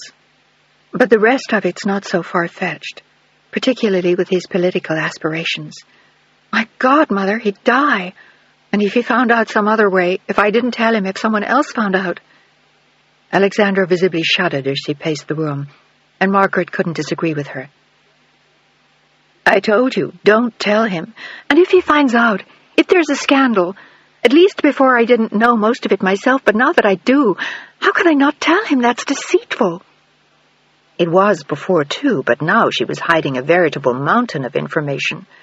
Oh, don't be so bloody innocent, for heaven's sake. She took a huge sip of bourbon and looked at her daughter. You can't always be the perfect wife. You have to think of yourself from time to time. Not that you do it very often. And it would be stupid to make a confession to Henri. What purpose would it serve except to cause you a great many problems? And she could hardly disagree with her mother. There was so much at risk. She could lose everything, her husband, her marriage, her children. But what if I decide I want to see the others? How do I explain that? How do I slip away to America to meet my sisters? I can't exactly say I'm coming here to lunch and then disappear for 5 days, can I? Are you so sure you want to go? Margaret was disappointed to hear it, but Alexandra shook her head. I'm not at all sure. But if I wanted to, I don't know what I'd tell my husband. Margaret's solution would have been not to go at all then, but she knew it wasn't fair to say that. She had her own reasons for not wanting Alexandra to go. It was foolish, but she was afraid that in some way she would lose her to the spectre of a mother long dead, and 2 sisters who would help prove that blood was thicker than water. It was childish, but she wanted Alexandra to turn her back on them, but she was wise enough not to say it. I don't think you should say anything to him, Alexandra, nothing at all. You would be wisest if you kept your own counsel. She scribbled something on a piece of paper then and handed her John Chapman's name and the name of his hotel and phone number. Mr. Chapman wants you to call him so he can explain it all to you. If you want to, you can call him at the Bristol. Why is he here? Margaret hesitated, but only for an instant. To see you. That's why he came to Paris? Margaret nodded in answer. Then I'll call him. I owe him that at least. And as she slipped the paper with his name into her bag, she saw the time. It was after 5 o'clock and she was horrified. She had to get home to Henri and the children. It had been an amazing afternoon full of unexpected admissions, and Margaret walked her to the door, hugged her long and hard before she left, as Alexandra looked into her eyes with tears rolling down her cheeks again. Maman, please, know how much I love you. You will always be my little girl. The tears began sliding down her cheeks again, and the 2 women held each other for a long time before Alexandra left her. It had been a shocking afternoon, and she could hardly think straight on the drive home. She kept hearing a voice from the distant past.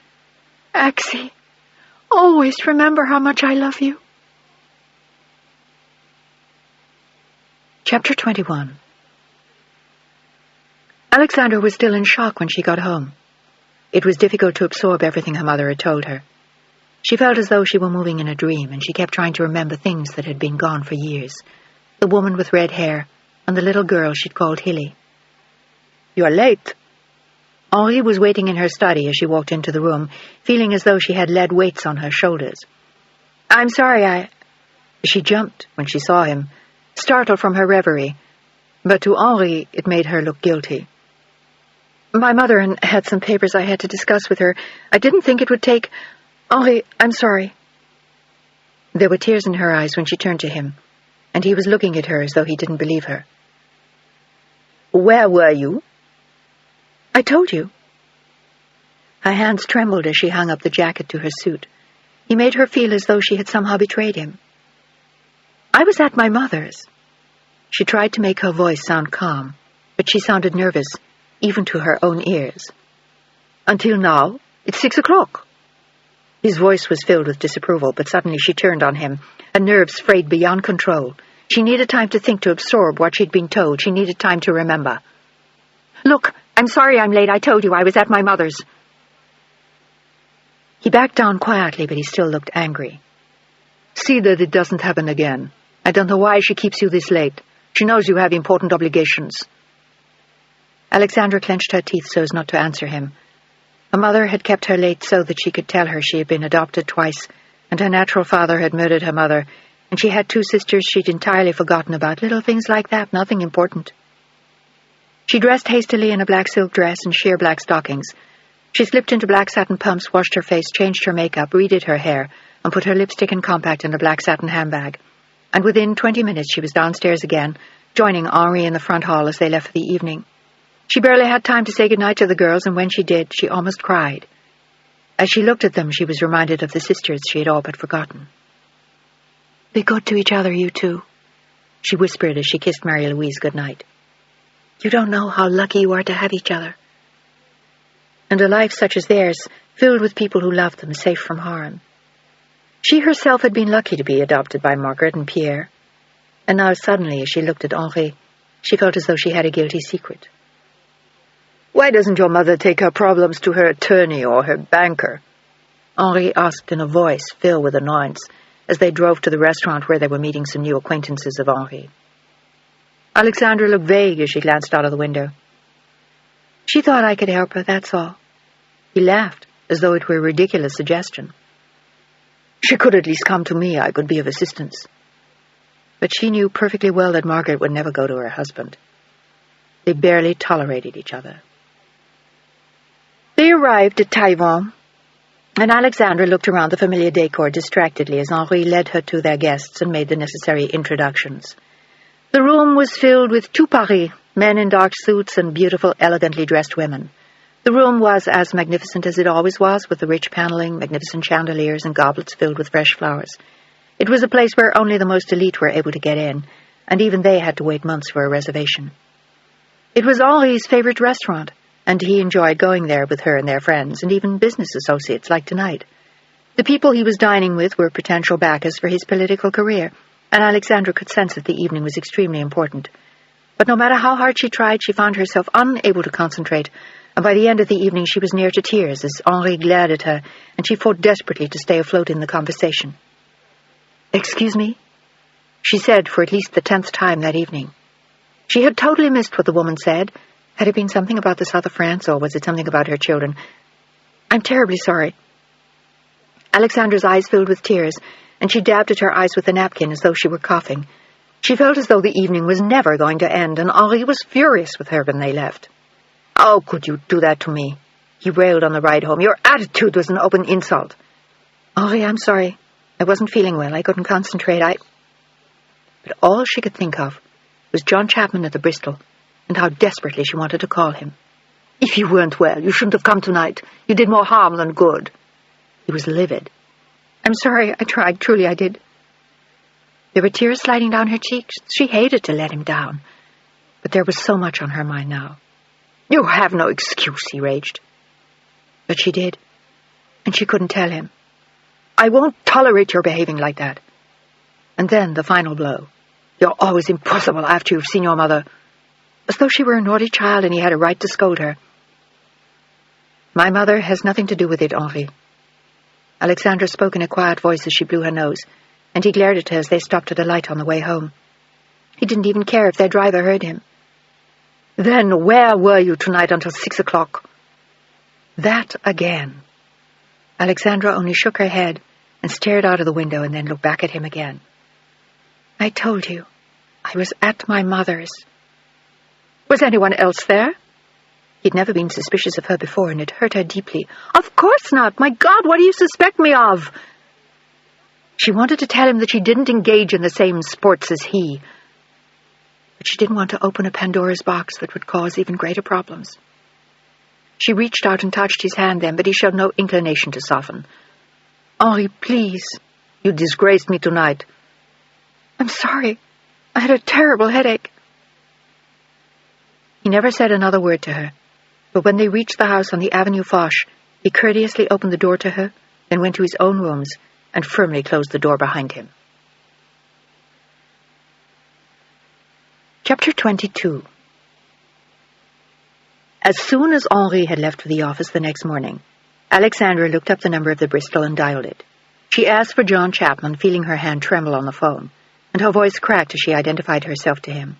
It was like high espionage, and she was extremely nervous. If Henri had any idea what she was doing or what she had learned, he would very probably divorce her. "You've spoken to your mother." Chapman had a calm, smooth voice, and she found him easy to talk to. "Yesterday, I had forgotten everything." Even that she was adopted. She had allowed herself to deny it to herself for all these years, not to mention the fact that she'd been adopted once before, and Haley, and the woman with red hair. But Chapman didn't seem to condemn her. "Maybe it was easier for you not to remember. There was no reason to." He paused for a moment and then spoke to her gently. "Could we meet sometime today? I'm terribly sorry. I don't know your married name. All I know is your mother's name." He sounded very polite and well-bred and well-educated. She had been nervous that he might be one of those seedy investigators one saw in B-movies. "De Morigny. Alexandra de Morigny." She didn't bother with the title. It seemed very unimportant. "Thank you. I was hoping we could meet, perhaps later this morning. I'd like to show you the files I have. Perhaps you have something to add to them, or, in any case, you have a right to know as much as we do." "Thank you very much. I could meet you at your hotel." She glanced at the clock on her desk, made a rapid calculation. She had to bathe and dress and leave instructions for the staff. Henri was having guests for dinner. "At 11, would that be all right?" "Perfect." And with luck, he could catch a flight to New York that night. He had a lot of work to do, and he didn't want to cool his heels in Paris forever. "I'll meet you in the lobby. I'm 6'2". I have blonde hair parted on the side, and I'll be wearing a tweed jacket, a blue shirt, and gray trousers." He sounded more like a college student than a private eye, and she smiled as she imagined the outfit. He sounded like one of her American cousins. And then she realized that he didn't know what she looked like. "I have blonde hair, too. I'm 1.60 meters. And then she laughed. "I'm sorry. I always forget what it is in English. 5'5", I think. And I'll be wearing a gray suit." She had a gray silk suit in mind, one that Henri liked, not that it mattered. And when she dressed, she wore it with a pink silk blouse and a pink Hermès scarf and the Bulgari coins in her ears that she wore when she didn't want to wear anything flashy. She looked respectable and chic as she walked slowly into the Bristol, feeling her heart pound as her heels clicked on the marble floor, and she glanced around the lobby. She was about to go to the desk and have him paged, but she saw him instantly, sitting quietly in a chair holding a copy of the Paris Herald Tribune, and he stood up and smiled at her, walking towards her on long legs and with a smile that left her a little breathless. He had perfect teeth and gentle eyes, and she liked him instantly. He looked as though he would have made a good friend, and she shook hands with him solemnly, Trying not to look at the briefcase he carried in his other hand, she knew that within it lay the secrets of her past and that of her sisters. "I'm sorry I'm late." She spoke barely above a whisper, and he sensed easily that she was frightened. "I drove myself, and I had a terrible time finding a parking place. I finally just gave the car to the doorman." He nodded, and they sat down in a corner, 2 large red velvet chairs that seemed perfectly suited to the occasion. "Would you like a drink or a cup of tea?" But she was too nervous to eat or drink, and she shook her head as he pulled the file out of his briefcase. It was much thicker than it had been when Arthur Patterson first gave it to John. There was what he knew of Hilary's life in it now, and soon there would be Alexandra's. "Thank you. I'm fine." Her eyes looked deep into his. "Are you close to finding the others?" "We hope so. The last trace we have of Hilary was when she went to see Arthur Patterson about 20 years ago, to find you and your younger sister, and she was furious to discover that he hadn't kept track of any of you. I suppose she tried to find you herself, and obviously couldn't. In any case, she held him responsible for the breakup of your family, and I imagine she hates him, and that is not difficult to understand from what we know of her early life. I don't know what's happened to Megan yet, but certainly compared to you, Hilary got the worst deal possible." He told her what he knew, and Alexandra's eyes filled with tears as she listened, thinking of what a terrible fate a life like that would be for anyone. She tried to imagine it happening to her own 2 little girls, and the very thought made her ill. No wonder Hilary was bitter. She had every right to be. Abandoned, beaten, forgotten. I gather that when she went to New York, she went to see Patterson, and after that we've lost her. But I have a very intense investigation going on this week, and I imagine there will be more recent information on Hilary when I get back. We already thought we'd found her once, but it was a mistake." He was referring to the woman at CBA, but wherever she was, he would find her. "But next time it won't be." "My God, what an awful life." Alexandra discreetly wiped the tears away, and he offered her the file for her own inspection. She could hardly bear what she read, and she looked up at him finally with anguish on her face. How could she survive it? Alexandra felt a wave of guilt wash over her as she thought of her own life in comparison to her sister's. Why did this happen? I don't know that. The turns of fate are not always kind, Mrs. de Morigny. I know. She spoke softly, but she had never seen it quite so clearly. It was like one of the kaleidoscopes she gave to her children. You turned it just a fraction, and all of the same pieces fell into a totally different pattern. One moment they were flowers, and the next moment they were demons breathing fire. It seemed so wrong to her that Hilary should have been left to the demons. With effort, she turned her thoughts back to John Chapman. What can I do to help you find them? Nothing at the moment unless you remember anything specific that might help us. But your knowledge would have ended a long time ago. I don't think it's of much use now. I'll call you as soon as I've found the others, and Mr. Patterson would like you to come to his home in Connecticut to meet them. It's the one thing he wants to do before he dies. It seemed a noble wish, but less so if you thought of the pain he had caused them. What's he like? It's odd, but I don't remember him at all. Nor did she remember her father. She had glanced at the clippings of Sam in John Chapman's file, and had been struck by how handsome he was and how successful. There were only 2 photographs of her mother, one of a smiling young woman with cascading shafts of bright red hair, and in a funny way she looked a little bit like Alexandra's youngest daughter. And the other photograph showed the 3 little girls, Alexandra and Hilary, in matching white dresses and shiny black shoes, and the baby in a long ruffled gown in her mother's arms, taken after Megan was born, on the last Easter their mother was alive. It was taken outside their house on Sutton Place, but it didn't look familiar to Alexandra. Chapman tried to answer her question. Mr. Patterson is very old and very sick. I don't think he'll live much longer. He's very anxious to get the 3 of you together before he dies. It means a great deal to him. And if he dies before you find them? Alexandra asked bluntly. He's made provisions to continue the investigation and bring you together, but he would like to be around to see it. She nodded. He'd thought of everything. It was only a shame he hadn't thought of it 30 years sooner. It would have made a big difference to Hilary. And she said as much to John Chapman. If he was so close to my parents, why didn't he take us and keep us together? John Chapman shook his head. I don't know. He said something about his wife not feeling able to cope with it. I think he regrets it now. Sometimes we make terrible mistakes, but we only see it in hindsight. He dared to ask her then what Arthur wanted to know. Are you happy, Alexandra? Forgive me for asking, but it meant a great deal to Arthur. And she smiled at John. I've always been very happy. I've been blessed with wonderful parents whom I've loved deeply. Pierre de Bourne was a remarkable man, and I'm only grateful he lived as long as he did. He was the joy of my life. She blushed, and I of his. And then she smiled more broadly. And you met my mother yesterday. She's wonderful, isn't she? She's my closest friend and greatest ally. This has been very hard on her. Alexandra's face sobered as she thought of her mother's tears the day before. It was terribly hard for her to remind me of the past.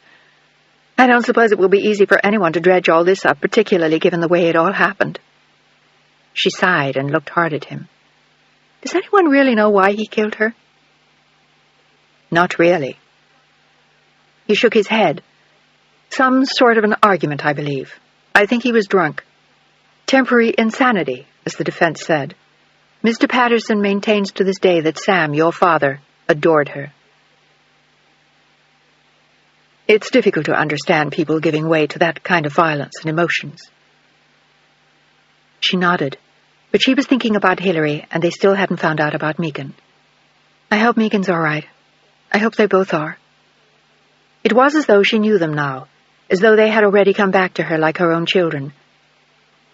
I have 2 little girls of my own, Axel and Mary-Louise. It's odd, she mused thoughtfully.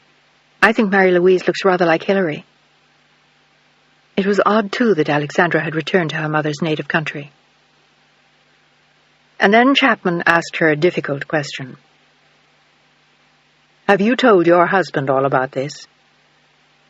Slowly she shook her head.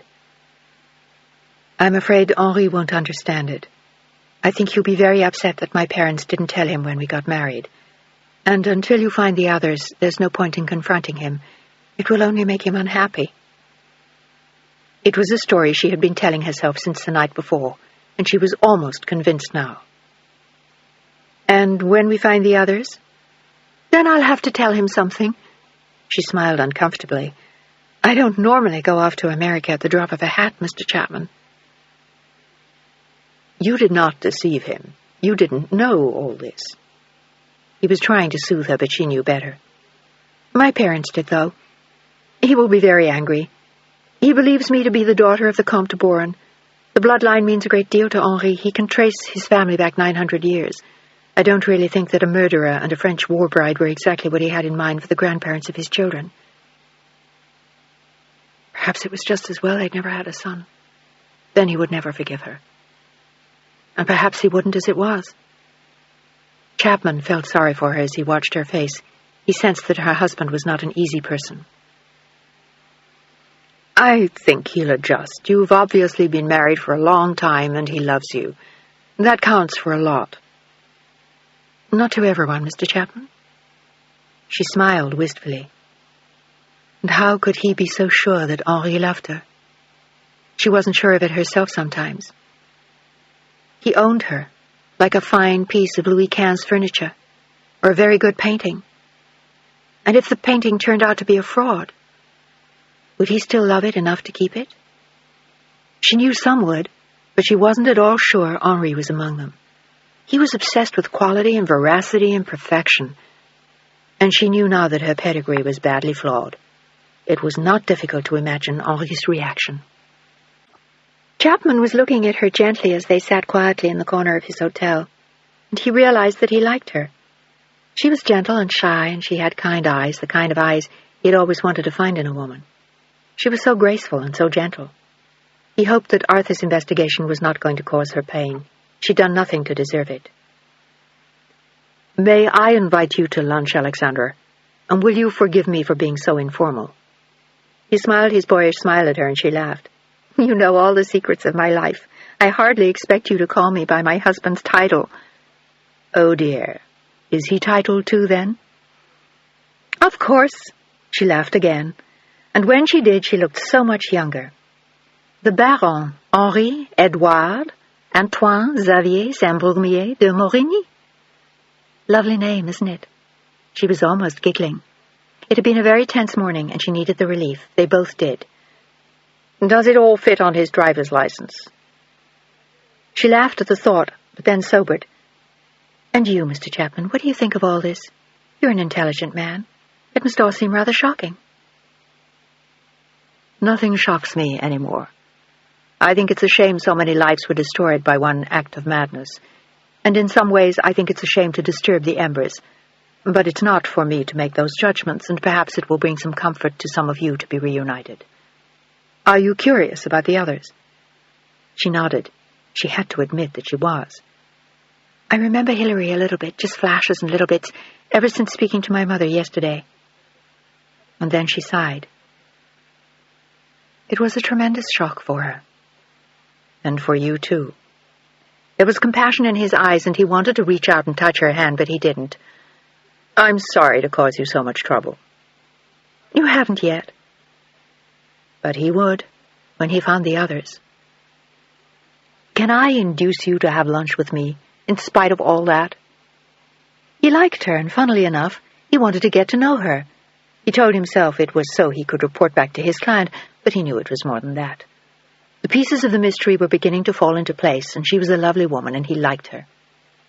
She hesitated for only a fraction of an instant, calculating what harm it could do, and decided it could do none. "I'd love it." "Any suggestions? I haven't been here recently, and I'm afraid I'm not very much up to date on the inn places." "The best places, Mr. Chapman, are the old ones." She stood up and smiled, and he put everything back in his briefcase and locked it. For an odd moment, she wanted to ask him for the picture of her as a little girl with her sisters, but she imagined that he needed to show it to the others when he found them. And now suddenly she understood why there were no photographs of her as a baby. She thought of it as they crossed the lobby, and he insisted that she call him John, and he noticed an odd look in her eyes then. "I just realized something I never really understood before. My parents have no photographs of me as a baby, and I just accepted it, as though it were normal." "You had no reason to doubt them. Where are we going for lunch?" "I thought we'd have lunch at the Ritz with all the little old ladies." She grinned and he laughed as she took his arm and they began walking. "It sounds delightful." "They make me look terribly young and attractive." "You are, or haven't you noticed that lately?" "I try not to look. I only see the wrinkles." But it was only idle talk. She didn't even look 30, and she had exquisite skin and silky hair, which reminded him that she looked different than he had expected. "You know, it's funny. I thought you'd have red hair." She smiled guiltily and looked very feminine, and he was struck again by how pretty she was in a subtle way. It was almost as though she was trying to hide it, with her ladylike hairdo and subdued clothes. He wondered what she would look like if she really let herself go wild, probably a great deal like her mother. "I do have red hair." The smile dimmed and then faded. "My husband doesn't like it, so I rinse it blonde. Axel, my younger daughter, has red hair too. But I haven't been a redhead in years. Henri thinks it's vulgar." She said it in a matter-of-fact way, and John silently decided that Henri was clearly an idiot. Their lunch at the Ritz was relaxed and easy and pleasant. They talked about Boston and New York and Cape Cod and Saint-Jean-Cap-Ferrat, where they each spent their summers. They talked about sailing and summers as a child, and how he had started his career instead of going into law, as was expected. They were like comfortable old friends, and they were both sorry when she finally left him at his hotel, and she got back into the car she'd left with the doorman. "Call me as soon as you know something, John." "I promise." He touched her hand on the wheel, and then leant in to kiss her cheek. "Take care of yourself, and I hope next time I see you, you have flaming red hair."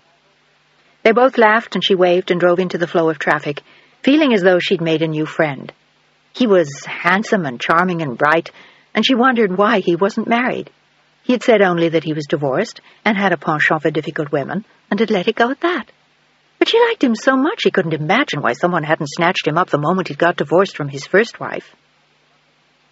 But her mind drifted quickly back to the reason he'd come to Paris to see her. It was all more than a little bit amazing, and she was stunned to realize as she walked in the door that it was already 4 o'clock, and she was giving a dinner party that evening. She hastily checked on the flowers and the wine, saw the chef, and glanced around to make sure that everything was in order. Then she went to see her daughters playing in the garden with a friend. They were excited that school was almost over, and they'd be leaving for Cap Ferrat soon. At 6:30 she went to dress, and she heard Henri in his study, but she didn't want to disturb him. Instead, she ran her bath and laid out her dress, a white silk floor-length gown. She usually wore it with long diamond earrings that had belonged to Henri's late mother, and she was just taking them out of her jewelry box when the door opened and he strode into the room with a look of fury. "Hello, darling." She stood up to greet him, but the smile froze on her face when she saw him.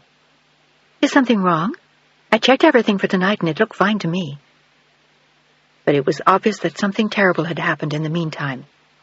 "What exactly do you think you're doing? Making a fool of me all over Paris?" "My God, Henri, what are you talking about?" "I mean that you were seen today lunching with a man at the Ritz, thinking you were hiding." Her face went very white, but she stood extremely still as she explained it. "If I thought I were hiding, I would hardly go to the Ritz. It was a business lunch. He's here from New York on some business matters for my mother. I heard that yesterday, Alexandra, and you won't get away with it twice. But it certainly explains your behavior last night. You couldn't think straight. Well, I'm not going to tolerate an outrage of this kind. You will leave for Cap Ferrat in the morning." She was being banished, like a naughty child, and tears filled her eyes at the injustice of what he was thinking. "Henri, I have never cheated on you. You must believe that." She didn't dare approach him, and they stood at opposite ends of the room, she in bleak despair and he in outrage. "I believed that until now, but you cannot expect me to believe it in this instance. It's true. That's nonsense. And I have every intention of telling your mother what I think of her providing a smoke screen for you. I do not wish to see her at Cap Ferrat this summer." "Henri, that's not fair. She wants to see the children." "She should have thought of that before she began covering for you with your lovers." "I don't have any lovers," Alexandra screamed, "and my mother has nothing to do with this." "Aha! I thought this was a business matter for her." He advanced to her slowly, victory in his eyes. Alexandra sank into a chair, beaten and desperately unhappy. "It is." "What kind of business matter is it?" He roughly tilted her chin up so she had to face him, but he knew she wasn't entirely telling the truth and she could do nothing about it. To tell him the whole truth would have been far worse, she knew that. "I can't explain it right now. It's all confidential business matters of my parents." She looked pale and shaken, and he stalked out of the room again, and then turned to look at her from the doorway. "I never would have expected this of you, Alexandra. See to it that it never happens again, or you will be going back to your mother's house without your daughters. Have your things packed for the Riviera by noon tomorrow." And with that he slammed the doors to her boudoir, and she sat and sobbed in despair. She had had such a pleasant time with John. It was all so harmless, and now Henri thought she was cheating on him. And then suddenly she realized she had to call him. She went hastily to the phone on her desk and called the Bristol. Fortunately, he was there, and she was able to tell him they were leaving for Cap Ferrat several weeks early in case he needed to reach her. She gave him the number and thanked him for lunch again, never letting on for a moment how much pain it had just caused her. "I hope I'll be in touch with you again soon." "So do I." But she was ashamed for thinking it for several reasons. He was so kind and so understanding. But he had his own life to lead, and so did she. She had enough trouble without indulging in fantasies about him. "I'll call as soon as I hear something." "Thank you, John. Have a good trip." "I will. I'm leaving in the morning."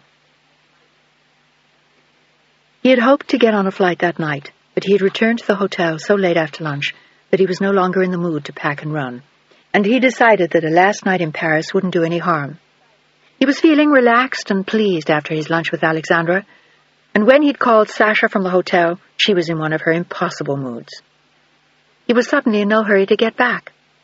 He was looking forward to dinner at a bistro nearby and a pleasant stroll through the streets of Paris. He said goodbye to Alexandra, and she hung up and walked slowly into her bathroom, unable to believe that Henri so easily thought the worst of her, and wondering what the summer would be like now. But she got a taste of it that night. He spoke to her in tones of ice, and until the next morning when she and the girls left, he treated her like a pariah. "You will do no entertaining until I arrive. Is that clear? You are to stay in the villa, and I will call you."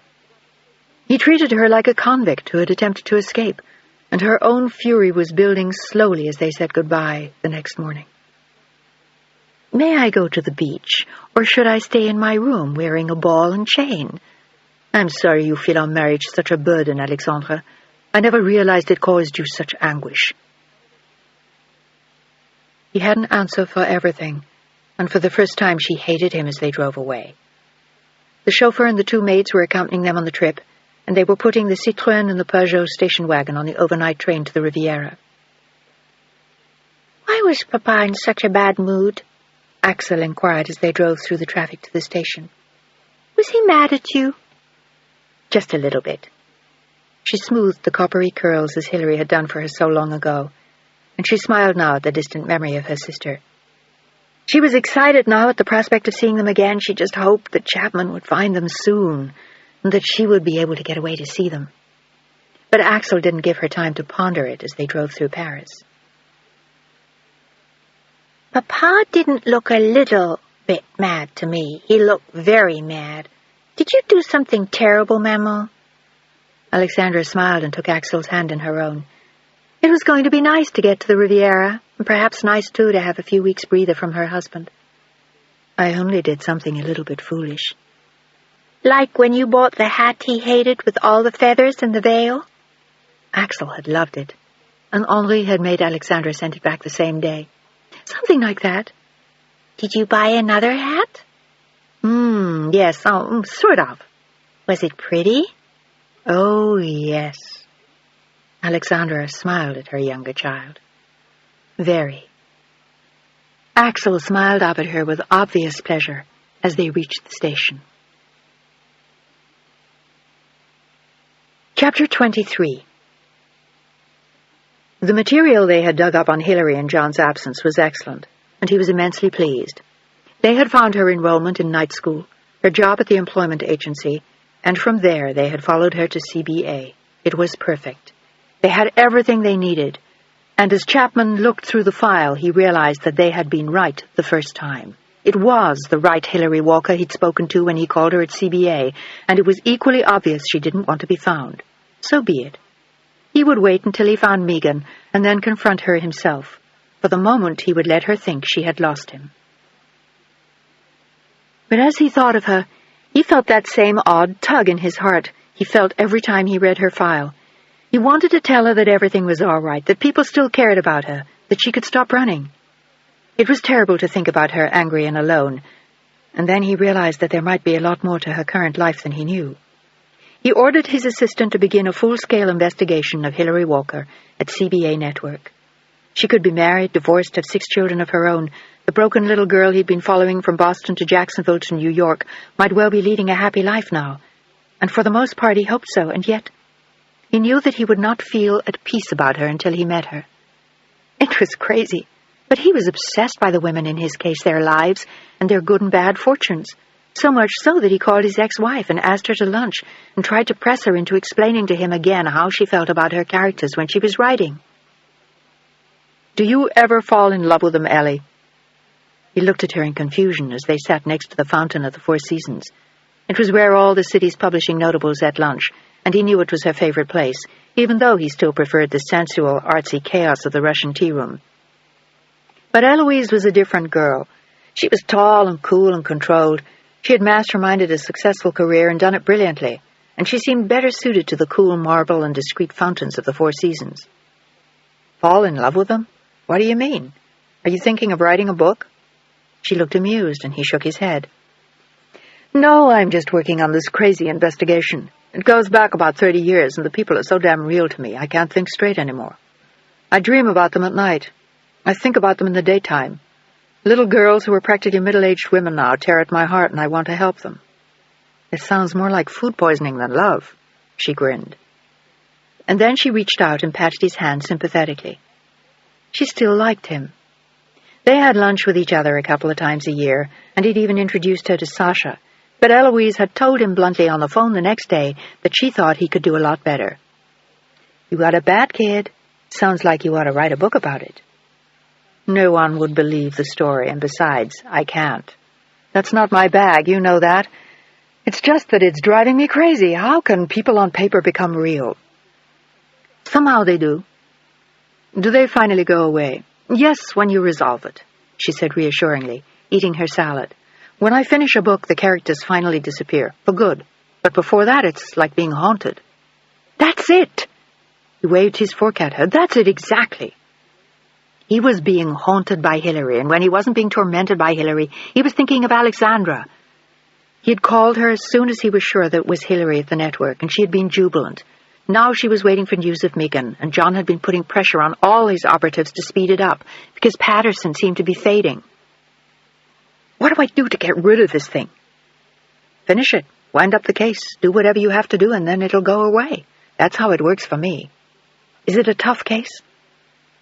Unlike Sasha, she was always interested, but then she was always looking for new stories. "Very. But we're 2/3 there. I just have to find one more piece of the puzzle, and we've got it. It's kind of an exotic tale. I'll tell you about it when the case is closed. I could use a good story. I'm starting a new one next week. I rented a place on Long Island for the summer." It was amazing. The woman worked like a fiend, but it was obvious that she loved it. And then she grinned at her ex-husband. Their relationship was more like brother and sister now that they were no longer married. "How's your ballerina?" She said it without venom. She wished him well. She hadn't been crazy about the girl when she met her, but she knew he was. But he shrugged as he answered, So. People involved in ballet seem to live in their own world. She doesn't have a great grasp on reality. Mine, anyway." "Worse than writers?" Eloise smiled. "Much worse. At least you didn't complain about your feet night and day and worry about every muscle in your body. Just breathing is a threat to them. They might do something to themselves that could keep them from dancing." "Sounds exhausting." She finished her salad, took a sip of wine, and smiled at him. He was one of the nicest people she knew, and sometimes she was sorry they hadn't stayed married. She wondered if she should have tried harder, but she was also smart enough to know it wasn't in her, and it wouldn't have been right for them. She needed to be alone with her work, and she had always felt he should be married and have children. "Somehow I don't see her as the final answer for you." "Neither do I, but it's taken me a while to see that. There aren't a hell of a lot of people out there who intrigue me. Most of them aren't too bright, or they're not nice, or they really don't give a damn about anyone but themselves." Without meaning to, he realized he had just described Sasha. She had been wearing thin on him ever since he'd got back from Paris. "What about you? Prince Charming heading toward you on the horizon?" She shrugged with an easy smile and waved at a publisher she knew. "I don't have time for much of that stuff. Nothing much has changed as far as that goes.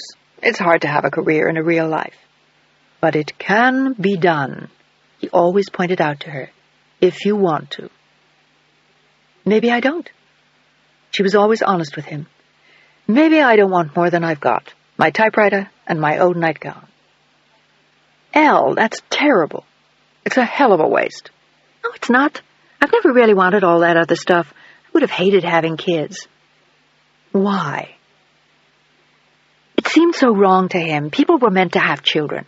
He had wanted one for the past 20 years. It just hadn't worked out for him to have one. "They're too demanding, too distracting. I'd have to give too much of myself. That's why I was such a lousy wife to you. I wanted to save it all for my books. I guess that's crazy, but it makes me happy." And he knew it did. They were both better off the way things were now. And then suddenly he laughed. "You were always too damned honest. I was just going to tell you I met a great woman in this case." Eloise raised an eyebrow with interest. "She just happens to be married to a French baron and not exactly available." "She sounds a lot better than your ballerina." "She is. But she's totally wrapped up in her proper life. It's a damn shame, too. She's lovely." "You'll find the right one of these days. Just stay away from the artsy ones. They make lousy wives. Take it from me, I know." She smiled ruefully and leaned over to kiss his cheek as they left the table. Don't be so hard on yourself. We were both young. And you were terrific." She stopped to say hello to her editor-in-chief, and they walked out into the sunshine together. Then John wished her luck on her new book, hailed a cab for her, and walked back to his office on East 57th. And there was a windfall for him when he got back to the office. One of his assistants had found the Abramses in San Francisco. "Are you serious?" He was jubilant. They had tried everything and turned up nothing, but they had finally given up looking for David, and in doing so had found Rebecca. It turned out they had left Los Angeles in the early 60s and gone to the Deep South to march with Martin Luther King and participate in sit-ins and voter registration campaigns. They had provided free legal service to blacks in Georgia, Louisiana, and Mississippi, and had eventually set up a full-scale legal aid office in Biloxi. And eventually from there they had gone to Atlanta. It was only in 1981 they had finally gone back to California, but David had retired after extensive surgery, and Rebecca had joined an exclusively female practice in San Francisco to defend women involved in feminist causes. For all their lives, they had been the classic liberals. John's assistant had explained nothing to them. John had left strict orders that once Megan was located, he would make contact. He had his secretary make an appointment with Rebecca Abrams, and he was set to fly out the following afternoon, which was perfect. Sasha was still on tour, and there was something he had wanted to do for days. It was something he hadn't done himself in years, but he knew that he had to do it. It was part of what he had tried to explain to Eloise at lunch, part of being haunted. He left the office just before 4 o'clock and took a cab to the network. He flashed a security badge and a police pass downstairs, both of which had been hard-earned and almost impossible to come by, and the network security was satisfied and instantly let him into the inner sanctum. He took the lift upstairs and waited inconspicuously in the reception area. He picked up a phone there and dialed her extension, and her secretary told him she was in a meeting. "In her office or upstairs?" He sounded like someone who knew, and the secretary was quick to give him the information. "She's here. She's with Mr. Baker." "Any idea what time she'll be through?" "She said she's leaving at 5:30. "Thanks." Chapman hung up the house phone, and the secretary had no idea who had phoned, but she assumed that it was someone who knew Hillary, obviously someone higher up at the network. She came out at exactly 5:15, and John recognized her at once, even without the receptionist's good night as she sped past. "Good night, Miss Walker." Hillary turned to glance at her sharply, and then nodded. She didn't seem to notice anyone else in the waiting area, or John as he followed her to the lifts and stepped into one beside her. He almost felt weak at the sight of her. He could see every strand of the shining black hair twisted into a knot, the graceful hands, the long neck. He could even smell the crisp scent of her perfume. She walked with a sure step, a long stride, and when he bumped into her once, she looked up at him with green eyes that pierced straight to his soul. Eyes that said, "Don't touch me. Don't ever come near me." She got on a bus at Madison Avenue instead of fighting for a cab, and she got out at 79th Street. She walked 2 blocks further north, and then he realized she was going to a doctor's appointment. He waited patiently outside, and then followed her again when she took a cab and went to Elaine's, where she met another woman. He sat in a booth close to theirs and was intrigued by what might be said. The other woman was a well-known anchor from the network, and she looked upset. She started to cry once, and Hillary looked unmoved. She watched her, unhappy but not sympathetic. And then finally John remembered, as the 2 women shook hands outside the restaurant, that the woman who was the anchor had been fired when he was in Paris. It had created an enormous stir, and she was either pleading with Hillary for her job or telling her side of the story. The firing had supposedly come from higher up, but maybe she thought if she could gain Hillary's ear, she might get back in. But it was obvious from the unhappy look on Hillary's face as she walked slowly downtown alone that she couldn't help her. She stopped to glance in shop windows once or twice and walked with a purposeful stride, yet a feminine sway to her hips which kept him riveted as he watched her. She turned on 72nd Street finally and walked all the way down to the river to an old brownstone set near a tiny park. It was a pretty place, yet everything he sensed about her told him she was lonely. She had a solitary air, and a kind of hardness and determination about her that suggested walls she had built long before and never taken down since. As he had when he read her file, he felt intensely sorry for her, and he felt sad as he walked the few blocks back to his own apartment. She lived so nearby, yet she seemed to exist in a universe of her own, a universe filled with work and little else, and yet it was not fair for him to make that judgment. Maybe she was happy after all. Maybe she had a boyfriend she was deeply in love with, but everything about her present and her past suggested a solitary person with no one to love and no one who loved her. And when he walked into his apartment and turned on the light, he had an overwhelming urge to call her, to hold out a hand, to become her friend, to tell her that Alexandra still cared, all was not lost, yet. Or maybe she wouldn't care. As he had explained to Eloise at lunch, he felt as though he were being haunted. He tried to get some sleep, but he tossed and turned, and finally, for lack of something better to do, he turned on the light and called Sasha in Denver. She was in her room. She had just got in from the concert hall, and her feet were killing her. "I'm glad nothing's changed." He laughed as he lay on his back thinking of her. He wondered if he'd been too hard on her when he talked about her at lunch. She still excited him in some ways, and that night he missed her. "Want to meet me in San Francisco?" "When?" She sounded noncommittal. "I'm going tomorrow. I should be through in a couple of days." "When do you finish in Denver?" "Tomorrow we go to Los Angeles. San Francisco canceled." "I'll meet you in L.A." "I don't think you should." There was a long silence, and he frowned. "What's up?" "It might upset some of the other dancers," she said vaguely, and he sat up slowly in bed. He was no fool, and he had played this game before, but it was not a game he liked playing. "Would it upset anyone in particular, Sasha?" "Oh, I don't know. It's too late to talk about it tonight." And as she said it, he heard a male voice in the background. "Is that Dominic or Pierre or Petrov?" "It's Ivan," she said petulantly. "He pulled a hamstring tonight. He was very upset." "Tell him I'm sorry. But tell him after you explain to me what the hell's going on, Sash. I'm too old for this kind of bullshit." "You don't understand the pressures of being a dancer," she whined into the phone, and he sank back against his pillows. "Well, I've tried, for Christ's sake. What is it that I don't understand exactly?" "Dancers need other dancers." "Ah. Now we get to the root of the problem." "You mean like Ivan?" No, well, yes. But it's not what you think." "How the hell do you know what I think, Sasha? You're so busy worrying about yourself and your feet and your ass and your tendons, you wouldn't notice what anyone thought if they wrote it out in neon." "That's not fair." She was suddenly crying, and for the first time in months he found he didn't care. Suddenly, in the space of one phone call, it was over. He had had it. "It may not be fair, baby," he spoke in his deep, gentle voice, "but it happens to be true. I think maybe you and I had better take our bows and step back gracefully while the curtain comes down. If I read the program correctly, the fourth act just ended."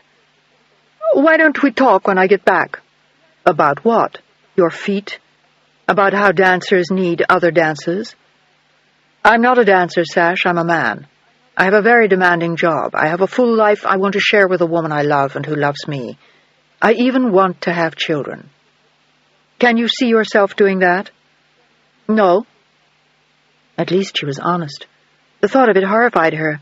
She had no intention of giving up dancing for a year at any point in her life, and then fighting to get back all her muscles. "Why is that so important?" "Because it just is. And I'm 42 years old. I can't waste my time with games like this anymore. I gave to the artistic community once. I made my contribution.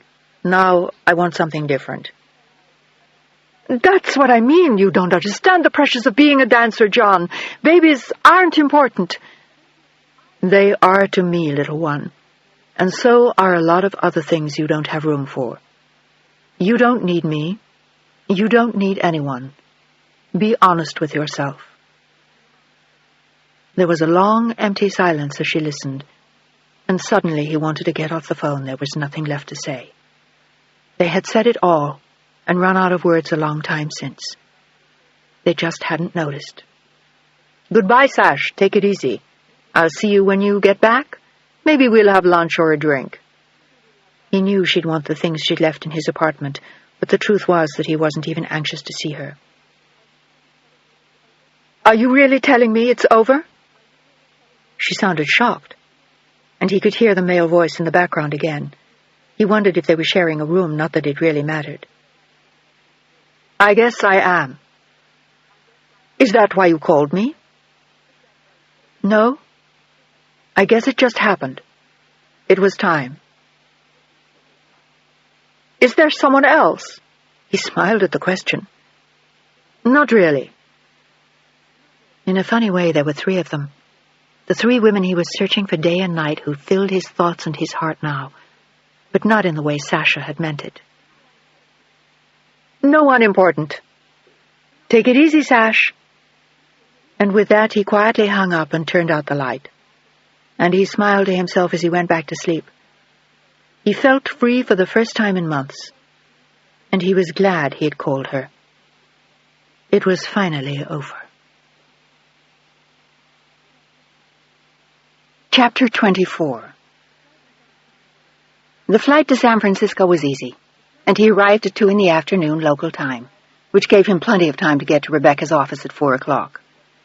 When he got there, it was an old Victorian in a run-down neighborhood, but he was surprised when he stepped inside to find the house well-maintained, pleasantly decorated, and filled with plants, and Rebecca Abrams herself was an attractive woman. She was in her early 60s and wore her gray hair in a single braid down her back. She wore clean blue jeans and a starched white shirt, red espadrilles and a red flower in her hair, and she looked like a very attractive, very intelligent, well-preserved elderly hippie. She smiled warmly at John and ushered him into her office. She had no idea what he wanted and didn't look perturbed when he left his suitcase in her outer office. "You don't look like most of our clients, Mr. Chapman." She smiled warmly at him and pointed to a sunny little kitchen off her office. "Would you like some coffee or tea? We have about a dozen different kinds of herb tea." She smiled at him again, and he shook his head. He hated to upset her, but he suspected that he was going to. "I'm here on a personal matter, Mrs. Abrams. I've been looking for you and your husband for quite some time, and I had a little trouble finding you. My last address for you was in New York in 1957. Rebecca Abrams smiled again and sat back peacefully in her chair. She'd been doing yoga for years, and it showed in her tranquil manner. "We've moved around quite a bit over the years. We spent a lot of time in the South, and then we came back here when my husband got ill. He had a quadruple bypass 6.5 years ago, and we both decided that it was time for him to take it easy and enjoy life. So now I'm practicing solo, or rather with a group of women I enjoy very much. But it's a different kind of practice than I had with David, although some of the concepts aren't so different. We deal with a lot of cases that involve discrimination and civil rights. We've been doing this for many years." "And your husband?" "He teaches twice a week at Bold. He gardens. He's busy doing 1,000 things he enjoys." "And your daughter?" Chapman held his breath. "She's fine. She's still in Kentucky." "How do you know our family, Mr. Chapman?" She frowned slightly, but the smile still didn't leave her eyes.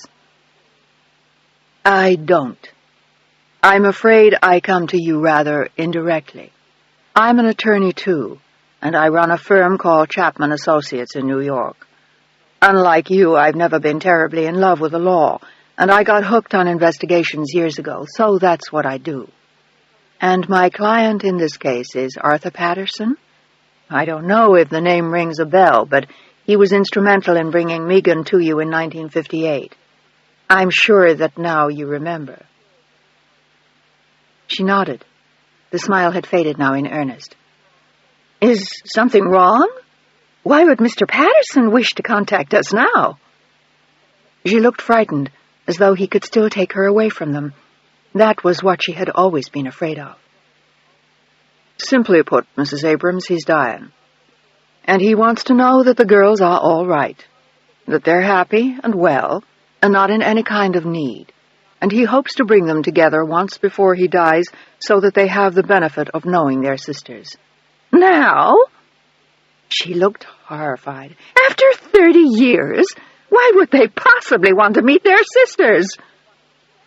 She looked as though she were about to throw him out of her office. He felt it might mean something to them, and I can appreciate your feelings. 30 years is a long time to wait before having any contact. She shook her head as though in disbelief. We told him at the time of the adopting that we wanted no continued contact with him or the other girls. That was the main reason why we left New York and went to L.A. I don't think it would be fair to Megan to drag her past out now. Maybe she should make that choice. You mentioned that she is still in Kentucky?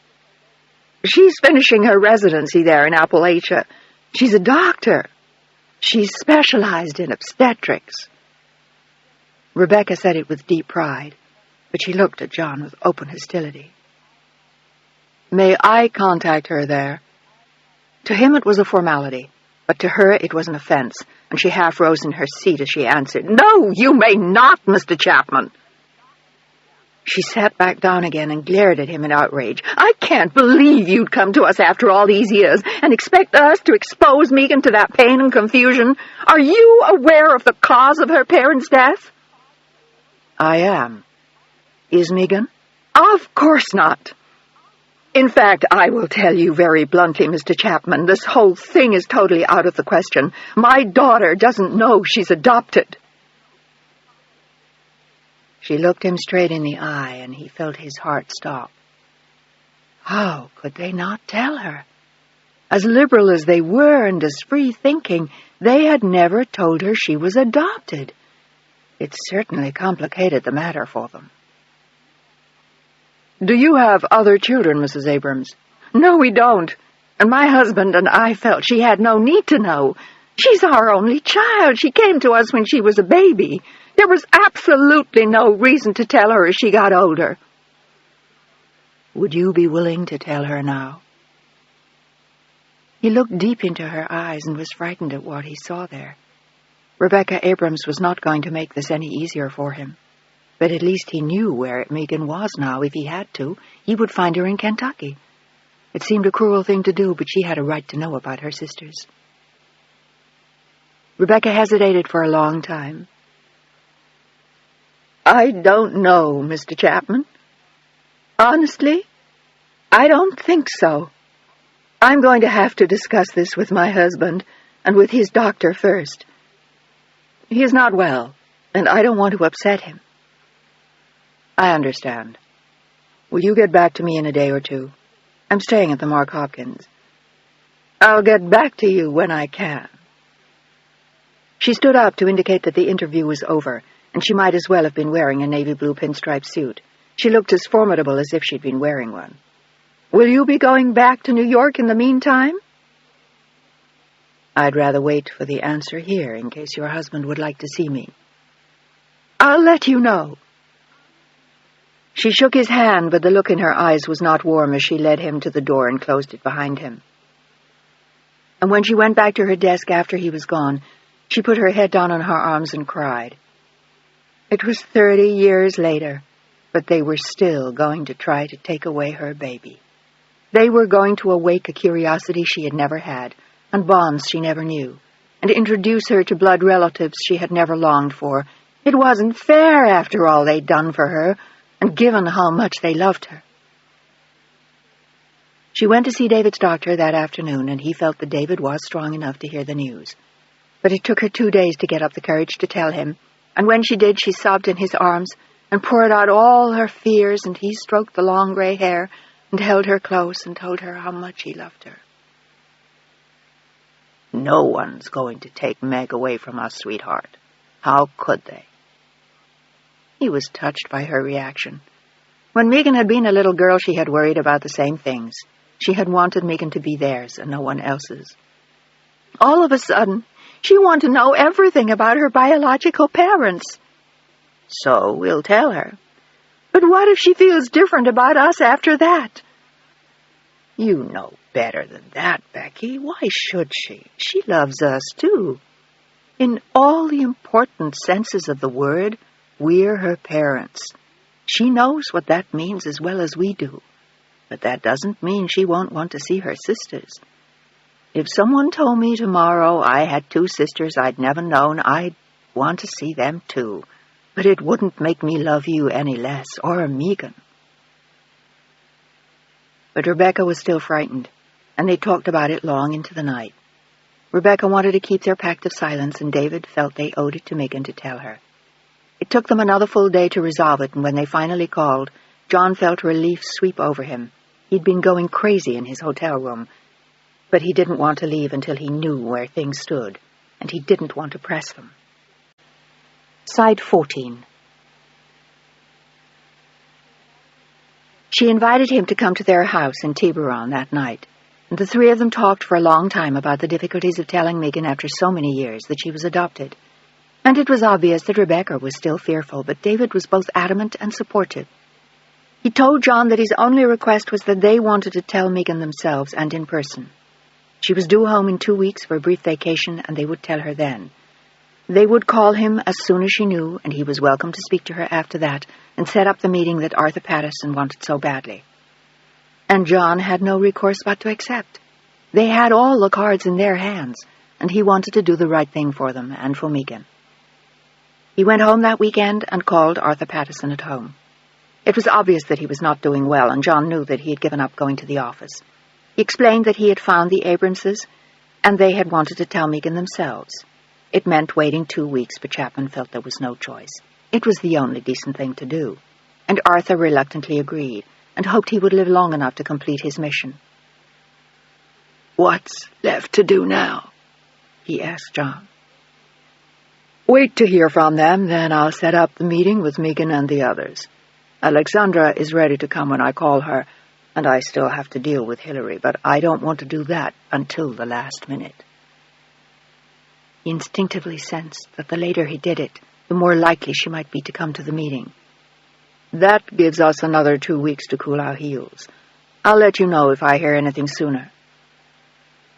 "Thank you, John." And then, unexpectedly, "You've done a fine job. I'm amazed that you found them." "So am I." John smiled at his end. He had never really thought he would, and he had. And in a few weeks they would be back together and his job would be over. Part of him felt bereft at the thought, and another part felt relieved, and he thought of what Eloise had said when they had lunch. He would be free when it was over. Chapter 25. The call came from the Abramses in 2.5 weeks, as promised, and John could tell from the strain in David's voice that telling Megan hadn't been easy for them. "She took it very well." His voice broke. "We were very proud of her. We always have been."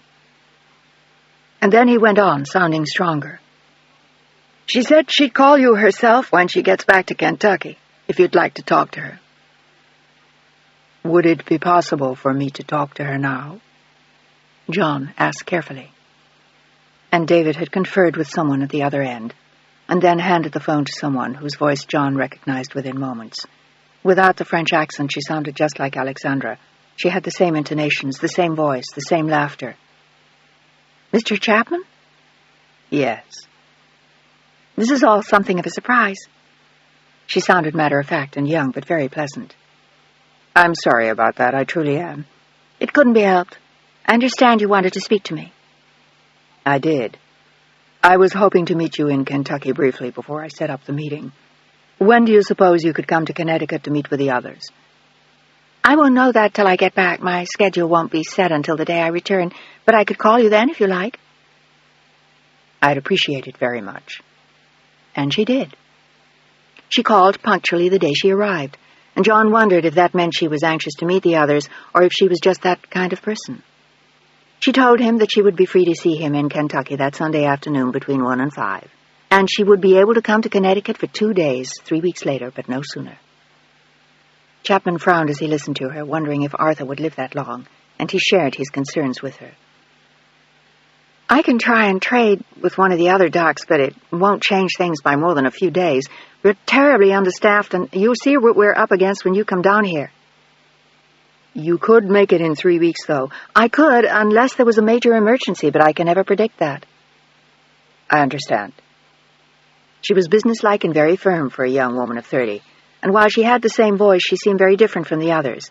She was intent on a single purpose, and she had been brought up with values and traditions much different from those of Hilary or Alexandra. She was hell-bent on helping unfortunates and fighting the war on poverty. It was something Alexandra had certainly never thought of, and Hilary had been far too busy surviving to concern herself with the more esoteric problems of the masses.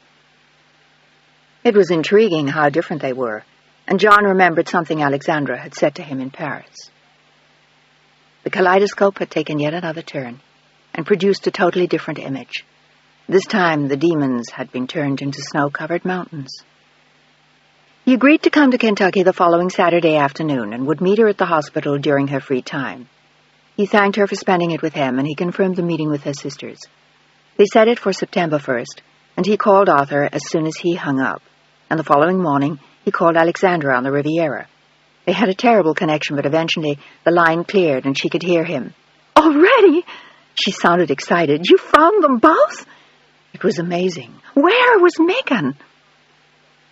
He smiled at her gentle voice. She already spoke of her like a sister she had never lost, who had merely been gone on a long vacation.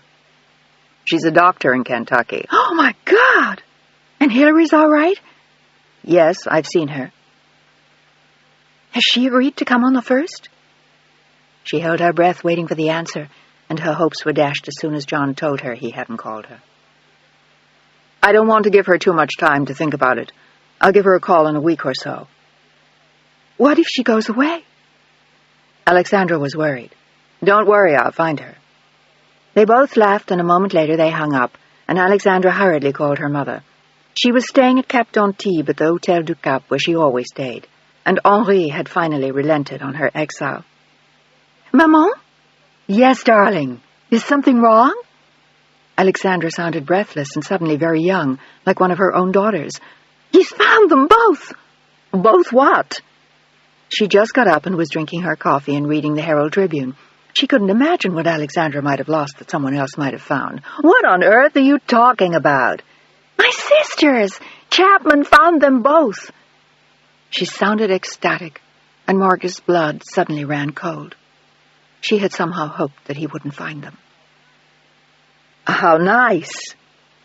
She tried to force herself to sound happy. "Are they well?"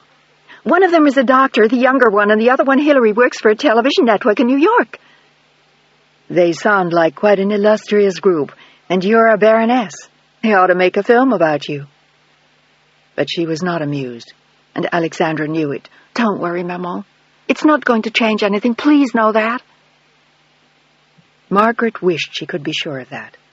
Her fears were not so different from those of Rebecca Abrams. "When are you meeting them?" "On the 1st of September. I just got the call. I'm going to Connecticut." "What are you going to tell Henri?" "I haven't figured that out yet. I thought maybe I'd tell him I was going with you, or perhaps on business for you."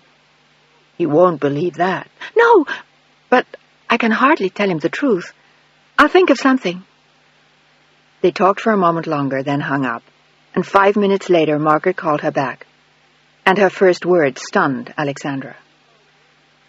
"I'm going with you." "What? Maman, you can't." "Why not?"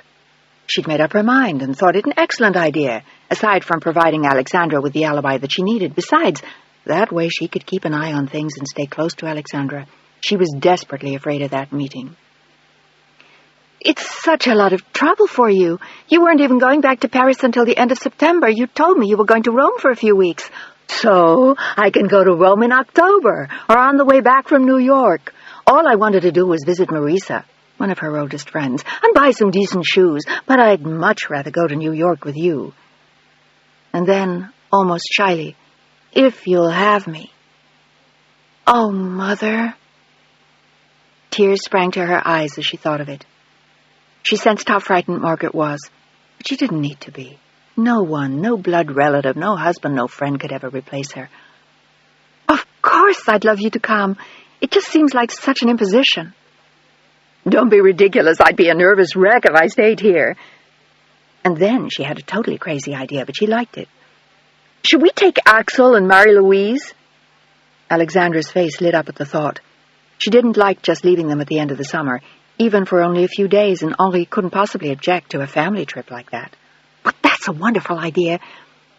The three of you can stay in New York while I go to Connecticut, and then we can all have a little fun before we go back to Paris. The girls don't start school until the 11th. Marvelous. I'll call up Pierre and make the reservations today. You call the airlines. What day will we arrive? Friday is the 1st. Maybe we should fly on Thursday, the 31st of August. Perfect. I'll make reservations for 10 days. We can always change them if you want to come back sooner. Maman? There was a lump in her throat the size of a fist as she thought of the only mother she'd ever known. I love you. Everything's going to be fine, darling, just fine. And for the first time since John Chapman had appeared at the Rue de Vraine, she really thought so. Alexandra didn't say anything to Henri for another week, and then she mentioned it casually to him one afternoon as they lay on the terrace. My mother wants me to go to New York with her at the end of the summer. She said it easily, but he looked up at her angrily.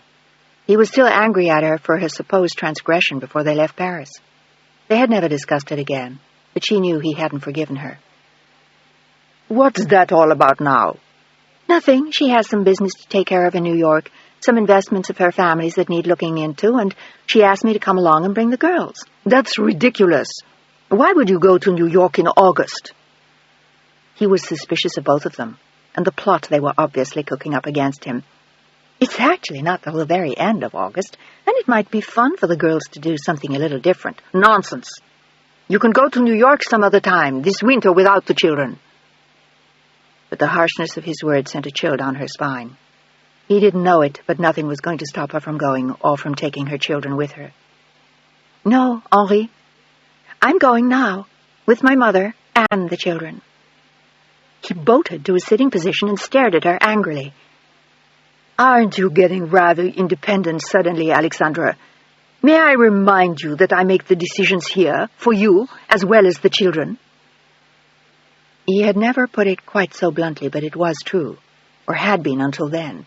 But slowly things had begun to change since John Chapman had come to Paris. I don't think this is worth getting excited about, Henri.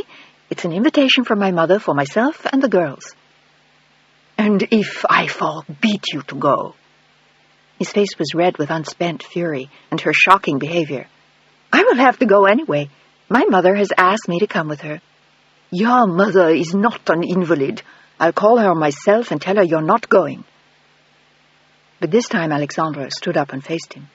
She spoke in a quiet voice, but there was no mistaking the steel beneath the velvet. I do not wish to disobey you, but I must go to New York with my mother. Why? Tell me that. Give me one valid reason. It's too complicated to explain. It's all family business. Alexandra, you are lying to me. He was right, but she had no choice. The truth was too frightening to share with him. Please, don't say that. I won't be gone long, just a few days. Why, damn it, why? He pounded his fist on the glass table and she jumped. Henri, please, you're being unreasonable. And she was frightened that he could force her to tell him. My mother wants to visit her family, and she wants me to come along. There's nothing wrong with that. What's wrong with it is that I didn't say you could go, and I see no reason for you to do so. Perhaps because I want to. You don't make those kinds of decisions for yourself. You are not a single woman, nor am I a slave. You can't decide everything for me, for heaven's sake. This is the 20th century, not the Dark Ages, and you are not some sort of modern women's liber to do as you please. Oh, if that's what you wish, Alexandre, you may not do it under my roof. Please keep that in mind before you start making your own travel arrangements. This is ridiculous. You act as though I've committed a crime. Not at all. But it is I who decide what you'll do when. That's how it's been for 14 years, and I see no reason to change it. And if I do? She asked ominously. For the first time in her life, the way he treated her truly rankled. She knew he was a kind and decent man, but he ran her life in such a way that she was no longer happy with it. And what's more, he knew it. You'll have trouble with me if you try at this independence. I'm warning you now. And I'm telling you, as politely as I can, that I'm going to New York with my mother on the 31st of August. That remains to be seen. And if I let you go, you are not taking my daughters. Is that clear? It was all a power play, and she suddenly hated him for it. All he needed was a whip to complete the image he was making. Are they prisoners here too, then? Is that how you see yourself? Lately, yes. Ever since you sent me down here as a punishment for a sin I didn't commit. You've treated me like a criminal all summer. Perhaps it is your own guilt that makes you feel that way, my dear. Not at all. And I refuse to feel guilty about a trip with my mother, or to bow and scrape and beg. I don't need to do that. I'm a grown woman, and I can certainly do something like that if I choose to.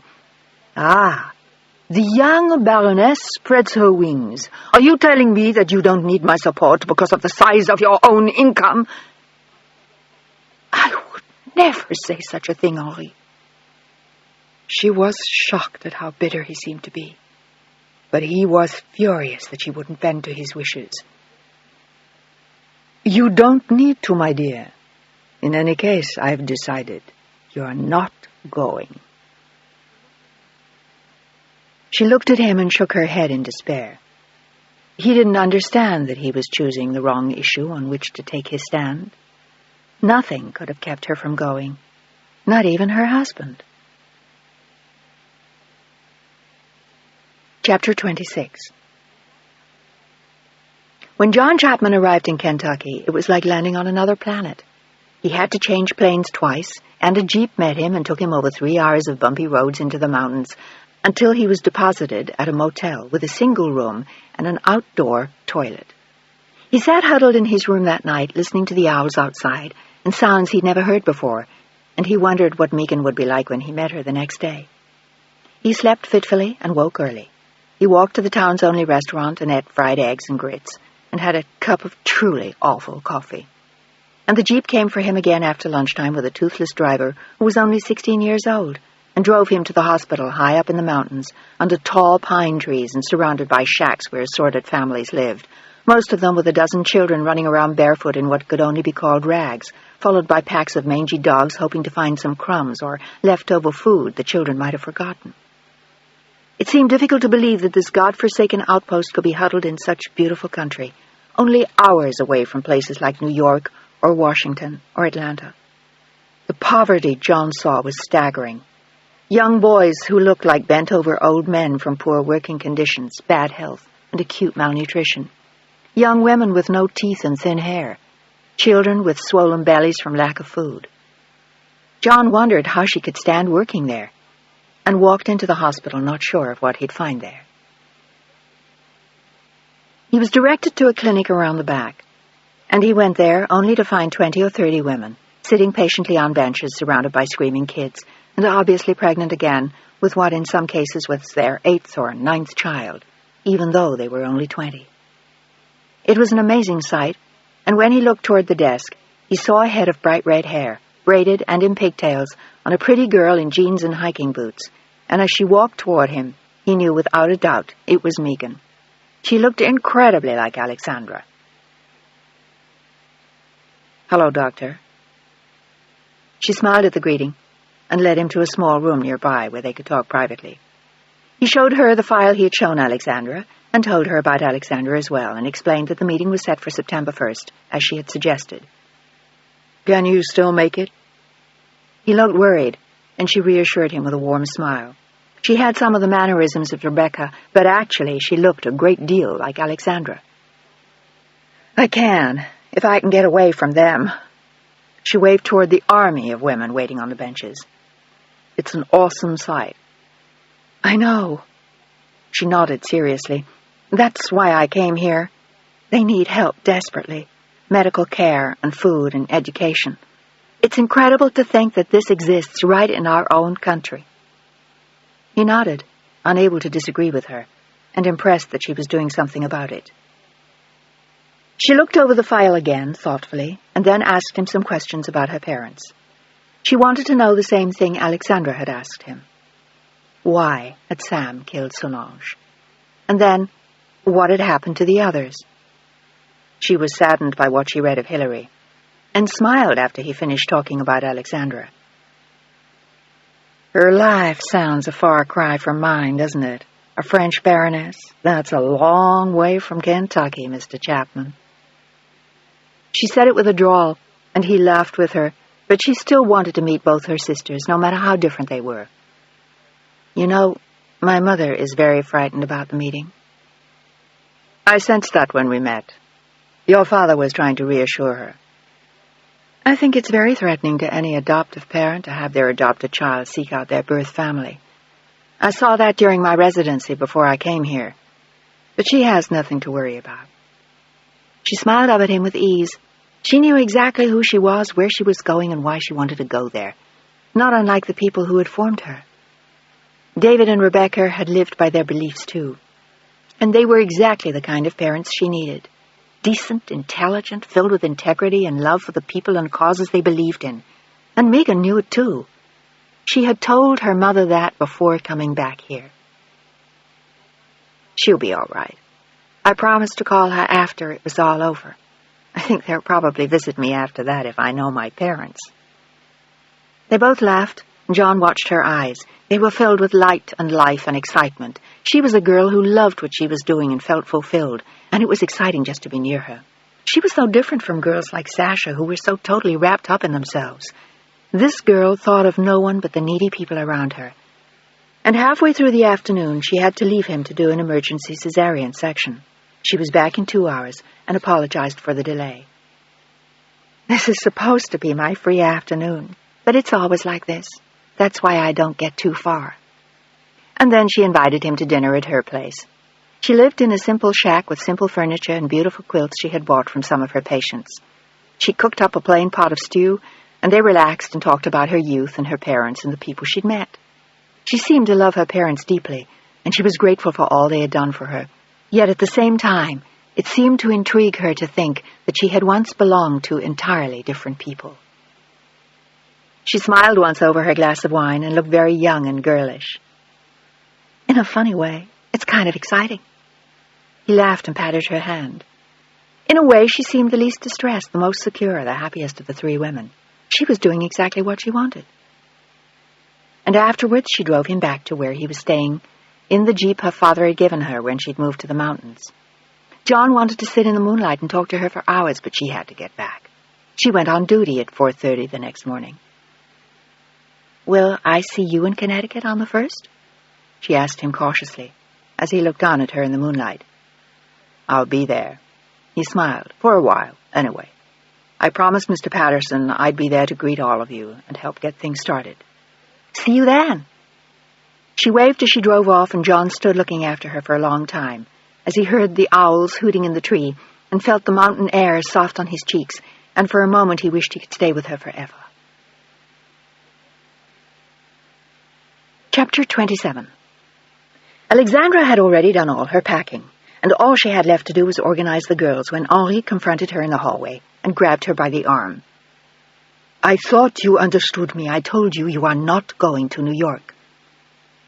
Henri, I have to. She didn't want to fight with him about it. It was something she had to do, and it wasn't fair to try to stop her now. He followed her back into their bedroom, where he stood glaring at her in silent fury as her suitcases lay open on the bed. Why are you being so obstinate about this? He knew instinctively it had to be a man. There was no other conceivable reason. Because it's very important to me. You've told me nothing that explains that. Why does a trip to New York with your mother mean so much to you now? Would you care to explain that? Her eyes filled with tears as she looked at him across the bed. He had been so unkind to her all summer, and it was so unfair of him to be difficult now. I really can't explain it. It has to do with something that happened a long time ago.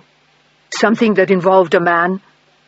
He looked at her accusingly, and as she watched him in the harsh sunlight of the Riviera, he suddenly looked very old, and she wondered if perhaps he was frightened. Frightened that she was involved with a younger man. It made her feel sorry for him, and for a moment she let her guard down as she shook her head. No, it has nothing whatsoever to do with a man. It has to do with my parents.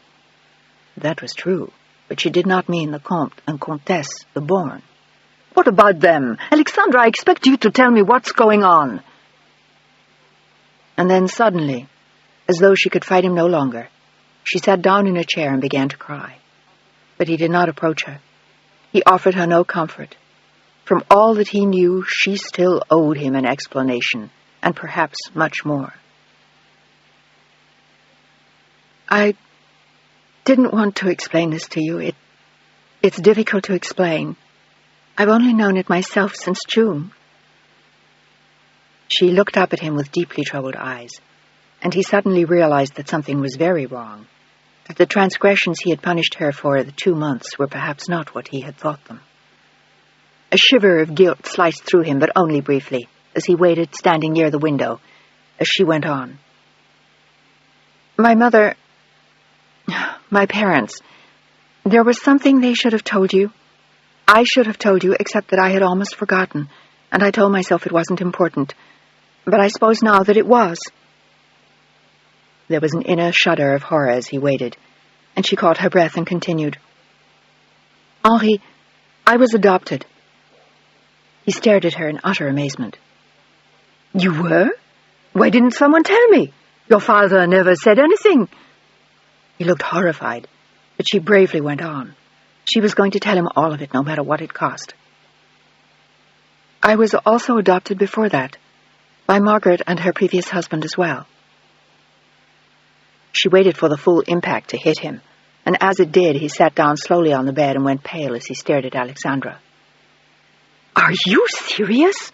You were not the biological child of Margaret and Pierre de Born? It was as though someone had just told him the Renoir for which he had paid $5 million was a fraud. His lovely wife with the impeccable breeding was not a countess by birth, but an unknown. She nodded. She knew how deeply it had shocked her when Margaret told her, and she knew how much more Henri would be stunned. And before that, Margaret is not even your mother? His voice was a whisper, and Alexandra nodded, ready to tell him all. No, she's not. He gave a bitter crack of laughter. And to think how often I've worried that you other children were too much like her. Then who are your parents? Do you even know? She could be anyone. A girl from the streets, from the gutter, of unknown parents and breeding. The thought of it almost made him ill. For 10 centuries his family had married and bred with the utmost caution, and he had married a complete stranger of unknown background. I've known for 2 months, and I've wanted to spare you. That has been the secret I've been keeping from you, nothing else. But he was not appeased. He looked at her angrily and strode across the room with fury as he glanced at her over his shoulder. I'd have much preferred if it was a man. I'm sorry to disappoint you. She spoke with great sadness. He was letting her down. She had inwardly prayed that he would accept her, that it wouldn't matter to him. But she had known better than that. These things meant too much to her husband for him to be magnanimous about a surprise of this kind. And she had known it. She had only wished it might be different, but it wasn't. And your parents, who are they, the real ones? She took a deep, brave breath and told him. My mother was a French woman. I know only that her name was Solange Bertrand. A commoner, as you would put it. My father met her when he liberated Paris with the Allied forces. I know nothing more. My father was an actor, a well-known one, much respected, named Sam Walker. They were said to be very much in love, and they had 3 daughters, of which I am the second one. And then... She almost choked on her words as she told him. But in an odd way, it was a relief to say the words. As a result of some madness, he killed her. And when he was convicted of the crime, he committed suicide in his cell, leaving me and my sisters penniless and orphaned. We were left with an aunt for a few months, and then a friend of the family, an attorney, found homes for us and got us adopted, 2 of us anyway. I was very fortunate in that I was given to Margaret and her first husband, a lawyer, named George Gorham. I was 5 years old at the time. They say I was 4 when my father killed my mother, which is why I don't recall it. And I don't remember anything about the man named George Gorham. Apparently, 6 months later he died, and my mother, Margaret, that is, came to France to recover, and she met my father, Pierre, and you know most of the rest. He adopted me as soon as he married my mother, which you did not know, and I suppose I had forgotten. And we lived happily ever after, and then you came along, Henri." She tried to smile, but her face froze as she watched him. "What a tidy little story." Henri looked at her with unleashed fury. "How dare you perpetrate that hoax on me for all these years? And even if you had forgotten, as you say, your mother certainly hadn't. And your father, as you call him, bon de salopard, I could sue you for divorce on the basis of fraud and damages in the bargain." "Do you call your daughters damages, Henri?" "I had no idea. Truly." The tears coursed slowly down her cheeks and onto her yellow silk blouse as she watched him. But she saw no mercy there. "I call the entire charade disgraceful. And this trip to New York, what is that all about? To put flowers on your parents' grave?" "The lawyer who placed us for adoption was my parents' closest friend, and he is dying. He spent months trying to locate my sisters, and he wishes to bring us together. He feels he owes it to us for whatever pain he caused us in taking us away from each other. I was very fortunate, but at least one of us was not." "And what is she? A prostitute in the streets of New York? My God, it's unbelievable. In 1 hour, I have inherited a war bride, a murderer, a suicide, and God knows what else in the bargain. And you expect me to wave my handkerchief and shed tears of joy that you are being reunited with your sisters, whom even you cannot care about after all this time? And your mother? What part has she played in all this? Is she responsible for getting you back in touch with the attorney? Did she think you needed a little excitement in your life?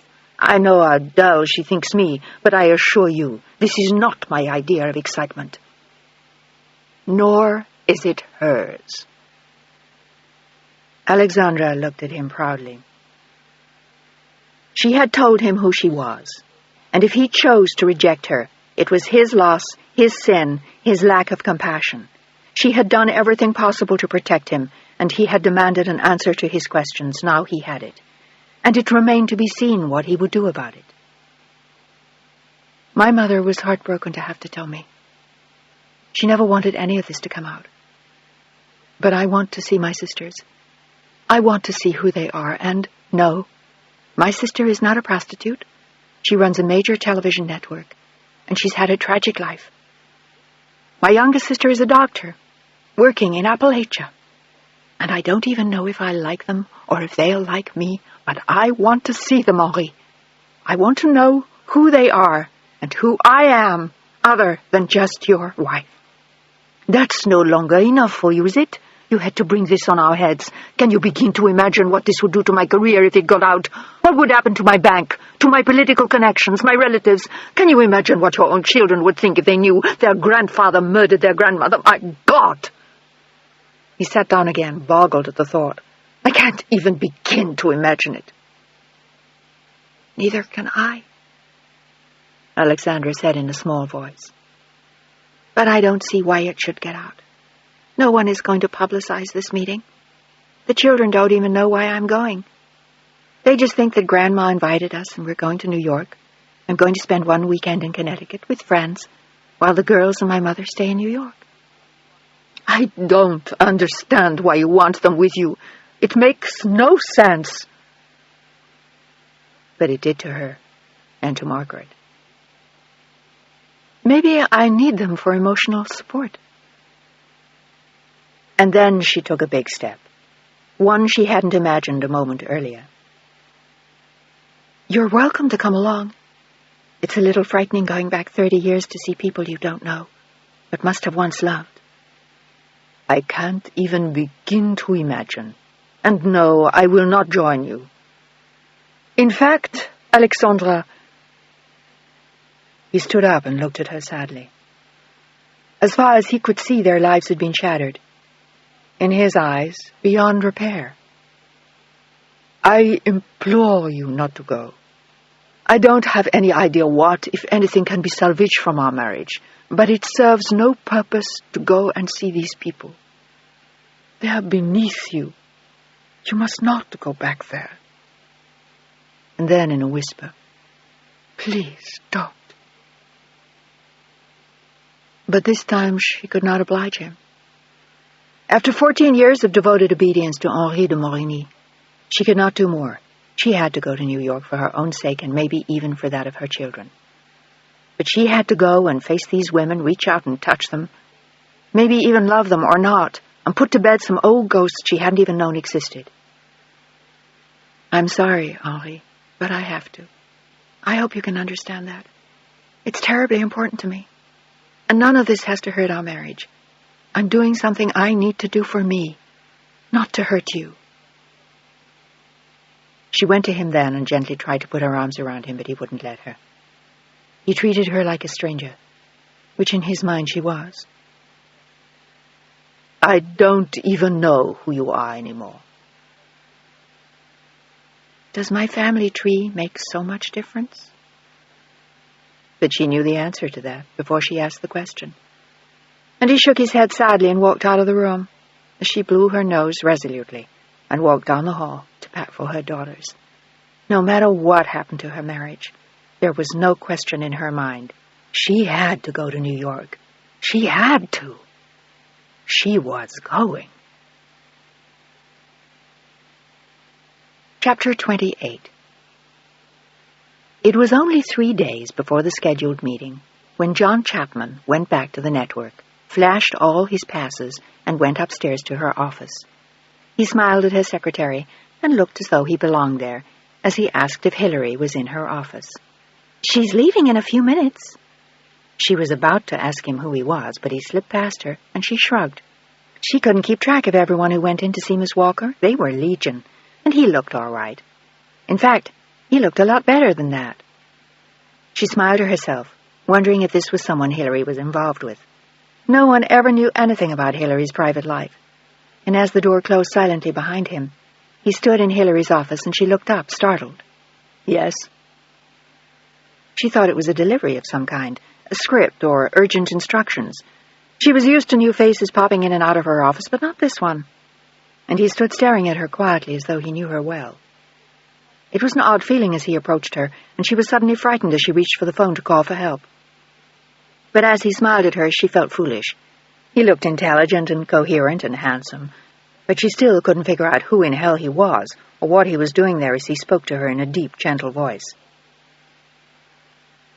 Miss Walker? But he didn't need to ask the question. He knew exactly who she was, possibly even better than she herself did. I'm sorry to barge in on you like this. I have to speak to you for a moment. She stood up behind her desk as though to take control of the situation as he approached her. The green eyes were as cold as ice, and her voice was curt. I'm on my way out. You'll have to see me tomorrow. What department are you from? It was a tough question, and he wasn't sure what to answer. He didn't want her to call security and have him thrown out. Instead, he said something totally outrageous. I'm here because of Megan and Alexandra. He waited to see the effect, and like a deep knife wound or a gunshot. At first, there was no bleeding. Her eyes were still steady green ice. They want to see you. Who are you?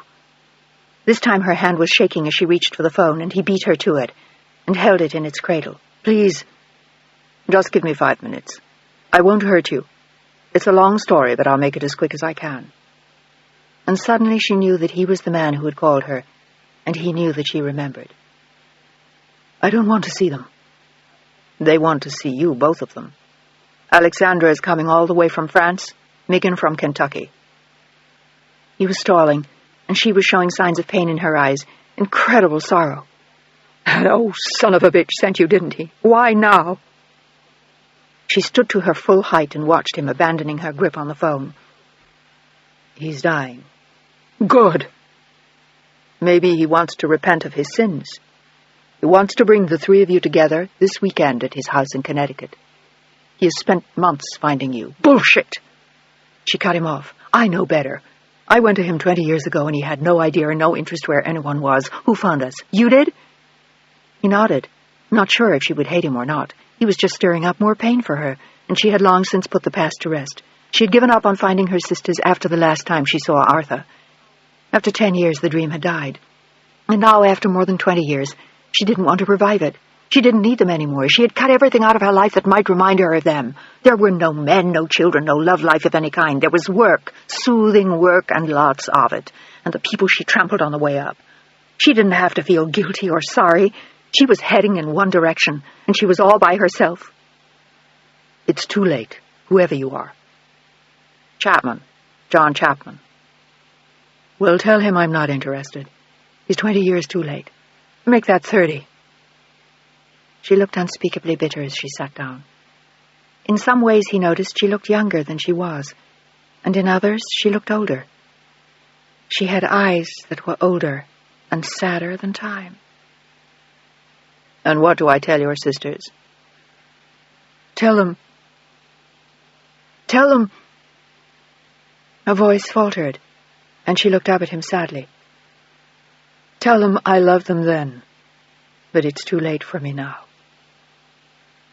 He shook his head and sat down across the desk from her, praying that he could touch something still living in her heart, if anything had survived the endless pain she'd endured in her childhood. It's not too late, Hilary. It can't be. You were everything to them then. Arthur had said so. He had once described to John how she cared for the other two girls, and just talking about it had made him cry. You can't turn your back on them now. She looked into his eyes, wondering who this man was, how he had found her, and how he knew so much. They don't need me anymore, Chapman. They've grown up now. What are they? Secretaries? Housewives?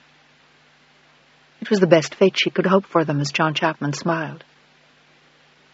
One's a baroness in France with 2 children, and the other is a doctor in Kentucky. They're both interesting women. I think you'd like them. But that was beside the point, even though she was curious about them. Who's the doctor? It was difficult to imagine either of those little girls as a doctor. Megan, she's terrific. And so is Alexandra. She's warm and compassionate and kind. She was. Even as a baby. Her voice was a whisper, and then dropping her face into her hands, she shook her head. The thought of finding them kept me alive through 10 years of hell. I stole $10,000 from my aunt, and I was going to come to New York to find them. She laughed into her hands, and Chapman could see that there were tears on her desk. And then he told me he hadn't kept track of them. He had no idea where they were. I couldn't find them either. She looked up at John with empty, broken eyes. What's the point now, except to cause each other pain with memories of what happened? You're the only one who has those, Hilary. The others have nothing. Alexandra remembers you, and Megan knows nothing at all. All you have now is each other. What happened to your parents is no longer important. Just the 3 of you, and you can't turn your back on that now. That old bastard destroyed us. Why should I let him soothe his conscience by getting us back together now? My life won't change if I don't see them. That's all over. They're gone. Just like my parents, like the past. Your parents are gone forever, but your sisters aren't. They're real and alive, and they want to know you. Even if you go and you hate them, at least you can tell yourself you've tried. But she shook her head slowly and stood up again, her eyes shooting emerald fire at him. I won't do it. Tell Patterson how much I hate him. No. You couldn't even imagine how much I hate him. Why? I know he didn't keep the 3 of you together. But was there more? He had wanted to ask her that since he first read her file. It doesn't matter anymore. He knows what he did to us. Let him live with it. For me, it's over. I have my life, my work. I don't need more than that. It's a hell of an empty life, Hilary. I know, because that's all I have. Who do you talk to at night in the silence? Who holds your hand when you're sick or tired or scared? I have an ex-wife and my parents and 2 brothers. Who do you have? Can you afford to turn your back on those 2 women? Get out of my office." She walked to the door and pulled it open. She'd heard enough, and she couldn't take any more. But he took a piece of paper out of his pocket. On it were the instructions of how to get to Arthur's place in Connecticut on the 1st of September. The phone number, the address.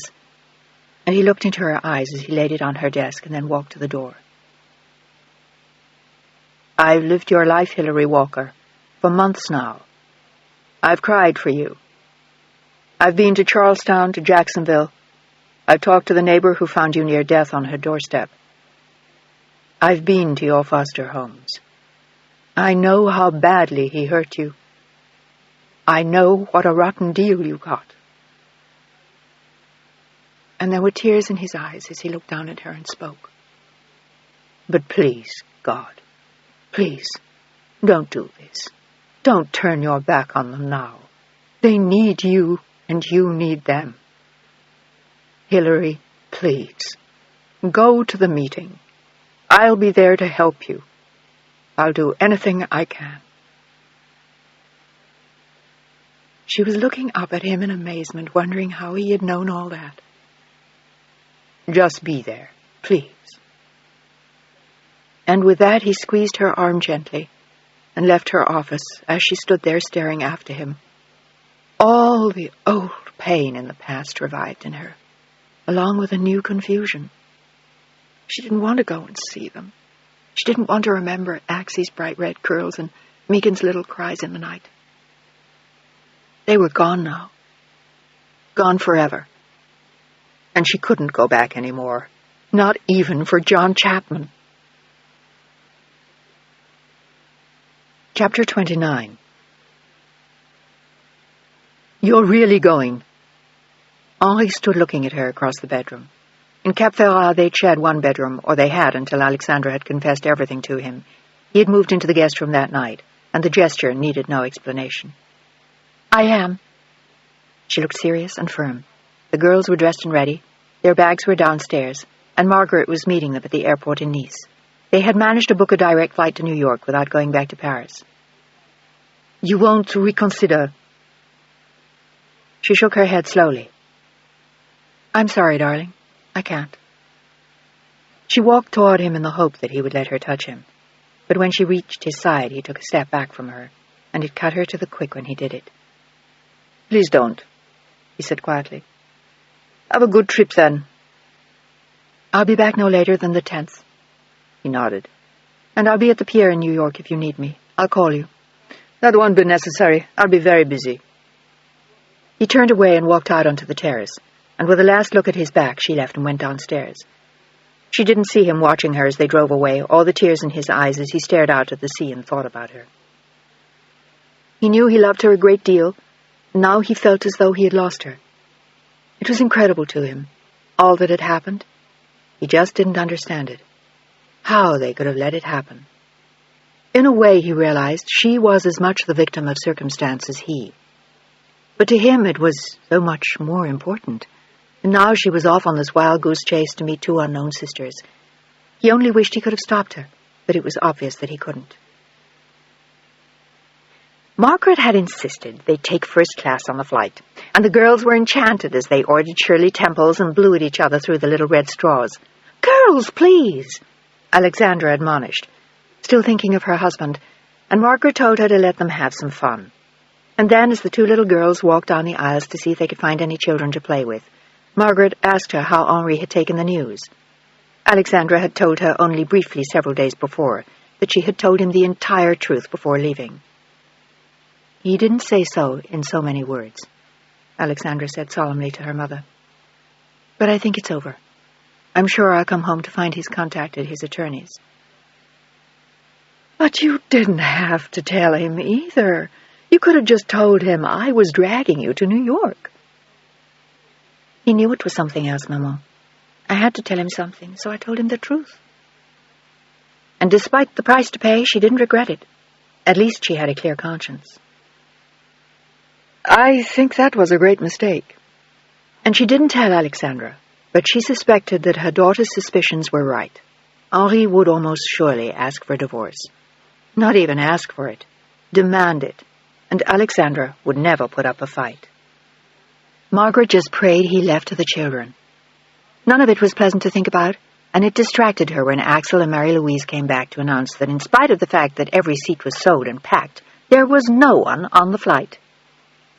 "In other words, there are no children?" Margaret inquired with a grin, and they laughed. "Then you will just have to put up with us." She played old maid and fish and war and taught them gin rummy, and they watched the movie as Alexandra sat lost in her own thoughts. She had a great deal to think about: her parents, her sisters, and her husband, if she still had one when she went back to France. But she was still sure she had made the right decision. And the next morning, after a good night's sleep at the pier, she called the concierge and made an appointment. She went only a few blocks away to Bergdorf's, and she was very pleased with the results. When she met her mother and the girls for lunch, they were stunned. She had had the blonde rinse stripped off her hair, and she was once more a redhead. "Maman, you look just like me!" Axel squealed in delight, and Margaret laughed as Mary-Louise clapped her hands. "What on earth brought that on?" Margaret inquired over the girls' heads. "I wanted to do it for a long time. Maybe it's that I am who I am now, for better or worse, but I'm not hiding anymore." And it felt good to her as Margaret watched her. "I love you," Margaret whispered as she touched her daughter's hand. They had lunch at 21 and stopped at Schwartz's for a little gift from Grandma. As usual, she spoiled both the girls, and as planned, at 4 o'clock, Alexandra's limousine was waiting. She had explained to the girls that she was spending the weekend with some old friends in Connecticut, and they were staying in the city with their grandmother. "I'll call you tonight," she promised as she got into the car with one small suitcase, wearing a very chic black linen dress from Chanel. "We're going to the movies with Grandma," Axel shouted. She held her mother tight, hugged the girls, and then blew kisses to all 3 of them, and her eyes held her mother's for a long moment as they drove away. She was sure she could see tears on her mother's cheeks while she was waving, and tears stung Alexandra's eyes as well. It was frightening to be going back into the past and ahead into the future, all at the same time, but it was also very exciting. Chapter 30. The drive to Stonington on the Connecticut shore took slightly less than 2 hours, and Alexandra sat in the back seat thinking of the people she'd left behind her. Margaret and the love she had lavished on her for 30 years. Axel and Mary-Louise, so infinitely precious to her, perhaps even more so now. And Henri, so angry at her seeming betrayal of him. She had thought of calling him that morning before she left, but she couldn't think of what to say. In fact, there seemed to be nothing left to say at all. She knew how he felt about her trip to the States. He had forbidden her to go, and for the first time in their married life she had disobeyed him. And suddenly, as she drove along in the back of the hired limousine, she felt oddly free and different than she had in a long time. Almost the way she used to feel when she was a little girl, running with her father in the fields near their country house, with the wind in her hair, totally sure of herself and completely happy. She felt as though he were with her now, as she took the journey back into the past that she felt so compelled to take. And without thinking, she ran a hand through her hair and smiled to herself. She was Alexandra de Bourne again, Alexandra Walker. She whispered in the silent car. And for the first time in 14 years, she was once more a redhead. There was an electronic gate when they arrived, and they were buzzed in by an unknown voice, but other than that bit of security, the property looked simple and unimpressive. There was a long winding drive up a hill, and after a sharp turn, there was a pretty Victorian house with a wide porch and a widow's walk. It looked like someone's grandmother's house or that of a great-aunt. There was a lot of wicker furniture on the porch and an old barn behind the house. It looked cozy and inviting, and Alexandra stepped out of the limousine carefully, looking around, thinking how pretty it was and how much her children would like it. And then she saw a familiar face watching her from the porch, and she smiled as he hurried towards her. "Hello. How was your trip?" It was John Chapman, in khaki slacks and an open blue shirt. He looked totally at ease, and his eyes were warm and friendly as he shook her hand, and then took her suitcase from the chauffeur. "It was fine, thank you very much. What a nice place this is." "It is, isn't it? I've been poking around all afternoon. There's some wonderful old things in the barns. I guess Mr. Patterson has owned this place for years. Come on in. You'll love the house." And as he walked her slowly toward it, silently admiring the shining red hair that was so different from the quiet blonde she'd been before. And then finally he decided to go ahead and say it. "Your hair looks wonderful, if it isn't rude to say it." But she only laughed and shook her head. She was pleased that he liked it. "I decided to go back to my natural color in honor of this trip. It's going to be hard enough for us to recognize each other without complicating things any further." She smiled, and their eyes met, and she finally got up the courage to ask him what she most wanted to know. "Have the others arrived yet?" He knit his brows and glanced at her, trying to look unconcerned, but he was still worried about Hilary. She had given no indication that she would come, and he was desperately afraid that she wouldn't. "Not yet. Megan said she'd get here around 6 o'clock, and Hilary—" His voice drifted off, and Alexandra looked at him long and hard and then nodded. She understood, and it saddened her, but it wasn't really surprising. "She hasn't agreed to come, has she?" "Not in so many words, but I told her how badly you wanted her to. I thought it was fair to say that." She nodded in answer and silently prayed that her sister would have the courage to face them. She knew that the past was deeply painful for her, more so than for the others, and she might just decide not to do it. But Alexandra hoped that she would. Deep within her, a small, forgotten child desperately needed to see her. "We'll keep our fingers crossed," Chapman added as they walked into the front hall. There was a small sitting room on the right, and a large parlor on the left with a cozy fireplace and well-kept Victorian furniture. She wondered where Arthur Patterson was, their benefactor who'd brought them back together, and she asked John as much in a whisper. "He's upstairs, resting." He had brought 2 nurses with him, and when John saw him that morning, he realized that it was a miracle the man was still alive at all. It was as though he had hung on just for this and couldn't possibly hang on much longer. He had aged 20 years in the past 4 months, and it was obvious that he was in great pain all the time. But he was coherent and alert and anxious to see the 3 women he'd finally brought back together. "Are you sure they'll come?" He'd pressed John, and Chapman had assured him, praying that Hilary wouldn't let them down. But as much as she hated Patterson, maybe it wouldn't be such a bad thing after all if she didn't come. Chapman wasn't sure how well the old man would welcome that kind of confrontation. And after lunch, his nurses had put him to bed and urged John to let him rest until dinner. He was determined to come downstairs that night and dine with his guests, and the plan was for John to leave after dinner. By then, the women would have settled in. He would have introduced them all to each other, and the rest was up to them and to Arthur. Alexandra was peeking around the living room, and from there wandered into the dining room with the long English table. "It looks as though he spent a lot of time here," Alexandra observed. "The place looks well loved." He smiled at her choice of words and said he wasn't sure how much time Arthur had spent in Connecticut, and he didn't add that Arthur had told him he wanted to die there. "Would you like to go upstairs?" "Thank you." She smiled up at him, wondering how old he was. He seemed so boyish in some ways and yet so mature. He was serious and yet fun, a world away from Ollie. And yet he looked childish to her compared to her husband. She was so accustomed to only his forceful ways, his habits of command, his way of striding into a room and taking charge, with his stern face and his powerful shoulders. And it was odd how suddenly she missed it. He made other men seem weak and too young, and as though somehow, no matter how nice they were, they lacked something. And she couldn't help wondering if things would ever be the same again, if he'd even take her back when she returned to France. Maybe she'd be forced to live with her mother again, or find her own house. For the time being, everything was uncertain. John showed her to a sunny room at the corner of the house. It was still hot from the afternoon sun, and the bedspread was sparkling white with lace trim, with a cozy rocking chair next to it, and the same Victorian furniture that seemed to fill the house. There was a love seat and a porcelain washstand, and someone had put flowers in the room, and for some reason the room made her feel young again, as though she were a young girl coming home, and there were tears in her eyes when she turned to John and thanked him. "It's so odd, being here," she tried to explain, but she couldn't find the words. "It's like being very young and very old, visiting the past. It's all very confusing."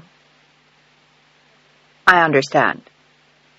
He left her to freshen up, and she came downstairs in a little while in a beige linen suit, her makeup fresh, her beige shoes with a familiar black toe of Chanel, and her red hair bringing it all to life. She looked elegant and in control, and she turned as she heard a stir of voices on the stairs behind her. It was Arthur coming downstairs with the assistance of the 2 nurses. He was bent over and frail, and he groaned with every step, but suddenly, as he saw her, he stopped and gave a startled sound, and then tears began to roll down his cheeks as Alexandra walked halfway up the stairs to meet him. "Hello, Mr. Patterson," she said quietly, and as he trembled, she bent down and kissed his cheek. "Thank you for bringing me here." But he was trembling so violently he couldn't speak. He only took her hand and squeezed it hard with the last of his strength, and then allowed her to assist him downstairs with the help of 1 nurse, and when they had settled him in a comfortable chair in the large sitting room, he stared up at her and spoke at last, in a voice hoarse from his illness. "My God, you look so much like her. Are you Alexandra or Megan?" He still remembered little Hillary's jet black hair, exactly like her father's. "I am Alexandra, sir." She looked serious and deeply touched, and he began to cry again as she spoke.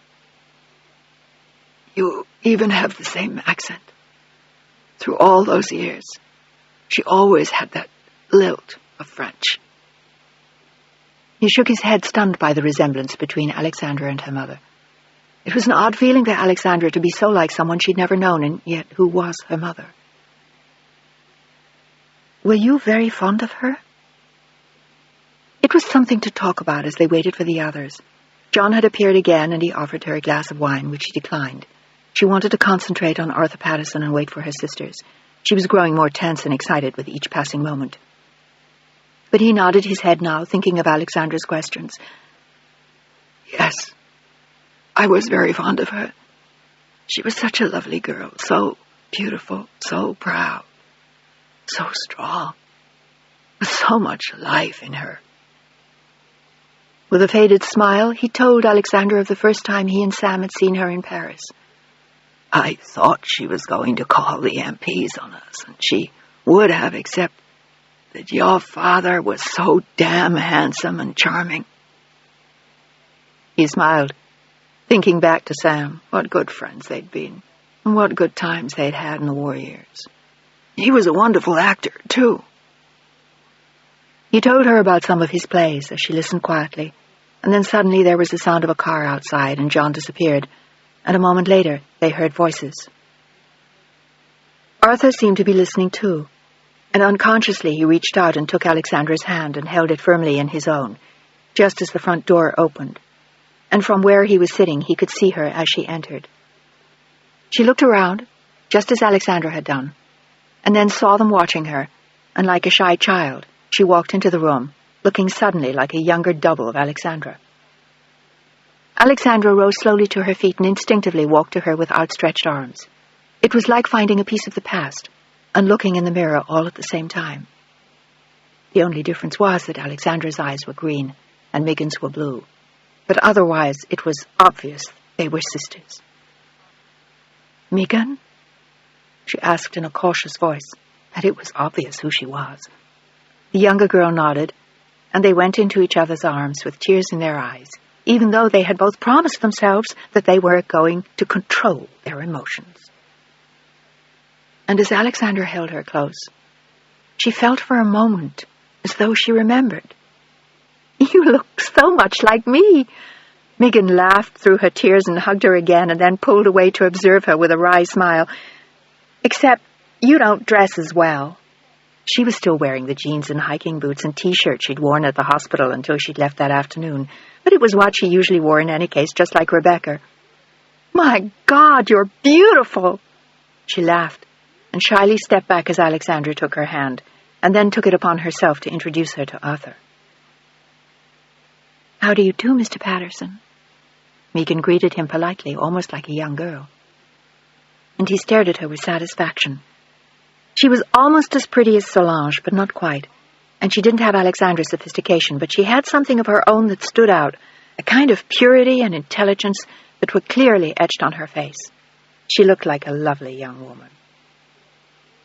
"So, you're the doctor, are you?" "Yes, sir, just about. I'm finishing my residency right now." I'll be all through by Christmas." He nodded again, looking from one woman to the other. There was no bitterness there, no anger. They had led good lives, and it showed. He had chosen well for them. But not for poor Hilary. After Chapman's warning, he was afraid of what she would say to him if she came, but nonetheless he wanted to see her. They waited until almost 8 o'clock, alternately silent and then speaking all at once, nervous and uncomfortable and strange, with Arthur telling them stories of the past, and Megan and Alexandra trying to share their lives with him and each other. Alexandra had brought photographs of the girls and Henri and her parents.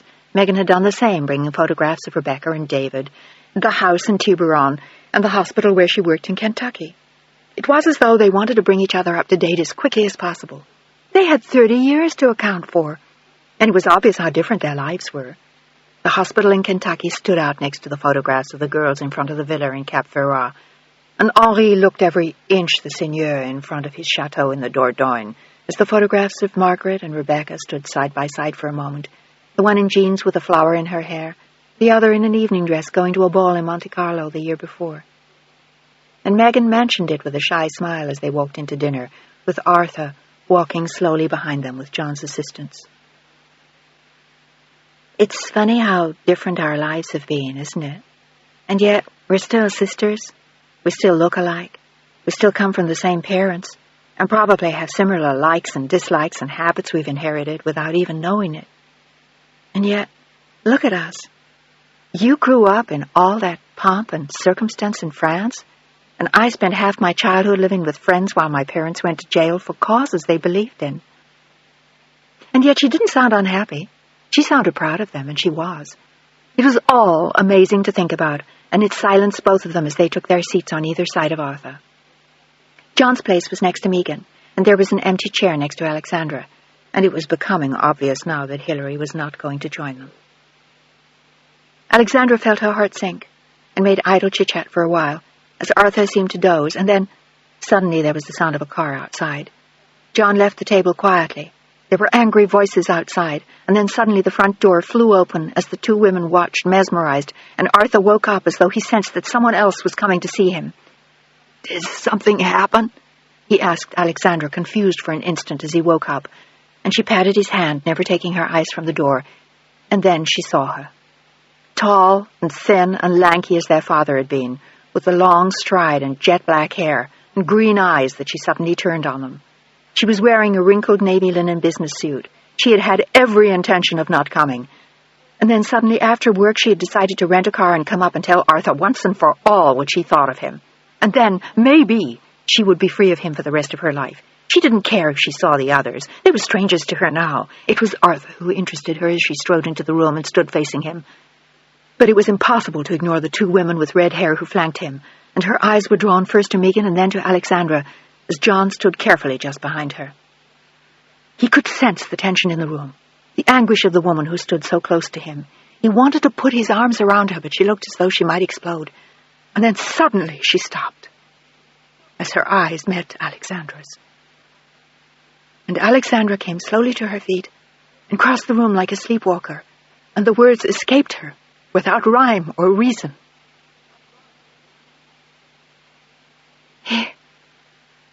"Hilly?"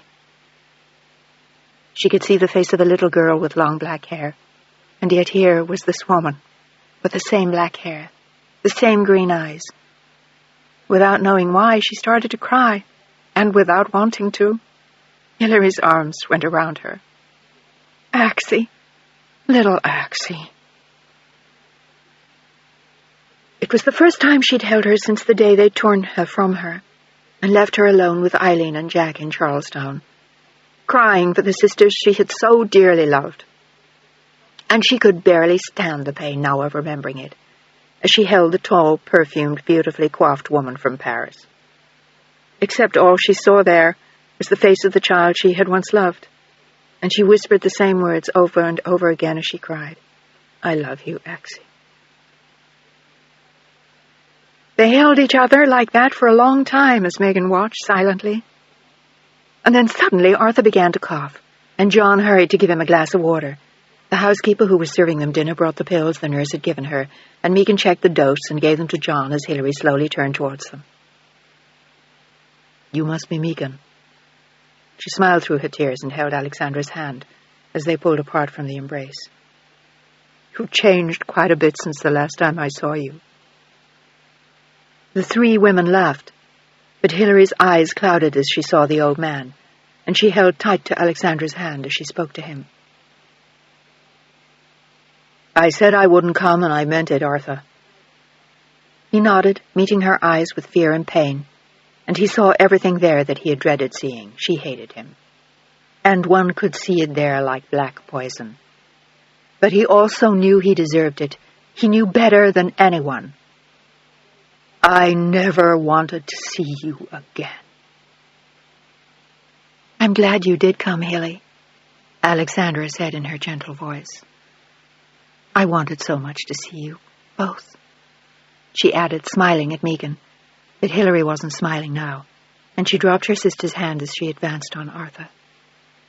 "Why did you do this to us? Bring us here after all these years to taunt us with what we didn't have, what we missed, who we might have been if we'd stayed together." He choked on his own words and clutched the table with both hands as he faced her. "I felt I owed it to you to make up to you for what I'd done." He could barely breathe as he spoke to her, but it didn't worry her. "And do you think you can make it up?" She laughed bitterly. They all ached for her, but John was frightened of what she would do now. She had waited 30 years for this, and he had always sensed the full measure of her hatred for Arthur. "Do you really think you can wipe out 30 years of loneliness and pain with one dinner?" "Your sisters have been luckier than you, Hilary." He spoke honestly. "And they don't hate me as much as you do." "They don't know as much as I do they, Arthur? Do they?" She shouted into the silent room, the words echoing off the walls as he trembled. "That's all in the past, Hilary." It was a conversation between only the two of them. Only they knew of what they were speaking as the others wondered. "Is it? How about you? Have you been able to live with yourself for all these years after killing my parents?" Her green eyes blazed, and Alexandra advanced to gently touch her arm, but Hilary shook her off. "Hilly, don't. It doesn't matter now, doesn't it?" She wheeled on her sister. "How do you know that? How could you possibly know, living the good life in France, while I sat on my ass in juvenile hall after getting raped, trying to figure out how to find you, and that son of a bitch didn't even know where you were?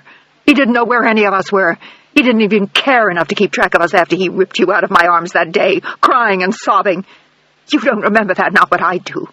I've remembered it. I've remembered both of you." She looked from Alexandra to Megan. "Every day of my life, and I've cried for you because I never found you. And now you tell me it doesn't matter, that I shouldn't hate him for killing our parents. How can you say that?" The tears were pouring down her cheeks unashamedly. "But he didn't kill them." Alexandra spoke for herself and Megan. "His only failing was in not keeping us together or keeping track of us over the years, but perhaps he couldn't help it." She looked benevolently at the old man, and Megan silently nodded, unable to understand why Hilary hated him so much. He had failed them, but he had not betrayed them the way Hilary said. But she was shaking her head and laughing at them through the tears. "You don't know anything. You were babies. I was standing there the night Mama died, the night Daddy killed her. I was listening. I heard what they said." She began to sob, and John stood nearby ready to help her if she collapsed or needed him. He was near her now, as he had been for months, although she didn't know it. "I heard her screams," Hilary went on, "when he hit her and hit her and hit her, and then strangled her into silence until she died." She was gulping down the sobs, and she stood right in front of Arthur now. "And do you know why he did that?" Her eyes never left Arthur's face. She had waited a lifetime for this. "He did it because she was having an affair with him, and she told Father so." She was listening to the voices of the past as she spoke, and she almost looked as though she were in another world, remembering back to the night her father had killed her mother. He had been cheating on her, she said, with lots of different women for years. All his leading ladies, she said, and he said it wasn't true. He said she was crazy, and she said she had proof. She knew who he had just taken to California, who he'd been with the night before, and she said it didn't make any difference to her anymore, that she had someone of her own, that if he wasn't careful she'd leave him and take us with her. And he said he'd kill her if she didn't. She laughed. She kept laughing at him, and he said she could never take away his baby girls, and she laughed. And then she told him who it was. She was crying so hard she could hardly speak, but she went on, as Arthur shook more and more violently in his seat, and she stood inches from him, shouting down at him and crying. "She told him, didn't she, Arthur? Didn't she?" Hilary shouted. And then she looked at her sisters and told them what she had always known, and they hadn't.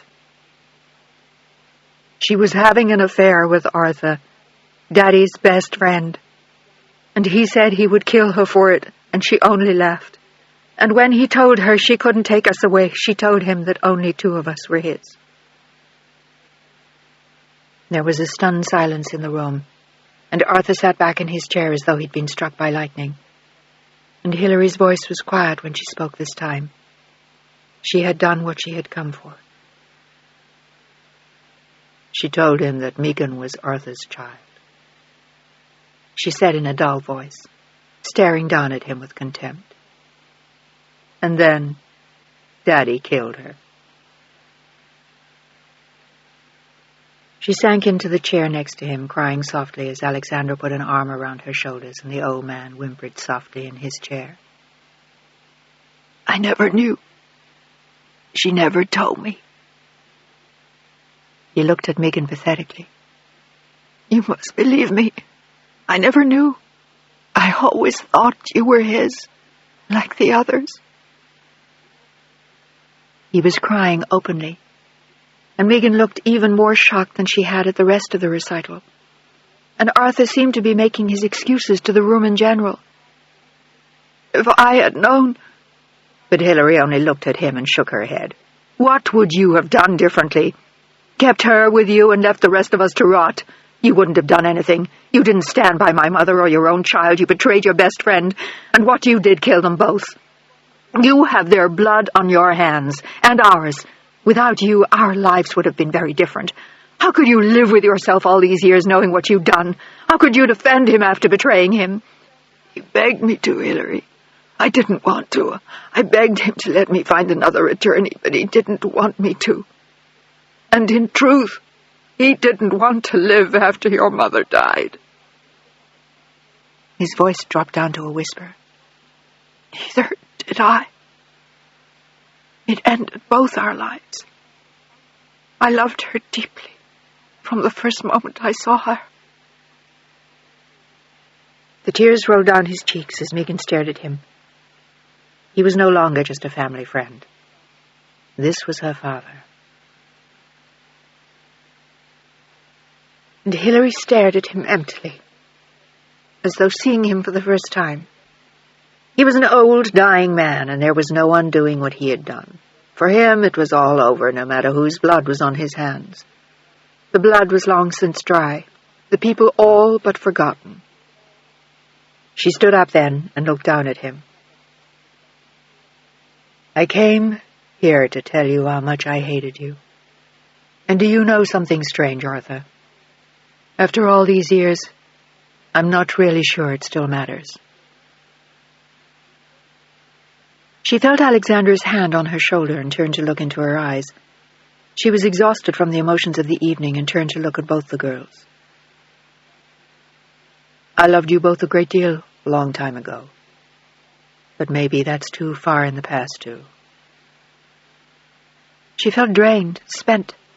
She had nothing left to give or take, but Alexandra wouldn't let her go, and Megan was watching her too. She was the one to speak first. "It's a long time ago for all of us that we came. I didn't remember any of you, and I didn't know Mr. Patterson was my father.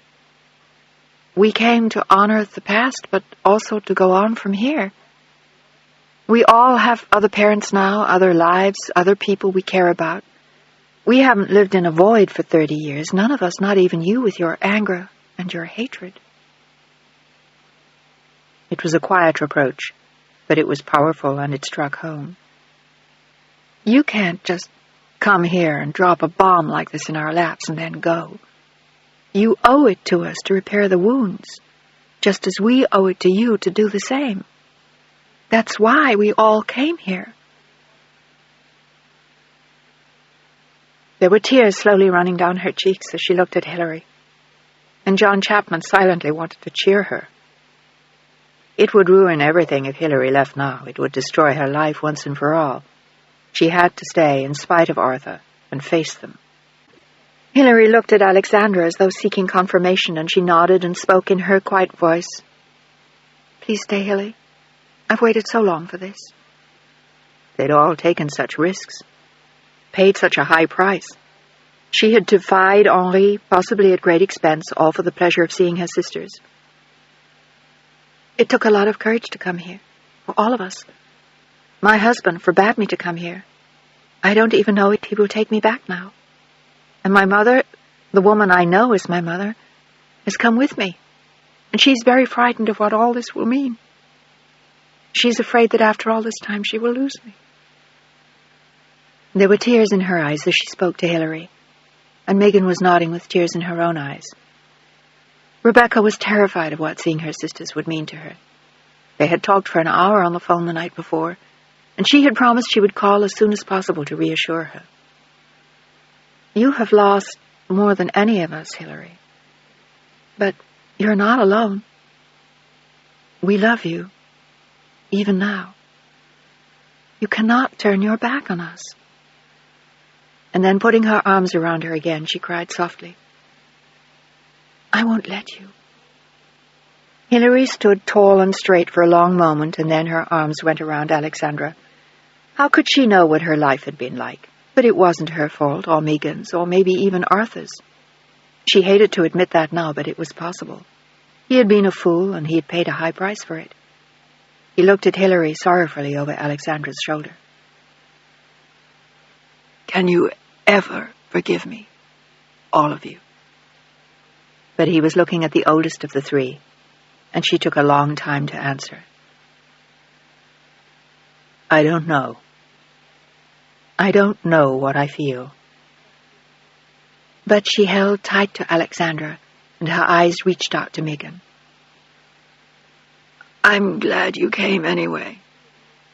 The three of you had a right to be together. And if I had been a different kind of man, I would have defied my wife and kept you all myself. I wanted to, but she had such strong feelings about it that I didn't dare go against her. I'm sorry now, but it's too late to make any difference." He looked mournfully at Hilary, and then at the child he had turned away, who was his own daughter. "I made a terrible mistake, but I've paid for it. I've been a lonely man all my life, ever since your mother died." He couldn't go on. He only shook his head, and then stood up shakily as John Chapman and one of the nurses came to help him. "I'm going upstairs now. We all have a lot to think about." Hilary's revelation had shocked them all, particularly Megan and Arthur. In a strange way, Megan now wondered if she was responsible for her mother's death. If she hadn't been born, would Sam have killed Solange? But it was too late to think about that. Too late to cry over what had happened 30 years before. It was time to move on as best they could. And he turned to them again before he left the room. "I want you all to stay for as long as you can, for as long as you want to. This will be your home one day. I'm leaving it to all of you, so you have a place to come, a home together finally, and a place to bring your families and your children. I'll stay out of your way while you're here, but I want you to stay here and get to know each other." Alexandra and Megan thanked him quietly, and Megan rose quickly to help him upstairs as Hilary watched, saying nothing. And when he was gone, she turned to Alexandra and shook her head. "I don't know if I'll ever stop hating him, Axie." It was still so easy to call her that, even after all these years, and the younger of the two smiled. "You will. You have to.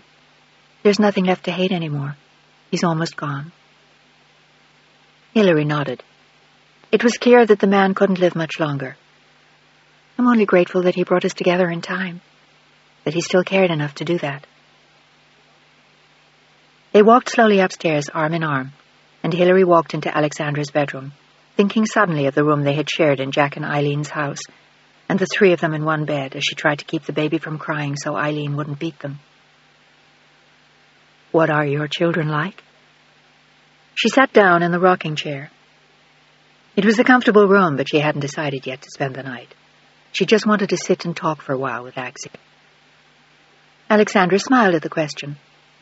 Mary-Louise looks a lot like you. She has your eyes. And Axel looks a lot like photographs of me as a little girl. She's 6, and Mary-Louise is 12. I lost a little boy in between them. And with a slice of pain, Hilary remembered her own abortion for the first time in years. She had been so careful after that to avoid any contact with children, and now suddenly had 2 nieces. Do you still remember your French? Some. Hilary smiled. Not much, I guess. Mary-Louise and Axel speak English anyway, thanks to my mother. What's your husband like? Hilary was curious about so many things about her. Her husband, her parents, her life, her children, her habits. She wanted to know if they were alike, if after all these years they had anything in common. And marriage was certainly not one of them. Hilary had assiduously avoided it. Alexandra sighed, feeling very honest. He's difficult and intelligent and demanding. He wants to run everything from the house to the office and back again, and he expects nothing less than perfection. Don't you mind that? She looked intrigued, her green eyes watching Alexandra as she shrugged and smiled. Not really, I'm used to it. And underneath his gruff exterior, I know he loves us. Or he did. She sighed. I don't know what's going to happen now. He was shocked when I told him our story. I mean, about our parents. It's not very pretty, is it? Especially for Megan? Alexandra added softly, just as she came down the hall. Megan had put Arthur to bed. He'd been in terrible pain and he was crying, and she had given him an injection to sedate him. He's not going to live much longer. She spoke quietly as she walked into the room, and Hilary noticed, as John had, how much she sounded like Alexandra. I expect he's got metastasis everywhere, but he's still very alert.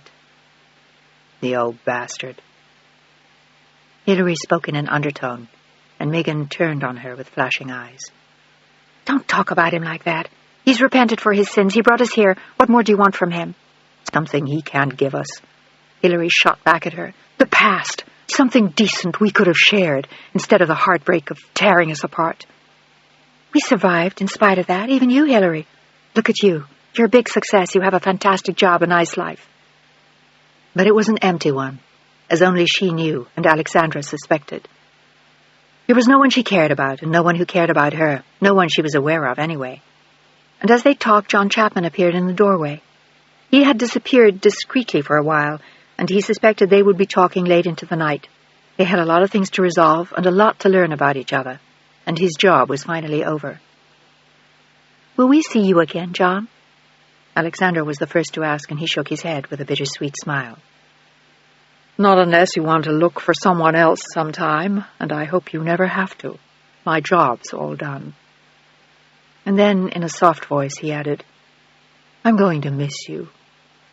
He had been living with each of them for months, hunting them down, seeking them out, getting to know them, and it suddenly came to him that he would miss Hilary most of all. He had ached so much for her past, and he had been too late to help her. Good luck to all of you. Thank you. They each stood up and shook hands with him, and Megan kissed him gently on the cheek with a shy smile. She'd really liked him. If you ever get to Kentucky, call me.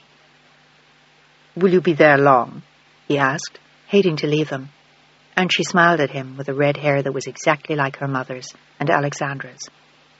I'll be through with my residency in December, but I'm pretty sure I'll stay on. I haven't told my parents yet. She shrugged with an easy laugh, and she looked very young again, but I think they already kind of expect it. My dad does anyway. He knows how crazy I am. They exchanged a long, warm smile, and then Alexandra hugged him. Take care of yourself. She mothered everyone. It touched him as she patted his shoulder afterwards. Thank you for everything. Don't let anyone talk you into dyeing your hair again. You look beautiful." "Thank you." She blushed, and he smiled, and Hilary held out a hand, and gruffly thanked him. "I'm sorry I gave you such a hard time in my office. I was fighting all this." And then, with great effort, in a low voice, "But I'm glad I came." She looked at both of her sisters, and her eyes filled with tears again. And then she looked back at him, and without invitation he gently pulled her into his arms, and she nestled there as he held her, wishing he could keep her there forever. There was still so much life owed her. "You're going to be all right now, Hilary. It's going to be just fine." His voice touched a place in her that had been closed for a long time, and she was sorry when she pulled away and looked up into his eyes with a shy smile. "Come and see me sometime at the network?" "I'll do that. Maybe we can have lunch sometime." She nodded, unable to say anything. She had to turn away as the tears coursed down her face. After so many years of isolation, she was surrounded by people she cared about deeply and who seemed to love her. It was Alexandra who put her arms around her this time and smoothed back her hair as they walked John Chapman downstairs and waved as he drove away, and she and Hilary walked back upstairs again to Hilary's room. She had been given a room adjoining Alexandra's, and Hilary changed into her nightgown and came back to chat as Megan and Alexandra talked about Paris and Kentucky and the south of France and whether or not Megan ever wanted to have children. She wasn't sure if it would interfere with her career or not, but Alexandra was telling her it was her greatest joy, as Hilary sat down in the rocking chair and shook her head in amazement. It was extraordinary, being back together after all these years and talking as though they had always been there. "I never wanted kids, and I never regretted it," Hilary lied, thinking back for a flash of a moment to the abortion. "Well, I don't know.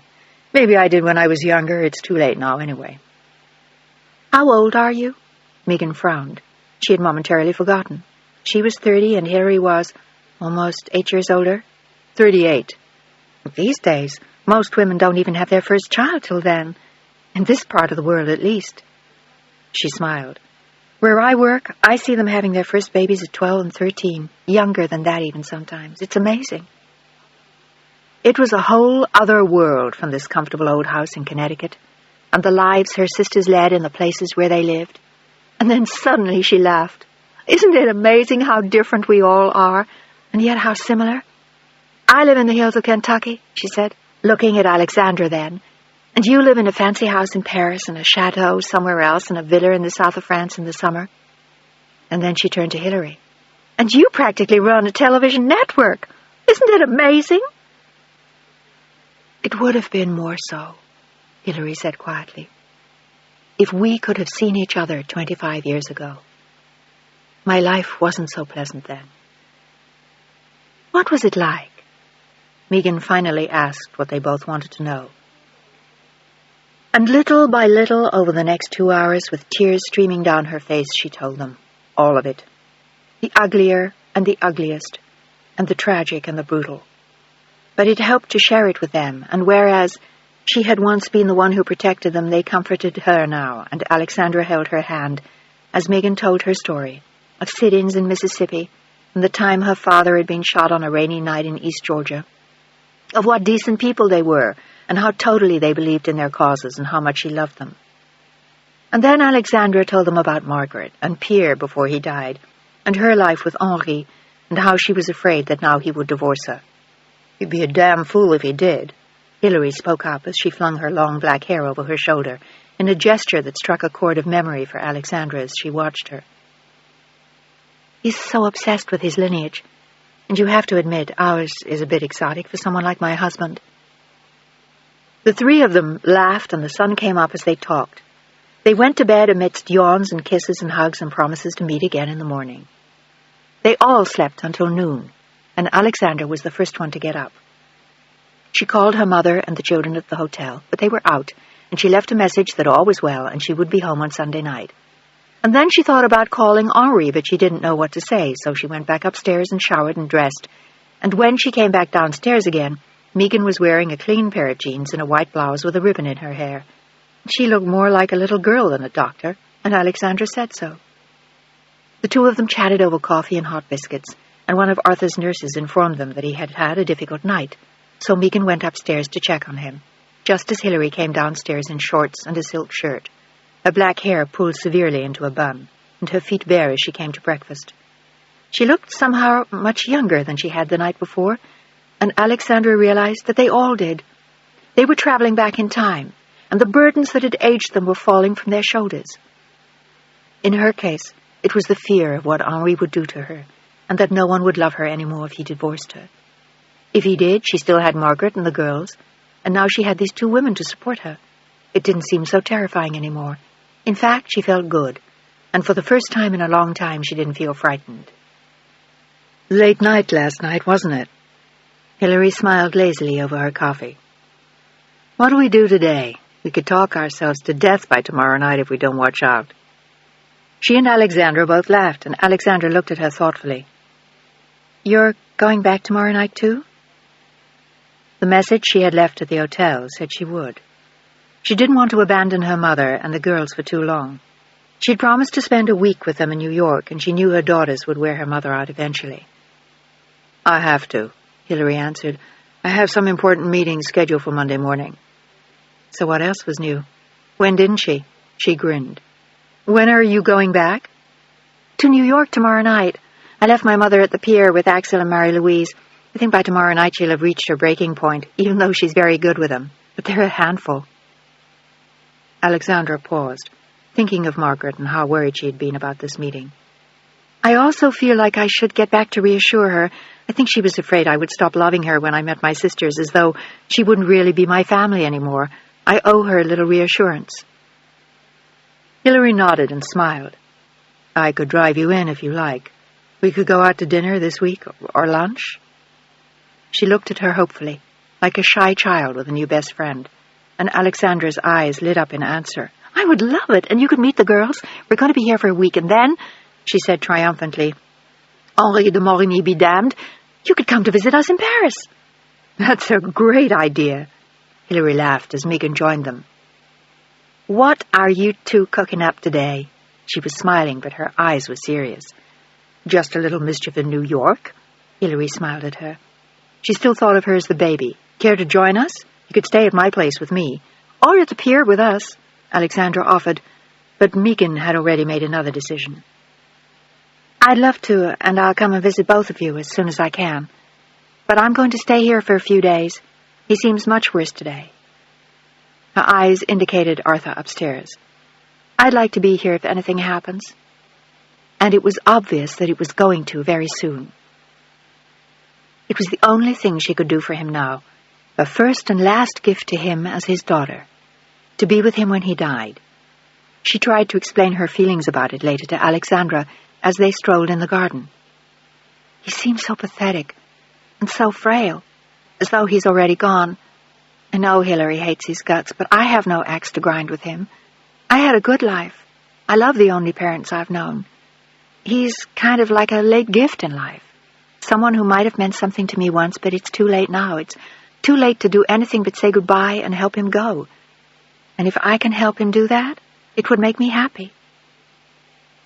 Then that's what you should do, Megan. Alexandra smiled at her. In an odd way, she reminded her of her daughters. They had a quiet dinner that night. The housekeeper was extremely discreet and left them alone most of the time, and eventually they began talking about John Chapman. I thought he was going to attack me when he forced his way into my office. Hilary laughed, and Alexandra smiled and blushed, as she often did. The first time I saw him, I thought he was very handsome. So did I, Megan confessed, and the three women laughed like three young girls and speculated about his wife. I think he said he was divorced. Alexandra frowned, trying to remember, but Hilary shrugged. She hadn't opened her heart to anyone in years, and it was enough to have done so to two sisters. It had been an exhausting 24 hours, but it was like coming home, to the warm, comfortable country house, their ship finally safe in the harbor. Chapter 31. The next day they sat on the porch and talked for a long time. They promised to visit and to write, and all three of them cried as Hilary and Alexandra got in the car and drove away, waving to Megan until they could no longer see her. She had promised to stop and have dinner with both of them in New York that week before she flew back to Kentucky.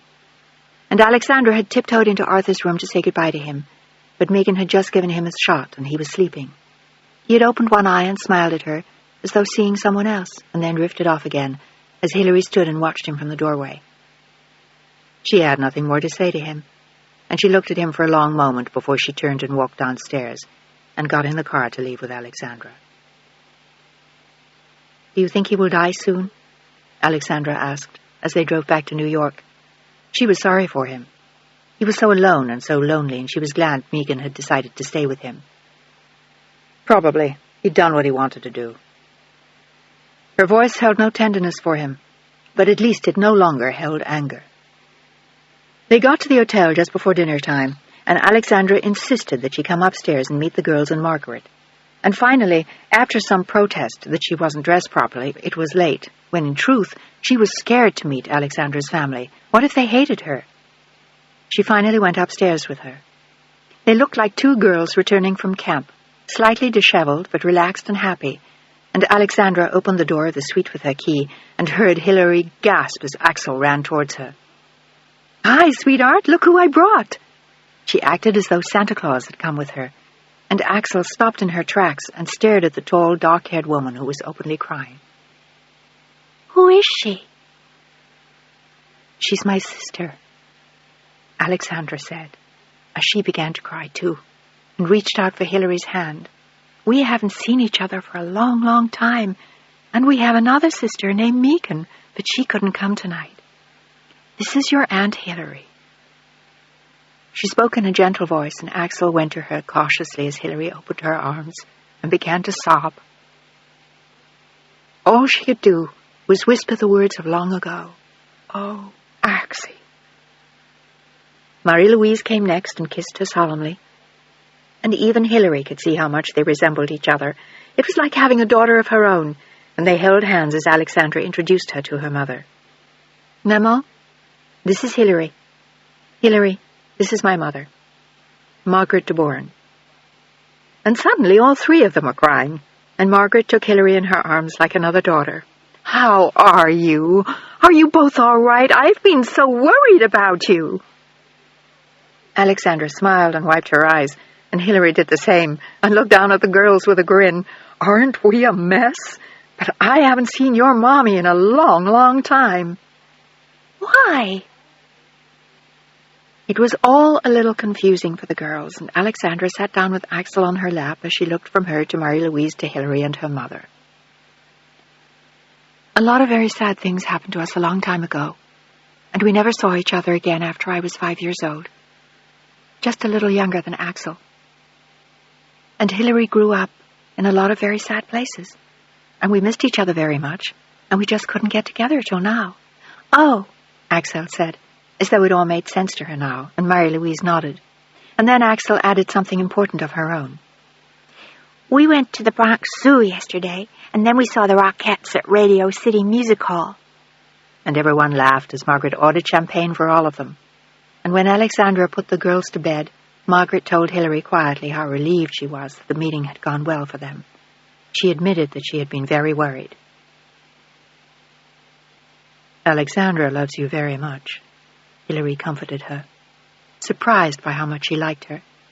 She was a woman with warmth and courage and style and a wonderful sense of humor. "She told us all about you and her father. Nothing will ever change what she feels for you and what you did for her. In her heart, you will always be her parents."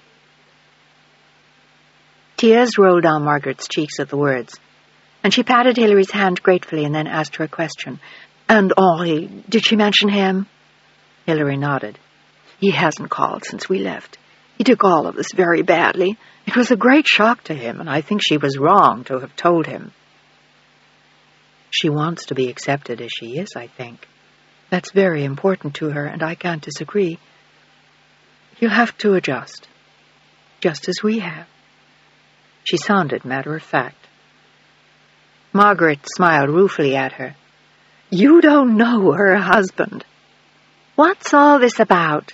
Alexandra had just come back from putting the girls to bed, in spite of their protests that they wanted to stay up with their aunt, but she had promised them that they would see her the next day. "The girls want to have lunch with you tomorrow, by the way. Are you free?" "For you? Hell, yes." Hilary grinned. She could hardly wait to show the girls around the network, take them out to lunch and to 21 for dinner. She was suddenly an aunt and amazed at how much she liked it. They made their plans for the following day, and Margaret smiled as she listened to them and kissed Hilary, as she would her own daughter when she left. And then she looked deep into Alexandra's eyes. "You're happier, aren't you, sweetheart?" Alexandra nodded. "Yes, I am. It meant a lot to me to meet the two of them, even more than I thought it would. I'm so glad we came." She threw her arms around Margaret and held her tight. "And I'm so glad you came with me." "So am I." The older woman had to fight back tears again. They had all cried a lot in the past few days. And then Alexandra told her about Megan. What a shock for Mr. Patterson. She looked horrified. "It was. I thought it might kill him. Megan's staying with him for a few days. She doesn't think he'll live more than that." It was sad to think about, but maybe Hilary was right. He had done what he had wanted to do, and now he could go in peace, holding the hand of his daughter. Chapter 32. Their lunch with the girls the next day was great fun, and Margaret insisted on leaving them alone with the children. She said she had some errands to do on her own, and she wanted some time to herself, and Hilary and Alexandra had a marvelous time with the girls. After some major juggling, Hilary even managed to take the afternoon off, and they went to the park and then to the plaza for tea. And over the girls' heads as they munched on petit four, Hilary and Alexandra mused about what it would have been like if their parents hadn't died, and they had gone on living the good life in New York, living on Sutton Place, their father a star, and doing things like taking them to tea at the plaza. "I guess we'll never know, will we, Axie? But this isn't so bad." Hilary smiled as they strode outside and crossed the street to the Pierre, where Alexandra and the girls were staying. She had dinner with them that night, and when she went back to her apartment, she was exhausted. She was not used to children, and as delightful as they were much more tiring than a day at the office. The phone was ringing when she got inside her front door, and she was surprised to realize that it was John Chapman. Megan had called him an hour before. Arthur had died peacefully in his sleep, and the funeral was in 2 days in Connecticut. Megan was staying for that and then going back to Kentucky. "I thought you'd like to know. I'd be happy to drive you out." She thought about it for a long moment, and then shook her head in the quiet apartment. "I don't think so, John. I don't think it's my place to be there." Although she had a suspicion Alexandra would go, but that was different, because Alexandra herself was very different. "Are you still angry?" "Maybe not. I'm not sure yet. And in any case, it's over now. I just don't think I need to be there." It was honest in any case, and John was embarrassed at how grateful he was for a reason to call her, even this one. "How was the weekend?" "The happiest of my life. It was wonderful. I spent the whole afternoon with my nieces today. They're terrific, and so is Alexandra. So is Megan." And then, with embarrassment, "Thank you for everything you did to bring us together, John." She was much more grateful to him than to Arthur. "Mr. Patterson made it possible. All I did was find you, and think about you day and night, and worry about you and your sisters, and spend sleepless nights. I was wondering if you'd like to have lunch sometime, like maybe later this week after I get back from Connecticut." He felt like a 15-year-old kid, and he laughed. "This probably sounds crazy, but I miss you." His voice trailed off, and what he had said had touched her. She seemed so open suddenly to tenderness and pain and other people's feelings, and she sensed something very powerful and warm coming from him, and it aroused a host of new feelings in her. The weekend had given her something she'd never had before, not in 30 years, love, and she was like a flower that had just been watered. "I used to worry about you a lot." It was easier saying things to her on the phone than it would have been in person. "Why?" She sounded surprised. "You didn't even know me." "Yes, I did. In a lot of ways. I knew you better than most people know their own children." And he told himself he was crazy for telling her those things, but suddenly he couldn't stop. You must think I'm nuts. Sort of. She laughed. But nice nuts. Sounds like you take your job to heart. Not always, but this time. When can I see you for lunch? He felt more than ever like a schoolboy, but at her end she was smiling. Is Thursday all right? Sounds fine. And if it wasn't, she'd cancel anything else she had, maybe even Alexandra. You know where my office is. They both laughed. I'll pick you up at 12:15. If I'm late, just relax. Sometimes I have a hell of a time getting out of the office. But unlike Sasha, she understood that only too well. She frequently had the same problem. Don't worry. We'll both be lucky if I'm not stuck in a meeting. I'll do my best to get free by 12, even if that means firing fewer people. She laughed, and he smiled to himself as they hung up. He could hardly wait to see her. Chapter 33.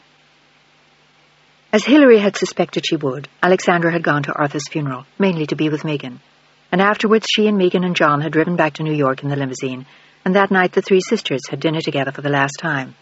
Megan was flying back to Kentucky at midnight. She met Margaret and the girls, and they had another pleasant evening, although Megan was a little subdued.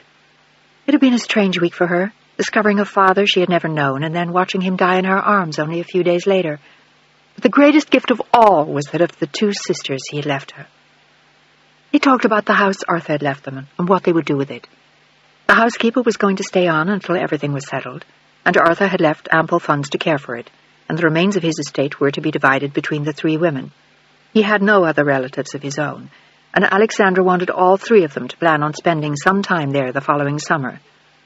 We could do it every year, make it a tradition. She smiled at them, and Megan grinned. Can I bring some of my hillbillies when I come? Why not? Hilary added with a mysterious look. She was looking forward to lunch with John Chapman the next day, but she hadn't said anything to either of her sisters. It was a little embarrassing, and she was afraid they would suspect how much she liked him. They drove Megan to the airport at 11 o'clock, and then Hilary and Alexandra drove back to town together. Hilary dropped her youngest sister off at the hotel, and then went home. They were both exhausted. It had been an emotional week for all of them, and Alexandra was looking forward to her bed and an early evening. The lights in her room were on. The door was closed, and Margaret had apparently gone to bed. But Alexandra could hear someone stirring in her room as she stood outside the door, and then someone pulled it open, and she found herself staring at her husband. He had just arrived a little while before, and Margaret had wisely retired after greeting him. He offered no explanation as to why he had come, and acted almost as though his visit had been planned, and he was expected. Henri? Alexandra stared at him as though she'd seen a ghost. You were expecting someone else? But this time it was not an accusation. He was smiling at her, and she stared at him in amazement. I certainly hope not. The children are well? Very, thank you. We've had a lovely time. So your mother told me. I saw her when I arrived. And then Alexandra could not stand the charade any longer. Why had he come? Why was he there? What threat was he going to make now? But it was odd. She was not nearly as frightened of him as she had been before.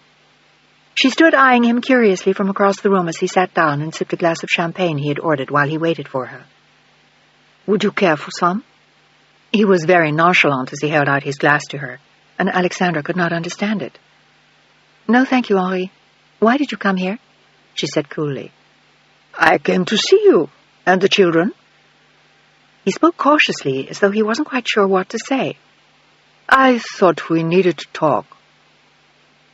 He looked at her with troubled eyes. You could have called me. Her eyes were cold, but she was protecting herself from the pain she knew he could cause her. Would you have preferred that? He looked so sad it tore at her heart, even though she was resisting the impulse to reach out to him. She was still afraid of possible rejection. Maybe he had come to tell her he was going to divorce her, and she wanted to know now. I just don't understand why you came here. He stood up and set down his glass, and then slowly walked toward her. To see you, ma chérie. Difficult as it may be to believe, sometimes I love you very much. No matter who you are, he added carefully, or who you've become." He smiled almost shyly at her. "I see you're a redhead again. It's not quite as loud as I remembered it." He was watching her, looking into her eyes for something he hoped was still there, if he hadn't broken it this time forever. "It was a great shock to me when you told me about your family. I think it might have been for anyone, and I can't come here now and tell you I've reformed, that I won't be demanding any more, that I'll stop dragging you to the Elysee for dinner, but I accept who you are, if you will accept who I am." There were tears in his eyes as Alexandra looked up at him in astonishment. This was the man she thought hated her, and here he was, telling her he loved her. "I love you very much, and I want you to come home in a few days. And if you would like, I will stay with you here."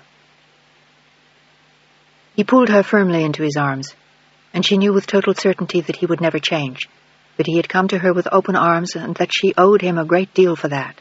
She owed him her life. And she turned her lips up to his with a gentle smile as he laughed softly. "You know, I love your hair." He ran his hands through the silky strands of red, and they both laughed. Maybe things had changed just enough, perhaps. And if not, if she had lived with him for 14 years, for better or for worse. And she had no intention of doing anything different for the rest of it. He pushed the door closed and took his wife in his arms with a smile of expectation and pleasure. He was glad he'd made the trip, and as he felt her gentle hands on him, he was even more so. Chapter 34. Their last night in New York was happy and sad and emotional. They had dinner at the Côte Basque, and Henri and Alexandra brought the girls. Margaret came, at Alexandra's insistence, and Hilary had said something about bringing a friend, which Alexandra thought was a little unusual, but she didn't dare question her sister. But she was secretly thrilled when the friend turned out to be John Chapman. She'd always liked him, and she could tell Henri approved of John, looking very handsome in a dark suit with his quiet ways and obvious intelligence and good breeding. The group got on famously. Margaret entertained them all, and Henri even let the girls drink champagne at dinner. It was a perfect culmination of the trip, and everyone hugged and kissed goodnight, as though they might never see each other again. Although Hilary and John had insisted on coming to the airport the next day when the others left for Paris. It was a classic scene, with Axel carrying an enormous doll under each arm, and Marie-Louise clutching her new magic kit, from her Aunt Hilary, of course. Alexandra's trophies from Bergdorf and Bendel seemed virtually limitless, and Margaret's stack of Louis Vuitton seemed to have grown considerably in a mere 10 days, as Henri attempted to keep track of it all, hold the tickets and rescue the passports from Axel's busy little hands. And meanwhile, Hilary and Alexandra were talking a mile a minute, promising to meet again as soon as possible. Hilary was thinking of spending Christmas with them in St. Moritz unless Megan came to New York, in which case she'd come in the spring instead, but in spite of all the words and the frantic talk, the final moment came anyway. Margaret shepherded the girls onto the plane, waving at Hilary every inch of the way, and Henri left the two women alone, standing apart from his wife, chatting with John. And suddenly Hilary looked into her sister's eyes and began to cry as she reached out to her. "Axie, I can't leave you again." She choked on the words, and Alexandra held her tight. "I know. Promise me you'll be all right." They were crying again, and Hilary thought she would never let go this time. It was too much like the past. The red curls in her arms, the little girl she had loved. "Axie, I love you. Axie, The echoes of the past rang out in her ears as Alexandra held her tight. "I'll see you soon, and I'll call you all the time from Paris." Henri was beckoning her towards the plane, and she knew she had to go. They would be closing the door in a moment, but she couldn't let her go, couldn't leave her alone.